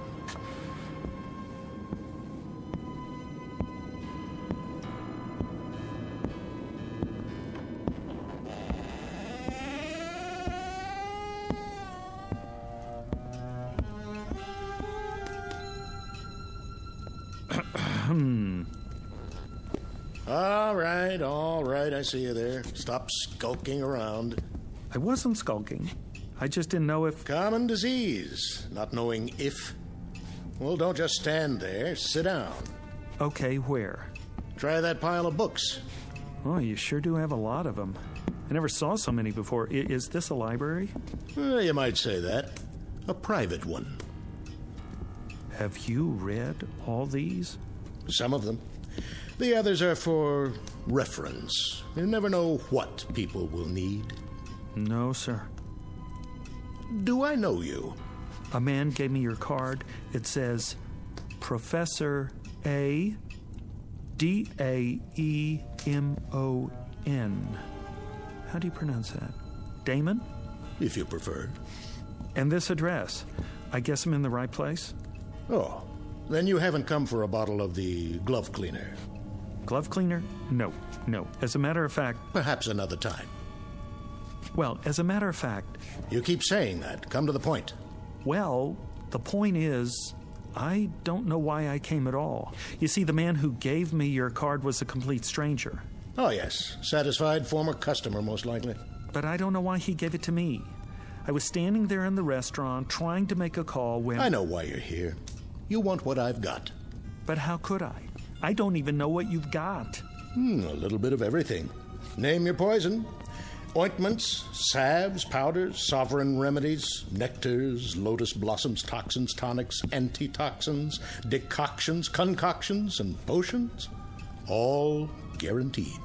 Oh, well, I don't need anything like that. Well, don't be hasty. You're here, aren't you? Yeah, but I don't need any medicine. Son, you just might. You look feverish. Oh, that. It's sort of, nothing really. Nothing I don't supply. Something is my specialty, and anything is what you'll get here. You're ambitious, is that it? You want success? Money like Midas, the world at your feet? No, it's not that at all. Power. You want power. You don't understand. All I want is Layla. Layla? Yes. Oh, if I had Layla, I could do all the rest myself. Layla? I might have known. I offer him practically anything, and all he wants is Layla. I guess there's nothing you can do about that. That is the simplest of all, the elementary parlor trick of my science. You disappoint me. No, you still don't understand. You see, I am in love with someone named Layla, but she's not in love with me, and I don't know why I'm telling you this. I do. I can arrange it so she'll love you. How? I promise you, she'll never leave your side. When she isn't telling you she loves you, she'll be gazing at your loving face. She won't even eat before you do, and nothing will be too much for you to ask of her. Really? She'll worship you. She'll beg for kisses and weep for joy at your touch. And if in passing time you should perhaps look at another girl, or even do a little more than look, she'll feel hurt, but she'll forgive you and love you just the same. Frankly, you'd get the same shake from a Cocker Spaniel. Oh, but that's wonderful. That's all in the world I want, my Layla's love. Is Layla's love. I should have known. Where did I put that bottle? If it isn't his Layla's love, it's his Dorothy's love, or his Rhea's love, or his Gwen's love. You keep it up there, on the bookshelves? Away from prying eyes. Tell me one last time. Are you sure you wouldn't be interested in the glove cleaner, as I call it? What is it? Well, there are many names for it, including the Eradicator. But glove cleaner is a nice, nondescriptive title. Clean, colorless, tasteless, unidentifiable, and sure. I'm not very interested in glove cleaners. Why not? It's easy, it's swift, it leaves no trace. It's perfect for its purpose. You're not making sense. Why, boy, that's all I make. Which is why I'm such a lonely man. You're absolutely sure you don't want to try the glove cleaner. It is very expensive. Perhaps you can't afford it. For instance, this little bottle costs $1,000. $1,000? Are all your prices like that? Some are, some aren't. What about the other one? The one that will make Layla love me? Oh, that's only $1. $1? Love potions are my cheapest items, and they're overpriced at that. $1 for my Layla's love? It won't hurt her. If anybody gets hurt, it'll be you, but I don't expect you to believe me. How do I use it? Put it in anything. A drink, tea, soup, coffee, water, anything at all. Makes no difference. You'll get exactly what you claim to want. Professor, you got a deal. I really don't believe any of this, but I'll try it. I'll try anything. What do I have to lose? If it works, I'll be the happiest man in the world.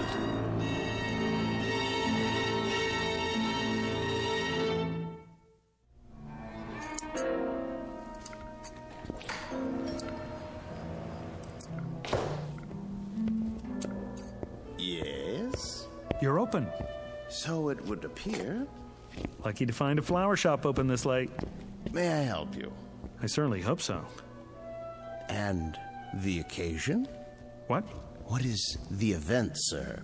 A prom, perhaps, or something along more somber lines? Somber?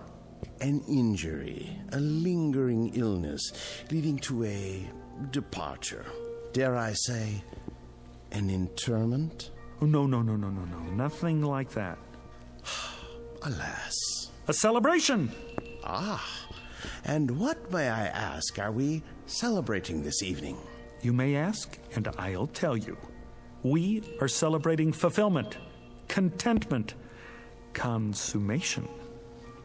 Ah, the reading of a will. No. It's much more than that. A life sentence in the arms of my love without the possibility of parole. My condolences. We have some lovely wreaths. Don't you understand? I'm talking about true love. The kind you want to shout from the rooftops. Sparks, fireworks.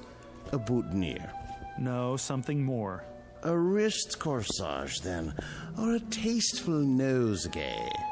What is the biggest thing you have? In what respect? I know.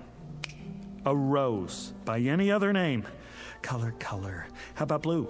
Yellow. Green? Pink. Red? White. Soul.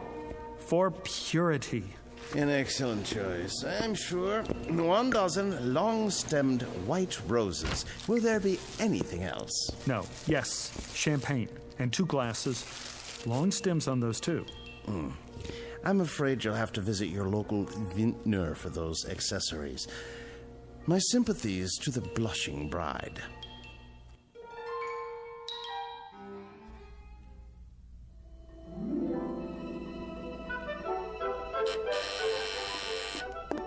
Who could that be? Yes? Layla, it's me. Roger, I told you I was busy tonight. Busy? How busy can you be in a dressing gown? I'm just about to put on my dress. Call me. When? Tomorrow. Just a minute, just a little minute. Flowers, see? And champagne. That's very nice, Roger. Thank you. Now, if you'll just run along. I couldn't have lasted the evening without seeing you, Layla. I'm sure that's not true. You don't know what it's like to love somebody, to love anybody so much, so desperately. No, I suppose I don't. It's good champagne. Just enough for the 2 of us. Now, that's not asking much, is it? All you have to do is give me 5 minutes for 1 drink. Roger, you are acting like a clod. A silly, stupid, sophomoric clod. I love you. Stop saying that. But you don't know what I went through to get here. My car was towed. I've been walking for the past hour. How can you be so cruel? All right, 1 drink. 5 minutes, and then you go. You won't regret it.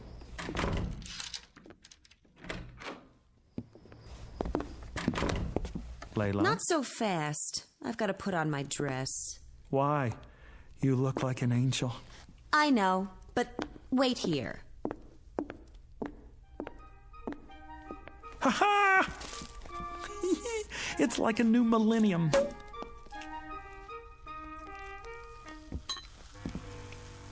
Don't be too long, darling. Just long enough to prepare one very special glass of champagne for you.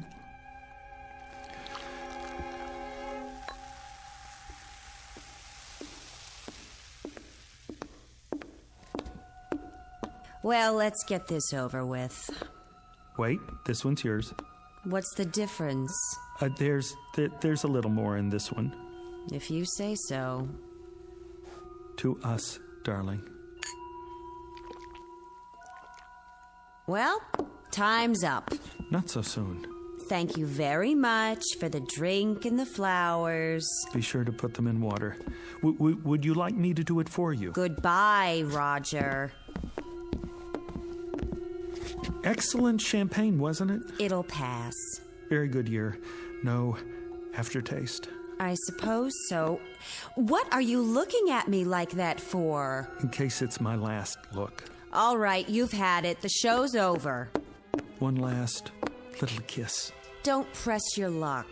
But Layla... Roger, please, let's not prolong this. I haven't the time. All I'm asking is... Please go. Now. Look, I don't love you. I don't want you here. I don't even like you at the moment. Now go, please. If you're sure that's what you want. You look like a whipped dog. Oh, here. That's the best I can do. And it took all my strength. Thank you, I guess. Oh. What is it? I don't know. All of a sudden, I'm feeling a bit peculiar. You are? Roger, wait a minute. Perhaps I am being cruel. I don't mean to be. I understand. Do you? I'm sure I can do better than that. Let me make it a little nicer. If that's what you want.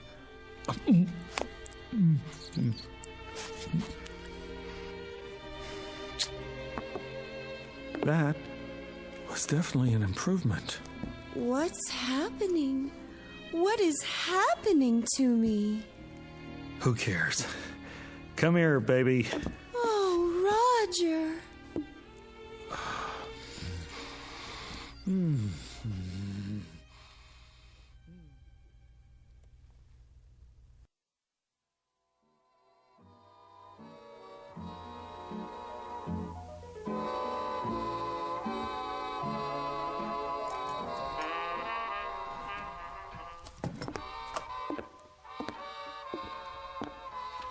Can I get you anything, darling? No. Are you sure? Quite sure. Is the music too loud? No, it's fine. Let me turn it up for you. It's fine, I said. What are you doing? Reading. Oh. Is it a good book? Great. Because if it isn't, I can get you another one. Layla, would you sit down, please? Of course, darling, if you want me to. Here? Oh, I meant somewhere else. All right, my love, if that's your wish. I'm sorry if it bothers you. It's just that I love to kneel at your feet. Well, kneel in a chair. Okay. Which one, darling? Anyone. Doesn't matter. Darling? Yes? Do you want your slippers now? No, thank you. Are you sure? I got them especially for you. They're the best the store had. They make my feet hot. Oh, well, if your feet are hot now, I could soak my hands in ice water and then caress them. That might feel good. Do you think so? No, my feet are fine. You have the most beautiful feet, like a dancer. I've never seen a more perfect instep. Would you like to prop them up on something? I'm fine. I know. Do you want to smoke your pipe? I don't think so.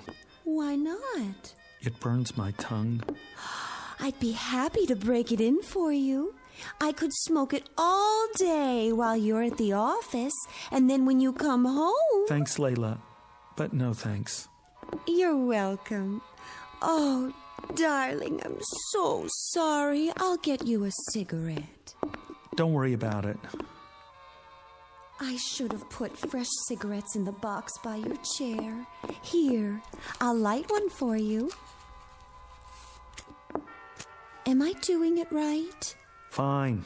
Would you like me to rub your back, darling? You just finished rubbing my back. I know. It's just that I adore touching you, and I'd be glad to rub it again. Maybe later. Am I disturbing your reading? No. Did I disturb you by asking if I was disturbing you? No, dearest, not at all. Oh, Roger, I love you so much. I'm so happy you're you. You're just perfect. I love to say I love you. I love to love you. I gotta get out of here. You do? I have an appointment. You do? Almost forgot. Hand me my jacket. Of course, here. I'm sorry I didn't press it for you. Will you be long? I don't know. You don't? I may be late. Would you like me to go too? No. No, won't be that late. Why don't you stay here and hug my pillow or something? Is anything wrong, Roger, darling? No, dearest. It's just I got an appointment and I'm late and I need a little air. While you're gone, my love will grow and grow. And when you get back, do you know what will happen when you get back? I promise you that... I promise you that when you get back, I'll make you the happiest man in the world.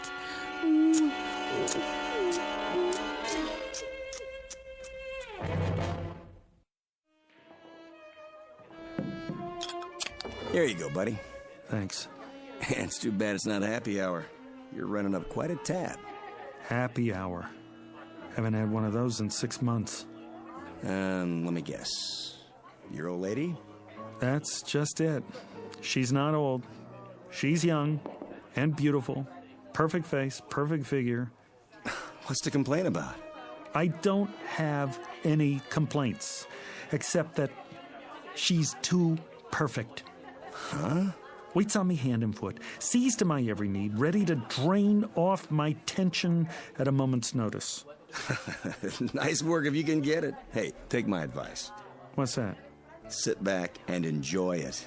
Ain't everybody's got what you got. Guys would kill for that. Luck had nothing to do with it. How do you mean? What, you make a deal with the devil or something? Sometimes I wonder. That's it. Maybe I did. Maybe I did after all. Where is this guy so I can make a deal myself? Here's a piece of advice for you. If anybody says he's got the solution to your problem, tell him to get lost. Keep the change. Thanks, buddy. See you next time.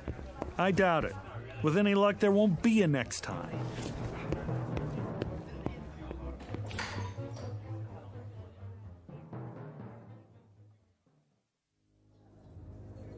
Have a nice night now here. I will, Margie. You take care. Excuse me. Be just a minute, sir. There's room at the counter. Hello? Yes?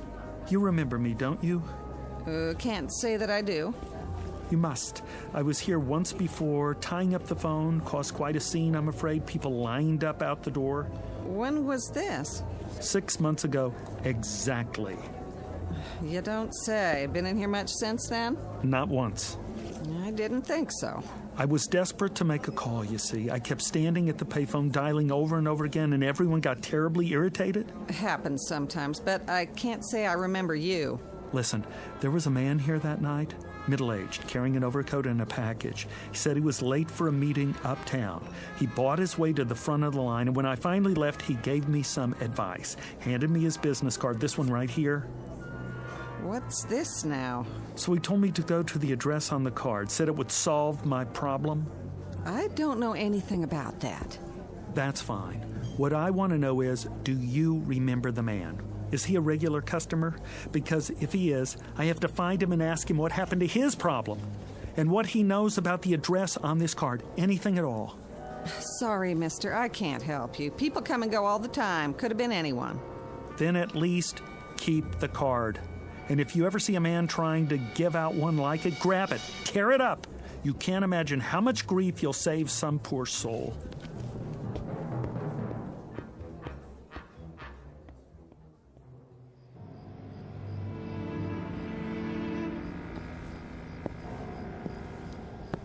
Here, number 22.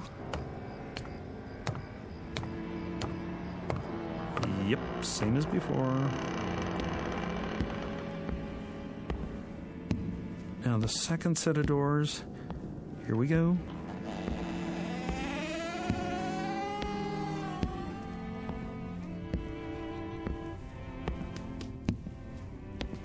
Hi there, Professor. Yes, I've been expecting you. You have? Yes. If not later, then sooner. So you remember me? I never forget a face. I rather thought you'd like to hear how things turned out. Oh, I know how things turned out. That potion really works. Why am I not surprised? Well, how are things with you? Things haven't changed with me in years. Pretty ugly situation we got. What situation is that? In the world, I mean, with China. You don't look so good either. Me? Oh, I'm just as you would expect. That's what I thought. I just dropped by to tell you. I'm glad to hear it. Is this what you're looking for? That's the bottle of the glove cleaner? Mm-hmm. You sell much of that stuff? Now and again. What's in it? See for yourself. No color, no odor, nothing that leaves a trace, no way to detect its presence. And it's sure. Guaranteed. It's what you came for, isn't it? Me? No. Not at all. How much did you say? $1,000. And it's painless. Of course, it's perfect for its purpose. The only thing of its kind in the world. Interesting. She loves you as I said she would, doesn't she? A constant love, and nothing you can do to her will change it. You took the words right out of my mouth. She worships and adores you and hangs on your every syllable. To put it bluntly, yes. The price is non-negotiable, I'm afraid. Professor, I don't know what else to do. I'm going out of my ever-loving mind. I'm sure you are. I can't stand it anymore. It's only natural. I never imagined there was such a thing as being loved too much. Well, you wouldn't. Isn't there an alternative? Some way we could just quiet it down a little. If there were, I'd be out of business. You must have a potion that will transfer a little of her love to someone else, like a nice little teacup chihuahua, for instance, a Labrador retriever, St. Bernard. Not a chance. She's all yours. But she's so nice to me. So very good, night and day. The glove cleaner is the only way. I'll put it back. I can't do that. There must be another way. This is the only way. You don't know what it's like. All the time. Love, love, love. It's enough to give you diabetes. I do know. How do you think I came to invent the glove cleaner? But $1,000, that's all my savings. It's always that way. No trace. Absolutely undetectable. I take checks and credit cards. All right. Made out to... cash.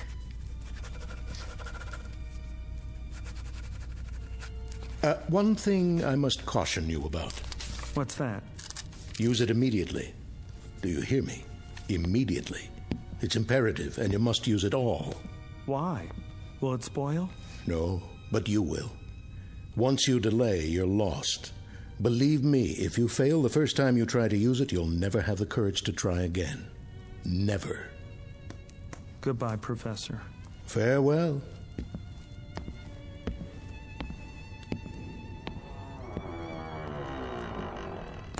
It never changes. First the stimulant, then the chaser.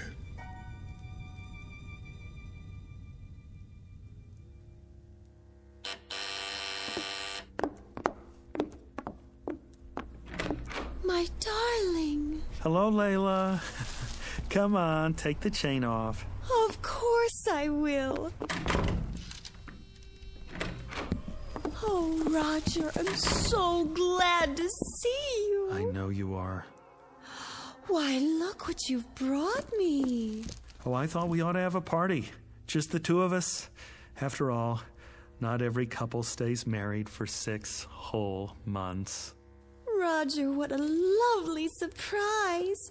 You said you might be late, and instead you come back with champagne and flowers.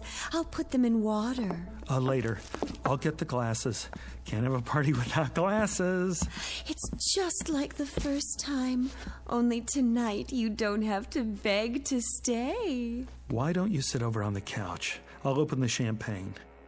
Go on. If that's your wish. Do you want candlelight? It would be so romantic. Let's have candles, all right? Sure. Candlelight, schmandlelight. Anything you say. Oh, darling, it's so wonderful being married to you. I've never been so completely happy in my whole life. I live to love you. Only you. That's nice. That's nice. Really. Do you need any help? No. I'll serve you.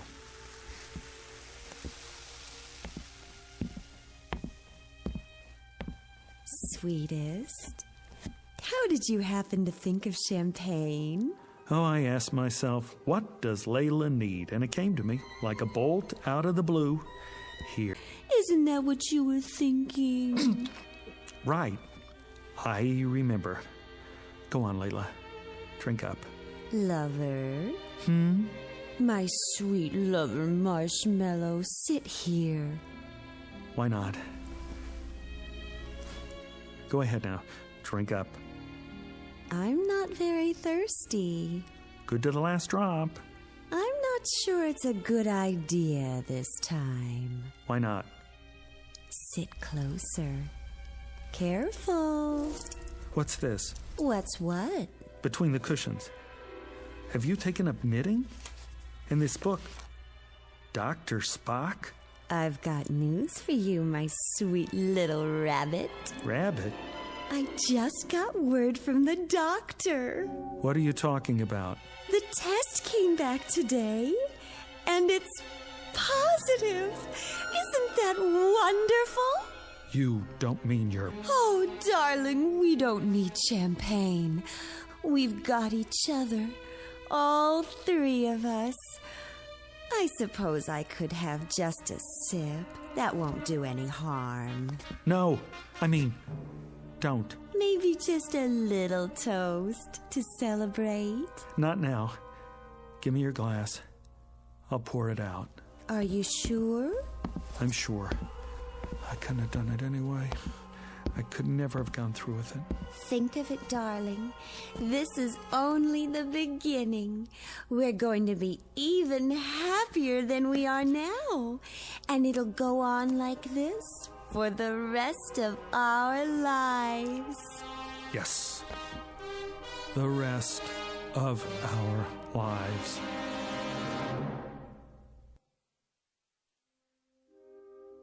Mr. Roger Shackleforth, who has discovered at this late date that love can be as sticky as a vat of molasses, as unpalatable as a hunk of spoiled yeast, and as all-consuming as a 6-alarm fire in a canvas tent.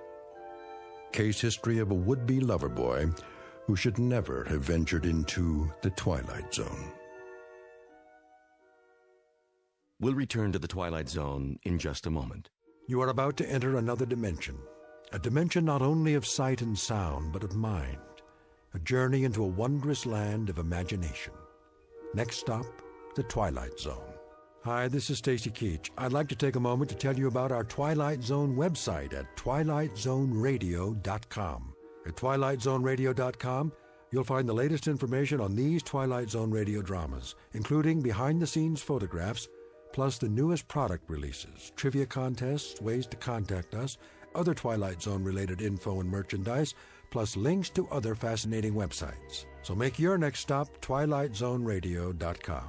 Visit twilightzoneradio.com to purchase these Twilight Zone radio dramas on cassette and CD, or call toll-free 1-866-989-ZONE. That's 1-866-989-9663.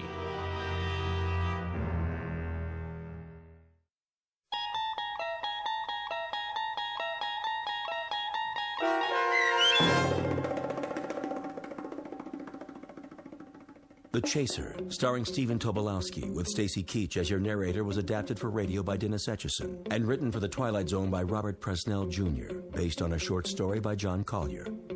Heard in the cast were Michelle Graff, Roderick Peoples, Joby Cerny, Doug James, Jeff Lupetin, Carl Amari, Roy Melanzi, Meg Falcon, Jennifer Laterio, Linda Reiter, Peggy Roeder, and Craig Harris. The producers of The Twilight Zone wish to thank CBS Enterprises and the Rod Serling Estate for making this series possible. This copyrighted radio series is produced and directed by Carl Amari for Falcon Picture Group.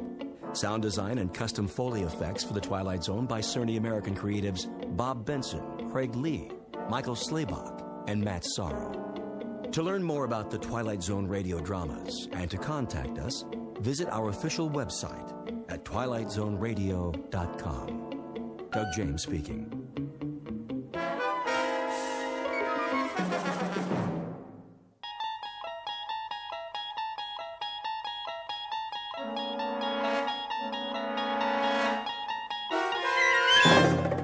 You unlock this door with the key of imagination. Beyond it is another dimension, a dimension of sound, a dimension of sight, a dimension of mind. You're moving into a land of both shadow and substance, of things and ideas. You've just crossed over into the Twilight Zone.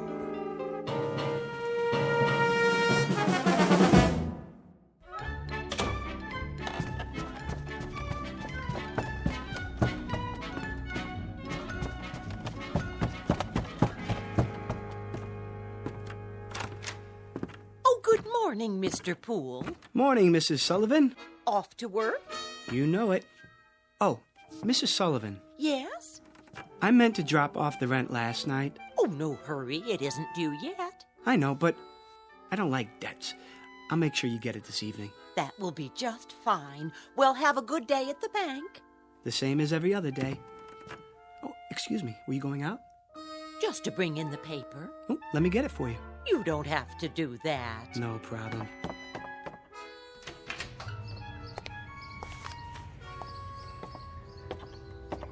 Here you are.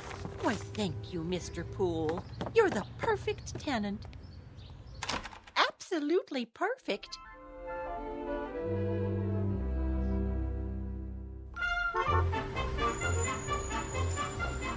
Paper, get your paper. You have the morning sports final? Sure thing. 25 cents, 1/4 of a dollar. Here. Thanks, pal. Paper, get your paper. Who wants a paper, Morning Fido? One here, Marty. Sure thing, Mr. Poole. Always got a copy for you. Let me see if I have the right change. Yep. Here you go. Hey, look at that. Something wrong? Your quarter. It landed on the edge. Didn't even fall over. Well, what do you know? That'll never happen again in a million years. This must be your lucky day. Oh, I hope you're right, Marty. A little luck never hurt anyone.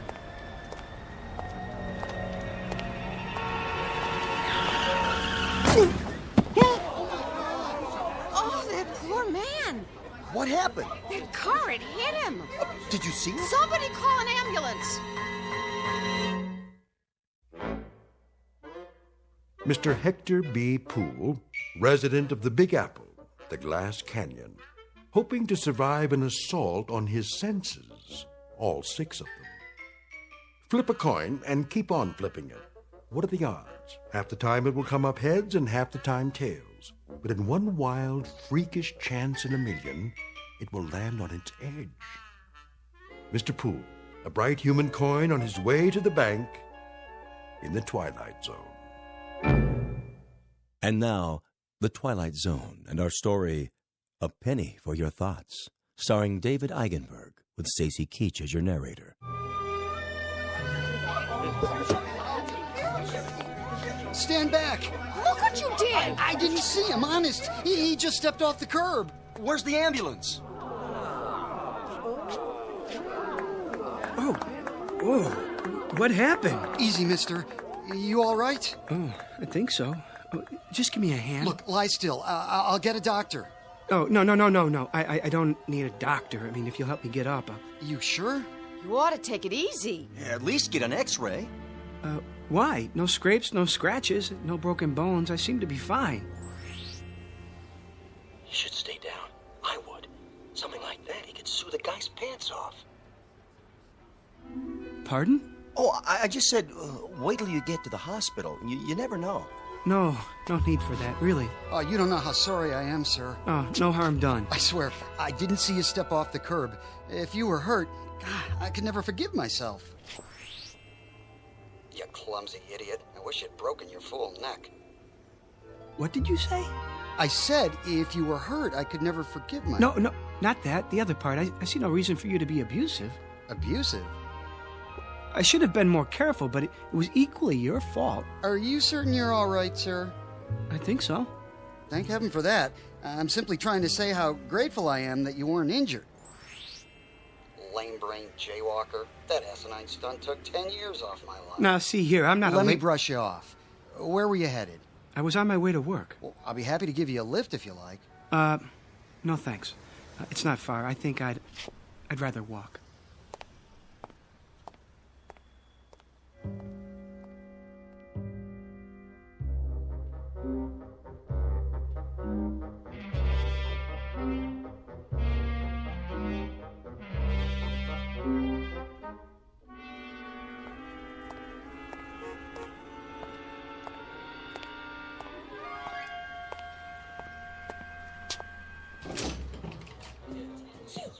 Why do I always pick the line with the slow teller?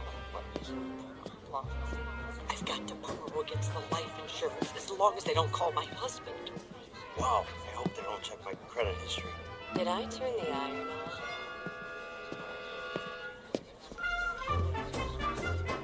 on? Well, Poole. Morning, Bran. Your watch stopped this morning? What's that? Must have. Not like you to be late. Oh, yes. No, no, it's not. It's 9:10. Something happened on the way. Did it? Bran, can I ask you a question? Go ahead. Well, why are they all whispering? Who? The customers. What about them? It's just that they're usually so quiet. I mean, nobody talks out loud in a bank, but this morning... What do you mean? You don't hear them? Hear what? Oh, I get it. Have a late night, did you? No, but on the way here, I better grab some coffee. Miss Turner just put some on.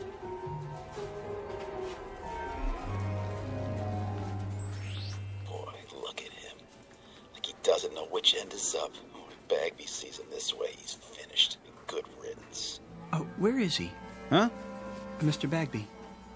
In his office. Where else would he be? Oh, thank you, Brand. Well, I better get started. Yes, you do that. Oh, I knew he'd crack sooner or later. Mr. Perfect.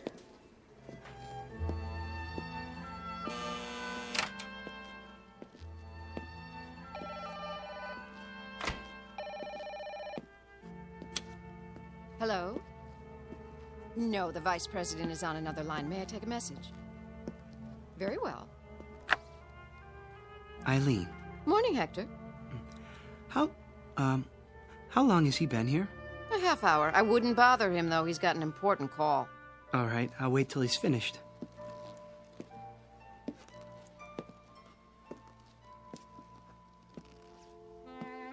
Oh, Felicia, baby, you know I care. But how would it look? And besides, Gladys has a nose for these things. Of course she would. I can see the headlines. Prominent banker divorces wife to marry chorus girl.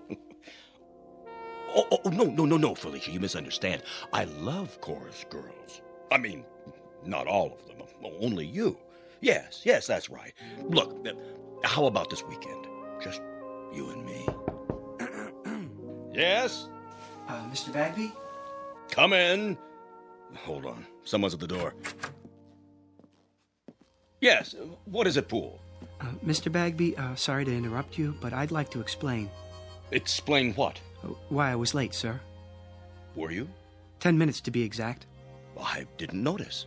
Well, as you know, sir, my record for being prompt is spotless. I pride myself on attention to duty. Yes, Poole, everyone is aware of your devotion to the bank. Well, you see, a strange thing happened, a very strange thing. Yes, uh-huh. Get on with it, you simpering idiot. You think she's going to stay on the line forever? If you ruin my weekend with Felicia, I'll string you up by the thumbs. Your weekend, sir. What? Spoil your weekend. Oh, I wouldn't want to do that. What are you mumbling about? Look, I've got an important call here. Very pressing matter. Get on with it, man. No, of course, I understand. He said weekend. Good Lord. You don't suppose he knows about Felicia? It's impossible. I've been so careful, so discreet. There. I've placed it on hold. Now then, you had something to tell me? Poole? Another time, sir. I can see that you're busy. I'd better get to my work.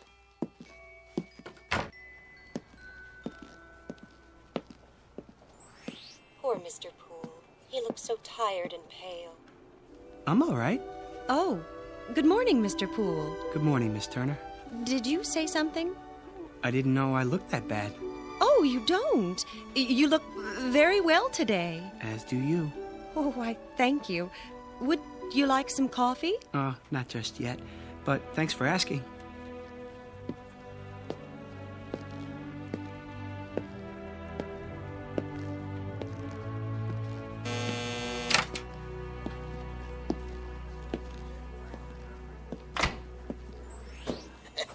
Gotta make it to the game on time. Here's the won't steal a bag of popcorn with that southpaw pitching. Who is pitching today? You say something? No, nothing at all. Good day to you, sir. Everything in apple pie order, I trust? Yes, thank you. Thank you very much. I'll bet you're the one who sent me that overdraft notice.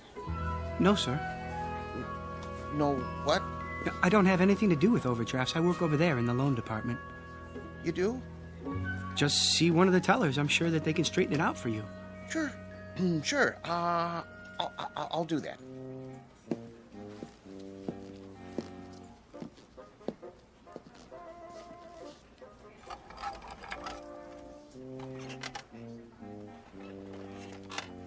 Poole? Yes? You know Mr. Sykes of Ajax Cement? Oh, yes, Mr. Sykes. How do you do? His loan has been approved. Will you see that the papers are in order? Of course. When do I get the check? Mr. Poole will take care of that for you. Here's the file. Certainly, Mr. Brand. Won't you sit down, Mr. Sykes? Everything's there.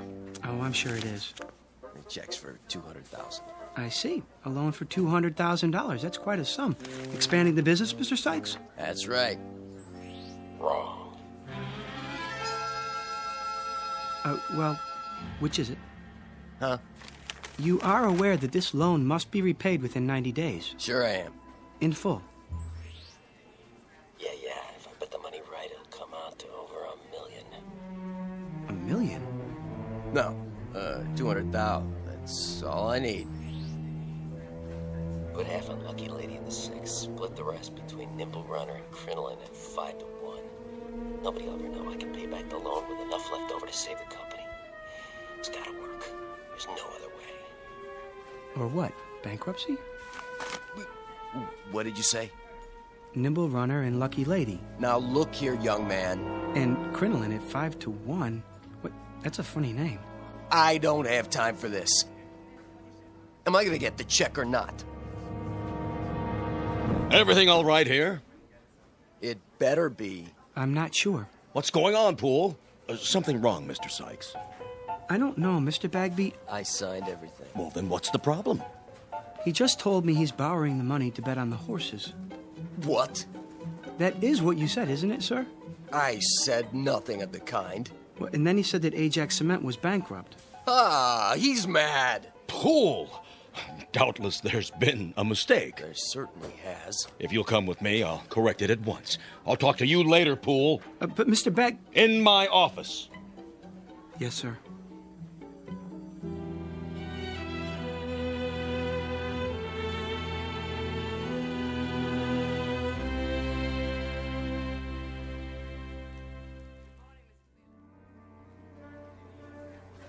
What are you trying to do? My job. He said. I heard the whole thing. I'm the one who took his application. What's going on, Poole? Will you tell me that? What? If I could tell you, I would. But I honestly don't know.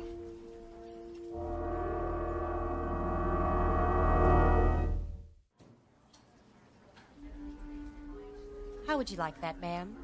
Can I have it once, please, and some quarters for the laundromat? Of course. 180, 190, 200. Just a moment and I'll get your receipt. I want it in the form of a cashier's check. Oh, I'll need to get it countersigned. Money order then. Yes, sir. That can't be all I have. Check the balance again. I've already checked it twice. If you'd like a printout of your transactions... I would, yes, so I can compare it to my records. There must be some mistake. 401, 402, 403. 20 years, the same window. Not one promotion. Nope, not me. Hello, Smithers. Oh, hello, Mr. Poole. Don't worry, you'll get that promotion. Do you really think so? I mean, what promotion? Stick with it. You'll see. Yes, of course, but how? Have a little faith.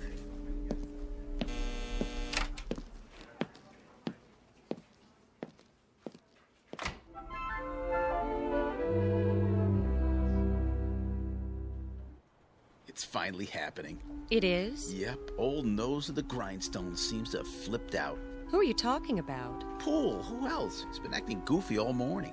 Well, why shouldn't he? He's entitled to once in a while. He does all the work around here. Guys like that are all alike, gutless wonders. Put the pressure on and they go to pieces. Know what I mean? I'm not sure that I do. You phony. Don't you know a real gentleman when you see one? Got any of that coffee left? Oh, hi, Poole. Certainly. Here you are. Smells good. It's fresh. Nice and hot, too. You do all of the work and get none of the credit. You should speak up more and assert yourself. But I guess that's not in your nature. Miss Turner? Yes? There's something I've been meaning to say to you. There is? And I hope you won't be offended. Oh, I'm sure I won't. But, well... Yes, Mr. Poole? I want to thank you. Thank me? For your kind thoughts. I don't think I quite understand, Mr. Poole. Romancing the help, eh, Poole? Brand, please. Well, who can blame you? Miss Turner's the prettiest girl in the new accounts department. Just saying absolutely nothing. I haven't seen such an aggregation of beasts since the last time I went to the circus. Oh, I'm sure that's not true. Yeah, a lot of action around the old coffee station lately. That's no surprise. Not much chance for socializing on the job, is there? Brand, if I could get a word in... Yeah, go ahead. You were saying, Mr. Poole? She's probably a tiger. Let the sweet prim ones out of their cages and they revert to the jungle. That's enough, Brand. Hey, watch it! Oh, sorry. You spilled coffee all over my shirt. I'll get a napkin. It was an accident. No, it wasn't. You did that deliberately. He said it was an accident. I'll see you later about this, Poole. Good for you. I really didn't intend to do that. I'm sure you didn't. He was only joking. Maybe he was and maybe he wasn't, but he sure had it coming. Well, I suppose I should get back to my desk. Yes, I suppose so. Or else it will be time for lunch. Will it? I mean, oh, it will. And then we'll all be having our lunches, won't we? I guess you're right. I mean, those who brought them. And those who didn't will go out somewhere. For lunch, I mean. Alone or together. Yes, they certainly will. Well, back to the old grindstone. It's been nice talking with you. Nice talking with you, too. Bye now. Bye. Oh, Miss Turner. Mr. Poole? One more thing. I hope Yes? you have a nice day. I feel the same way. Exactly. Such a gentleman.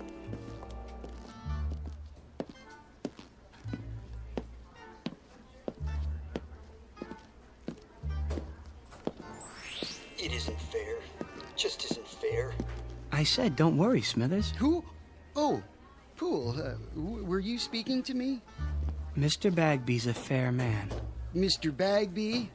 Yes, I'm sure he is. Good things come to those who wait. What's he watching me for? Oh, no reason. Don't let it distract you. They'll be sorry. Not much longer now. At 4:30 this afternoon, I go into the vault like I always do. I'll take my briefcase with me. No one will suspect a thing. I'll fill it with currency and be on a ship to Bermuda by nightfall. Yes, indeed. All that money. As much as I can carry. I wonder how long it will take them to discover it's gone. It's not possible. Smithers?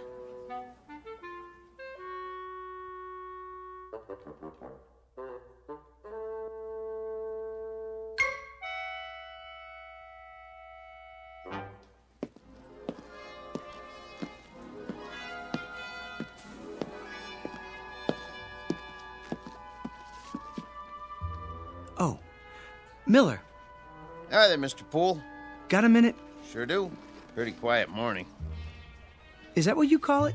Well, as opposed to payday, then everybody and his brother shows up. Get a little rowdy sometimes, trying to cut in line and everything. But I keep him in order. Teach him respect for the uniform. You can count on me. I know I can. That's why I wanted a word in your ear. What's up? How long have you been a guard here? Quite a few years now. Get my pension before long. And that gun in your holster, is it the same one you've always had? Sure is. Nothing beats a .38. Keep it oiled up real good. You could use it then. I mean, if you had to. Well, what do you think I got it on my belt for, Hector? To hold my pants up? Good. That's good. Why you ask? I'm not sure, but I'd suggest taking up a post by the door, keep your eyes open, and don't say anything to anyone just yet. I get you. Mum's the word. There he is. Was he waiting for me? Hello again. Miss Turner. I was just going back to my desk. Perfect timing. Isn't it? I mean, it is. Miss Turner, may I speak to you? Any time at all. What I have to tell you is very important. Yes, Mr. Poole? Not here in front of everyone. Dreadfully important. Come with me. Where are we going? Somewhere private. I like the sound of that. Mr. Jones's office is empty since he transferred. Next to Mr. Bagby's. No one ever goes in there. Perfect. That seems like a good idea. If you're sure you don't mind. As long as you can spare the time. This won't take long. Take all the time you want.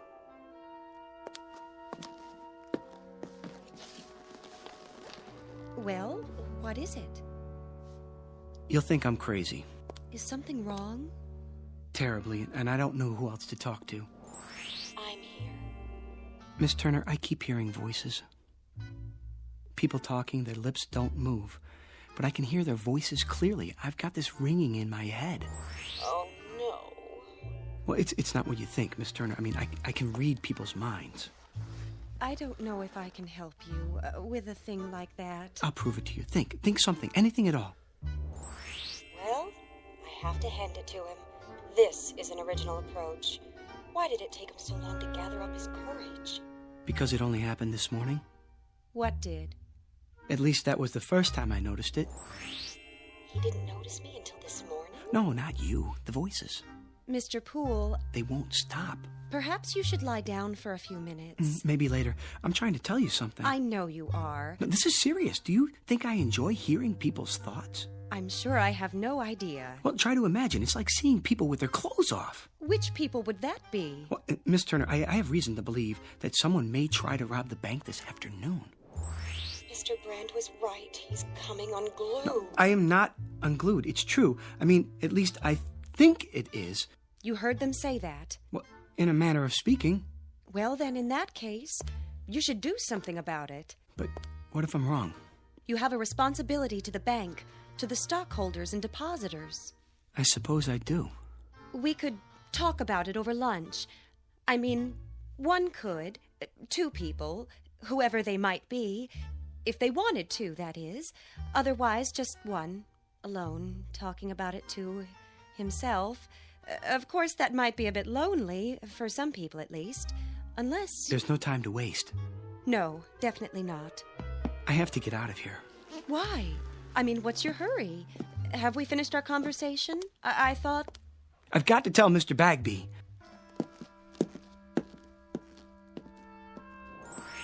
From now on, Mr. Poole, you may call me Helen.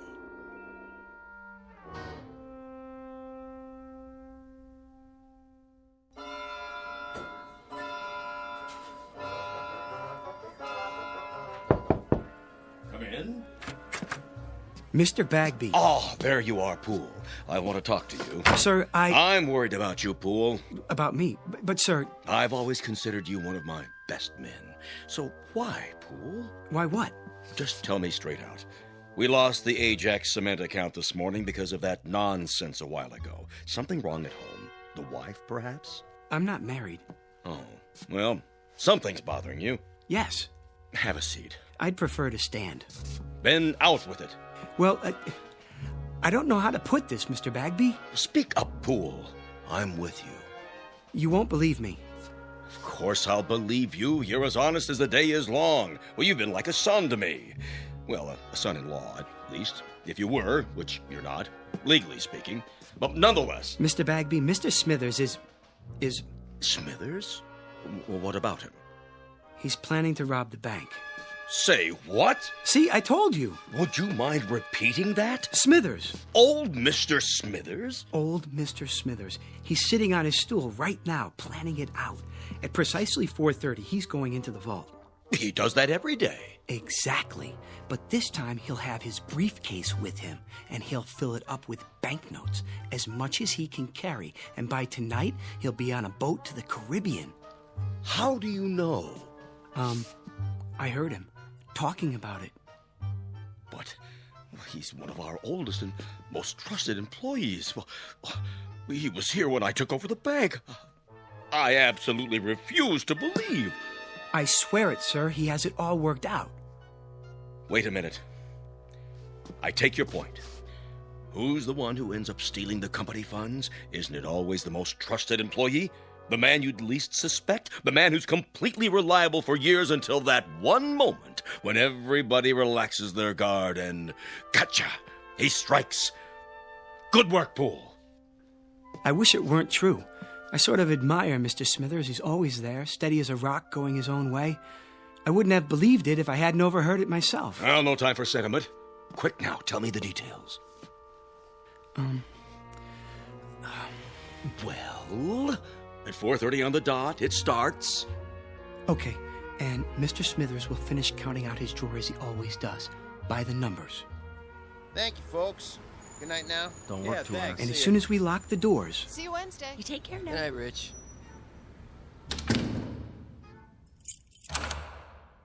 He'll close up his cage, count down the drawer. 73, 74, 75, plus the bills.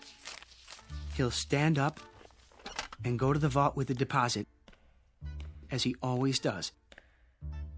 The last teller, with his briefcase. He'll be back there alone to lock up the vault. Only this time, things will be different. When he comes out, his briefcase will be heavy. Very heavy. Miller, may I see you a moment? Yes, sir. Rich, let me out, please. Okay, be right there. I'm waiting. Gotcha! What? I'll take that briefcase. Here. What? Shall I cuff him? Not till we see the evidence. Looks pretty heavy to me. Dump it on the desk. I'm your witness. Sure thing. What do you think you're doing? What does it look like? Your mistake, Mr. Smithers, was in assuming that we were all asleep. A great mistake. But nothing gets by this institution. As a matter of fact, I've had my eye on you for a long time. You sure this is his briefcase? Of course it is. Duly noted. He admits it. 1/2 sandwich. Clip-on necktie. Change of socks. Comb. 1 book. How to Profit from Armageddon. And, 7 ballpoint pens. Where's the money? Has everyone gone insane? What money? Poole! Where's that idiot Poole? Here, sir. So he was going to steal the money. He was going to take a trip to Bermuda. That was his story, huh? Mr. Bagby, I heard him. And who was he talking to, Mr. Poole? Well, he wasn't talking to anyone, not exactly. Oh? What was he doing? Sending smoke signals? He was... thinking. He was what? He was thinking. Well, that explains everything. Mr. Smithers, please forgive us all for this unfortunate intrusion. Well, I guess we all make mistakes. I should have known that what I was told was impossible on the face of it. Poole, do you know what I'm thinking? I'm fired. Kindly clear out your desk at once. Mr. Smithers, I don't know what to say. I'm very sorry. Return Mr. Smithers' possessions and let him pass. Right away.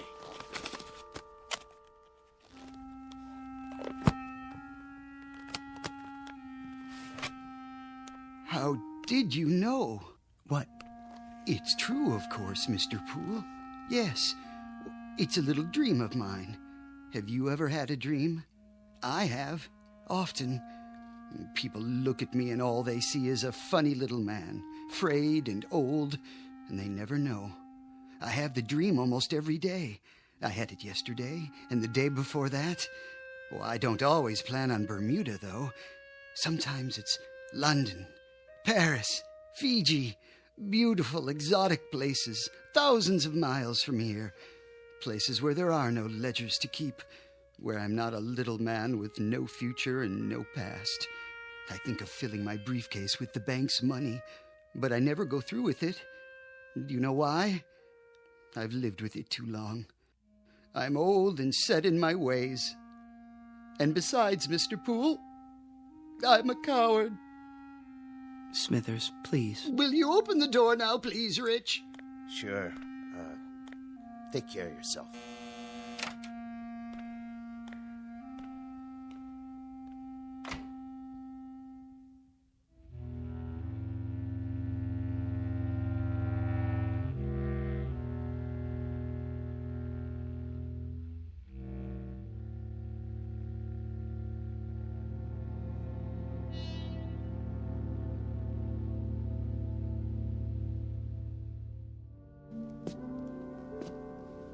Can I help you with anything?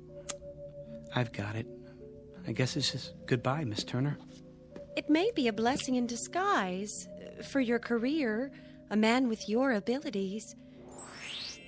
Much more than mind reading. A strange delusion. But with the proper medical care, it'll go away. It's not a delusion, Miss Turner. There, you see, I can read your thoughts. But how? Well, until this morning, everything was normal. I was happy. Well, at least I wasn't unhappy. I had my friends, my job, and now this. I thought it was a gift. Well, it's no gift. It's an embarrassment. It's been nothing but trouble to me. I never imagined people were the way they are. You know, we do things without thinking about them, and we think things without the slightest intention of doing them. I've learned one thing. People are not what we think they are. Poole! Oh, thank heaven I caught you. That was the Ajax Cement Company on the phone. Mr. Sykes has been arrested. I know, for gambling with the company money. I tried to tell you that earlier. $200,000 if that loan had gone through. Mr. Poole, about your job. It's still yours, if you're interested. Why, that windbag. Mr. Poole, if you can really hear me, you're wasted in that job. If you let him take you back on the same terms, you're crazy. Everybody knows you should be in charge of the accounts department. Well, what do you say? Well, everyone knows I should be in charge of the accounts department, Mr. Bagby. In charge? Good. That would mean he'd move into Mr. Jones's old office. That would mean I'd move into Mr. Jones's old office. Now, really, Poole. This is absurd.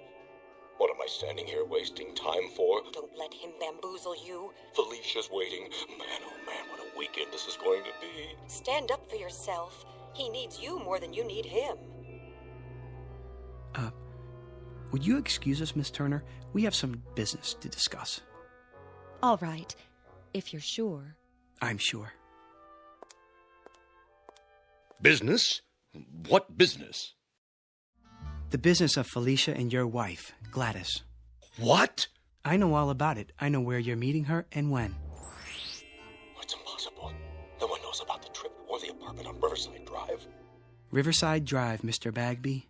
Am I right? Oh, all right, you win. In charge of accounts in the office next to mine. You won't say anything to anyone, will you? Not a word, Mr. Bagby. Not a word. Oh, and I forgot, there's one more thing. At the bank's expense, I'd like you to buy a round-trip ticket to Bermuda.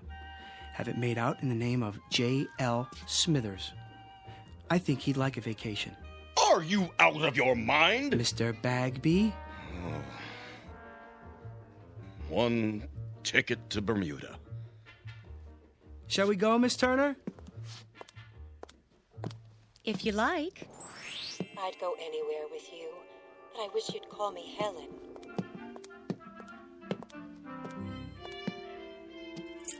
Have a good night, folks. We'll try.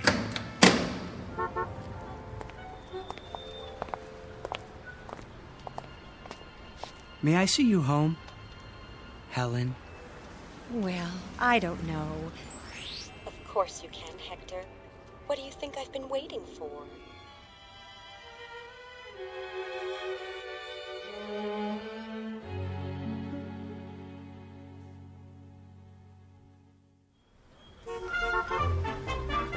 Paper! Get your afternoon paper!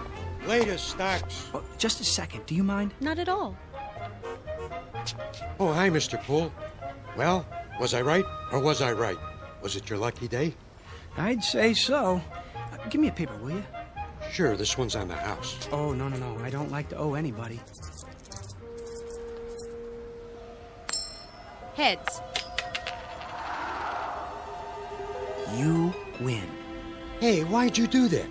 I had that other quarter standing up all day, and nobody knocked it over till now. Well, I guess if you're the guy who stood it up, you're the guy who can knock it down. There goes your luck. Could be it's just beginning. Paper, get your late edition paper. What was that all about? Oh, nothing. Wait. What is it? Think something, Helen. Think anything. Oh, I am, believe me.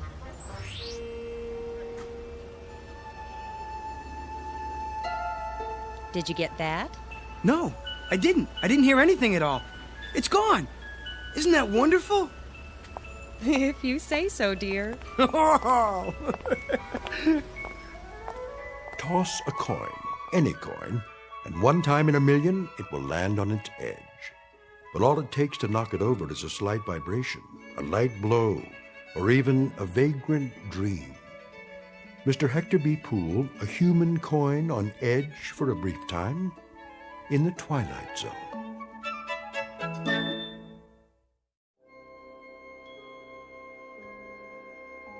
Hi, this is Carl Amari, producer of the Twilight Zone radio dramas. I'd like to take a moment to tell you about our official website at twilightzoneradio.com, where you'll get the latest news and information on these Twilight Zone radio dramas. Plus, at twilightzoneradio.com, you can digitally download 3 free episodes or any of our episodes for only $1.95 each. In this age of ever-changing technology, we've decided to make these episodes instantly available to you by making the Twilight Zone radio dramas a digital download-only series. This means that this series will no longer be offered on CD. The CD collections at our website are now being offered, while supplies last, at buy one, get one free. So be sure to get your favorites before they're sold out. Be sure to visit us often, and I'll see you in the zone.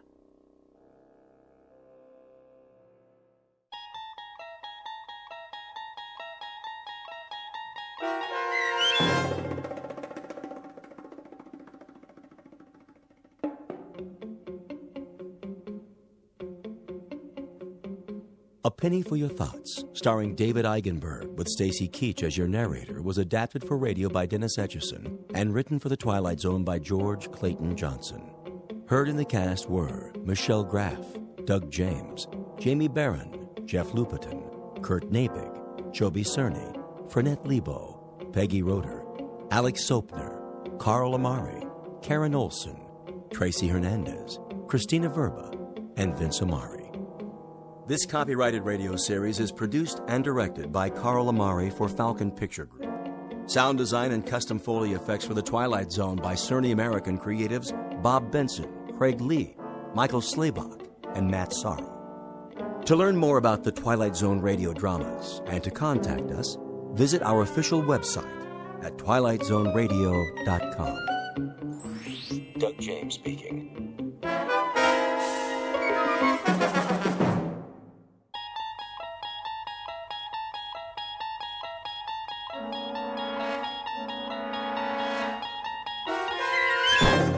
You're traveling through another dimension. A dimension not only of sight and sound, but of mind. A journey into a wondrous land whose boundaries are those of imagination. Your next stop, the Twilight Zone.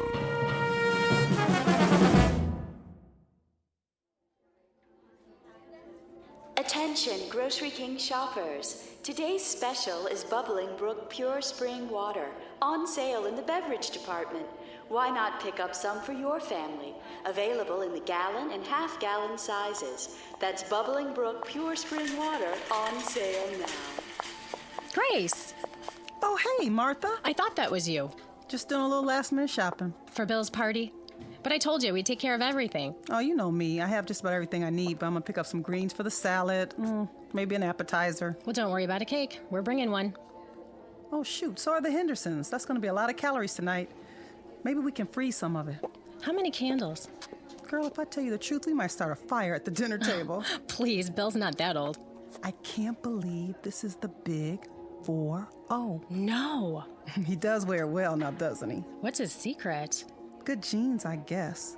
Plus, he's a do-it-yourselfer. That keeps him healthy. I wish some of that would rub off on Jerry. Oh, no, you don't. All that puttering around. Ha! Gotcha! Not in the store, Oliver. Sorry. No, that's all right.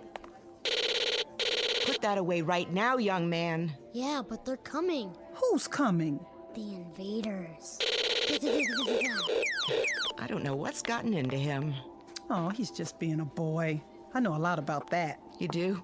When my pa was his age, it was video games all the time. It still is. But they're so much more violent now. All about war and killing and... My husband says it's a natural instinct. What is? To protect and defend. Well, if he has to serve his country, that's one thing. But there's no war here now. Thank God.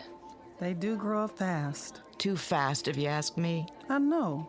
But really, what can we do? We can't keep them locked in their rooms. They're going to find out what the world's like sooner or later. I think it's a male rite of passage thing, like horror movies and wrestling. That's easy for you to say. You had girls. Hey, Mom, look. Captain Chris. No more breakfast cereal.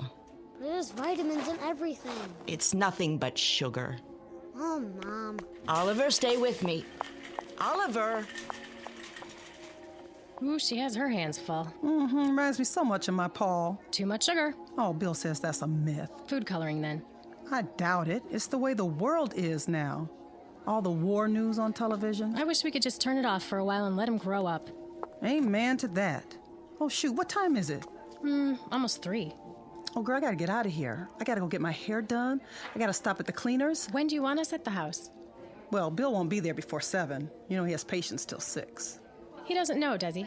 He better not. It won't be much of a surprise if he does. Last chance for Bubbling Brook Spring Water at the sale price. Get some now in the beverage department. Which aisle is that? You need bottled water? You know Bill's always restocking. He's just like a Boy Scout. Gotta be prepared. I can't believe you guys built a shelter. Well, we'll probably never need it, knock on wood. But that's his pet project, protecting his family, and I love him for it. At least he doesn't rebuild cars in the backyard. Or collect model trains like Jerry. Pure spring water for all your family needs. You go ahead, I'll get the water. Really? You don't mind? No problem. Oh, I love you, Martha. I'll pay you back tonight, I promise. See you later. See you later.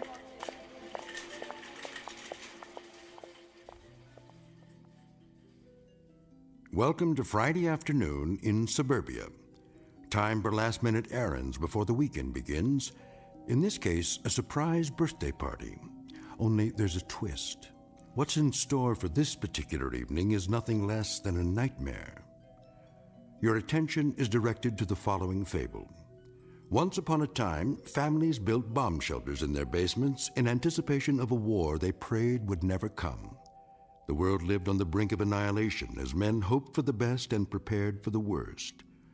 Then the Cold War ended and shelters were forgotten until terrorism again made fear the order of the day. Please note that our story is not meant to be prophetic. It is the fervent prayer of all men of goodwill that such an attack will never come. It need not happen here. But in this place, in this time, the nightmare is about to become a reality because this place is called the Twilight Zone. And now, The Shelter, starring Ernie Hudson, with Stacy Keach as your narrator.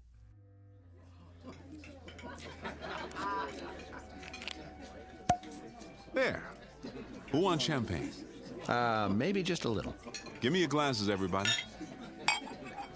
Mom, may I please be excused? I guess so. Just don't go too far. You know the dessert's coming, babe. Okay. Where are you going, son? The family room. My favorite program's on. Okay, but not too loud, Paul. I know. Who wants to make a toast? Now, Martha? If you don't, I will. All right, here goes. Ladies and gentlemen, may I have your attention, please? No birthday celebration is complete without an after-dinner speech, and so let's get to the business at hand. the honoring of Dr. William Butler,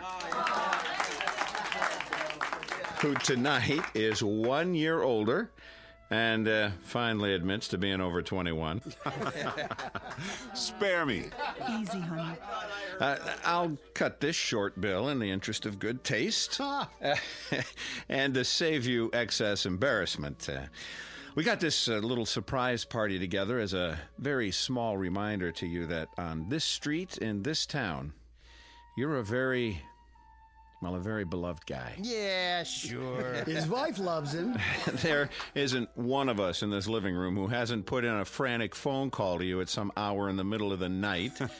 You're not kidding. This kid's sick, or that kid's got a fever or some crisis or other, and you'd come out with that antique medical bag of yours, half asleep without even a moment's hesitation to ease a little pain and make a parent's heart beat normally again. And there also isn't one of us in this room who hasn't owed you a whopping bill for a whole lot of months afterwards. Try years. Some of us still owe you. Let's not forget about the chainsaw. Yeah, don't forget that. Another thing we owe him for. Oh, yes, the good doctor's penchant for construction, his genuine old-fashioned bomb shelter. I resent that. It's not old-fashioned. Yeah, well, with all due respect, Bill, it is circa 1950s. Didn't I see one in an old issue of Life magazine, along with ads for hula hoops and the new Edsel? At any rate, I think we might as well go ahead and forgive him for such a quaint little hobby, despite the fact that what he thinks of as farsightedness on his part is a real pain in the neck to the whole neighborhood. Can't take a little noise. A little? Do I have to mention the cement trucks and the nocturnal hammering and sawing and all the rest of it? I mean, don't get me started. Anyway, when Grace mentioned that it was your birthday, we took it upon ourselves to handle the proceedings, and if the truth be told, we didn't mind it one bit. Speak for yourself. So just as a little personal aside, let me conclude this way. I've lived in this town for 30 years. As you'll recall, Bill, you and I went to the same school, joined the Army together. I became a broker, and a broken-down accountant. You became a doctor.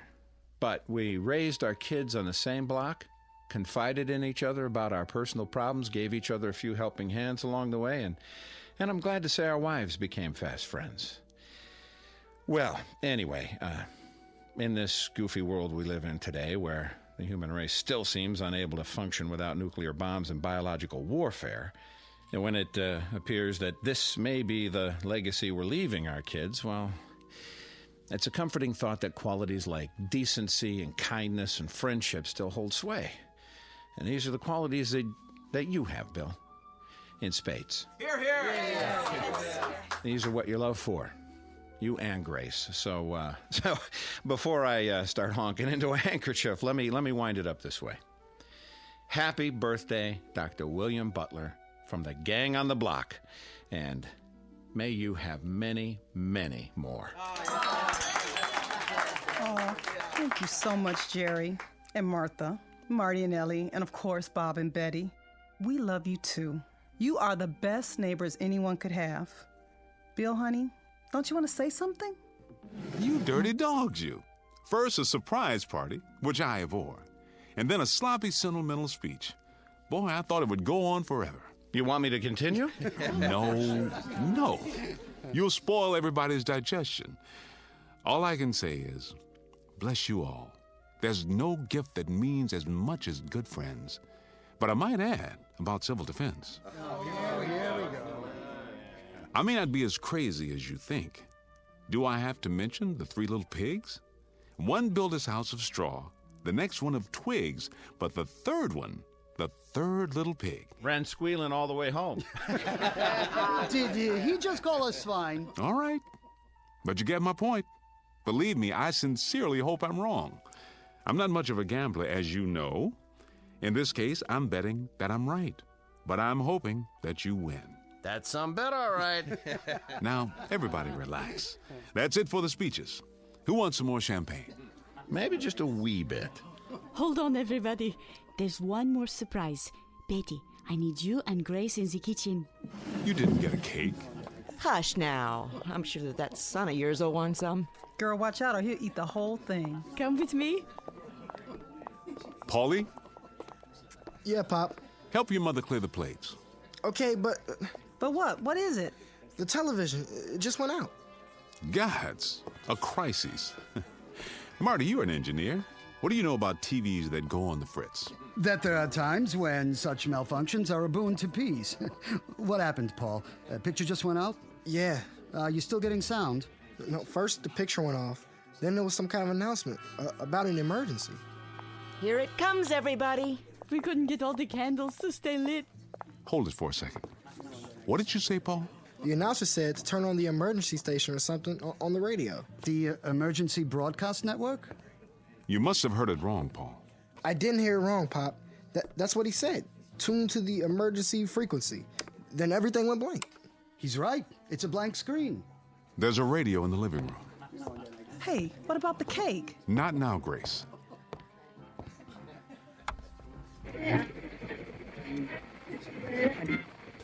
Direct from Washington, D.C. To repeat, 4 minutes ago, the President of the United States made the following announcement. I quote, "At 8:04 Eastern Standard Time, our radar stations in Alaska reported a large number of unidentified flying objects moving southeast across our borders at a high rate of speed." What is this, some kind of joke? I don't think so. Quiet. As of this moment, we have been unable to determine the origin of these objects. But in the interest of national security, I am declaring a temporary emergency. Until further notice, we are in a condition of yellow alert. So said the President. Federal authorities request that all civilian defense personnel report to their assigned posts immediately. A temporary state of emergency is now in effect. No commercial traffic of any kind will be permitted on streets or highways in the northeast sector of the country. Repeat, no commercial vehicles of any kind will be permitted on streets or highways. You are asked to remain calm and proceed in an orderly fashion to your local shelter centers. Repeat, go to your nearest designated shelters. What about Jeannie? She'll be at the university. It's in the middle of the semester. Bob, we've got to call her. My sister, she's upstate. Did he say they're attacking upstate New York? Does the phone still work? I don't know. The line's down. The circuits are overloaded. Everyone's trying to call. The children. Call the babysitter. Did you hear what he said? We can't get through. Stay calm, please.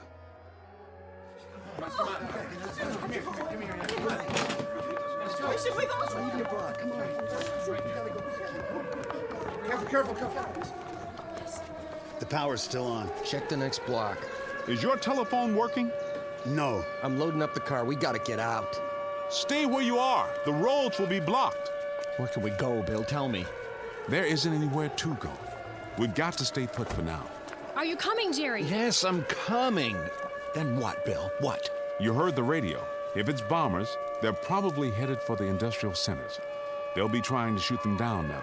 But if it's high-speed missiles, some may get through. There's no telling how long we have. Marty, I need you. Get the kids, Ellie. The supplies in the camper. Hurry, they're coming. They're coming. Bill, we've got to do something. Where's Paul? I'm right here, Pop. Get inside, both of you. We've gone over this before. Yeah, but I never thought it would actually... Well, it has. Don't just stand there. You know what to do. Inside, now. The distant early warning line in Greenland, state of emergency. Repeat, emergency. This is not a test. This is not a test. This is not a test.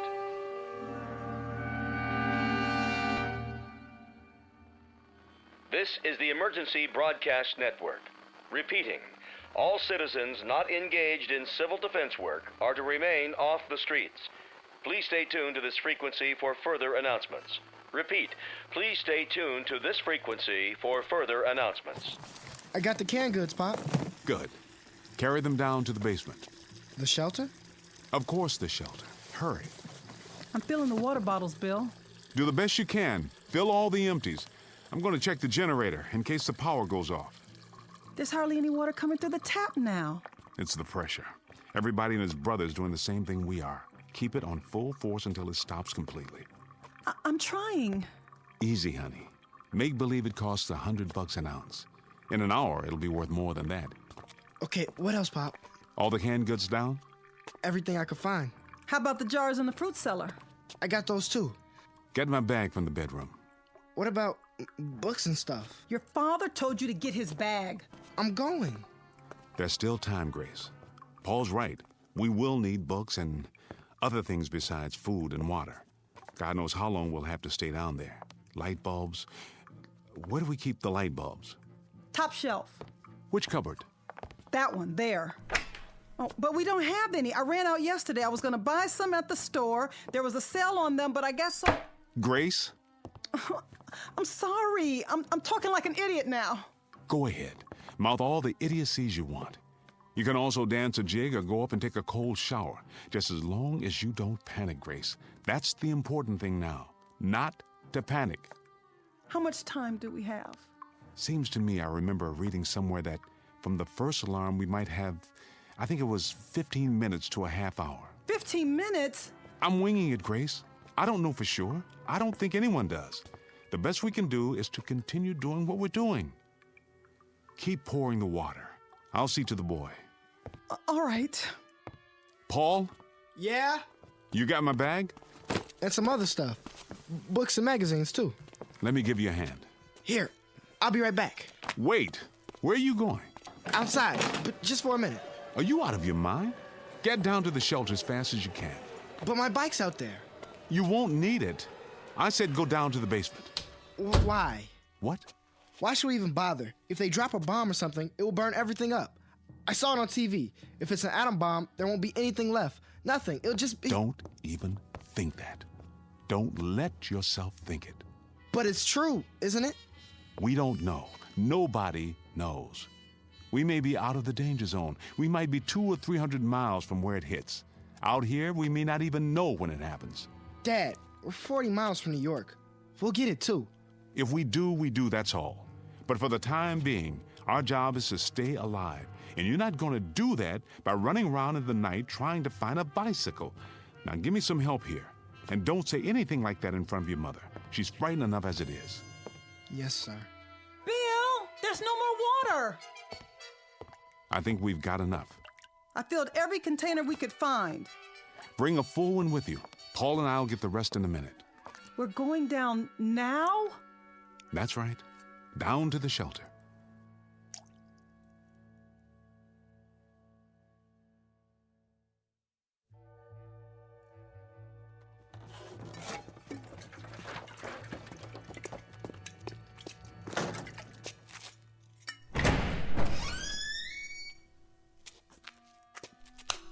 There. The lights work. Go inside. Bill, I don't think I'm ready. I'm afraid we don't have much choice. Wait. There's a 5-gallon can of gasoline in the garage. Paul, you run up and get it. We may need it for the generator. Okay. Oh, Bill, I'm so tired. Here. Sit on the cot. I just want to lay down. I want to go to sleep. Grace, listen to me. I am listening. I just explained to Paul, if there's a bomb, there's no assurance it'll land near us. And if it doesn't... But if it does, if it hits New York, we'll get it too. All of it. The poison, the radiation, the whole thing, the firestorm, nothing will be able to put it out. And we'll be in a shelter. With any luck at all, we'll survive. I've built this room very, very carefully to government standards. We've got food and water to last a long time if we use it wisely. And then what? Then what, Bill? We crawl out of here and tiptoe through all the rubble up above, the rubble and the ruins and the bodies of our friends? Why is it so necessary to survive anyway? What's the point? Bill, admit it. Wouldn't it be better? Wouldn't it be quicker and easier if we just... I got the gas can. Is that all you need from up here? Do you hear that? Whose voice is that, Grace? That's why we have to survive. He's 12 years old.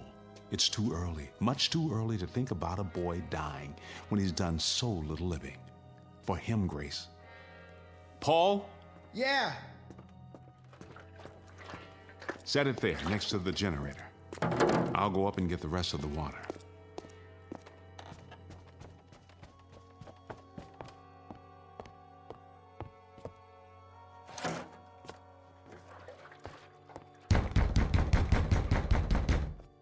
Jerry, what in the...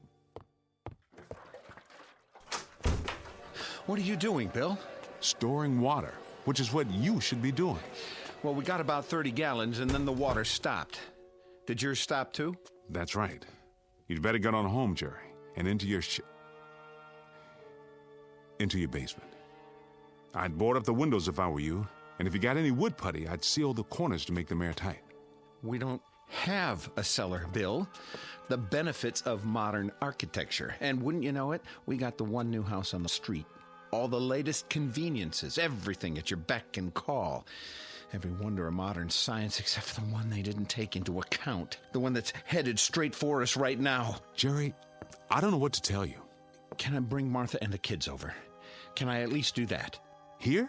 There's sitting ducks in our house. Sitting ducks. We don't have any protection at all. You can use our basement. Your basement? What about your shelter? That's the only place anyone can survive. We've got to get into the shelter. I don't have any room, Jerry.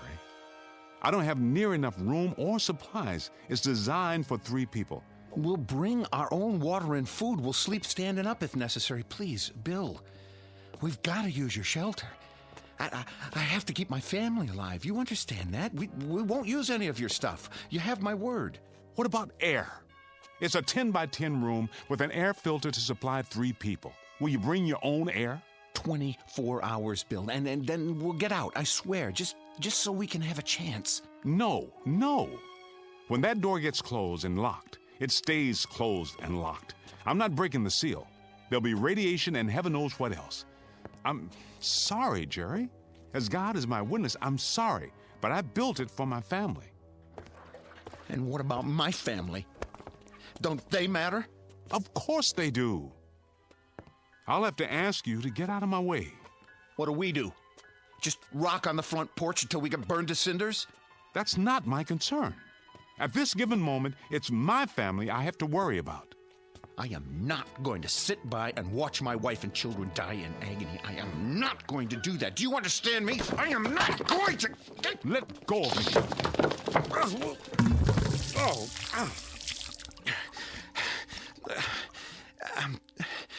I'm sorry, Bill. I didn't mean to knock you down. Please believe me. I kept telling you, all of you, build a shelter, get ready, forget the card parties and barbecues for maybe 2 hours a week, and make an admission to yourself that the worst is possible. But you didn't want to listen. None of you wanted to listen. To build a shelter was to acknowledge the kind of age we live in, and none of you wanted to face that. So now, Jerry, you got to face something far worse. Reality. May God protect you. It's out of my hands. It's simply out of my hands.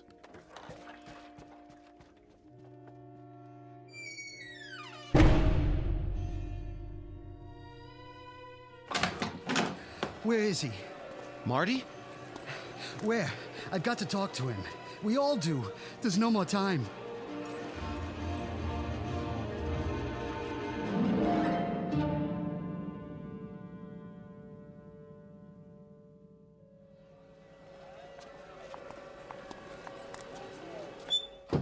I tell you, there's no more time.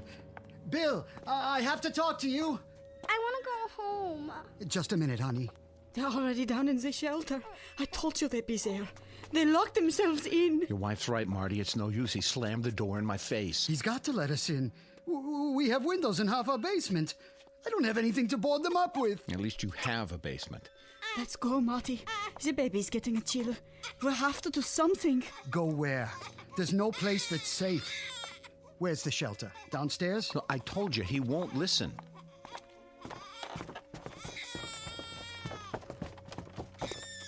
Bill, it's Marty. We've got the kids with us. Bill, can you hear me? Bill, please. Mommy, the lights. It's going to be all right. Shh. Marty, where are you? The lights are out. Bill, I know you can hear me. Please let us in. Please, Bill. Just let us in. No one else. Oh, my God. What's happening, Bill? I'll start the generator. How can you in the dark? I know how to work it. Over here. Dad, I found the switch. All you have to do is pull the cord.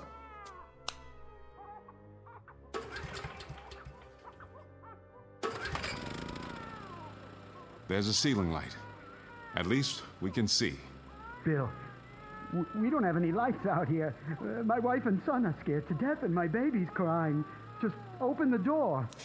Marty, I would if I could. Do you understand? If it didn't mean endangering the lives of my own flesh and blood, I would. I swear to you, I would. Please, you've got to. Don't keep asking me, Marty, because I can't. I can't and I won't. I feel sorry for you then. I really do. You probably will survive, but you're gonna have blood on your hands. You hear me, Bill? You'll have blood on your hands. Dad, maybe No! I've already made my decision. But Bill... I can't help it, Grace. Either it's us or it's them. All my life, I tell you, all my life, I've only had one function. That was to end suffering, to relieve pain, to cure and do no harm. But the rules are different now, don't you see? Now there's only one purpose, and that's to survive. Nothing else means anything. We can't afford to let it mean anything. Marty, get out! Do you hear me? Just get out!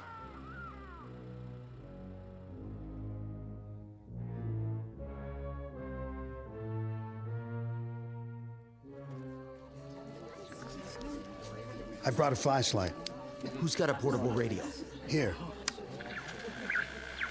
Announced that there are no further reports on the unidentified flying objects.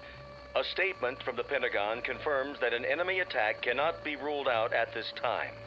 Remain tuned to this station for updates. What does that mean? It means they're missiles. I'm not going to sit here. It'll hit any minute. I just know it. It's gonna hit any minute. What are we going to do, Bob? Tell me. I'll tell you what we shouldn't do. We shouldn't just moon around here like sheep. Maybe we ought to pick out a basement and go to work on it. Pool all our stuff, food, water, everything. It isn't fair. He's down there completely safe, and our kids have to wait around for a bomb to drop. Why don't we just go down in his basement and break open the door? We couldn't all fit in there. It would be crazy to try. Then draw lots. Pick out one family. What difference would it make? He won't let us in. We can all march down there and tell him he's got the whole street against him. And what good would that do? I keep telling you, even if we were to break down the door, there's not enough room and there's not enough supplies.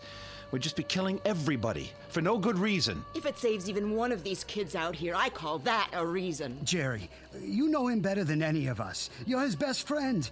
Why don't you go down again? Try to talk to him. Plead with him. Tell him to pick out at least one family. Meaning yours, Weiss? Why not? I've got a 3-month-old infant. So what? Is your baby's life any more precious than our kids? I never said that. Look, if you're gonna argue about who deserved to live more than the next person, you can shut your mouth. Why don't you shut your mouth, Weiss? I don't even know why we let you in the neighborhood. It always happens. You let one lousy foreign-born type in, and everything goes to hell. Pushy, grabby, semi-Americans. Hey, pal, you're garbage. You're right. It always comes to that. There's always one person, one rotten, unthinking fool like you, who suddenly becomes the big straw boss and decides who's acceptable. I mean it, Weiss. If we've got to start hunting around for people to disqualify, you and yours are at the top of the list. Well, you stupid son of... Keep it up, both of you. We won't need a bomb. We can slaughter each other with our bare hands. Marty, go down to Bill's shelter again. Ask him. What's that? The 2-minute warning? That means they're almost here. Look at the sky. What are those lights? Searchlights. It's gotta be close. Anything new on the radio? No. I'm going down there, and I'm gonna get him to open that door. I don't care what the rest of you think. That's the only thing left. He's right. Come on, let's do it.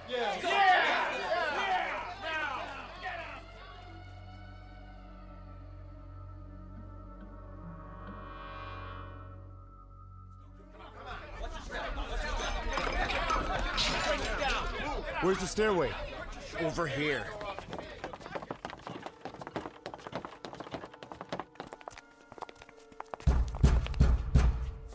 bunch of your neighbors out here who want to stay alive. Now, you can open the door and talk to us, or you can keep on doing what you're doing. And we're gonna bust our way in. Bill, they mean business out here. And I mean business in here. I've already told you, Jerry, you're wasting your time. You're wasting precious time that could be used for something else, like planning how to survive. Get some kind of battering ram. Over on Bennett Avenue, Phil Klein has some heavy pipe in his yard. I've seen it. Nah, that would get Klein into the act. Who cares about saving him? The minute we do that, we let all those people know that there's a shelter on this street. Then we'll have a whole lot of outsiders to contend with. Sure. And what right have they got to come here? This isn't their street. This isn't their shelter. So this is our shelter now, is it? And on the next street, that's what, a different country? Damn fools. You've all gone insane, every one of you. Maybe you don't want to live, Jerry. Maybe you don't care. Oh, I care. Believe me, I care. I'd like to see the morning sun, too, but you're turning into a mob, and a mob doesn't have any brains, which is exactly what you're proving. Well, I say let's get the battering ram, and we'll just tell Klein to keep his mouth shut. And if he doesn't keep his mouth shut, what? Will you shut it for him? I agree with Jerry. Let's get hold of ourselves. Stop and think for a minute. Hey, nobody cares what you think, you or your kind. I thought I made that clear. I think the first order of business is to get you out of here. Why did you have to hit him? Marty, are you all right? Easy, Marty. I'll help you up. You had your chance, Bill. Just remember that. You had your chance. Now, come on. Let's get something to smash this door down. Yeah.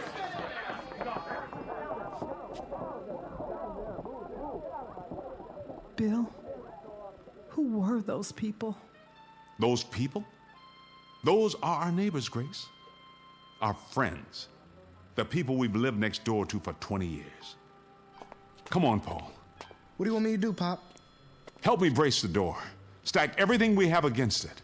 Maybe it'll hold for a while.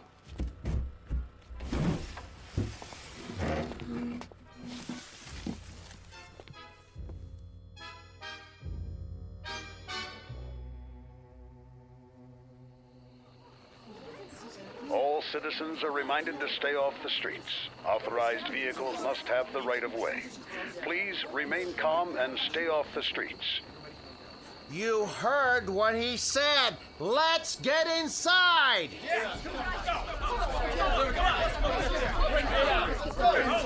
This way. Come on now.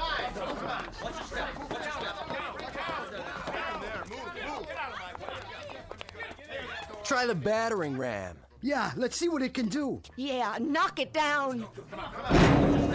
We told you, Butler, you should have opened up. Yeah, you should have listened to us. I really don't think it's gonna hold, Bill. Put your back into it, Paul. The hinges are breaking. Go aside, Butler. We're coming in. Remain tuned for an important message. The President of the United States has just announced that the unidentified objects are radar anomalies caused by the breakup of a satellite re-entering the Earth's atmosphere. There is no cause for alarm. There are no enemy missiles approaching. There is no danger. We are not under attack. The state of emergency has been officially lifted. Repeat, there is no enemy attack. Stand by for further information. Oh, thank God. Thank God. Yes.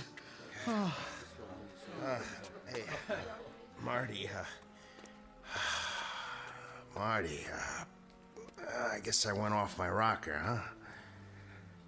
You understand, don't you? I just kind of went off my rocker. I didn't mean all those things I said. No? No, come on, you know that. All of us were just so scared, so confused. It's no wonder, right? I mean, you can understand why we blew our tops a little, can't you? It's normal. Yeah. Hey, I don't think Marty's going to hold it against you. Just as I hope Bill won't hold this against us. We'll pay for the damage. We'll take up a collection right away. why don't we have some kind of a block party or something? Tomorrow night, a big celebration, just like old times. So we can all get back to normal? How about it, Bill? Hey, Bill, I told you we'd pay for the damages. Yeah, I'll put it in writing if you want. That's all it takes. Marty, you want a block party and you want things back to normal. And Bob, you just want to forget all about it. And Jerry, you pay for the damages, huh? You'll even put it in writing. You pay for the damages. The damages. I wonder if any one of us has any idea of what those damages really are. Maybe part of it is finding out what we're really like when we're normal. The kind of people we are, just under the skin. I mean, all of us. A lot of naked, wild animals who put such a price on staying alive that we claw our neighbors to death just for the privilege. We were spared a bomb, but I wonder if we weren't destroyed just the same, without a shot being fired. Come on, Grace. Paul, you can come out now. We're safe.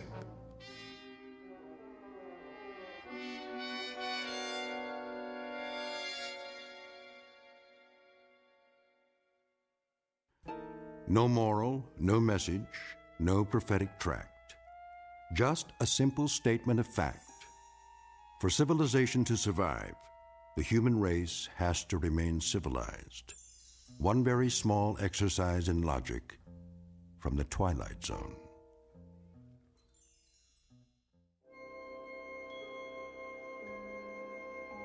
Hi, this is Carl Amari, producer of the Twilight Zone radio dramas. I'd like to take a moment to tell you about our official website at twilightzoneradio.com, where you'll get the latest news and information on these Twilight Zone radio dramas. Plus, at twilightzoneradio.com, you can digitally download 3 free episodes or any of our episodes for only $1.95 each. In this age of ever-changing technology, we've decided to make these episodes instantly available to you by making the Twilight Zone radio dramas a digital download-only series. This means that this series will no longer be offered on CD. The CD collections at our website are now being offered while supplies last at buy one, get one free. So be sure to get your favorites before they're sold out. Be sure to visit us often, and I'll see you in the zone.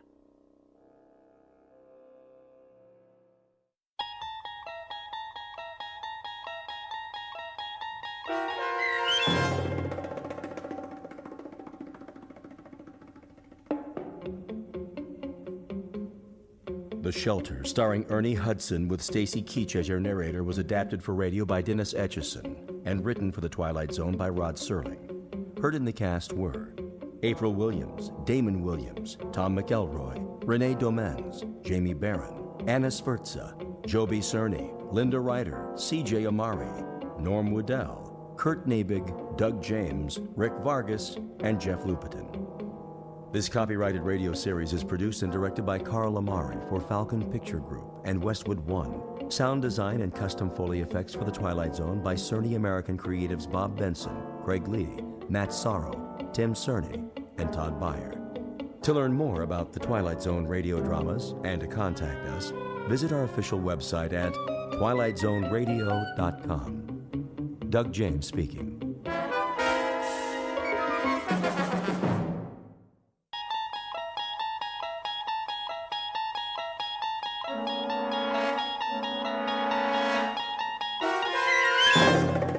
You unlock this door with the key of imagination. Beyond it is another dimension, a dimension of sound, a dimension of sight, a dimension of mind. You're moving into a land of both shadow and substance, of things and ideas. You've just crossed over into the Twilight Zone.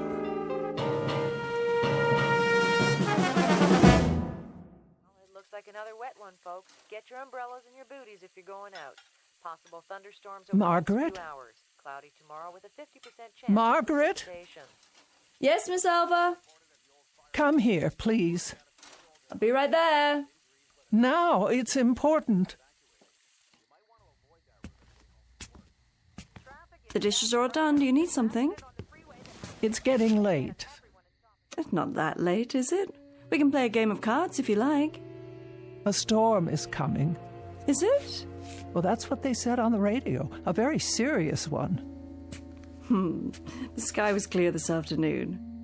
Nevertheless, I think you should be getting home. Well, I'll just fix your cup of tea then. I'd like to be in my bed. So early? Well, I'm feeling a bit tired. Oh, as you wish. Do you have your shawl? It doesn't do much good. Oh, awfully chilly this evening. I'll raise the thermostat. Ah, there's the rain. Oh, I hope the roof holds. Why wouldn't it? You had it reshingled last year. Here we go.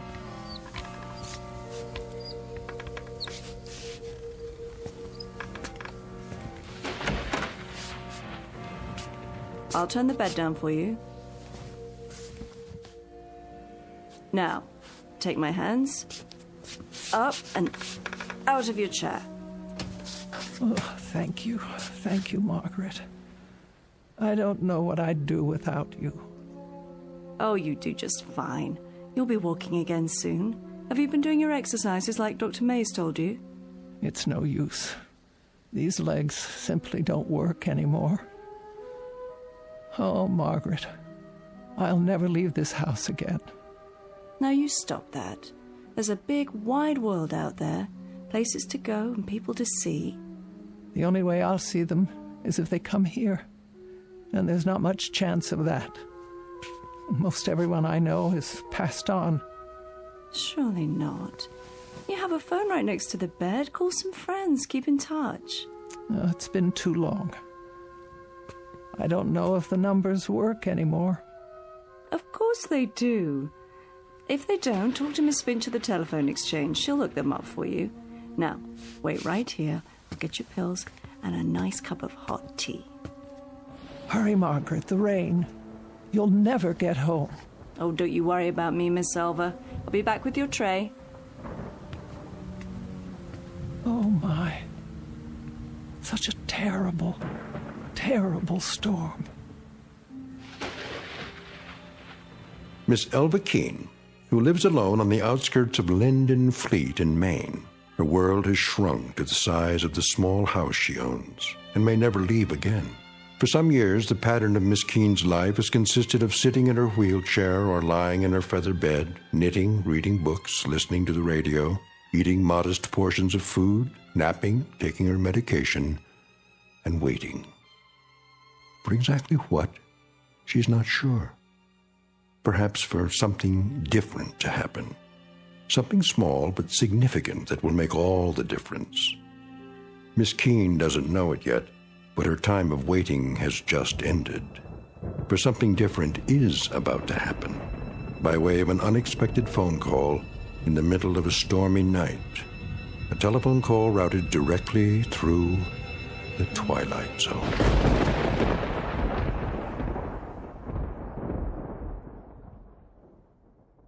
And now, The Twilight Zone and our story, Night Call, starring Mariette Hartley, with Stacy Keach as your narrator.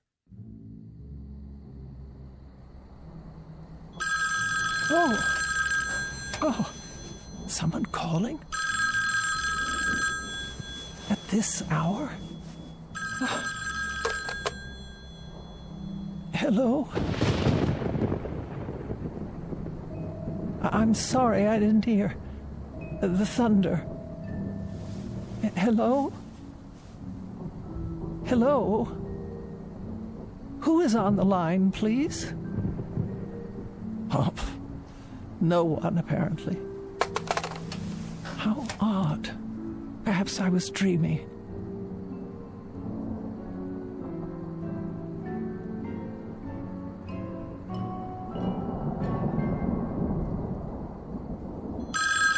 Oh, for the love of...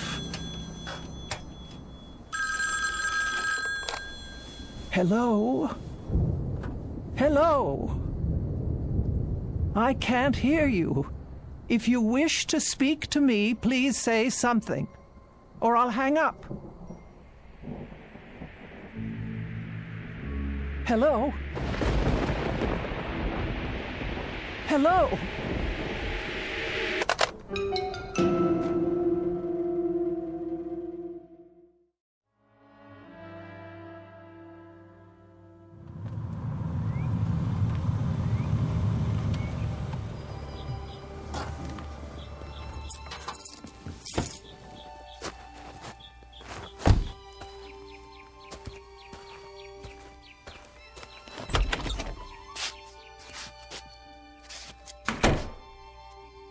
Hello?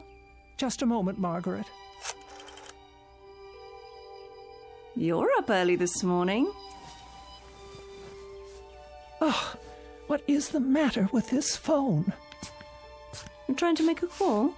No one's picking up at the switchboard. Well, I imagine they're pretty busy this morning, what with the storm and all. I suppose. Phone company, Miss Finch speaking. Ready for your tea? Just a moment. Miss Finch, this is Elva Keene. Yes, Miss Keene, can I help you? Oh, I certainly hope so. Oh, I'll do my best. What is the problem? Last night, about 2 a.m., my telephone rang. Oh? I answered it, but no one spoke, and I didn't hear any receiver hanging up. Just silence. Is that right? Or rather, a crackling sound like wind and rain. That would be electrical noise, a faulty line, most likely. The same thing happened a few moments later. Well, I'll tell you, Miss Keene, that storm last night about ruined our service. We've been flooded with complaints about fallen wires and bad connections. I'd say you're pretty lucky that your telephone is working at all. Oh, you would you? Yes, ma'am. And would you say then that someone was trying to call me, but that the connection was washed out? That's as good an explanation as any, Miss Keene. But who would have tried to call me in the middle of the night? I'm sorry. I wish I could be of more help, but the way things are right now... Is it likely to happen again? I really couldn't say. It might. Were you expecting a call? Not at that hour. It depends on what's causing it to happen, of course. Could you find out? If there's a breakdown somewhere, our crews will find it and repair it. And what am I to do in the meantime? If it does happen again, you just call me and I'll run a special check on it. Will you do that? Well, if that's your only suggestion. I'm afraid it is. I'll be here in any event. Well, goodbye, Miss Keene. Goodbye. All taken care of? I'm not sure. I'll start your tea, and then we'll move into the living room. Would you like that? Margaret. Yes, Miss Alva? Did you call me? When? Last night. At 2 a.m? No, ma'am, not me. Oh. I thought you might have tried to check on me because of the storm. But then I don't pay you for nights, do I?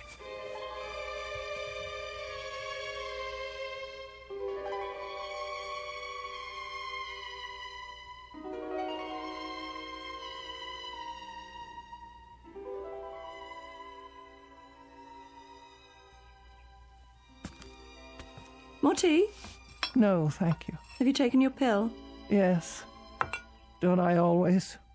Never missed one yet. The highlight of my morning. The mail should be here by now. Shall I check the box? Why don't you do that?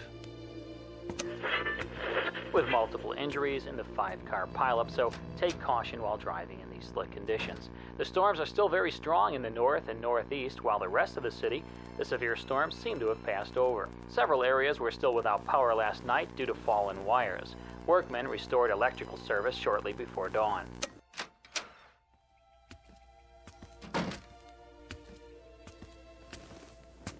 Here's your mail, Miss Alva. Thank you.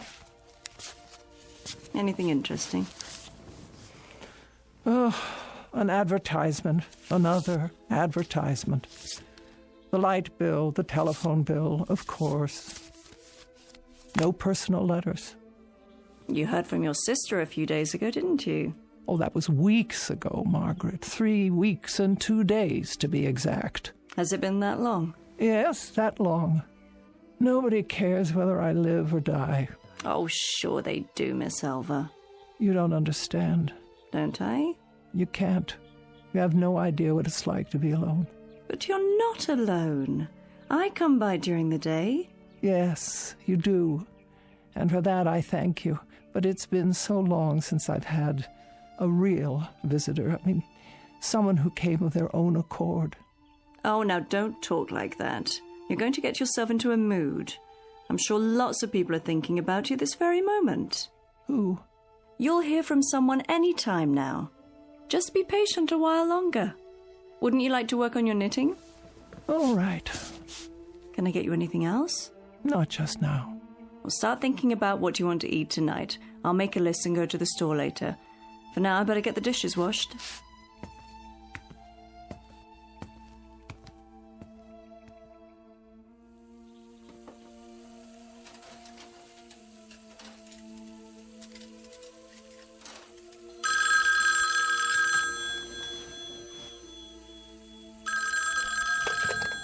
Hello?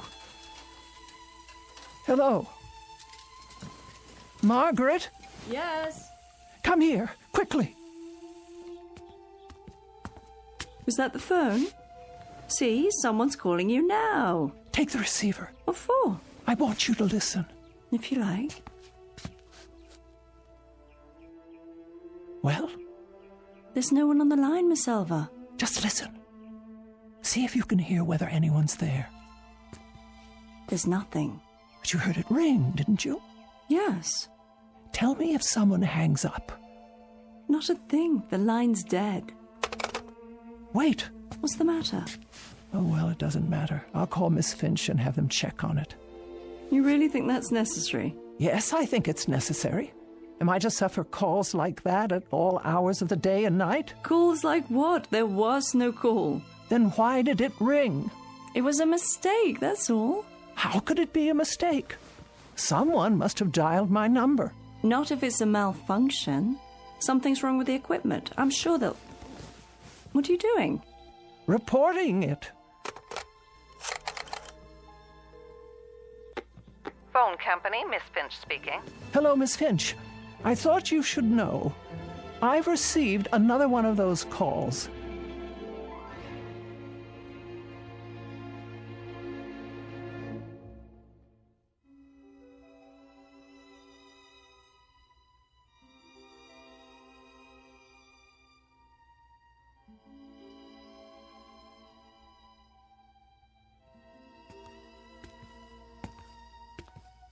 There we go. I peeled you an apple. And here are 2 of your favorite cookies to go with your tea. Can you think of anything else? No, I'm sure that will do. All comfy? Perhaps one more pillow. Certainly. Here you are. Thank you, Margaret. You go to so much trouble. It's no trouble at all. I wish you could understand how degrading it is for me to ask for help. I've always been able to take care of myself. Oh, now. We get along just fine, you and me. We're friends. I don't have friends anymore. Don't be silly. You have more friends out there than you realize. Oh, I wish that were true. You'll see. You'll hear from them. Meanwhile, don't fret about those phone calls. Don't give them another thought. I'll try not to. It was the storm, I'm sure of it. Perhaps you're right. Whatever the trouble was, the repairman have fixed it by now. But just to be sure, why don't you keep the receiver off the hook and then you won't be bothered? Oh, that's a good suggestion. You know, I have an extra television set, a portable. I could bring it over if you like. No need. There's hardly any reception out here. There is if you put up an antenna or connect with the cable system. That costs money. Besides, there's nothing I care to see. Suit yourself. But if you change your mind, let me know. You should be getting home. It is getting late. Let's see. You have your pills, your knitting. Would you like a book? I'll be going right to sleep. Good night then, Miss Keene. See you in the morning. Yes, in the morning.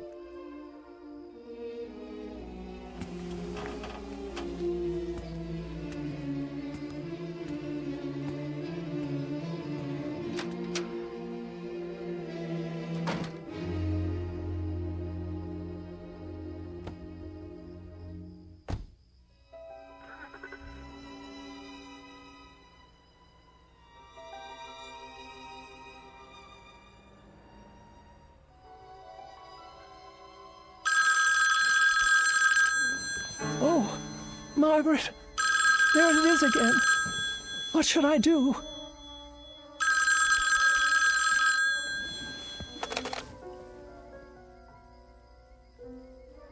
Nothing. Just as I thought. I won't speak. I'll hang it up and then leave it off the hook.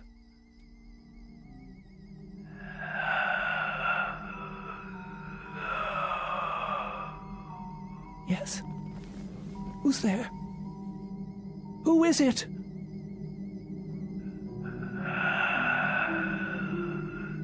Hello? What is making this sound? Is anybody there? Anybody at all? Who is on the line? Who is it? Who? Hello?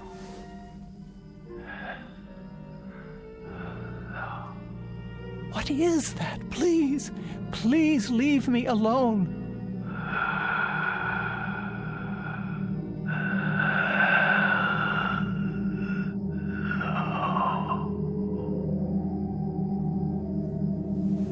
No. Please. No.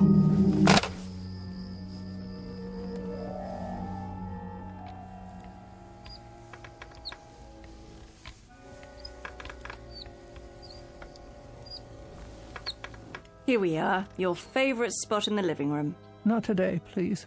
Well, where then, Miss Elva? Away from the window. If you're going to knit, you'll need the light.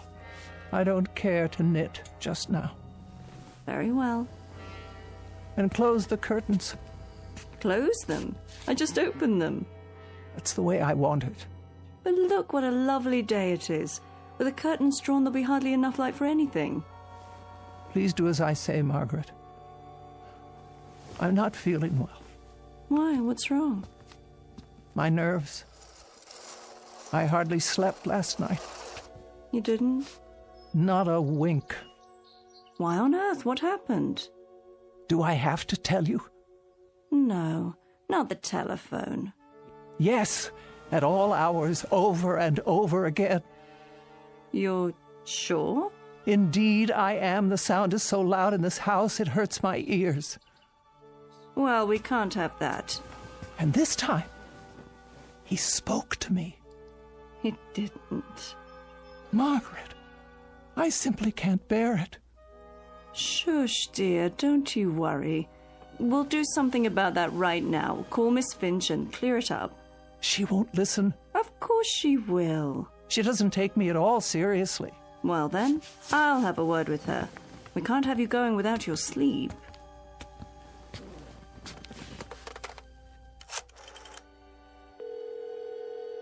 Operator. Is that Miss Finch? It is. This is Margaret Phillips, Miss Keene's private nurse. Oh, yes, how are you? I'm fine, but Miss Keene isn't doing so well. Oh, sorry to hear that. Why haven't you fixed her line yet? I've told her we'll repair it as soon as... It's gone beyond that. Now someone is speaking to her. She can't sleep at all. If Miss Keene's health should be disturbed any further, the phone company will be held responsible. Now, just a minute. Give me the phone. Here she is now. She'll tell you herself. Miss Finch. Yes, Miss Keene. There's a voice on the phone. A voice? It says one word over and over. Hello. It doesn't sound normal. It sounds distorted. Are you sure it's a voice? What else could it be? Well, static on the line sometimes. It was someone, I tell you, the same someone who kept listening to me say hello over and over again without answering back. The same one who made those horrible noises. What kind of noise? I don't know. That's why I'm calling you. It must stop immediately. A voice, you say? Was it a man or a woman? I couldn't be sure. So you have no idea? I tell you, there is no way of knowing. It could be either. And you're positive it wasn't someone on your party line? Oh, don't you think I know the people on my party line? Of course, Miss Keene, of course. Well, I'll have a man come out as soon as possible. The crews are still pretty busy, what with the damaged lines and all from the storm, but I'll tell them to put a rush on it. And what am I to do if this person calls again. Hang up, Miss Keene. But whoever it is will only call back. And then I have to answer to stop the ringing. That's my best advice. It's either that or disconnect the line. No, you can't do that. What if there were an emergency? I have no way to call out. That's true. Then there isn't much choice. I suggest you talk to them. Try to find out more. Get a name if you can. Do that and we'll have something to go on. We'll take immediate action, I promise you. But I don't wish to speak to them at all. Then I'm afraid there's nothing we can do. So you won't help me? We can't. It could be absolutely anyone. There's no way to know. I see. Then, good day to you. What did she say? Not a word of help. It's obvious she doesn't believe me. Oh, I'm sure that's not true. As far as she's concerned, I'm just a nervous old biddy falling prey to my imagination. But she didn't actually say... Well, she'll find out differently. You all will, if it's not too late by then. Such talk. You're letting yourself get way too upset. Why don't we have some breakfast? Would you like that? No, I'm not hungry. In a while, then. We'll both have something. I'll leave the curtains drawn so you can catch up on your rest. Would you like a pillow for your back? Make sure they're completely drawn. But it's so dark in here. I can't afford the risk. What do you mean? Well, if someone's out there, he could be watching. Watching what? Me.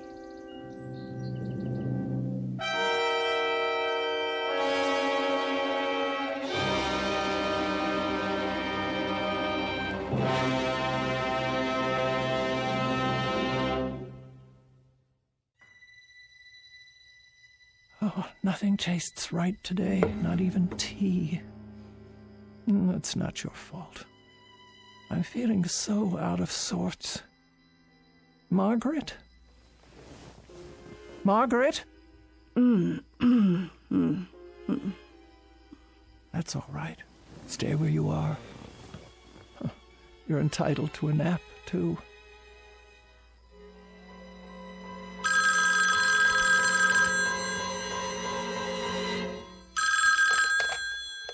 There. That will stop it. I won't put it to my ear. I won't. But if I don't take the call, I'll never know who it is. Oh. All right, I'll leave it on the hook. And the next time it rings, I'll force myself to speak to them and find out what they're up to.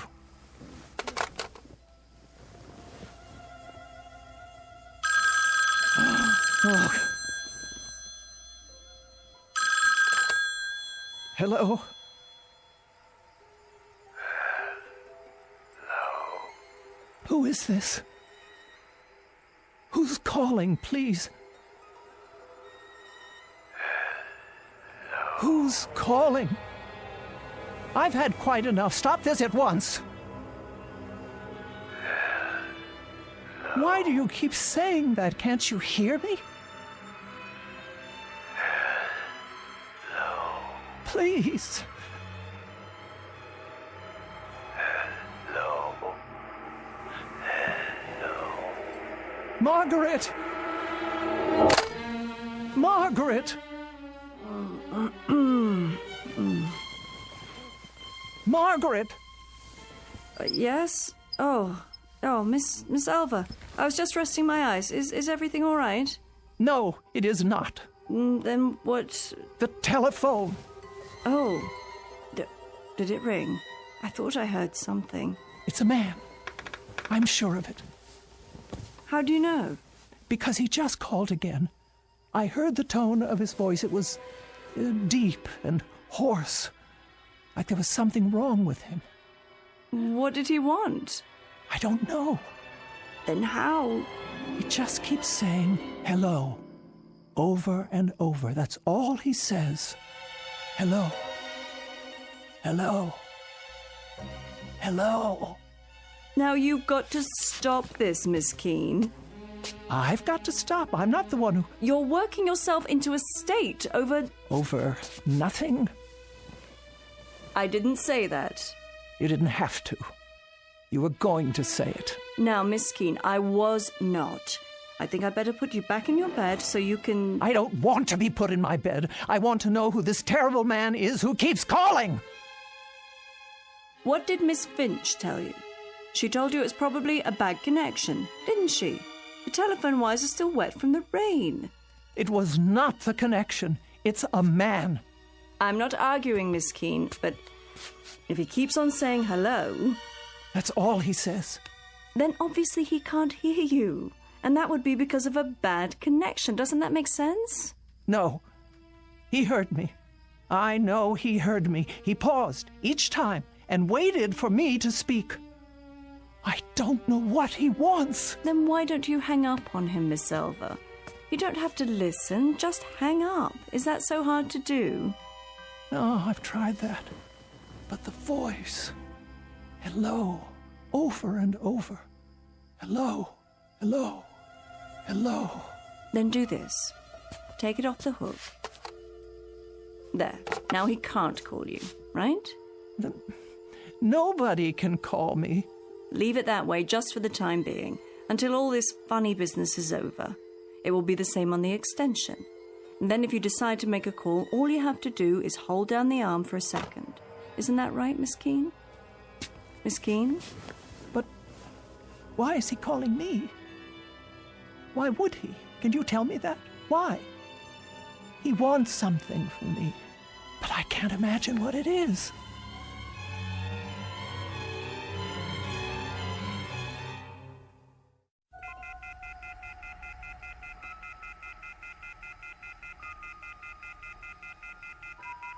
Oh, I can't bear that sound. Try putting a pillow over it. There. No.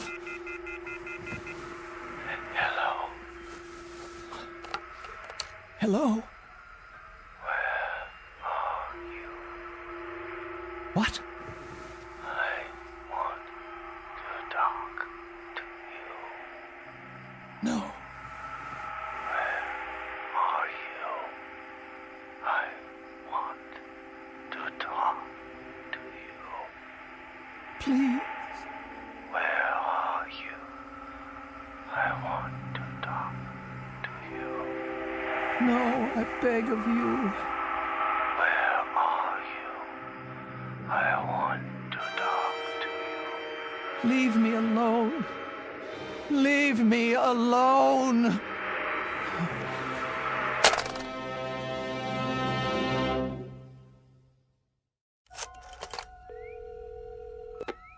Phone company. Miss Finch, the problem is getting worse. Oh, hello, Miss Keene. I tell you I won't have it. Have you tried leaving it off the hook? No, it doesn't do any good. He just waits for me to hang up so he can call back. I left the receiver off last night, but I can't do it anymore. Even when I bury it under a pillow, the noise keeps me awake. I haven't had any sleep in 24 hours. Then perhaps, Miss Keene, we should disconnect it after all. No, I am an invalid, Miss Finch. I must have telephone service in case of emergency. I'm sure you must. Now, I want the line checked. Do you hear? This terrible thing must stop right away. All right, Miss Keene, I'll put a man on it right away, and this time we'll get to the bottom of it. Swear to it. I give you my word. Oh, good. Thank you. You don't know what this means to me. I'll call you as soon as we find out the problem. You'll see to it, no matter what it takes. Of course. First thing, we'll give you an answer before noon. Thank you. Don't you worry now. Oh, bless you. That's what we're here for.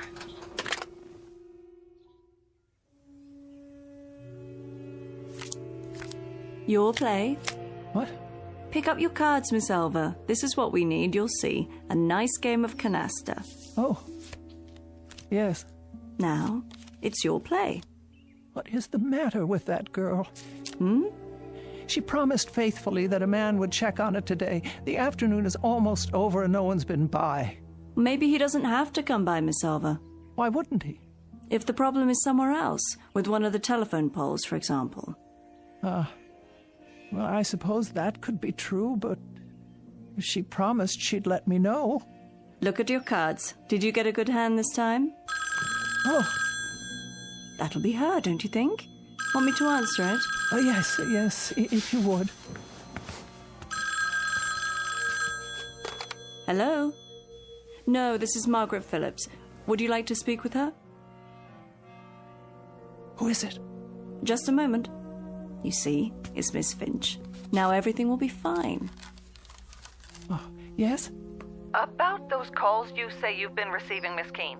Say I've been receiving? Why don't you believe? We sent a man out to trace them. I have his report here. And? He says he followed your line through all its connections. He found the problem. Well, what is it? A fallen wire on the edge of town. Fallen wire? Yes, Miss Keene. The weather blew it free of the pole. I don't understand. One end was on the ground, so no signal at all was getting through. Are you telling me that there were no calls? I'm sorry, but there's no way anyone could have called from that location, Miss Keene. I tell you, a man called me. There must be a phone there. There must be some way for him to call me. Miss Keene, the wire is lying on the ground, unattached. Tomorrow our crew will put it back up and you won't have any further trouble. There must be a way that someone got through. But there is no one out there. No one at all. Out where? Miss Keene, it's the cemetery. Oh. Miss Keene, are you there? What is it, Miss Elva? Miss Keene? Miss Keene? Why have you dropped the phone? Will you tell me what's wrong? Miss Keene, for heaven's sake, what is it?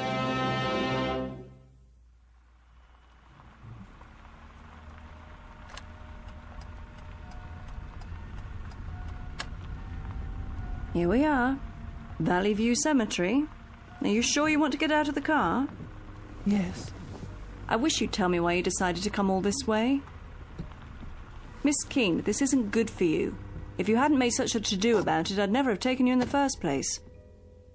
Why won't you answer? What can there possibly be out here for you to see? Get my chair from the back seat, please. Very well. Have it your way.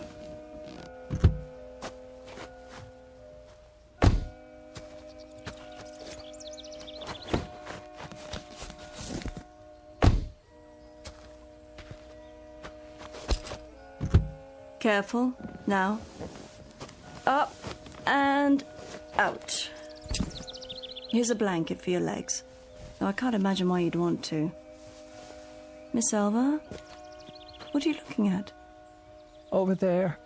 You mean inside the grounds? On the other side of the gate. All right. We'll have to steer clear of the power lines, though. Well, there's a loose telephone wire hanging down. Can't see where it touches the ground. Where are we going? The first row on the left.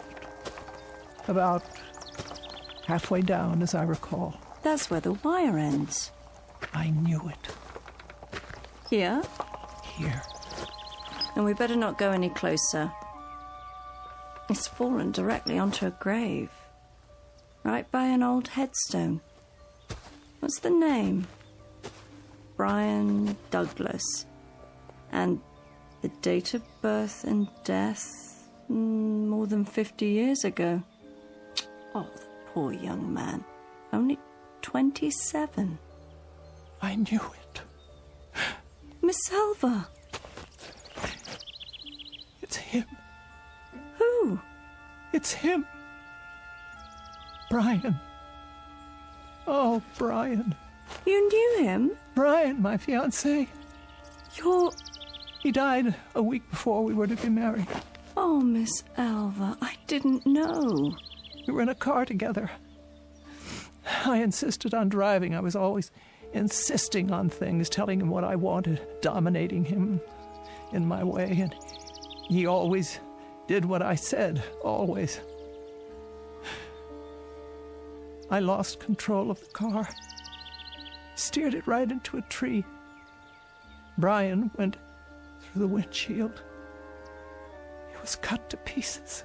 I was left crippled, and now he's trying to reach me, I'm sure of it. Don't you see? He's trying to reach me. So many years out here alone, in the sun, in the wind, in the rain. And now, at last, I can talk to him. I won't be lonely anymore.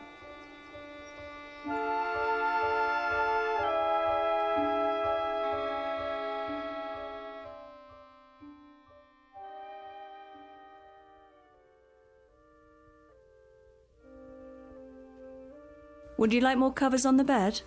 No, Margaret, I'm perfectly fine. I can plump up your pillows for you. That's not necessary. I can't leave you like this. I'll be all right. Good night. But... Good night, Margaret. You call me if you need me now. I will. I'll be home all night. Yes, Margaret. Good night. You sleep well.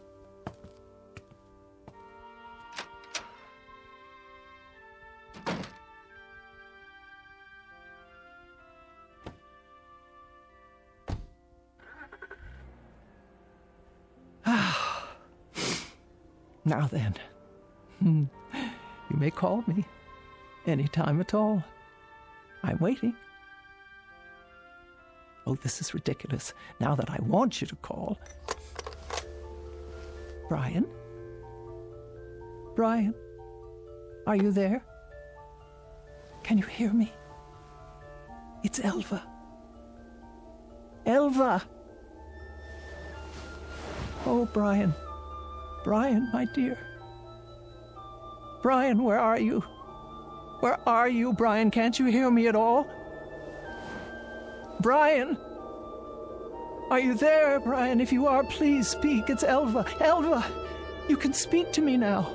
I didn't know it was you. I thought... Brian, please, I know you're there. It's Elva. Talk to me, Brian, please. I beg you. You said leave you alone. No, but I didn't mean... I always do what you say. Oh, God, but I didn't mean... Brian, I didn't mean that. Not this time. I didn't understand. I only meant... Oh, Brian. Brian, speak to me. No, Brian, don't go. Don't leave me here. I didn't know it was you. I didn't understand. I tell you, there were so many things I didn't understand. I didn't mean to say. Brian, please. Please. Oh, please. No. Oh. According to the Bible, God created heaven and earth. But it is every man's prerogative and every woman's to create their own particular and private hell. Case in point, Miss Elba Keene, who in every sense has made her own bed, and now must lie in it. Sadder but wiser, by dint of a rather painful lesson in responsibility, transmitted from the Twilight Zone.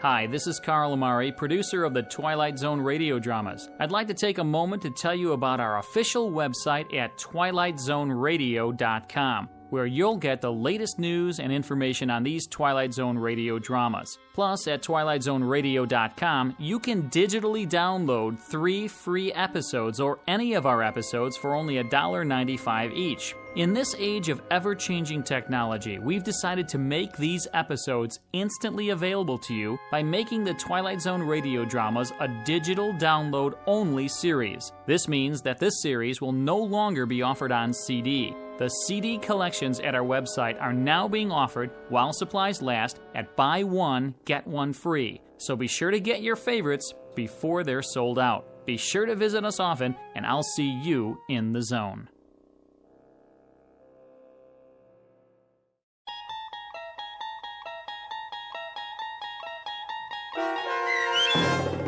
Night Call, starring Marriott Hartley with Stacy Keach as your narrator, was adapted for radio by Dennis Etchison and written for The Twilight Zone by Richard Matheson. Heard in the cast were Sarah Wellington, Meg Thalken, and Doug James. The producers of The Twilight Zone wish to thank CBS Enterprises and the Rod Serling estate for making this series possible. This copyrighted radio series is produced and directed by Carl Amari for Falcon Picture Group and Westwood One. Sound design and custom Foley effects for The Twilight Zone by Cerny American creatives Bob Benson, Greg Lee, Michael Slaybach, and Matt Sorrow. To learn more about the Twilight Zone radio dramas and to contact us, visit our official website at twilightzoneradio.com. Doug James speaking.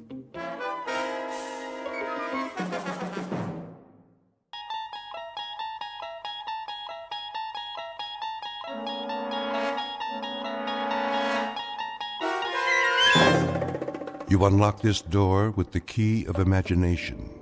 Beyond it is another dimension, a dimension of sound, a dimension of sight, a dimension of mind. You're moving into a land of both shadow and substance, of things and ideas. You've just crossed over into the Twilight Zone.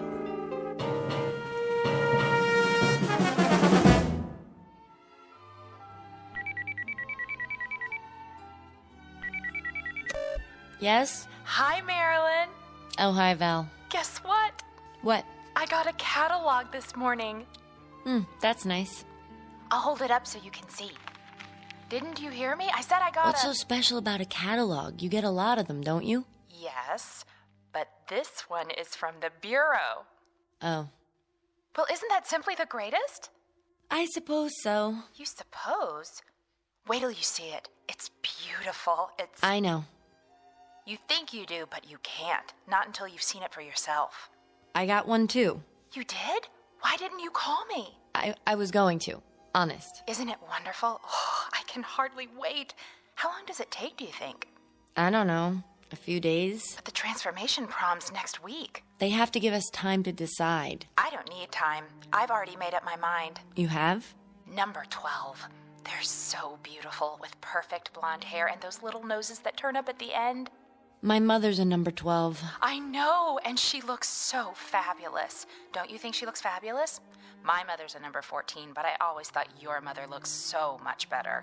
Who wants to be a brunette? Nobody has dark hair nowadays. There's this one girl at school, that senior Jennifer. Well, she picked number 14. What a mistake. Nobody liked it. She tried to dye her hair last week and it came out all red and springy looking. Now she wears extra makeup. She thinks we won't notice. But her hair doesn't go with anything else. I have red hair. Oh, I know. Do you think there's something wrong with red hair? No. Honest. It's great, really. But when you think about what you'll look like after the transformation, isn't it dreamy? Maybe I'll pick number 15. They have such nice long legs. Of course, number 11 does too, just like a dancer. Not as slim as number 12, but... I gotta go. To look at your catalog, I bet. Hold it up to the phone so I can see. It's not here. Well, where is it? You didn't lose it, did you? Better check, because if you did... My mother's got it. Oh, good. I mean, I want to ask her a question. Do you think she's happy being a number 12? If she could give me her opinion before... Yeah, I'll tell her. Bye, Val.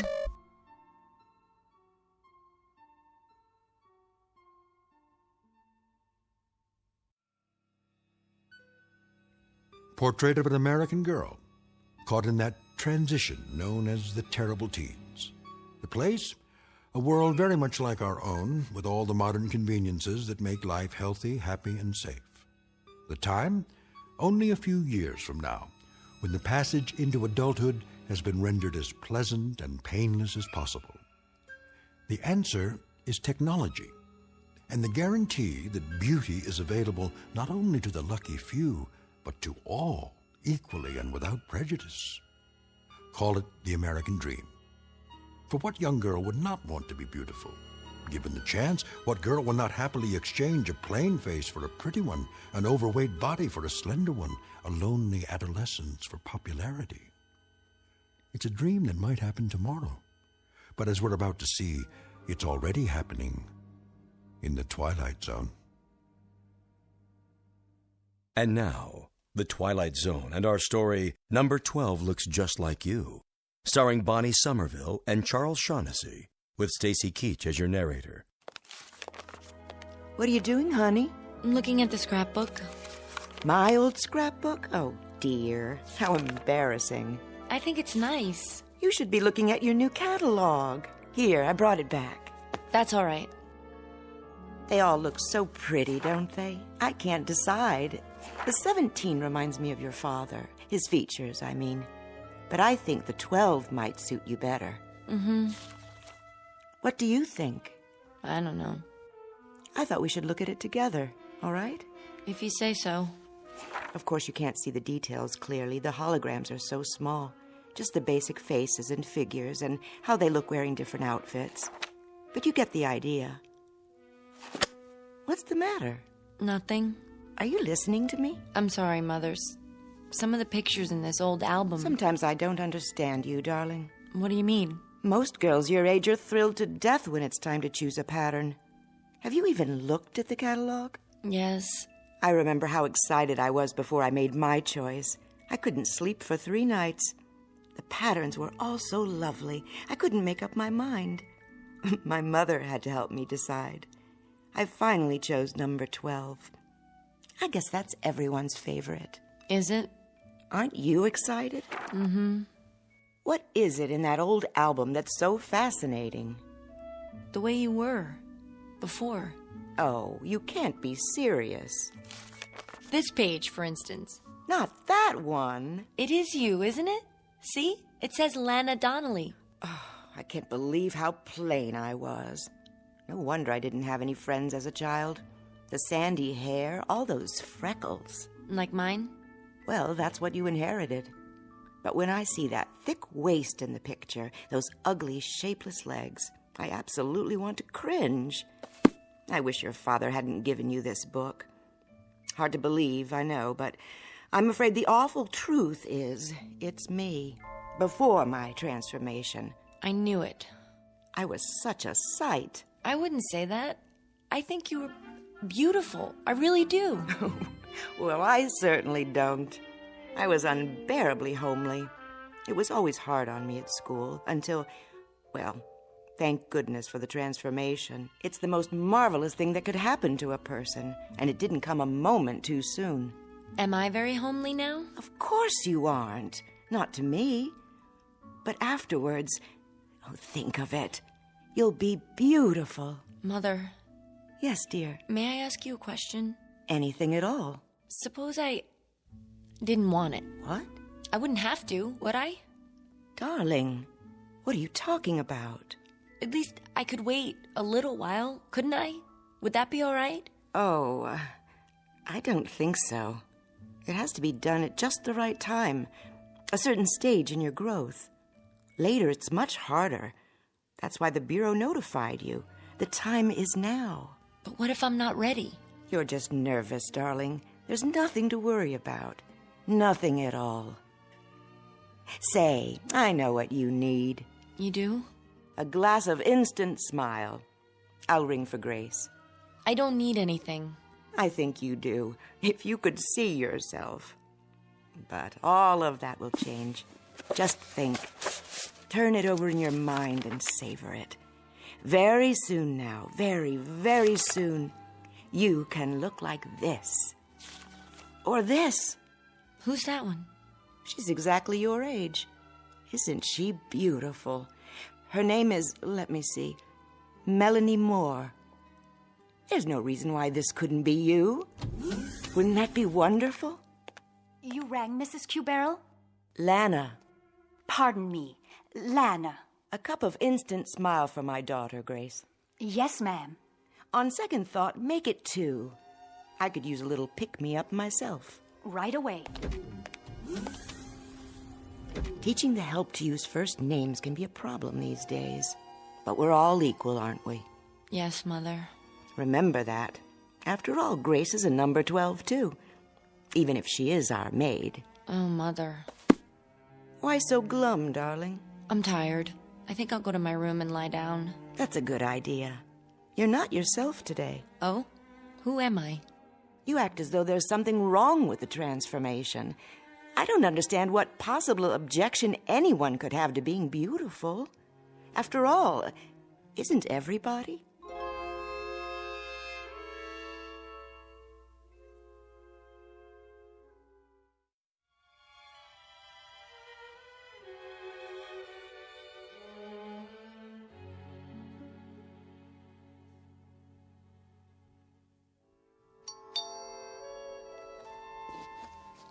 Someone's at the front door, Grace. Yes, Lana. Be right there. Never mind, I'll get it.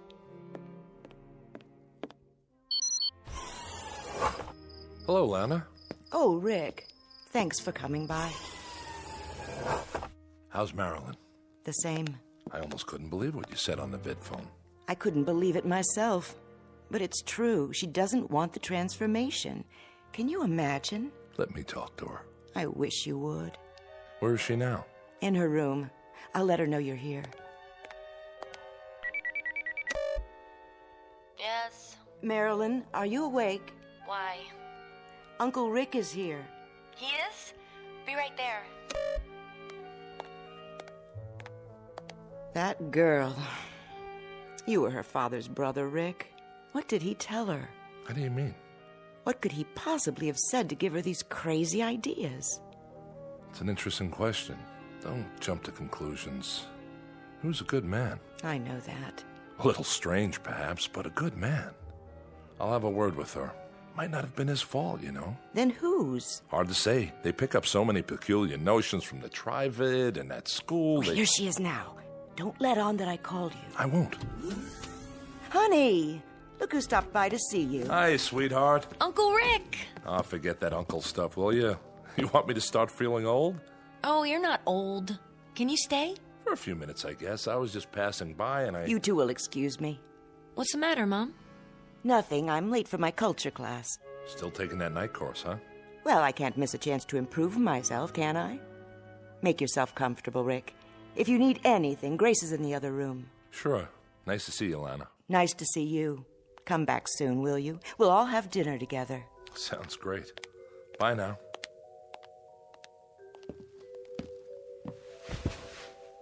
Now then, what's all this about? What's what about? Well, I gather your mother is worried. Oh. Don't say it like that. She cares very much about you.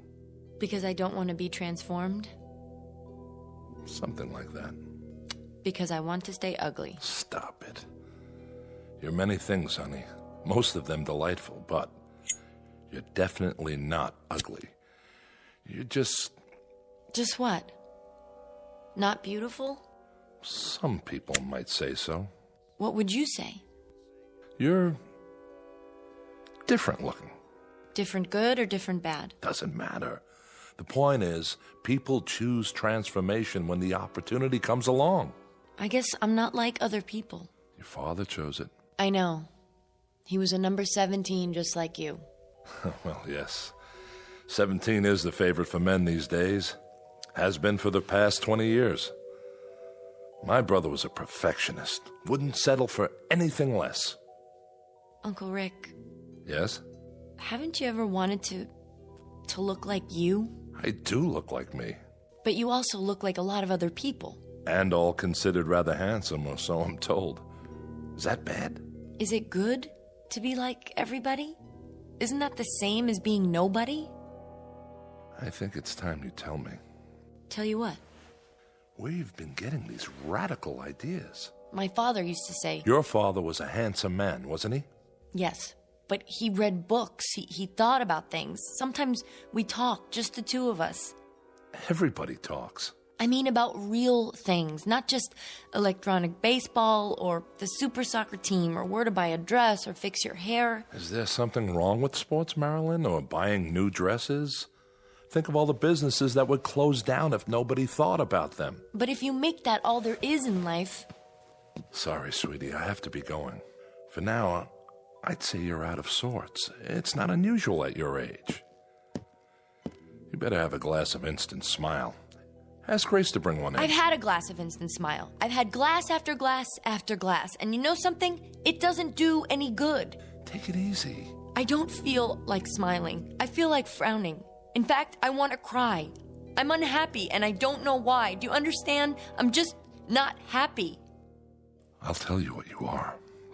I don't know how it happened, but I'd say you're a very sick young lady. Why? Because I don't want to be like everyone else? I'll tell your mother to make an appointment with the doctor tomorrow. Till then, take care of yourself, sweetie. And try not to worry. We'll all be better very soon. You'll see. What's wrong with me? Somebody please tell me. What's wrong with me?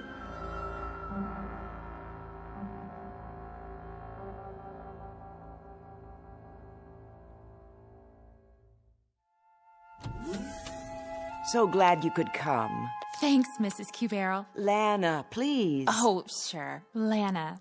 We haven't seen much of you lately. I know. Marilyn, look who dropped by. Who? Hi, Marilyn. Val? Yes, it's me. Oh, I didn't recognize you. Doesn't she look fabulous? I feel fabulous. Number 12 has always been my favorite, ever since I was a little girl. Well, it was worth the wait, wasn't it? You bet. Are you two going out tonight? I don't think so, but if Marilyn wants to. I can't. I have to do my online homework. Just a visit, then. I'll leave you alone. I know you have a lot to talk about. Remember, Val, you're always welcome here. Thanks, Lana. If you need anything... We're fine, Mother. Don't be such a stranger, Val. I promise. See you soon. She told you, didn't she? Well, yes. And that's why you're here. Really, Marilyn, don't you think you're being silly about the whole thing? I think it's my own business. Well, of course it is. But I don't understand. Nobody does. I just don't see why I have to make up my mind right now. There's no law, is there? But everyone has it done. Fine. They're not me. It doesn't hurt or anything, if that's what you're worried about. When they did mine, I didn't feel a thing. I'm sure it didn't. Well, what then? You like the way I look, don't you? Sure. You look just like my mother now. Oh, excuse me. Like Lana. What's wrong with that? Nothing, Val. But I like you. Of course you do. We're friends. We'd be friends even if you didn't have the transformation. Don't you know that? That's not the important thing. What is important, Val? It's like getting a new dress or a new hairstyle. You just look better. You want to look as nice as you can, don't you? If I do it, I'll look like one of those holograms in the catalog. That's right, you will. And they're all beautiful, aren't they? What's wrong with that? I don't know. But somehow I have this feeling that it's wrong. Why? How will you know me afterwards? How will anyone know me? That doesn't make sense. You know what I think, Marilyn? I think you're just plain weird. If everybody says it's all right, if the whole world thinks it is, then how can you say something different? I don't get it. You're the one who doesn't get it. I don't want to look like someone else. Val, I want to look like me. I won't let them change me into something else. I won't let them. Help me, please, Val. I don't have anyone else who'll listen. Please help me.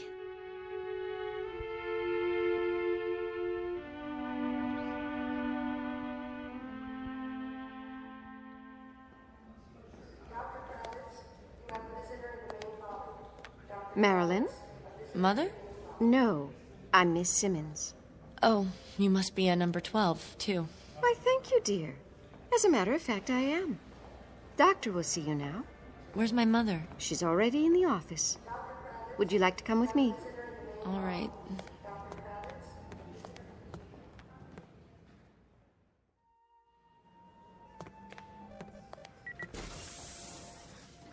Dr. Hortel? Yes, nurse. Miss Cuberl is here. Thank you, Eva. Hello, Marilyn, darling. The doctor and I were just having a talk. Please, call me Rex. All right, Rex. Would you care for a beverage, Marilyn? No, thank you. That'll be all for now. Very well. Call me if you need anything. Yes, I will. Have a seat by me. The couch is very comfortable. What's this for? Oh, just a simple interview.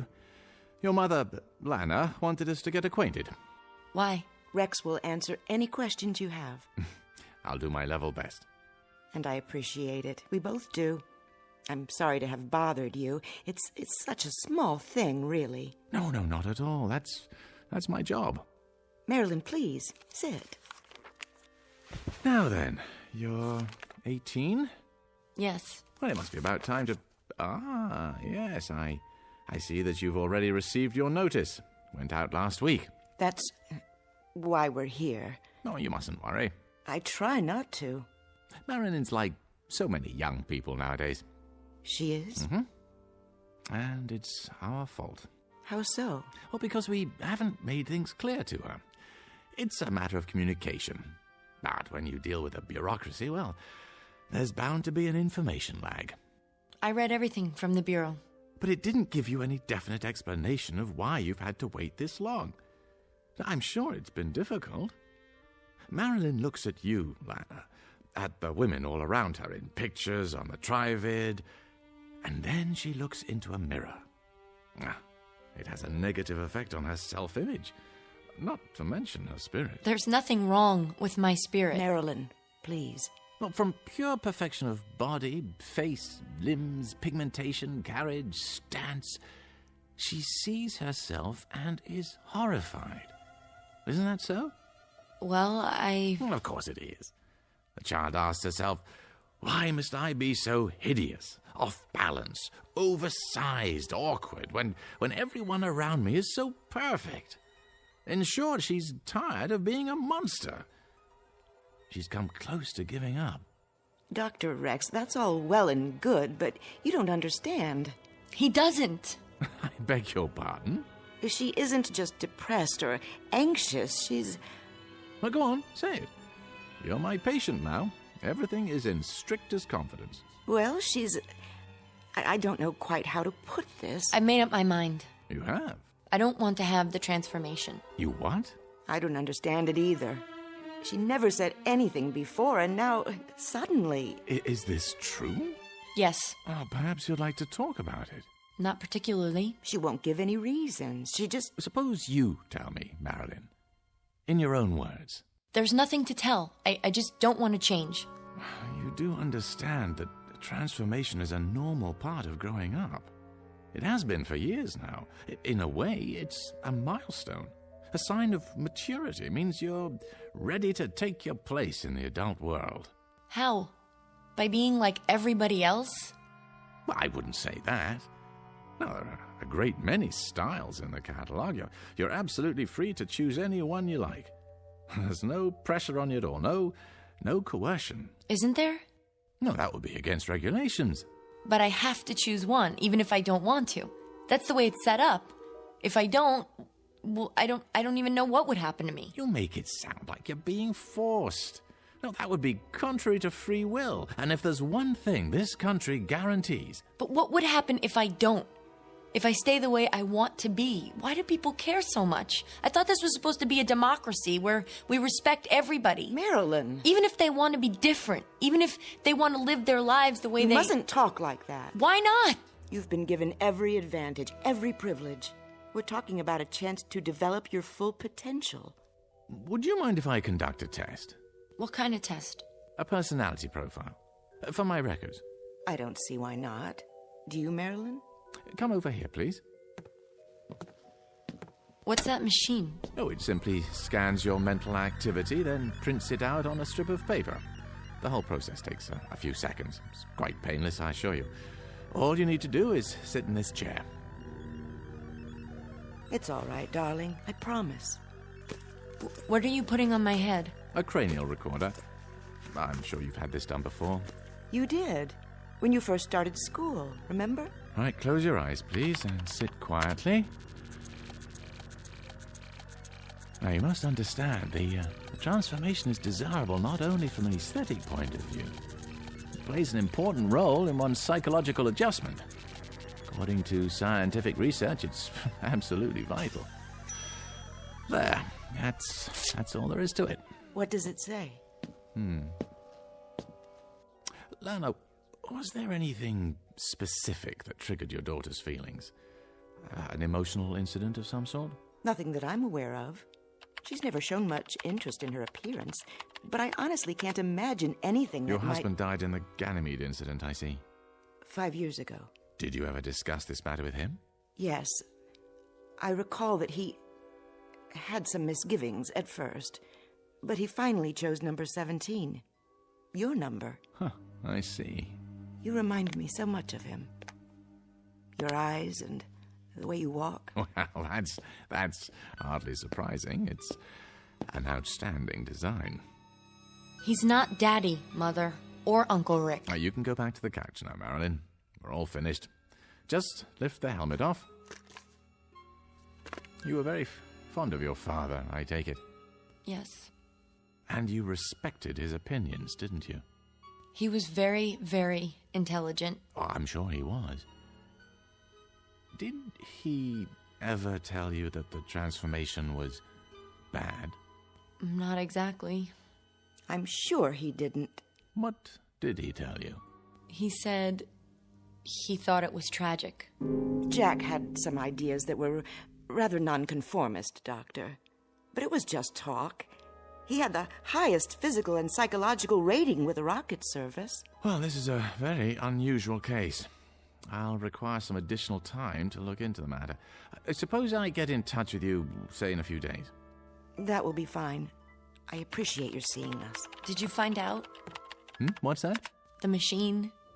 Did you find out what's inside my head? Oh, your general intelligence rating is quite high. Social adaptation, good. Powers of reasoning appear normal. Oh, above normal, in fact. Then why won't you let me make up my own mind? Honey, please. Why can't I? Why should I be forced to do something I don't want to do? You can't make me, can you? Oh, no one has ever been forced to take the transformation. Now, the problem is to discover why you don't want it. Then, once we understand that, well, we'll make whatever corrections are necessary. You're something of a challenge, young lady. Don't you worry. I'm sure we'll be able to handle it. Whatever it takes.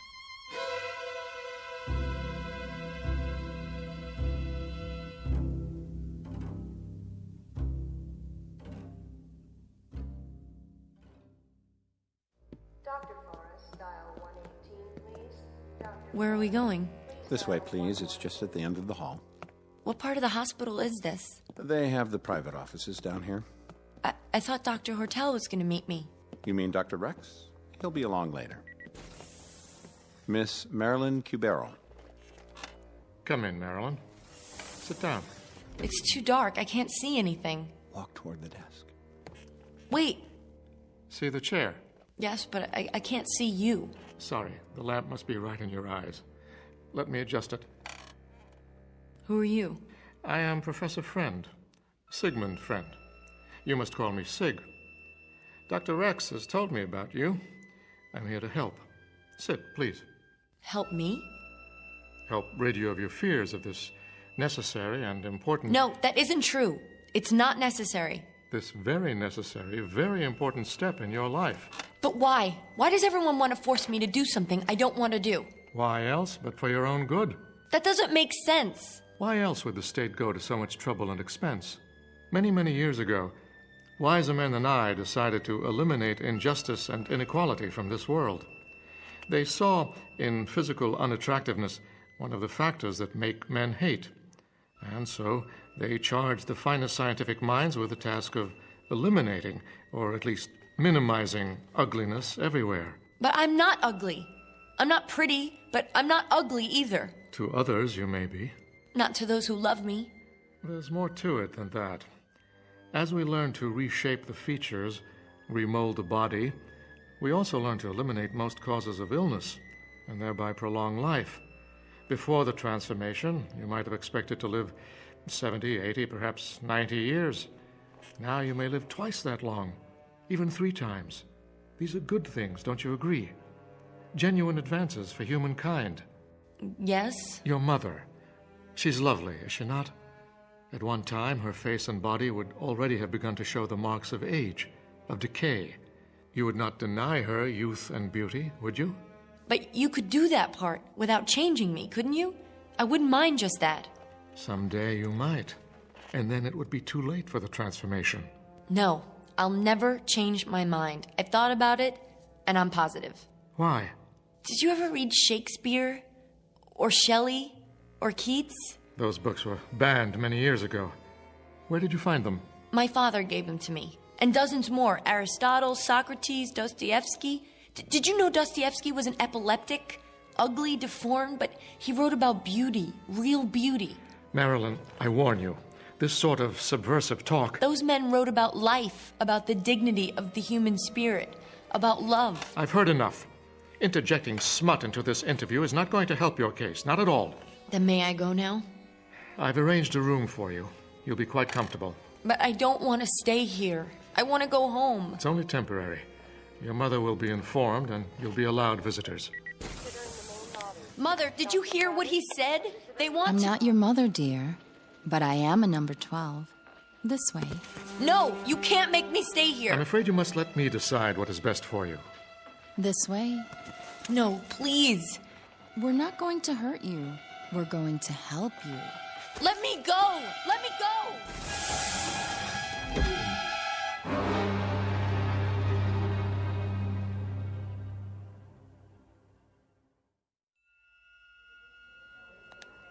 We're almost there. Just ahead. Third room on the left. And you're sure she's all right? Oh, absolutely. I'm so glad. Did you know, Doctor, we've been best friends since preschool? Well, she's lucky to have a friend like you. And a mother who cares so much. Like you, Lana. I hope she's awake. Marilyn. Dr. Rex? You have company. Oh, Mother. She was quite upset last night.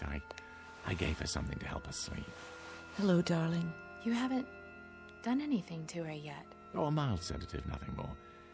If you'll excuse me, I have to look in on another patient. Of course, Doctor. Thank you.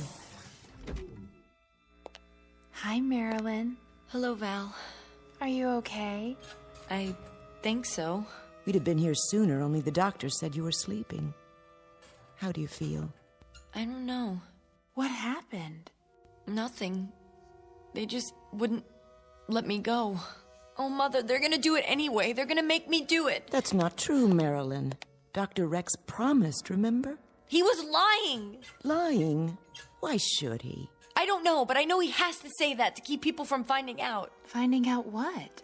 That they do the transformation whether you want it or not. Don't try to sit up. Didn't you hear what I said? I can't see why you're so unhappy, when all they want to do is make you pretty. But they don't. What? Last night before I went to sleep, I remembered something. I remembered what Father told me. He said, when everyone is beautiful, then no one will be. Because without ugliness, there is no beauty. Oh, Mother, don't you see? They don't care whether you're beautiful. They want everyone to be the same. That's all. They? Who are you talking about? I'm afraid it's time to go now. Already? If it's all right, I'd like to stay and talk to Marilyn some more. Well, just for a few minutes. Don't worry, dear. Everything's going to be fine. You'll see. What do you want to talk about? Well, I was thinking about what you said, what your father said. I don't see why he's so important to you. Val! I mean, he's dead, isn't he? Besides, you must have had other fathers. My mother's been married 11 times. Personally, I always like the stepfathers better anyway. Please, Val. You've had 9 fathers since the first one. Well, haven't you? Everybody marries everybody these days. Val, stop. After all, how can anybody live with the same husband for 100 years? Besides, from what I hear, your first father wasn't much fun. Stop talking about my father. You didn't know him. I loved him. He was good, kind, and he cared about me. Not the way I looked, but what I thought, what I felt. And he cared about himself, his dignity as a human being. My father wasn't killed in the Ganymede incident, Val. He killed himself. Why? Because when they took away his identity, who he was, there was no reason left to live. I don't understand. And I don't understand you, Val. Look at me. Do you ever feel anything? Sure. I feel good. I always feel good.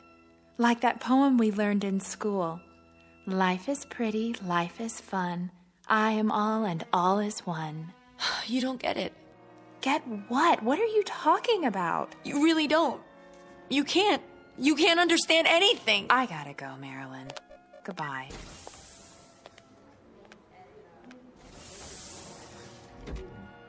I have to get out of here.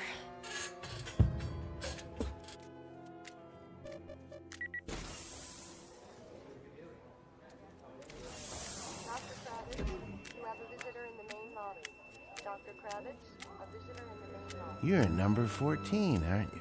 Yes. Do you like 14s? I do now. Have you had lunch yet? I was just on my way to the 22nd floor. That's amazing. So was I. Working a long shift today? Till 7. Then I'm free. That's great. Say, have you seen the Holo Lounge yet? If you like, I was thinking we could... Which is the way out? I can't remember. Must be those 2 doors at the end.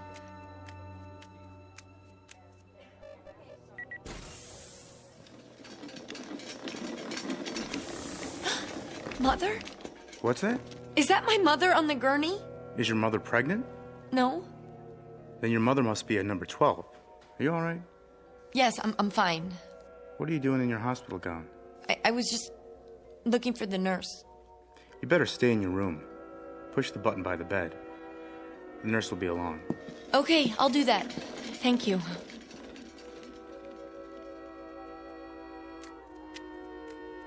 The double doors, this has to be the way.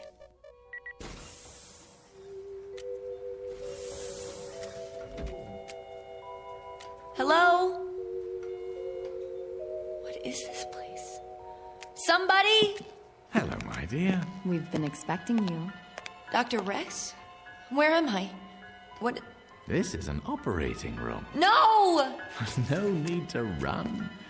Sooner or later, everyone decides to be beautiful. What number have you chosen? No, please, please!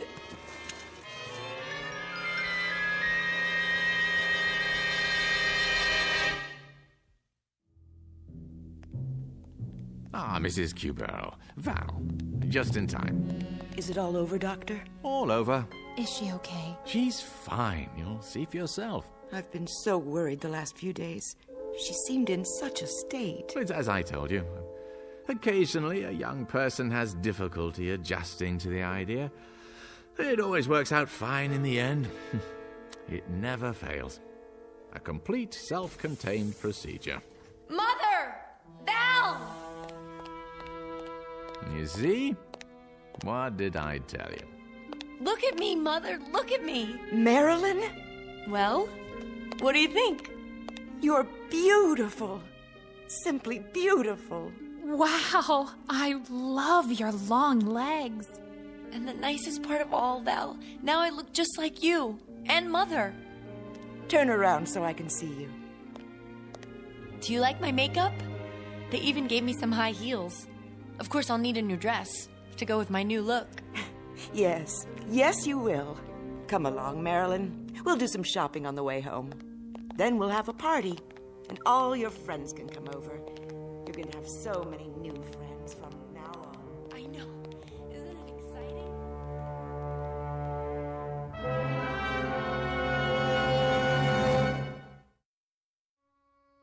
Portrait of a young lady in love for the first time with herself. Improbable? Perhaps. But in an age of plastic surgery, bodybuilding, an infinity of cosmetics, and an obsession with appearance, let us hesitate to say impossible. These and other blessings, some of them decidedly mixed, may await us in the not-too-distant future, or at least a future to be found in the Twilight Zone.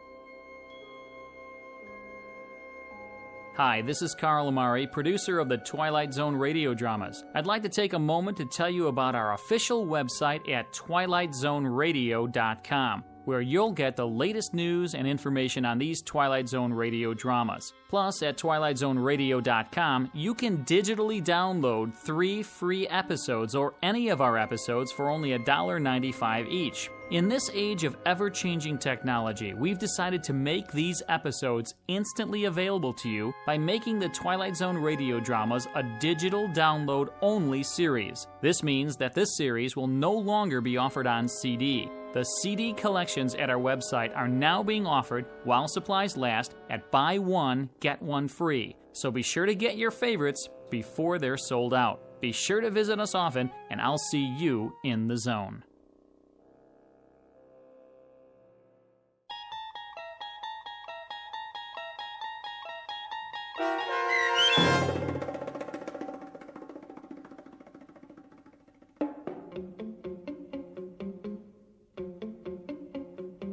Number 12 Looks Just Like You, starring Bonnie Somerville and Charles Shaughnessy, with Stacy Keach as your narrator, was adapted for radio by Dennis Etchison and written for The Twilight Zone by John Tomerlin from a story by Charles Beaumont.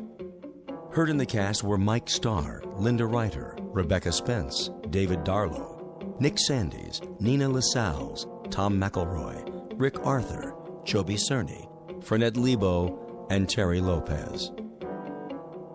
This copyrighted radio series is produced and directed by Carl Amari for Falcon Picture Group. Sound design and custom Foley effects for The Twilight Zone by Cerny American creatives Bob Benson, Craig Lee, Michael Slaybach, and Matt Sorrell.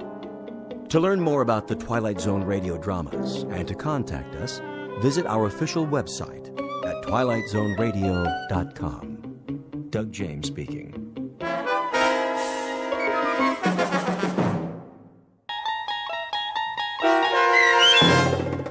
A Quality of Mercy, starring Robert Knepper, with Stacy Keach as your narrator, was adapted for radio by Dennis Etchison and written for The Twilight Zone by Rod Serling from a story by Sam Rolfe. Heard in the cast were Roderick Peoples, Kip Karstedt, Jeff Lupetin, Joby Cerny, Roddy Chong, Joseph Orunda, and Doug James. This copyrighted radio series is produced and directed by Carl Amari and Jason Mallow for Falcon Picture Group. Doug James speaking.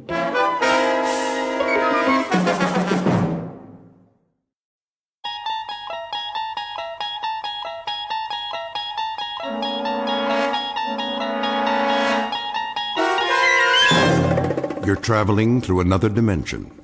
A dimension not only of sight and sound, but of mind. A journey into a wondrous land whose boundaries are those of imagination. Your next stop, the Twilight Zone.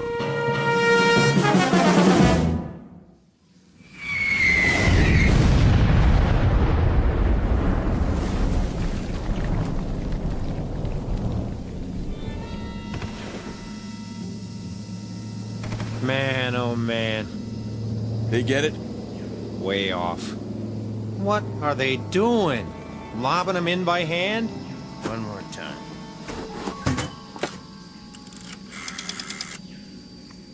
Baker Company. Baker Company. You missed the target. That's what I'm telling you. Well, try it again. Short. 500 yards. Sergeant Casarano says it was 500 yards short. That's right. Still. Tell him to raise it up. Sergeant says to elevate it. They say they can't elevate it anymore. What are they using? A slingshot? Listen, if you can't aim higher, Give me that. how do you expect it? This is Baker Company FO. Good going, boys. Yeah, I've seen what you did. A big fat nothing. You wrecked 5 acres of rice paddies and you torn up a beautiful grove of palm trees, but that's it. What's it to me? Let me tell you. We're sitting out here on our duffs on a hill in the middle of nowhere, and you know what we're doing? We're having a little discussion. Yeah, that's right. Maybe you can help us out. We're trying to decide whether you got something in your religion against sending a shell into a cave. Or is it too hard for you? Because if it is... You tell him, Sarge. Oh, those jokers. What? Say again. Bypass? Oh, now that's more like it. Because all you accomplished today is to tear up 5 acres of real estate and keep a handful of Japanese soldiers from falling asleep. Yeah. Well, I got a question for you. Anybody know how long it takes an enemy to die from insomnia? Same to you. Oh, we'll keep in contact, all right. You sure they're on our side? Makes me wonder sometimes. Give me a light. Here you go, sir. So what's the word? Did I hear you say bypass? They're gonna keep firing till late this afternoon. At least that's what they say. Then if they can't smoke them out, we'll just have to bypass it and move on. That's what I like to hear. Amen. I'm feeling better already. Me too. I'm getting cross-eyed looking through these binoculars. When they say flanks, I say thanks. I don't know about the rest of you, but I got no big urge to run headfirst into anything anymore. Not at this stage of the game. That's for sure.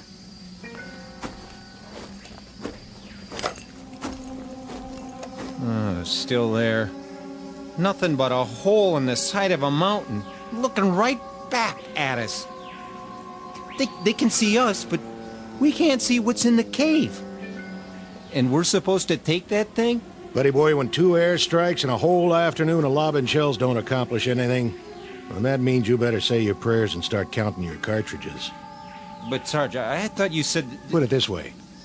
I got what you call a nodding acquaintance with the bottom of this barrel. And when they can't budge an enemy with the big stuff, that's when they call out the queen of battle, the ever-loving infantry. Ain't we the lucky ones? What do you figure we got left, Sarge? Before it's over, I mean. Month? Doesn't matter what I think. Maybe less, huh? Don't ask me. We got 'em ringed in all over the place. The poop is, they're as good as finished, even in Okinawa. Then why are we still fighting? That's the trouble with these little crumbs. They just don't know when they're licked. Maybe they ain't human. Or maybe they just don't get it. Think about it. There they are, holed up in a miserable cave, half-starved, half-beat to death. And nobody bothered to tell them it's the bottom of the ninth. They already lost most of their ball club, but they keep on fighting. Why? Yeah. Why?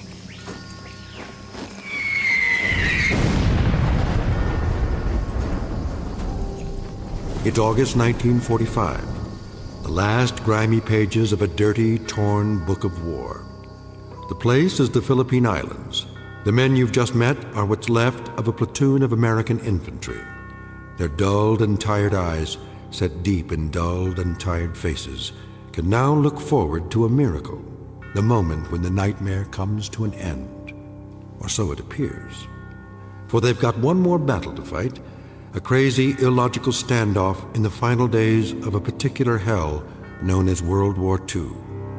And in a moment, we'll observe that battle firsthand. August 1945, the Philippines. But in reality, it's high noon in a place called the Twilight Zone. And now, The Twilight Zone and our story, A Quality of Mercy, starring Robert Nepper, with Stacy Keach as your narrator.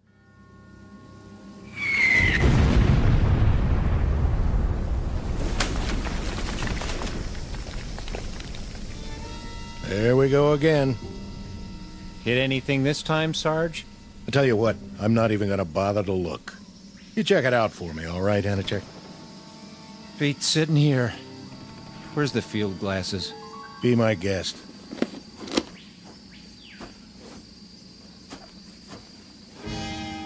Well, well.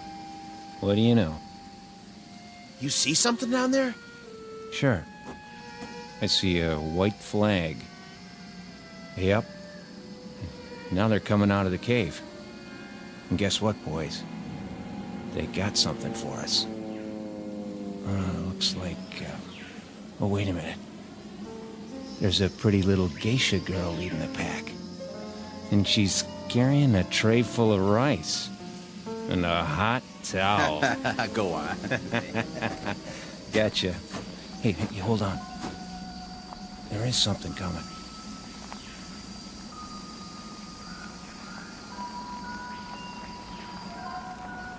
Who is it? Don't know. Uh-oh. Think I see a gold bar on his helmet. Give me those glasses. Oh, man. Just what we need. A brand new Louis. All spit and polish. Ain't he handsome, though? All right, men. Try at least to look like Army. What for?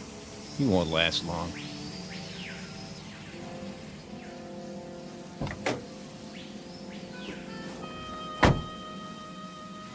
Well, looky what we got here. That uniform's so new it ain't never been washed. Brand new holster, too. Well, that's what I call a pistol. No kidding.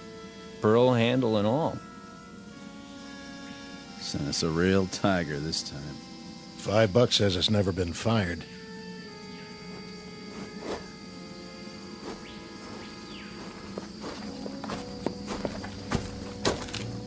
Which of you is Sergeant Casarano? That would be me. I'm Lieutenant Cattell. Sir? I'm taking over your platoon. Matter of fact. What's your situation here? We're observing for a mortar company, Lieutenant. So I've been told.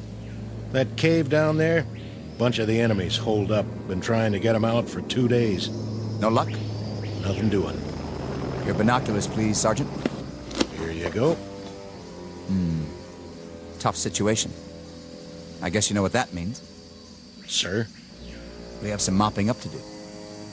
We? Yeah, you heard me. I'd say we do best to go at it frontally. Frontally? Yeah, just move right in and wipe them out. Hey, Lieutenant, you sure you got the right platoon? What about it, Sergeant? Well, now, Call the rest of the company together.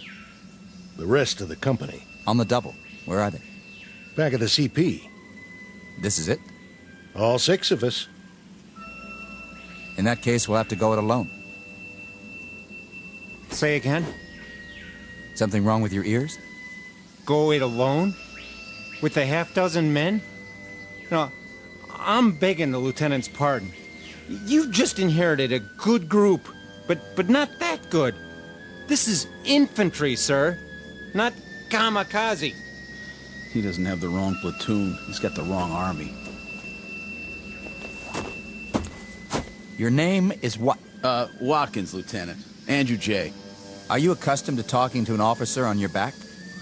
Matter of fact, sir, I'm not accustomed to talking to an officer in any way. And why is that, soldier?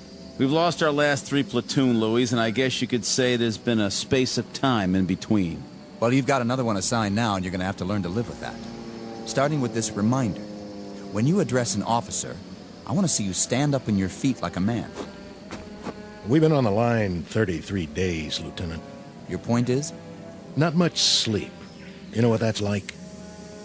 You have my sympathy, Sergeant. But my job is to lead this platoon, and I plan to do exactly that. My way.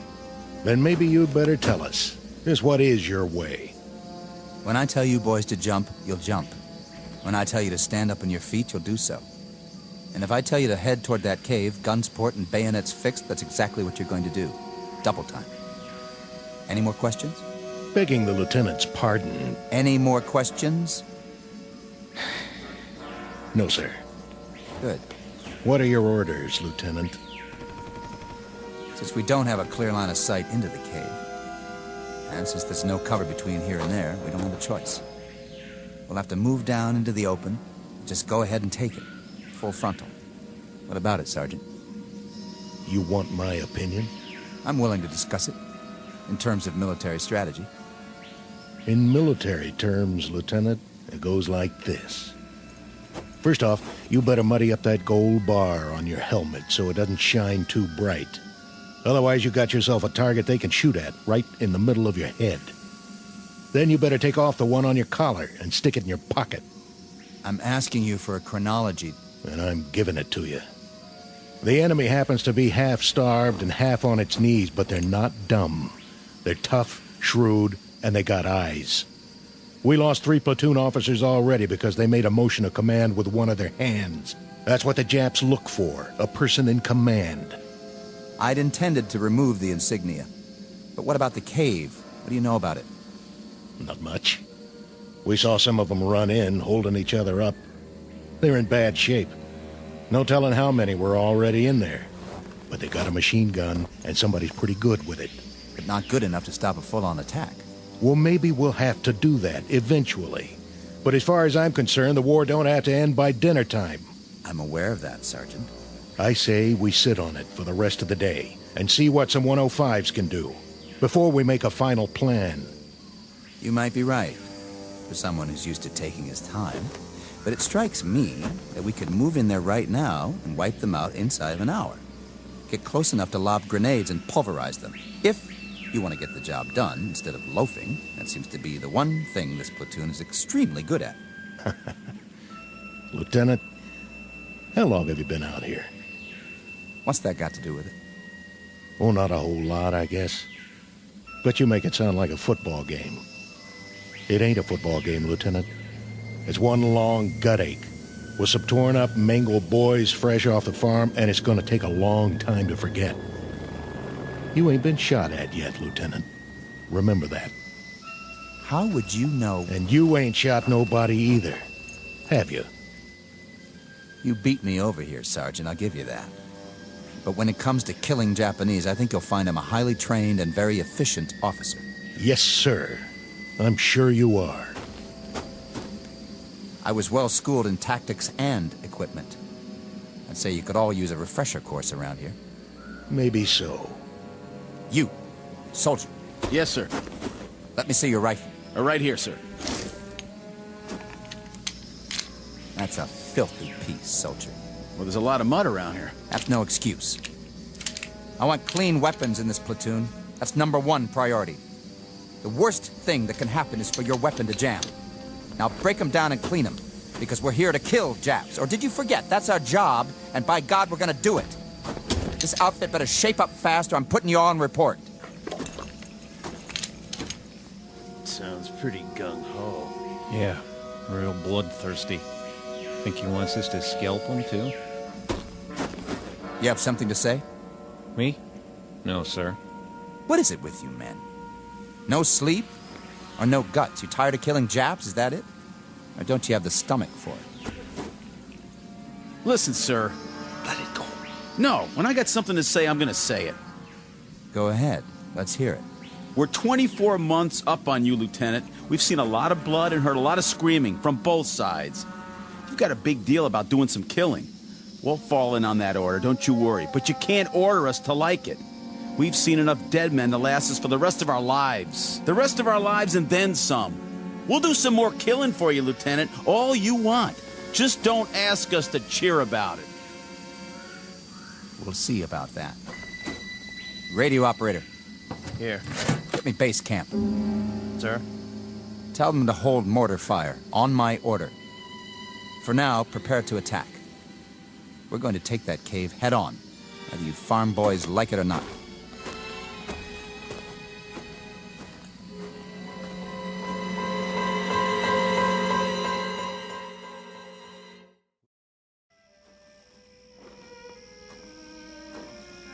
Give me your binoculars, Sergeant. You can't see anything down there. It's too dark. It won't be dark when the shells hit. I want to see how close they come. You think they're gonna make it this time? I'm betting on it. I told them to elevate exactly 3 degrees. Oh, why didn't I think of that? With the side of that mountain blown out, they won't have any place to hide. The cleanup will be easy, Sergeant. Even for you. Piece of cake, Lieutenant. Piece of cake.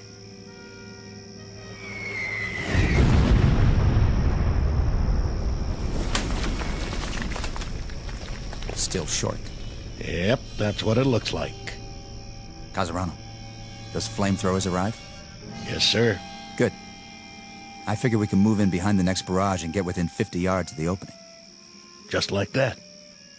Flamethrowers can do a lot of damage, can't they? They can. What about phosphorus grenades? Oh, them too. if you put them in the right place. But what? I wouldn't want to get hit by one. We're not talking about you. We're talking about the enemy. Right. Well, wait till dawn, then move in. Check with company for the mortar barrage so we'll be ready to go. Okay, sir. I'll tell the men we're going in. You'll have to double time this one, Sergeant. That is, if you want to keep up with me. Oh, we'll keep up. But... Something you want to say to me, Sergeant? No. Are you sure? Yeah, I'm sure. I'm not your cup of tea, am I, Sergeant? I guess you got a little too much vinegar for me, Lieutenant. That's what it takes in wartime. You know, sir... What? We could bypass it. Bypass? Where did you get an idea like that? There aren't 20 men in that cave. Most of them are sick, or injured, or half-starved. They're probably out of their minds by now. But they're Japs, aren't they? They're men. They're dirty little cowards. Are they? You've got a funny group here, Sergeant. And you're the oddball of the bunch. If I may make an observation, the way I size you up is this. You've either got battle fatigue, the whole lot of you, or you're chicken.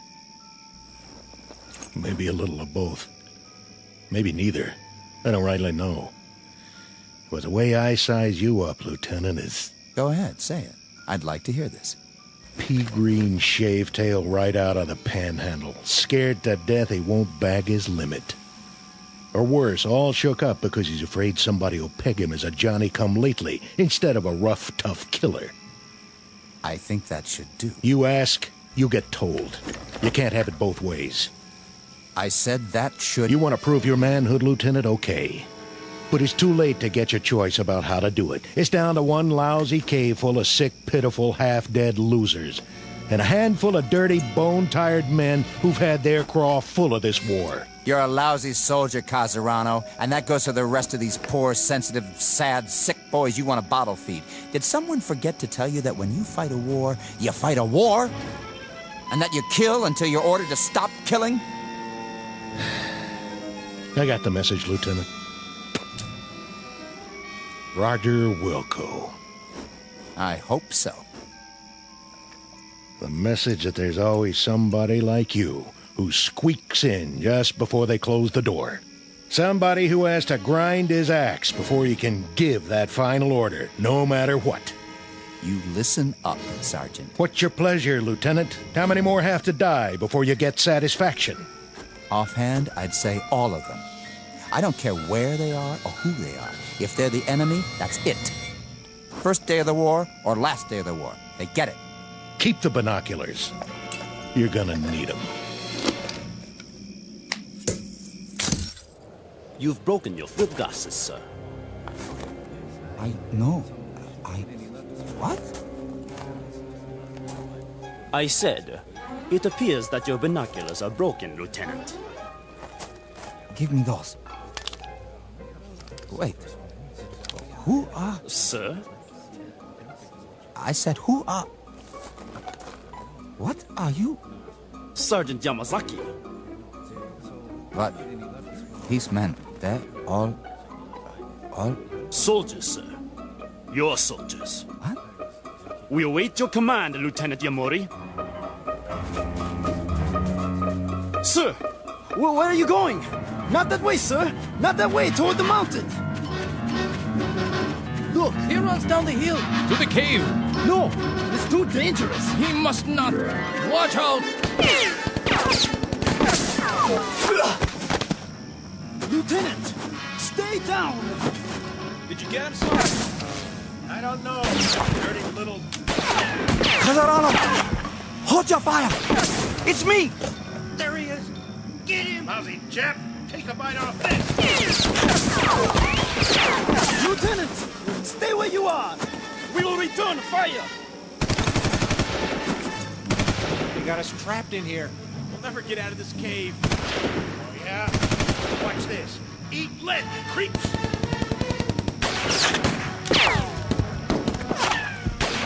Lieutenant Yamuri! Run back now! Keep your head down! Which way? Can't tell.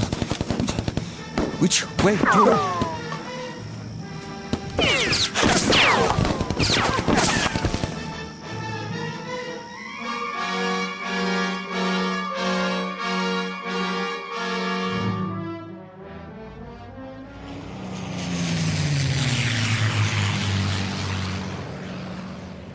He's here!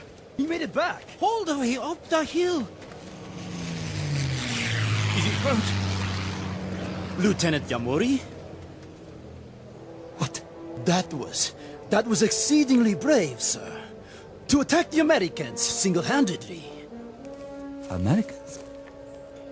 What are you talking about? The Americans in the cave. 20 or 30 of them. Most of them wounded, but nonetheless armed. Very dangerous. Like animals. There aren't that many. Are you all right, sir? Where are we? In the clearing, sir. At the top of the hill. I've seen you before, but I can't... Who are you? Who am I, sir? Sergeant Yamazaki. Are you all right, sir? Are you feeling well? I asked you a question. Question? What are we doing here?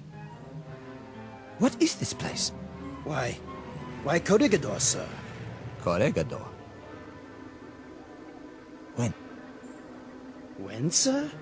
You mean... What is the day's date? May 4th, sir. May 4th. Can't be May 4th. No? It's August. Don't you understand? August. August the 6th. I humbly ask the lieutenant to forgive me, but I must correct him. The date is May 4th. May 4th. When? What year? The year 1942, sir. Is the lieutenant all right? A bump to the head? Uniform I'm wearing. It looks just like all your uniforms. Perhaps a touch of malaria. Did you call me? Lieutenant, sir. Your rank. You called me something else. You called me by a name. Yamuri. Your name, sir. Lieutenant Yamuri. No. No. No! What happened to me? What's going on here? What's happened? What is wrong with this man? I don't know, Captain Nakagawa. Yamuri, are you sick?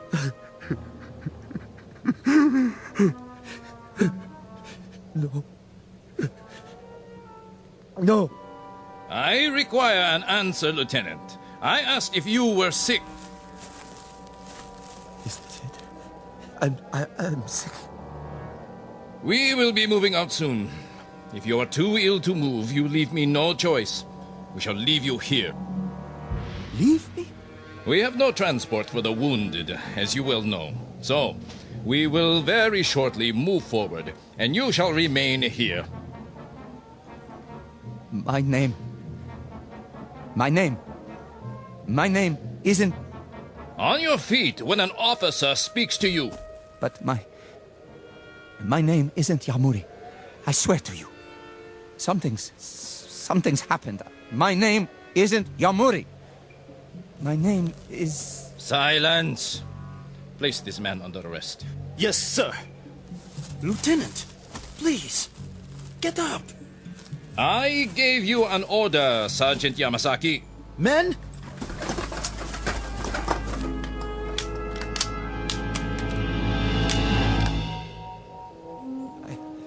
I'm all right. Forgive me, sir. You what? I was feverish for a moment. I forgot where I was. Huh? I'm all right now. You're sure of that? Yes, sir. I'm sure. I'm very sure. Very well. Sergeant, we move out in 15 minutes. 15 minutes, sir. Unfortunately, the artillery was unable to do its job. We shall attack the cave in force. Ready to move out.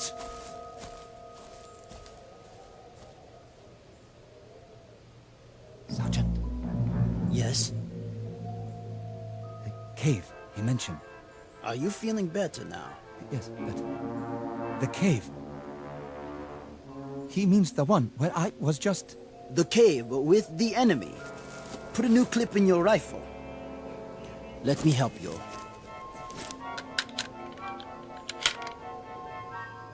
Which enemy? The American enemy, sir. The stupid fools who don't know when to give up.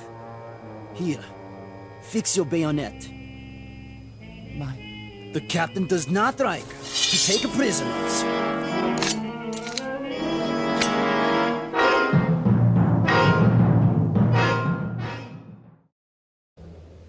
Captain? Yes, Sergeant. Prisoners, sir. What? What about prisoners? You know my policy. Yes, sir. But what if they surrender?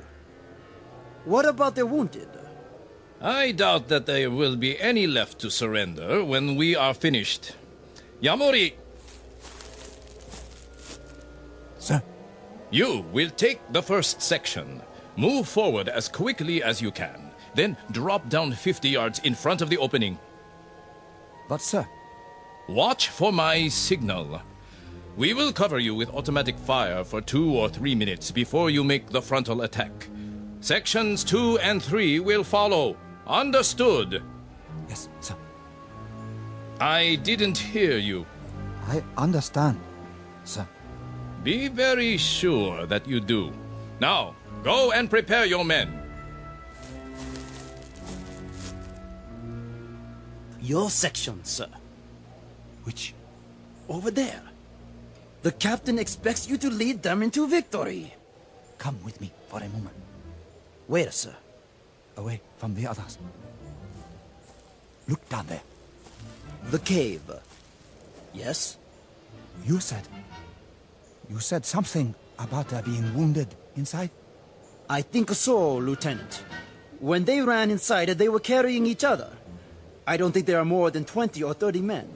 Not even that. It shouldn't be too difficult. They are only Americans, not good fighters. And they are very weak. Poor, starving soldiers. Please, you mustn't speak that way. The captain... Don't they know when to quit? If they have wounded, what's the point? They can't go on this way. If they surrender now, there might be a chance. What did you say? Nothing, Captain. I didn't hear. What did you just say? Repeat it. Just if... If they're wounded, sir, perhaps... Perhaps what? If we gave them a chance to surrender first, or... Or what? If we left them there. Left them?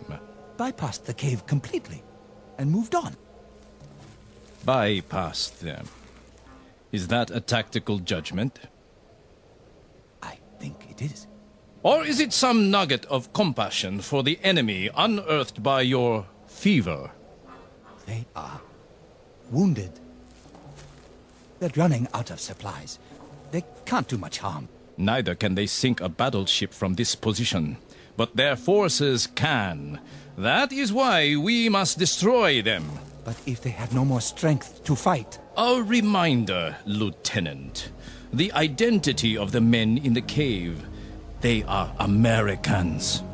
They are enemy. Wounded, healthy, walking or lying down. They are enemy.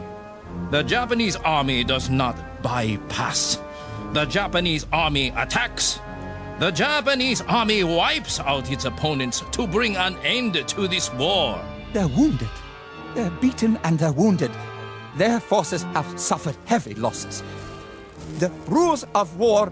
Rules.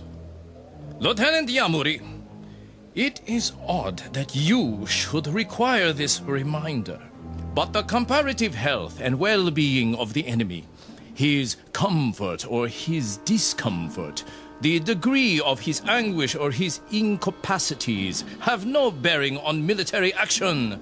These things have no more to do with a tactical move or a decision of command than the fortunes of an anthill that you step on when we move forward to attack. But they're not ants. Correct. They are enemy. If when we enter the cave they are lying on the ground, crying in agony, pleading for mercy, I can assure you I will have no more compunction about making them a head shorter than I would about stepping on that anthill. Captain, they are men. You are not listening. They are enemy. This is war, and in war you kill. You kill, Lieutenant. Do you understand? You kill until you are ordered to stop killing.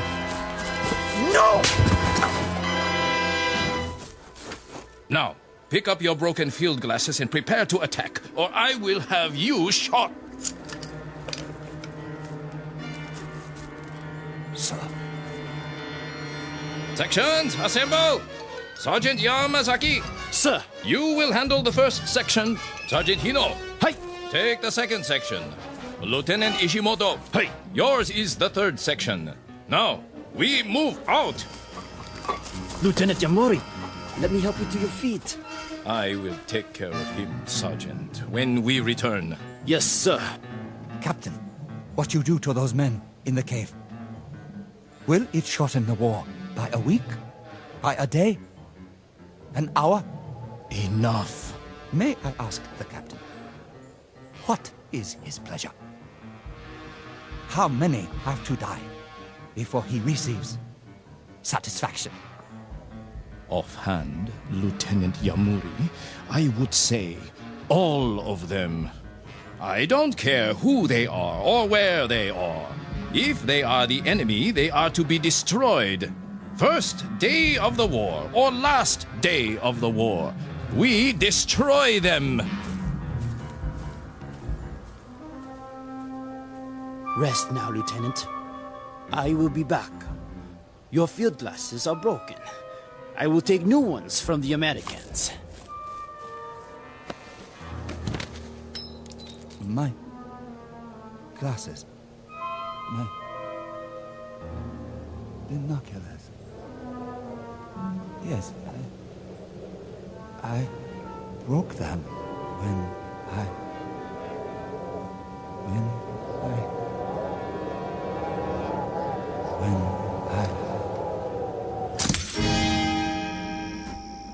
Anytime you say, Lieutenant. What? What did you? Looks like you can't use those binoculars now, though. Binoculars? To help you with the duck shoot. No, we'll just have to follow your orders blind. Blind as a bat. Sergeant.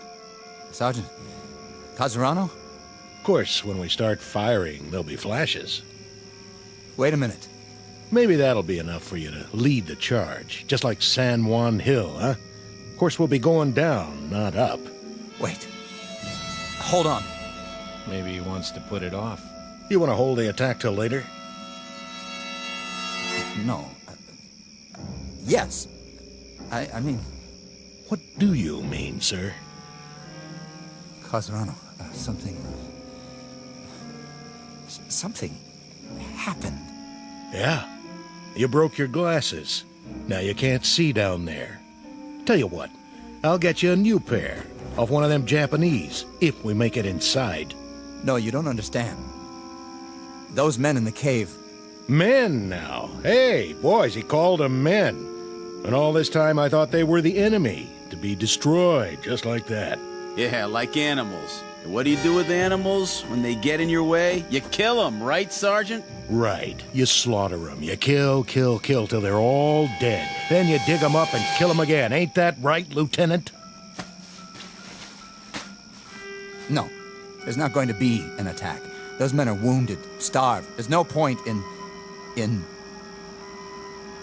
Hold it. You hear that? Jeep on the road. Hold fire.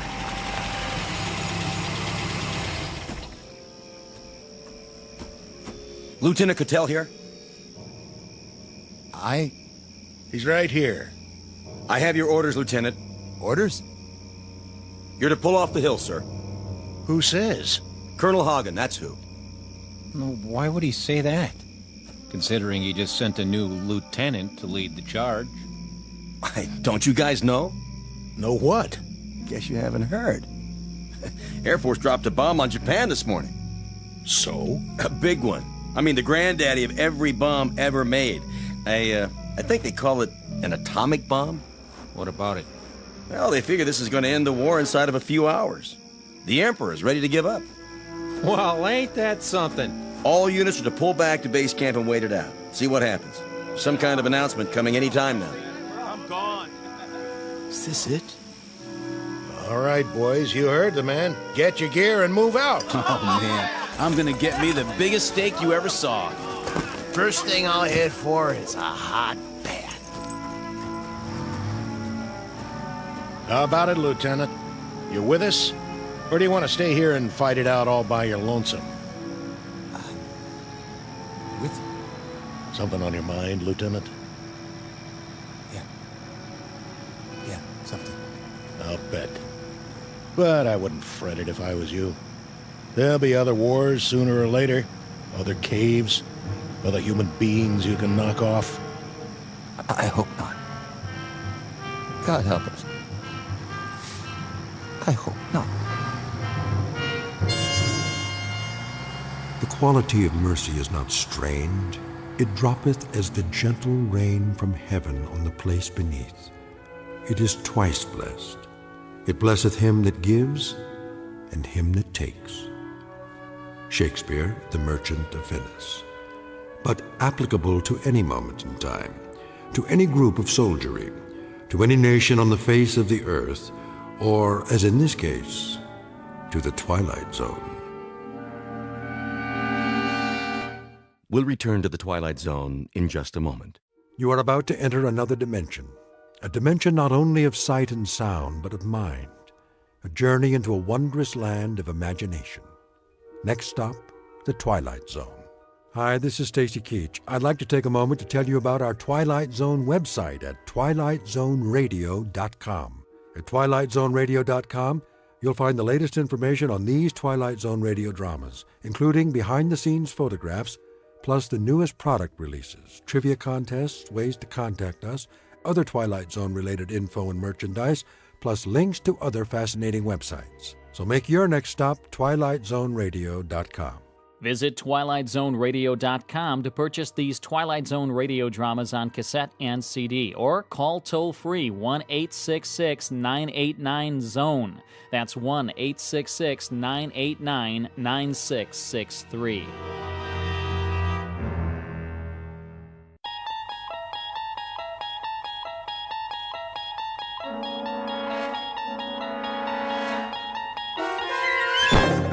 You're traveling through another dimension. A dimension not only of sight and sound, but of mind. A journey into a wondrous land whose boundaries are those of imagination. Your next stop, the Twilight Zone.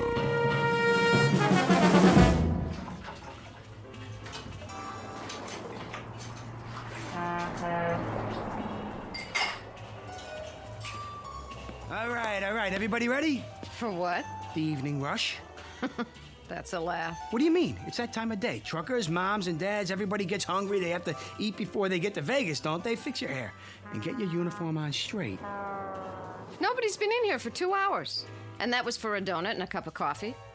We'll be lucky if anybody stops between now and closing. You've got some attitude, Kitty. Well, do something. I mean, fill the napkin holders, get setups on all the tables. Look at this salt shaker. It's half empty. You never give up, do you, Ace? Give up? You kidding? The Happy Days Diner is my livelihood. Yours, too. And don't forget it. All a question of attitude. You gotta think positive. How's that floor coming, Jimbo? There wasn't too much to sweep. Third time I've done it today. Good, good. People like a nice, clean place. I found one French fry and a matchstick by the payphone. You know, Ace, maybe you ought to ease up, sit down, take a load off. Ease up. We gotta be ready for them when they start coming in. Well, I don't know if anybody is coming in. What are you talking about? He's right, Ace. The truckers like to stop at big gyms now. And the families, they all go to that chain restaurant by the state line.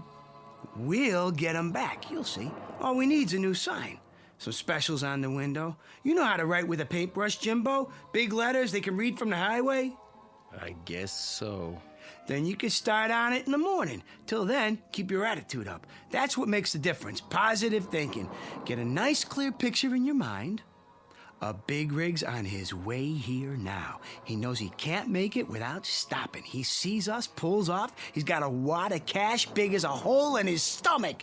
Give me a quarter. Oh, now, Ace. Come on, come on, come on. It's my lucky day. You keep doing that, the whole cash drawer will be in that slot machine. That's the point. It's never paid off, has it? Not one jackpot.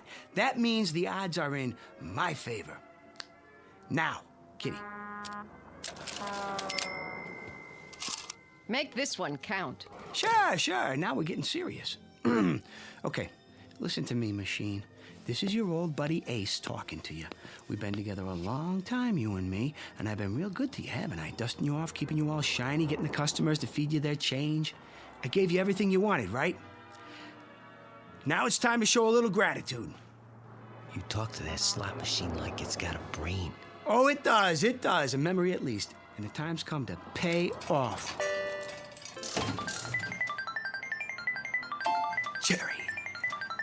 Cherry. And a prune.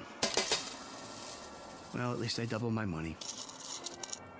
Take my advice, hold on to them.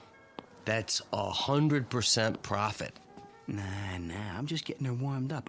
Okay, sweetheart, you had your fun. I'm warning you for the last time. Pay up or get out. Ace? Don't bother me. Ace, I think we've got a customer. Yeah? Yeah! Hey, a big rig, just like I said, see? You were thinking of it, weren't you, Jimbo? Like I told you to. Oh, I don't know, Ace. I might have been... Sure you were. Mind over matter. That's the ticket. It's all in the concentration. Well, what are you waiting for? Go in the kitchen, put the soup on, heat up the grill. We got ourselves a live one.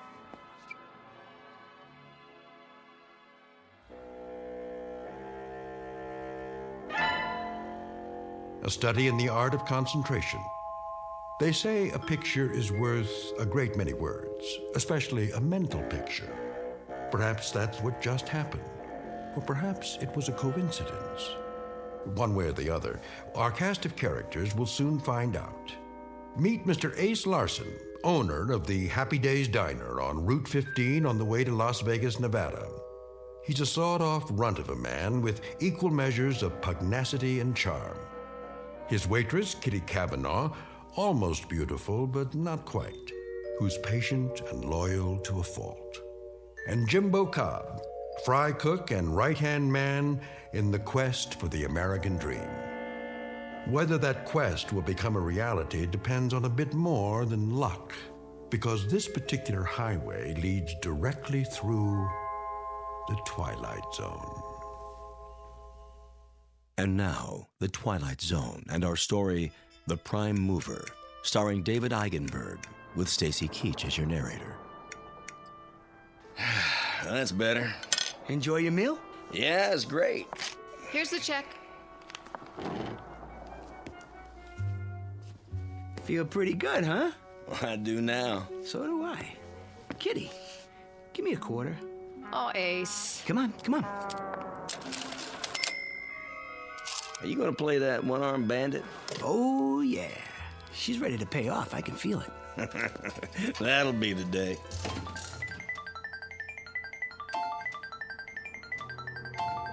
One lemon and 2 prunes. See, you know what I tell you? You gotta watch yourself with those things. You take it too serious, you'll blow a gasket. Very funny. Here's for the food. You keep the change. What? Thank you. Wait a second. Yeah? flip you double or nothing for the meal. You sure like getting kicked around, don't you? Never mind what I like. Double or nothing. What do you say? I don't know if that's such a good idea. Quiet, kitty. Is it a deal? Okay. All right. Got a quarter? Yeah, I think so. Look, Ace, you always have to... Listen to her, Ace. Don't you think we Come oughta- on, come on. A guy can't keep losing forever. Here we go. Call it. Heads. Heads it is. Thanks, buddy. I don't believe it. No sale. You come back now. I sure will. Seeing as how that's my lucky quarter, I guess I better hold on to it. Go ahead.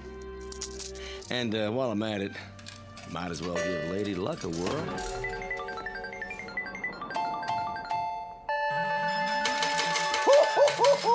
Jackpot! Just like that.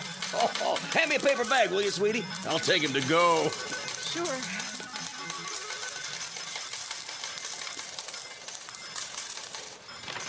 I don't believe it. What's the matter? Would you mind hurrying up? Sure. Oh, hey, I got a tip for you. Yeah? You gonna give me a cut? How much you figure? No, lay off the gambling. Nothing good ever came of it. You have a nice day now.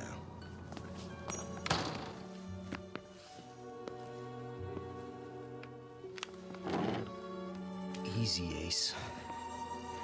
It ain't fair, Jimbo. It just ain't fair. Oh, don't take it so hard. That's easy for you to say. Maybe your luck will change. Yeah. Maybe I'll get electrocuted or something. Night, boys. Where are you going? Home and to bed. Any objections? Nah, honey. I wouldn't blame you if you quit. I can't. You owe me 3 months' salary. So long, you big-time operators. Be careful going home now. Will do. Gee, what a nice girl, huh? Yeah. Too nice. Ace, how come you and Kitty don't get married? On what? With what? I got a little saved up. You could use that. A little ain't enough, Jimbo. A chick like Kitty deserves the best. And the best comes high. Well, we could fix up the back room, make it real nice, just for now. Oh, then where would you sleep? Don't worry about me. I could take care of myself. Sure you can. They better slow down out there. Darn fools, they must be going 90.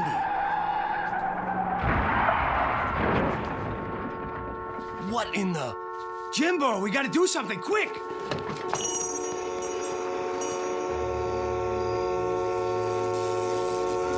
Oh, they hit the pole. The power lines are down. Let's get him out of there.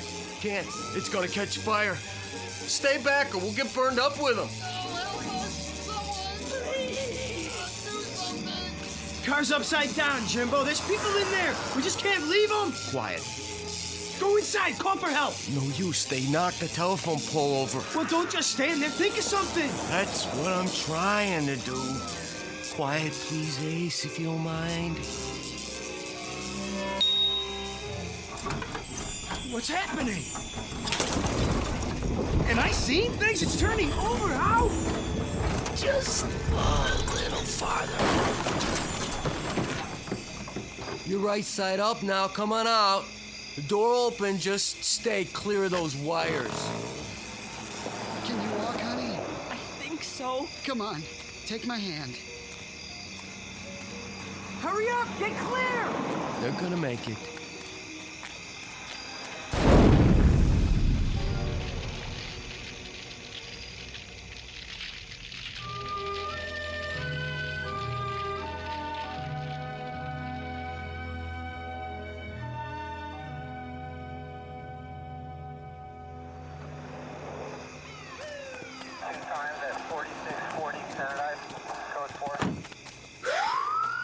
They're taking him to the hospital.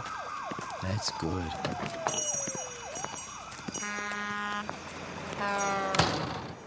They're gonna be okay, the doc says. A few broken bones, nothing too serious. Thanks to you. Oh, what are you talking about? Jimbo. Yeah? How'd you do it? Do what? You know, that business with the car? Lifting it up and turning it over without even touching it? Even with the sparks and all? From 30 feet away? How, Jimbo? Oh, come on, Ace. Let's forget about it. I can't forget about a miracle, not when I seen it with my own eyes. Ace. Okay. Okay. I mean, if you want to keep secrets from me, I mean, that's your business. I'm just going to turn in early anyway. I mean, just don't snore tonight. It's tight quarters back here, and...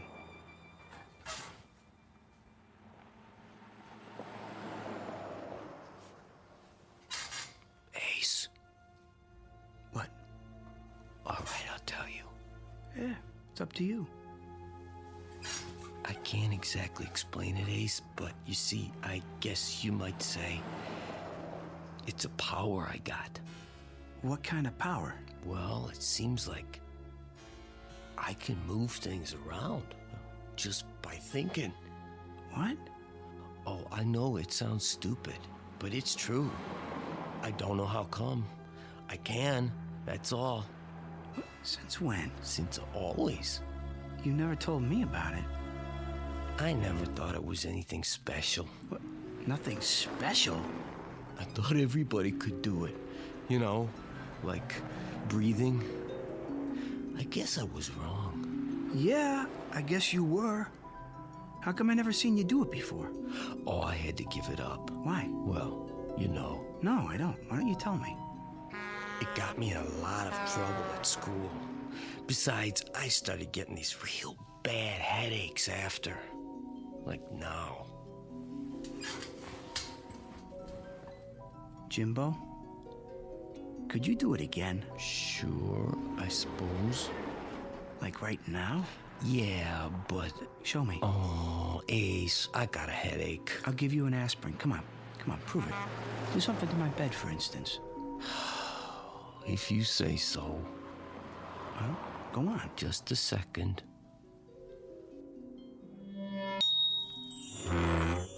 It's lifting up off the floor. I can see under it.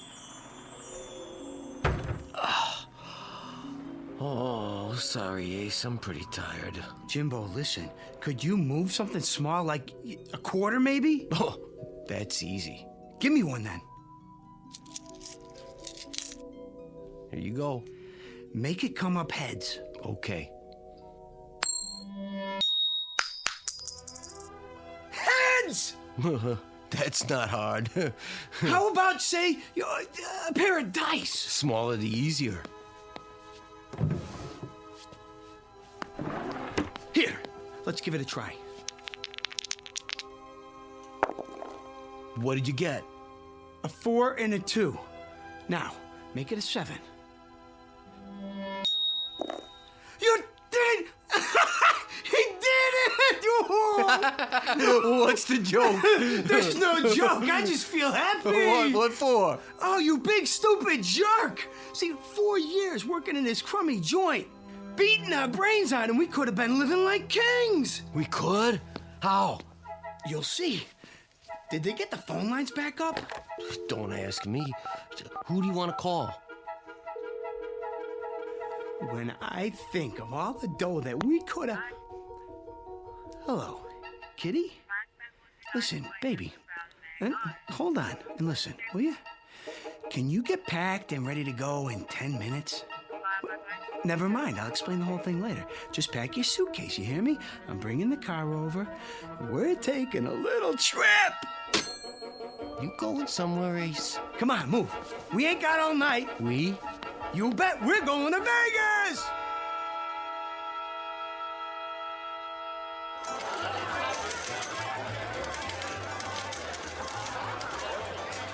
Cigars, cigarettes. Drinks? Bring me a scotch and water. Coming right up, sir. Oh, wait. What do you two want? We just got here, Ace. Besides, they'll probably charge you an arm and a leg. Ain't you ever been in a casino before? Drinks are on the house. No kidding? Would I kid you? Now let's get to it. Where are we going? Let me see. How about the roulette wheel? Isn't that a little out of our league? I saw some nickel slots when we came in. Forget about it. We're going for the big money. Place your bets, ladies and gentlemen. Place your bets. $100 on number 8. Ace, that's all we've got. Relax. $100. Set your money on the table, sir. Yeah, sure. Here you go. Your chips. All bets down. You got that, Jimbo, number 8? Yeah, I heard you. What is going on? Watch this. 8. Red. Even. Oh, you see that? I told you. The gentleman wins. Oh, look at all those beautiful chips. 30-something to 1. Ace, how did you do that? Quiet, baby. What's the limit here? Oh, Ace. Huh? Maybe we should take it easy. Why? So we don't draw attention. Oh, yeah. Place your bets. Number, sir? Not this time. We're gonna play something else. Yeah, that's it. So long, and thanks. Kitty, help me with these chips.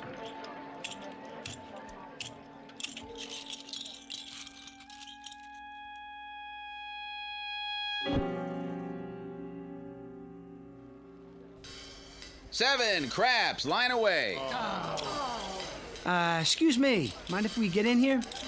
That'd be my guess. This table's cold as ice. It is, huh? Well, let's see if we can change that. New shooter. Dice, sir? Sure. I'll give it a shot. But you don't even know how to play craps. Quiet, kitty. Well, do you? I know plenty. You ain't seen nothing yet. New shooter coming out. Here we go. Hey, Jimbo, where are you? Right here, Ace. Hey, good. That's good. Just a minute, sir. What's the matter? You need to have a bet down. Oh, yeah. Kitty, give me those chips. Put them on the table right in front of me. Not all of them. Just do what I say. Line bet? Yeah, why not? $200 limit. Then spread the rest of them around. Play some numbers? Sure, all of them. And give me 2 4s. Hard way 8. And 6. Let me see. 4. All the hard ways. Got that, Jimbo? Yup, I got it. Then here we go. Everybody ready? Let's roll on. Scooby-Dooby-Doo! 8's the point. Here's for your hard ways, sir. Same bet? You got it! Let him ride! Scooby-Dooby-Doo! And hard 10. Another frontline winner. Oh, yeah. Shovel them my way, boy. Just shovel them over. I don't believe it. He won again. That's 17 passes. I never saw anything like it. It's every proposition there is. Move over. I gotta get in on this. Give me double 6s this time. Sweetheart, don't you think we should quit now? Quit? What are you talking about? But your luck's bound to change. No chance. Jimbo and I got a system worked out, don't we, Jimbo, huh? Ace. Hey, what's the horn bet? I ain't played that yet. Ace, I gotta take a break. Are you out of your mind? We're just getting started. I gotta. My head's killing me. It is? I'm not kidding. Okay, Jimbo. Okay. I wouldn't want you to burn out. Going to roll the dice, sir? Nah, not this time. My arm's getting tired. We'll just cash these in. Oh, did you hear that? They ought to shut down the table till he comes back. I'll change your chips up for color. You do that. Got any aspirin? Sir? For a headache?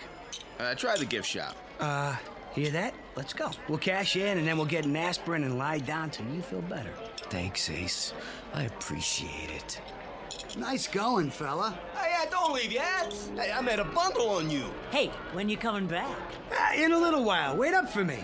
Will do. Hey, anything you bet, I'll bet. Me too. All right, place your bets. New good shooter coming out.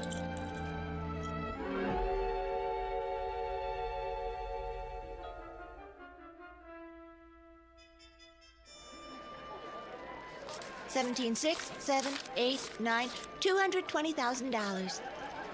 Thanks, babe. Jimbo, help me carry it. Are you staying at the hotel, sir?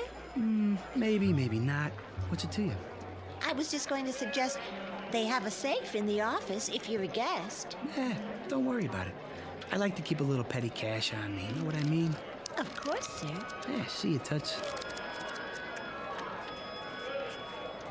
Don't wave it around like that. Not bad, huh? For starters. You did pretty good, I guess. Pretty good. We've got more money here than I've ever seen in my life. Headache go away?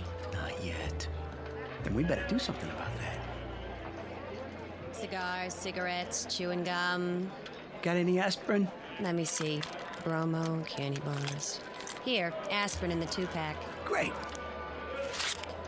Oh, I'm afraid I can't change a bill this size. Huh. Who asked you to? Why, thank you, sir. Don't mention it. Ace, that was a $50 bill. So? Plenty more where that came from. Let's see what kind of rooms they got in this dump.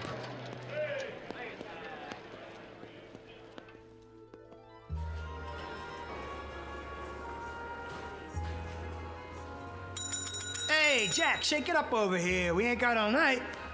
May I help you? I don't know, can you? We were thinking about cooling our heels for a while. You got something nice like a suite? You know, real class. Our suites run $1,400 a night. There are some very nice motels off the strip.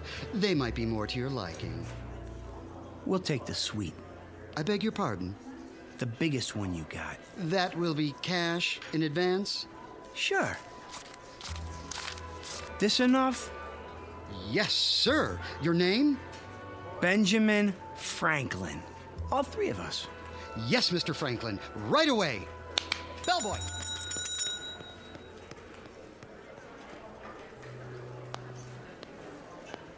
Ah, there you are. Depends. Who wants to know? Come on, Ace, let's just go. I'm the manager. The pit boss told me about you. He did, huh? We'd like to be sure you're taken care of. Thanks, but we just got a room. Nonsense.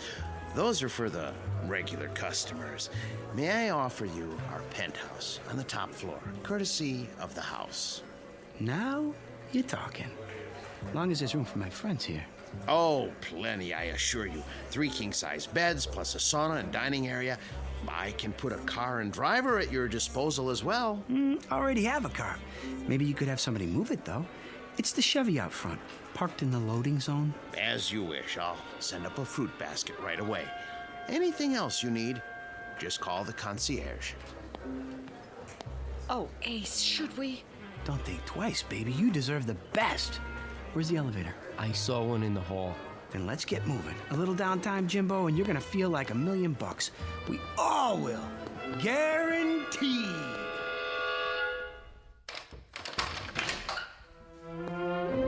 This is more like it, huh? It's beautiful. Is this all your luggage? Yeah. Here you go, Junior. Go buy yourself a pair of roller skates and pick me up some toothpaste, toothbrush, and all that jazz. This ought to cover it. Thanks.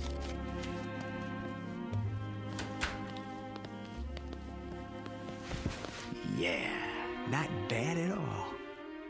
I'm tired, Ace. I gotta sleep. Nuts! We're gonna go do the town, have some real fun. We just got here. Ace, I can't go on doing it. Now look, don't you fold up on me. Your head'll be fine. It's cheating. Cheating's wrong, Ace. Jimbo, you're right. You mean it, Ace? We're gonna quit. Sure. We're gonna quit. What are you two talking about? You wouldn't understand it, baby. I mean it, Jimbo. After one more job, okay?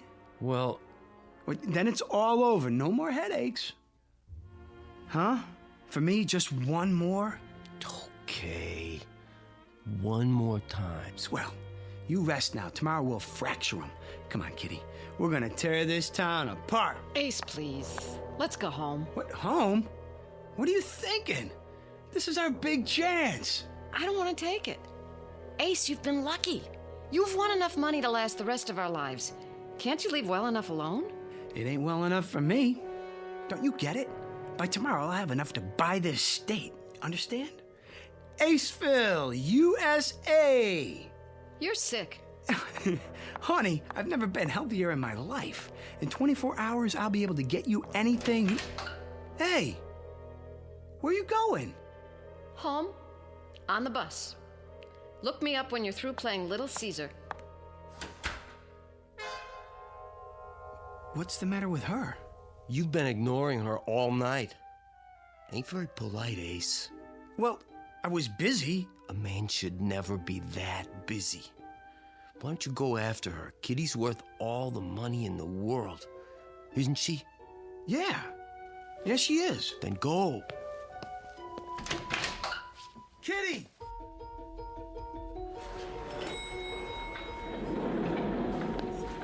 Kitty? Kitty!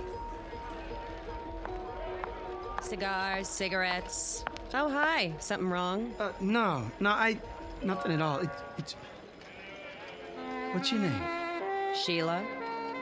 Sheila, how would you like to quit this crummy job and work for me? Doing what?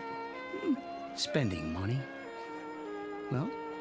Gosh, I don't know. Here's a little advance. Say, $1,000? When do I start? Right now. We'll have a ball. We'll. Everything all right here? I'd like to hire your cigarette girl for the evening. That be okay? Why, I suppose. This help you make up your mind? Yes, I'm sure it will be. I thought so. Oh, one more thing. Who's the biggest gambler in town? Let me see. I mean big. No limits. I believe Mr. Nolan is visiting us this week. Big Phil? Yes. Well, you tell him to get in touch with Ace Larson tomorrow morning and bring all the lettuce he can carry. You know, greenbacks. Got it? Certainly, sir. Now let's live a little. We're gonna do the town. What'd you say? Great. Can you wait till I get dressed? Sure. Just not too much. Nice and easy does it.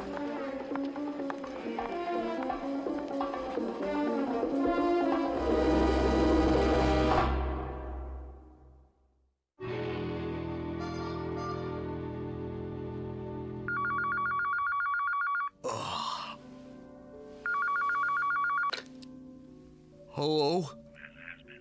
Yeah, he's here. Just a minute.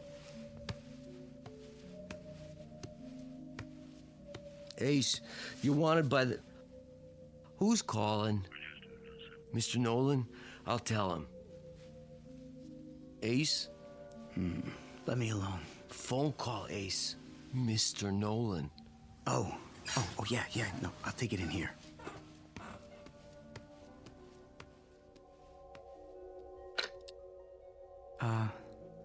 Phil? Good to hear from you, baby. This is Ace Larson. From where? Right here in Nevada. Now, wait a minute, Phil. That ain't the way to talk to a... All right. So you never heard of me? You will. Now, you listen to me, Buster. I got 200,000 and I'm hot for a game. Of course, if the stakes are too high for you, I can always call somebody else. That's more like it. The penthouse. Right away. Oh, and Phil, bring some friends. Ace? Mr. Nolan? From Chicago? Yeah. He's a gangster, isn't he? So what? I hear he's awful mean. Don't worry about it. These guys got a code of honor. They'll knock off a bank, but they don't welsh on a gambling debt.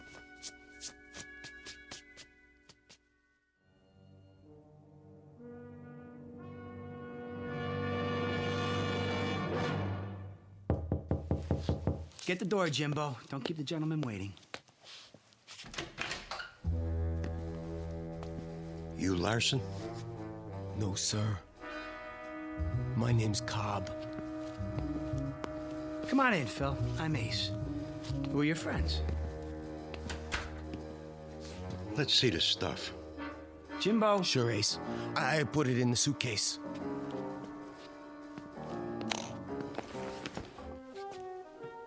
Looks good, boss. You want I should count it? Go ahead. While you're doing that, I'm gonna order breakfast. Want some? Cup of coffee. You never gamble on a full stomach. Room service. This is Ace. Ace Larson.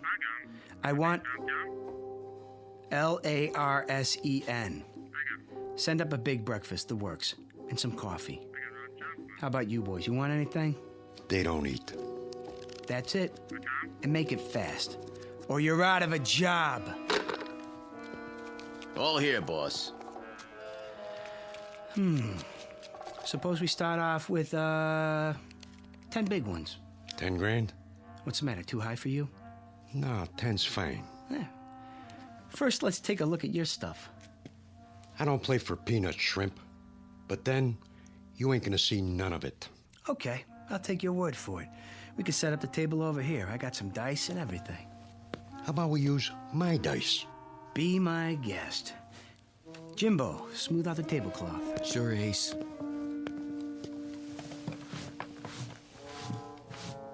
I'm shooting for a natural. How does 7 sound, Jimbo? Think I can make it? I'd say so. All right, then. Scooby-Dooby-Doo. And 7 it is. I guess that means I win. Huh, fellas? This time. One more. Shooting for an 11 this time. Yo. 11. 11. Let's see those dice. They okay, boss? Yeah. One thing, Larson. People cheat on me once. Only once. Understand? Absolutely. Now that we got that straight, I'll let it ride. Am I covered? You're covered. Coming out for a point. 8. How much odds you'll give me? How much you want? Say 50 grand. 20. 20 it is. You're on. Here we go. Shooter, shooter. I'm hot today. Sometimes you just can't go wrong. 7! Win a 7 on the come out. Like I said, this is my day. How long you gonna hold those dice? I'm setting them down, but don't worry. They won't get cold. Hi. Sheila, hi. You ready to take me to Lake Mead? Who's the dame? My good luck charm. Any objections? Uh-oh. Ace, can I talk to you for a minute? Come on in, baby. Sheila, these are some buddies of mine. We're playing a little penny ante type game. Stick around. It won't take much longer. Ace, there's something I Come need... and watch. Roll them. You know, this is getting to be a drag. Let's separate the men from the boys, huh? What do you say we shoot the works? Jimbo? Ace, I dump it all out. Now, hold on. What's the matter, Nolan? I thought you were a big operator. You chicken? Hey! Hey, go ahead, Larson. Shoot the works. And where's the dough? My credit's good. Sure it is, Phil. Sure it is. This is the life, huh? Win $1 million, lose $1 million, just like that. Okay, I'm looking for an 11 or a 7. Ace! Don't bother me. Ace, listen. Scooby-Dooby-Doo, and there it is. Ha! Load up the suitcases, Jimbo. This game is over. Tough luck, trooper. Huh? Read 'em and weep. Snake eyes. But... Pick it all up, boys. I don't understand. You got nerve, pal. I like that. Anytime you want to play some more, just let me know. For now, I'm out of here.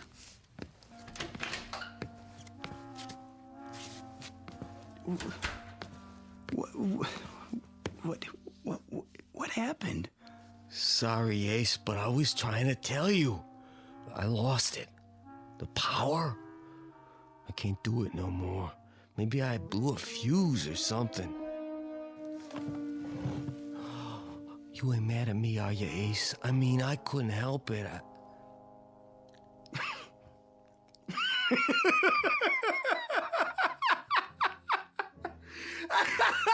He blew a fuse! Oh, man! Something funny, Ace?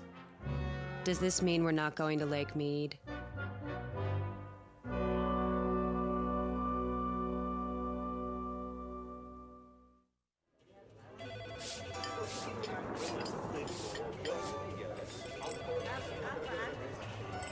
We did okay, Ace. Nice crowd for lunch. Hey, thanks for painting the sign, Jimbo. Don't mention it. These old slot machines sure are heavy. Yeah, you got your end? Yeah, I think so. Now push the dolly, I'll get the door. I guess that's it, Mr. Larson. Good riddance. It's not too late to stop them. What are you talking about? Who needs that hunk of junk anyway? You had it a long time. Too long. It's strictly for suckers. Let it rob somebody else for once. Go on, get it out of here!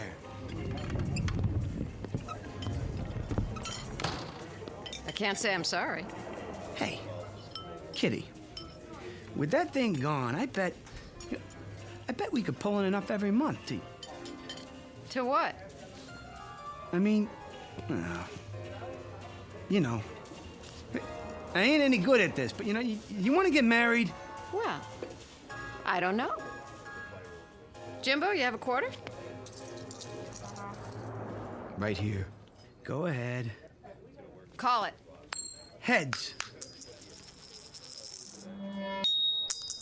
Heads it is. All right, Mr. Larson. I'll marry you.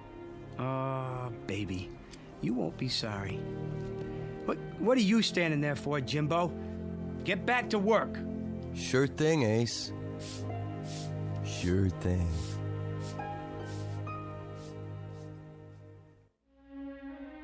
Some people possess talent, others are possessed by it.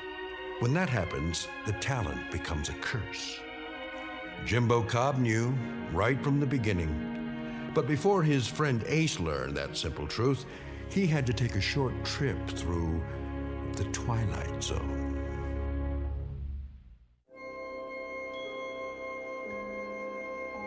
Hi, this is Carl Amari, producer of the Twilight Zone radio dramas. I'd like to take a moment to tell you about our official website at twilightzoneradio.com, where you'll get the latest news and information on these Twilight Zone radio dramas. Plus, at twilightzoneradio.com, you can digitally download 3 free episodes or any of our episodes for only $1.95 each. In this age of ever-changing technology, we've decided to make these episodes instantly available to you by making the Twilight Zone radio dramas a digital download-only series. This means that this series will no longer be offered on CD. The CD collections at our website are now being offered while supplies last at buy one, get one free. So be sure to get your favorites before they're sold out. Be sure to visit us often, and I'll see you in the zone.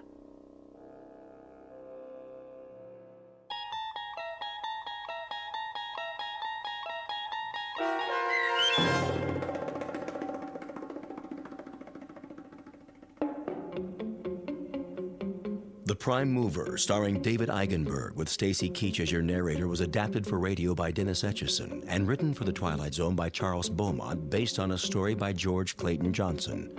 Heard in the cast were Kurt Nabig, Fernette Lebo, Alex Sopner, Joby Cerny, Jamie Barron, Doug James, Jeff Lupiton, Peggy Roeder, Michelle Graff, Tracy Hernandez, Jason Mallow, Carl Amari, Christina Verba, and Vince Amari. The producers of The Twilight Zone wish to thank CBS Enterprises and the Rod Serling Estate for making this series possible. This copyrighted radio series is produced and directed by Carl Amari for Falcon Picture Group. Sound design and custom Foley effects for The Twilight Zone by Cerny American creatives Bob Benson, Craig Lee, Michael Slaybach, and Matt Sorrow. To learn more about the Twilight Zone radio dramas and to contact us, visit our official website at twilightzoneradio.com. Doug James speaking.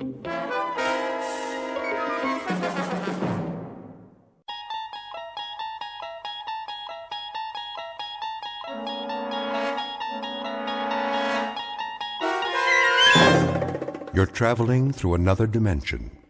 A dimension not only of sight and sound, but of mind. A journey into a wondrous land whose boundaries are that of imagination. Your next stop, the Twilight Zone.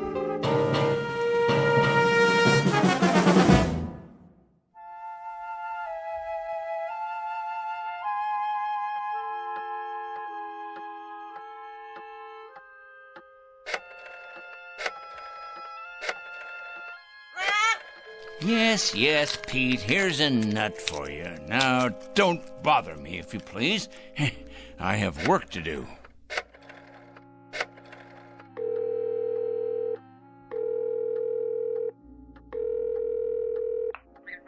I'd like to speak to Mr. O'Connor, please. That's right. I'd rather not say. It's rather personal. That's it, Pete. Stay on your perch like a good bird. It's a boy. Is this Mr. O'Connor? Mr. O'Connor, I'll get right to the point. You have a young gentleman working for you in personnel. His name is Brewster. Alfred Brewster? Been with your firm about 1.5 years? Well, I'll tell you what about it. The man is a communist. That's correct, a communist, with certain terrorist affiliations as well. Never mind who this is. Let's just say a concerned citizen, all right? What is of the essence is the character of one of your employees. I happen to know that this man, Brewster, is a subversive and a menace to our society. What am I suggesting? Why, I think it's obvious. I'm suggesting he should be discharged immediately, given his walking papers and shown the door. Never mind how I know. I know, that's all. That's all. Now I'm going to check back in a few days, and if he hasn't been discharged, I'll be forced to take this matter to a higher authority. That's right, to the corporate office. Correct? Goodbye, Mr. O'Connor. Rather a full day, Pete, wouldn't you say? 11 so far. 11 names on this list. I better sharpen my pencil. And scratch off one more. Of course, it's questionable what concrete results we can expect, but at least the seeds have been planted. Oh, yes, the opening guns fired. The first salvo, so to speak.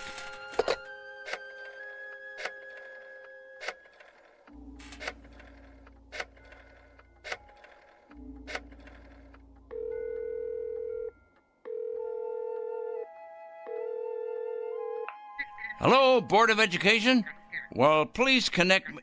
Yes, I'd like to speak with the Superintendent of Schools, please. It's a personal call. No, I'm not at liberty to give my name. That's right, it's urgent.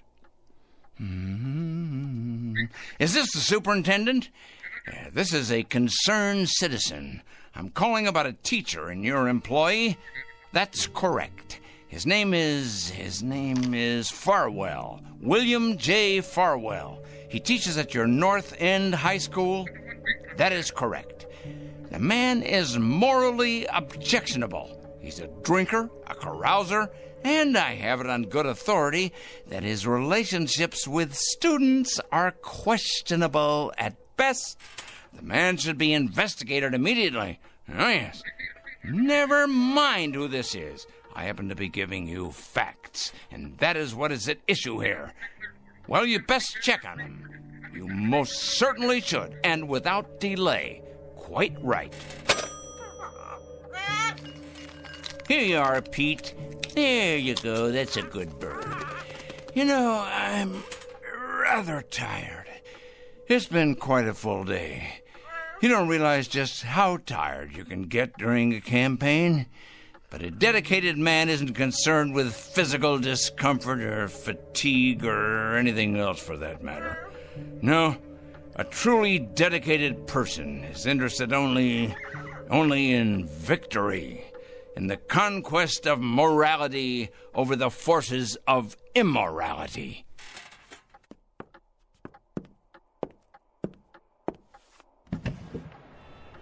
Hey, look at them out there, the dregs, carrion, leeches sucking us dry. Oh, yes, carrying evil around with them like infectious germs. We're gonna have to face it sooner or later. Huh? Phone calls are one thing. Threats and exposure is simply expedience. No, Peter, my friend, we're gonna have to embark on a much more ambitious course. Some major surgery, I think. The long scalpel, honed sharp and cutting deep. If the sickness is extensive, so must be the cure. And it must be today, Peter. It must be today, this afternoon. 4 o'clock. Oh, yes, that's when it will occur. Yes, we'll make it occur at 4 o'clock. At that moment, we will destroy evil. That is both my charge and my obligation, Peter, to destroy evil. And we shall do it at precisely 4 o'clock. I'm not sure of the method yet, but it'll come to me. Oh, yes, it'll come to me. Most assuredly, it will come to me. And it'll be a revelation, an epiphany. It will be the expiration of immorality everywhere, the exordium of the end. 4 o'clock, Peter. That's when we'll have it happen. Whatever it is. 4 o'clock. This very day.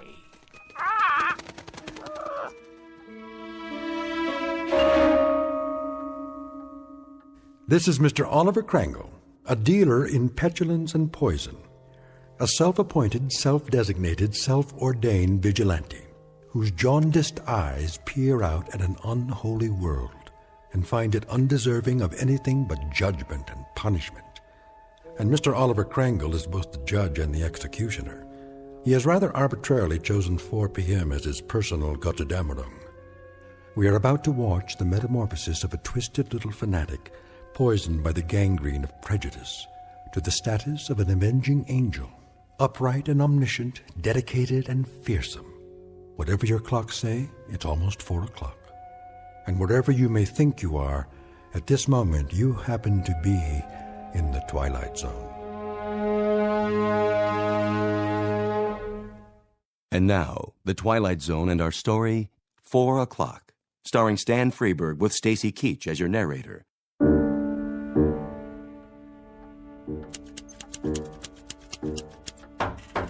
Yes? Mr. Krangle? What is it?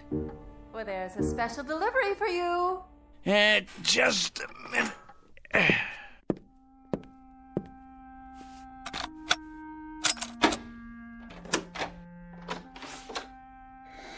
Here you go. A whole lot of stuff, 8 or 10 envelopes at least. Thank you, Mrs. Williams. Something else, was there? Something... Oh, no, nothing else. Then in that case, why do you stand there trying to read the contents of these envelopes as if you were an X-ray machine, Me? Read your mail? Oh, I can assure you, Mr. Krangle, I have many more things to do than trying to read my tenant's mail. Your mail in particular. I feel reassured. You sure get enough of it. Somebody'd think you were running some sort of mail order business or something. Just look at that desk of yours. So much mail and papers and I don't know what all. What is your business, Mr. Krangle? What I do is none of your concern. I pay my rent on time, and I keep to myself. A respect for privacy you should learn, Mrs. Williams. Well, I never... You never? That's good to know. Now, have you any more comments to air? Because if not, I would greatly appreciate your leaving me alone. I have a great deal of work to do.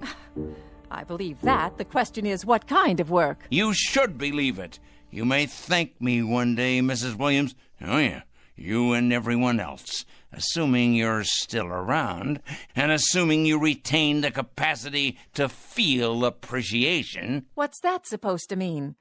Assuming I'll be around. Are you threatening me or something, Mr. Krangle? Threatening you, Mrs. Williams? I don't threaten people, my dear lady. I compile files on them. I compile them, and I analyze them, and I investigate them, and then I categorize them, and I judge them. Oh, yes. If they're impure, they must be punished. If, on the other hand, they are simply misled or naive or unsophisticated, I point them to the right way. I lead them by the hand, Mrs. Williams. I show them the proper course, the path to redemption. Is that... what I mean is that what you do? For a living? Indeed. In short, I check evil, Mrs. Williams, and I eradicate it, inoculate it, wipe it clean, and sponge it away. And you know where these evil people are? I most certainly do, Mrs. Williams. Can you give me an example?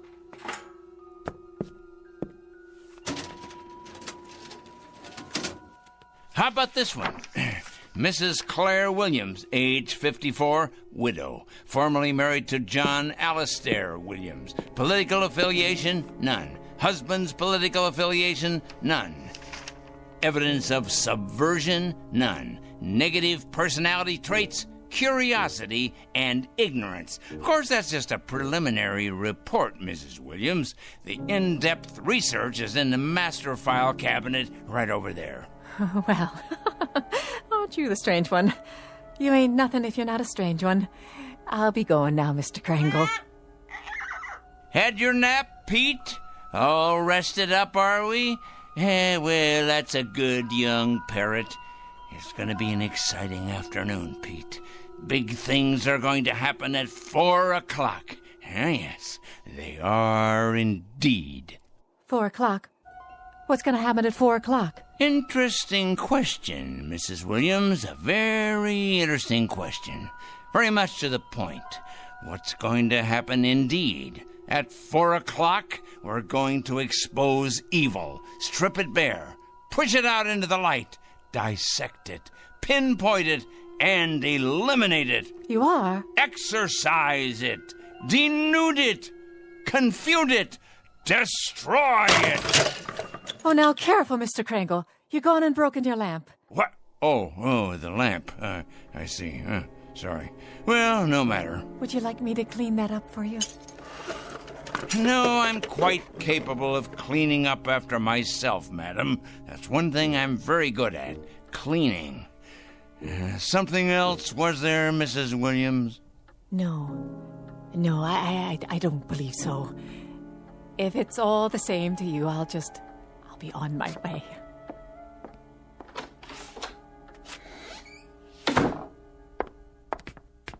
Saints preserve us.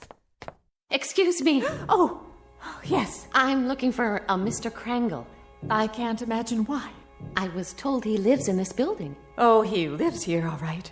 There ain't no doubt about that. With a vengeance, he lives here right there at the top of the next landing. But if you ask me, young woman, you won't be going in there without police protection. Is that right? If you ask me, the man has a leak in his attic a mile wide. I ain't sure anymore that he's safe to have around.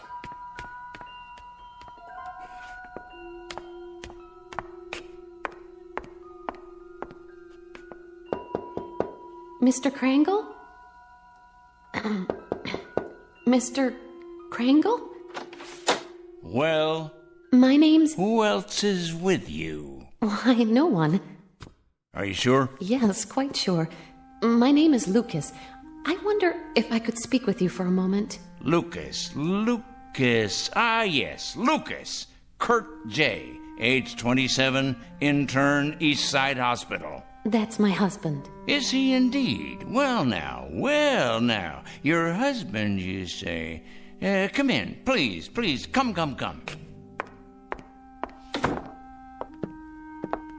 Have a seat, by all means. Thank you.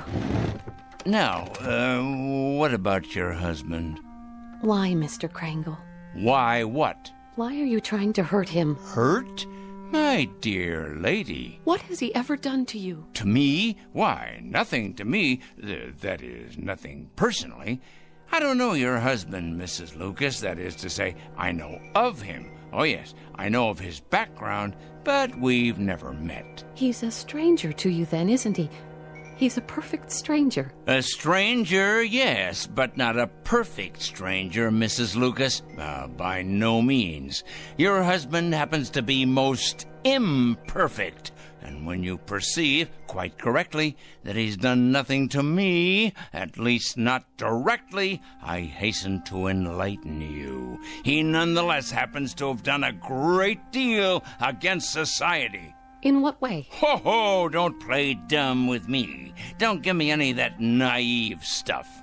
My husband, for your information, Mr. Krangle, is a dedicated young doctor. A gentle, decent, fine human being. He has only one abiding interest in life, and that is to cure, to heal, to stop pain. And to kill. How can you say such a thing? Yeah, that's his other abiding interest, the one you've conveniently skipped. L-L-L-U-C Lucas. Here we go. I know his file well. Lucas Kurt J., M.D., second-year intern, Eastside Hospital.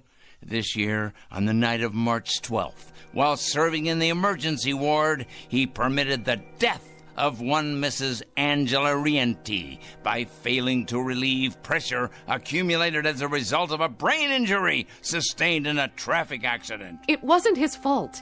It was too late. That's his only crime. He wasn't able to treat her because he was responsible for half the ward that night. And by the time he got to the woman, she was already dead. That's your interpretation. It's not an interpretation. It's a fact.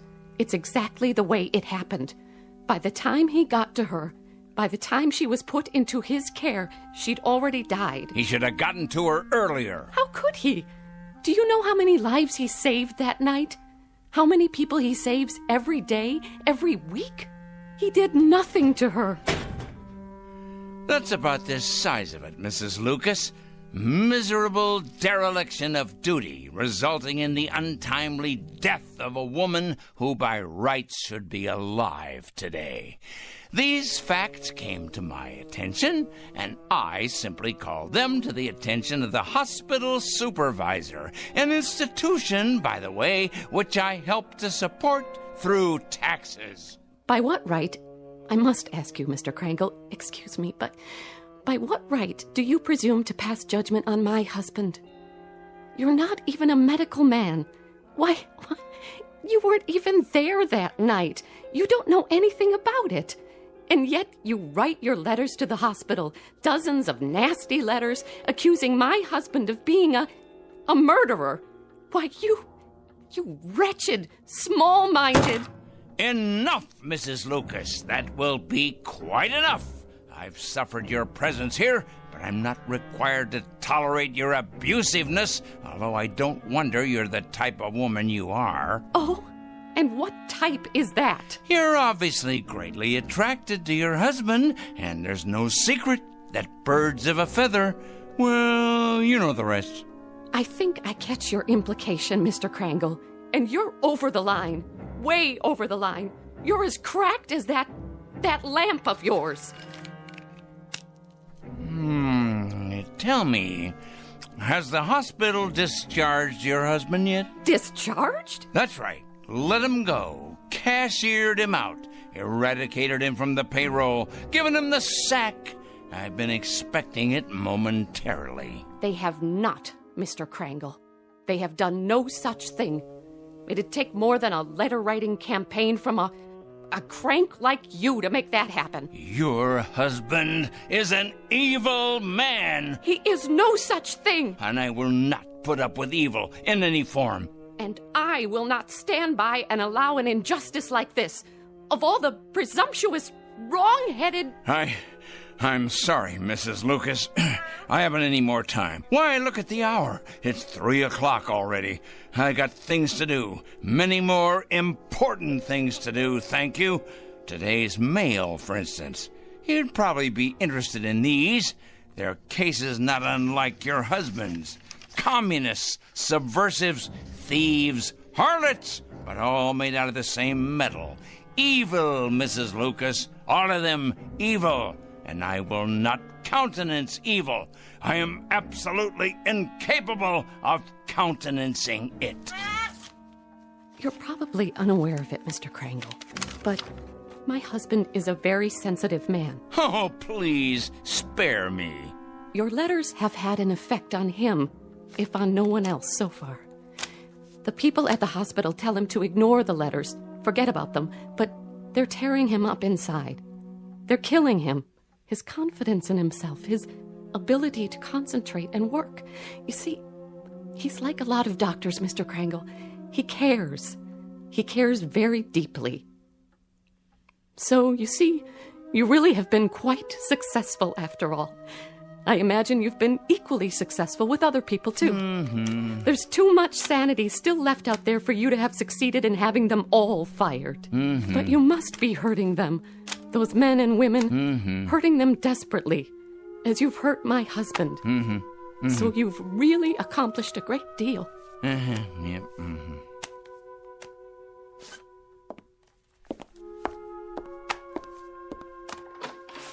Tell me, Mr. Krangle, if you can, that is. Why? What's that? Why do you do it? I really need to understand. Why? You ask me why?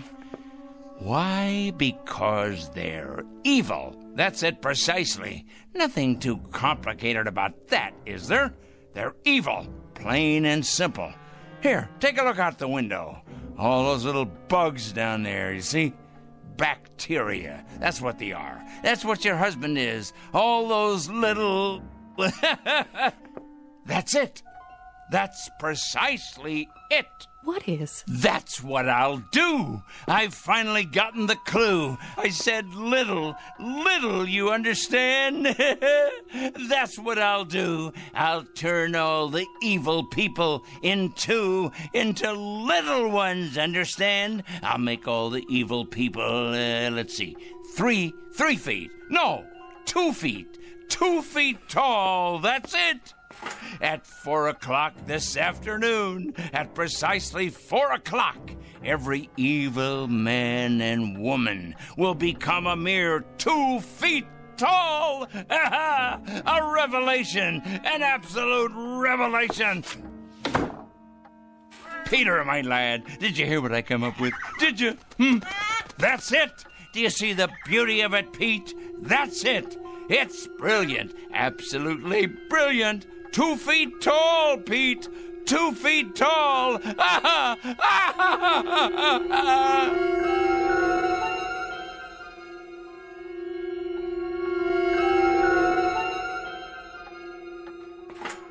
At 4 o'clock this afternoon, I'm going to turn all the evil people, the wicked, morally stunted troublemakers everywhere, into tiny little freaks for all the world to see. I'll make them all 2 feet tall.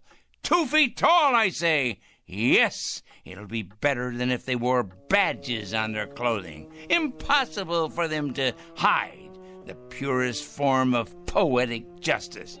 Evil will be made an object of universal scorn, laughter, humiliation. Yes, you're not. You're hungry, aren't you, Pete? Here you go, boy. I won myself. We must be strong, the two of us. Strong for what's about to happen.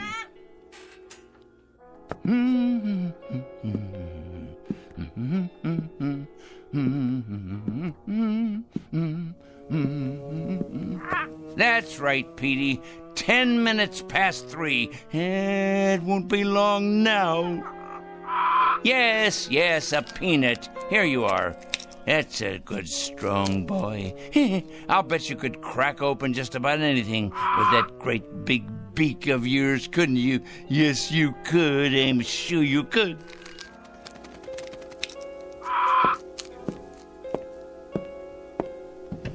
Look at them down there, all those wicked little people.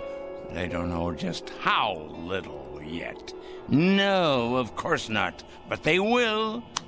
They will. It's their day of judgment. Oh, yes. Time to finish our preparations, Pete. There's much to do. Less than 50 minutes left now. Must be sure all our pencils are sharp. We have a great many names to cross off the list. Cross off the list. Soon now. Very soon. Yes, yes. Oliver Kringle? Come in, come in. Yes, I'm Oliver Kringle. I'm the one who called. Yes, sir. Agent Luther Hall, Mr. Kringle, Federal Bureau of Investigation. Our office received a call. Indeed, yes. I placed the call and asked you to come. I felt it was my civic duty. Can I get you a cup of coffee or something? No, thank you. Now, Mr. Kringle, you told the office that you had some sort of list, proof of criminal activity, and that today would be a day of reckoning. What exactly did you mean by it? Sit down, please. Yes, there's plenty of time.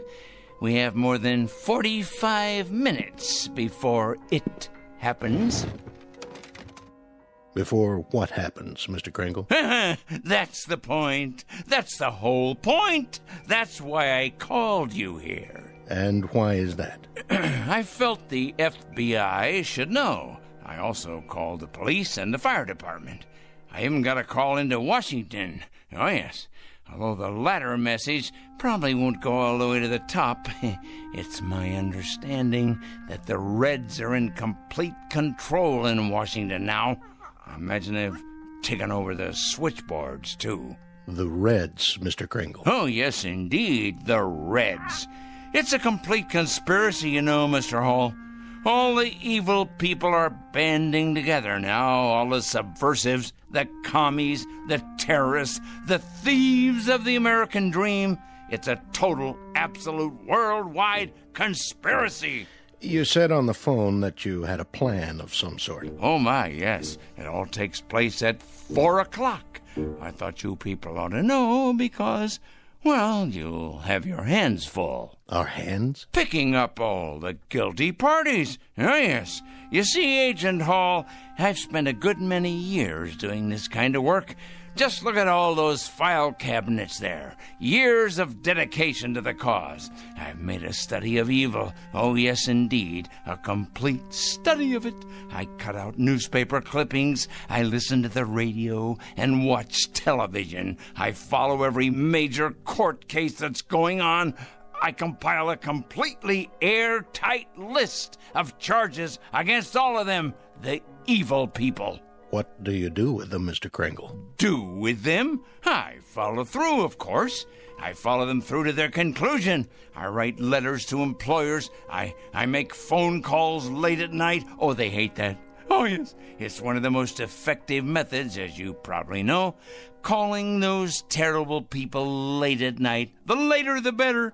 Getting them up constantly, waking them, enumerating my charges, speaking out, and then hanging up.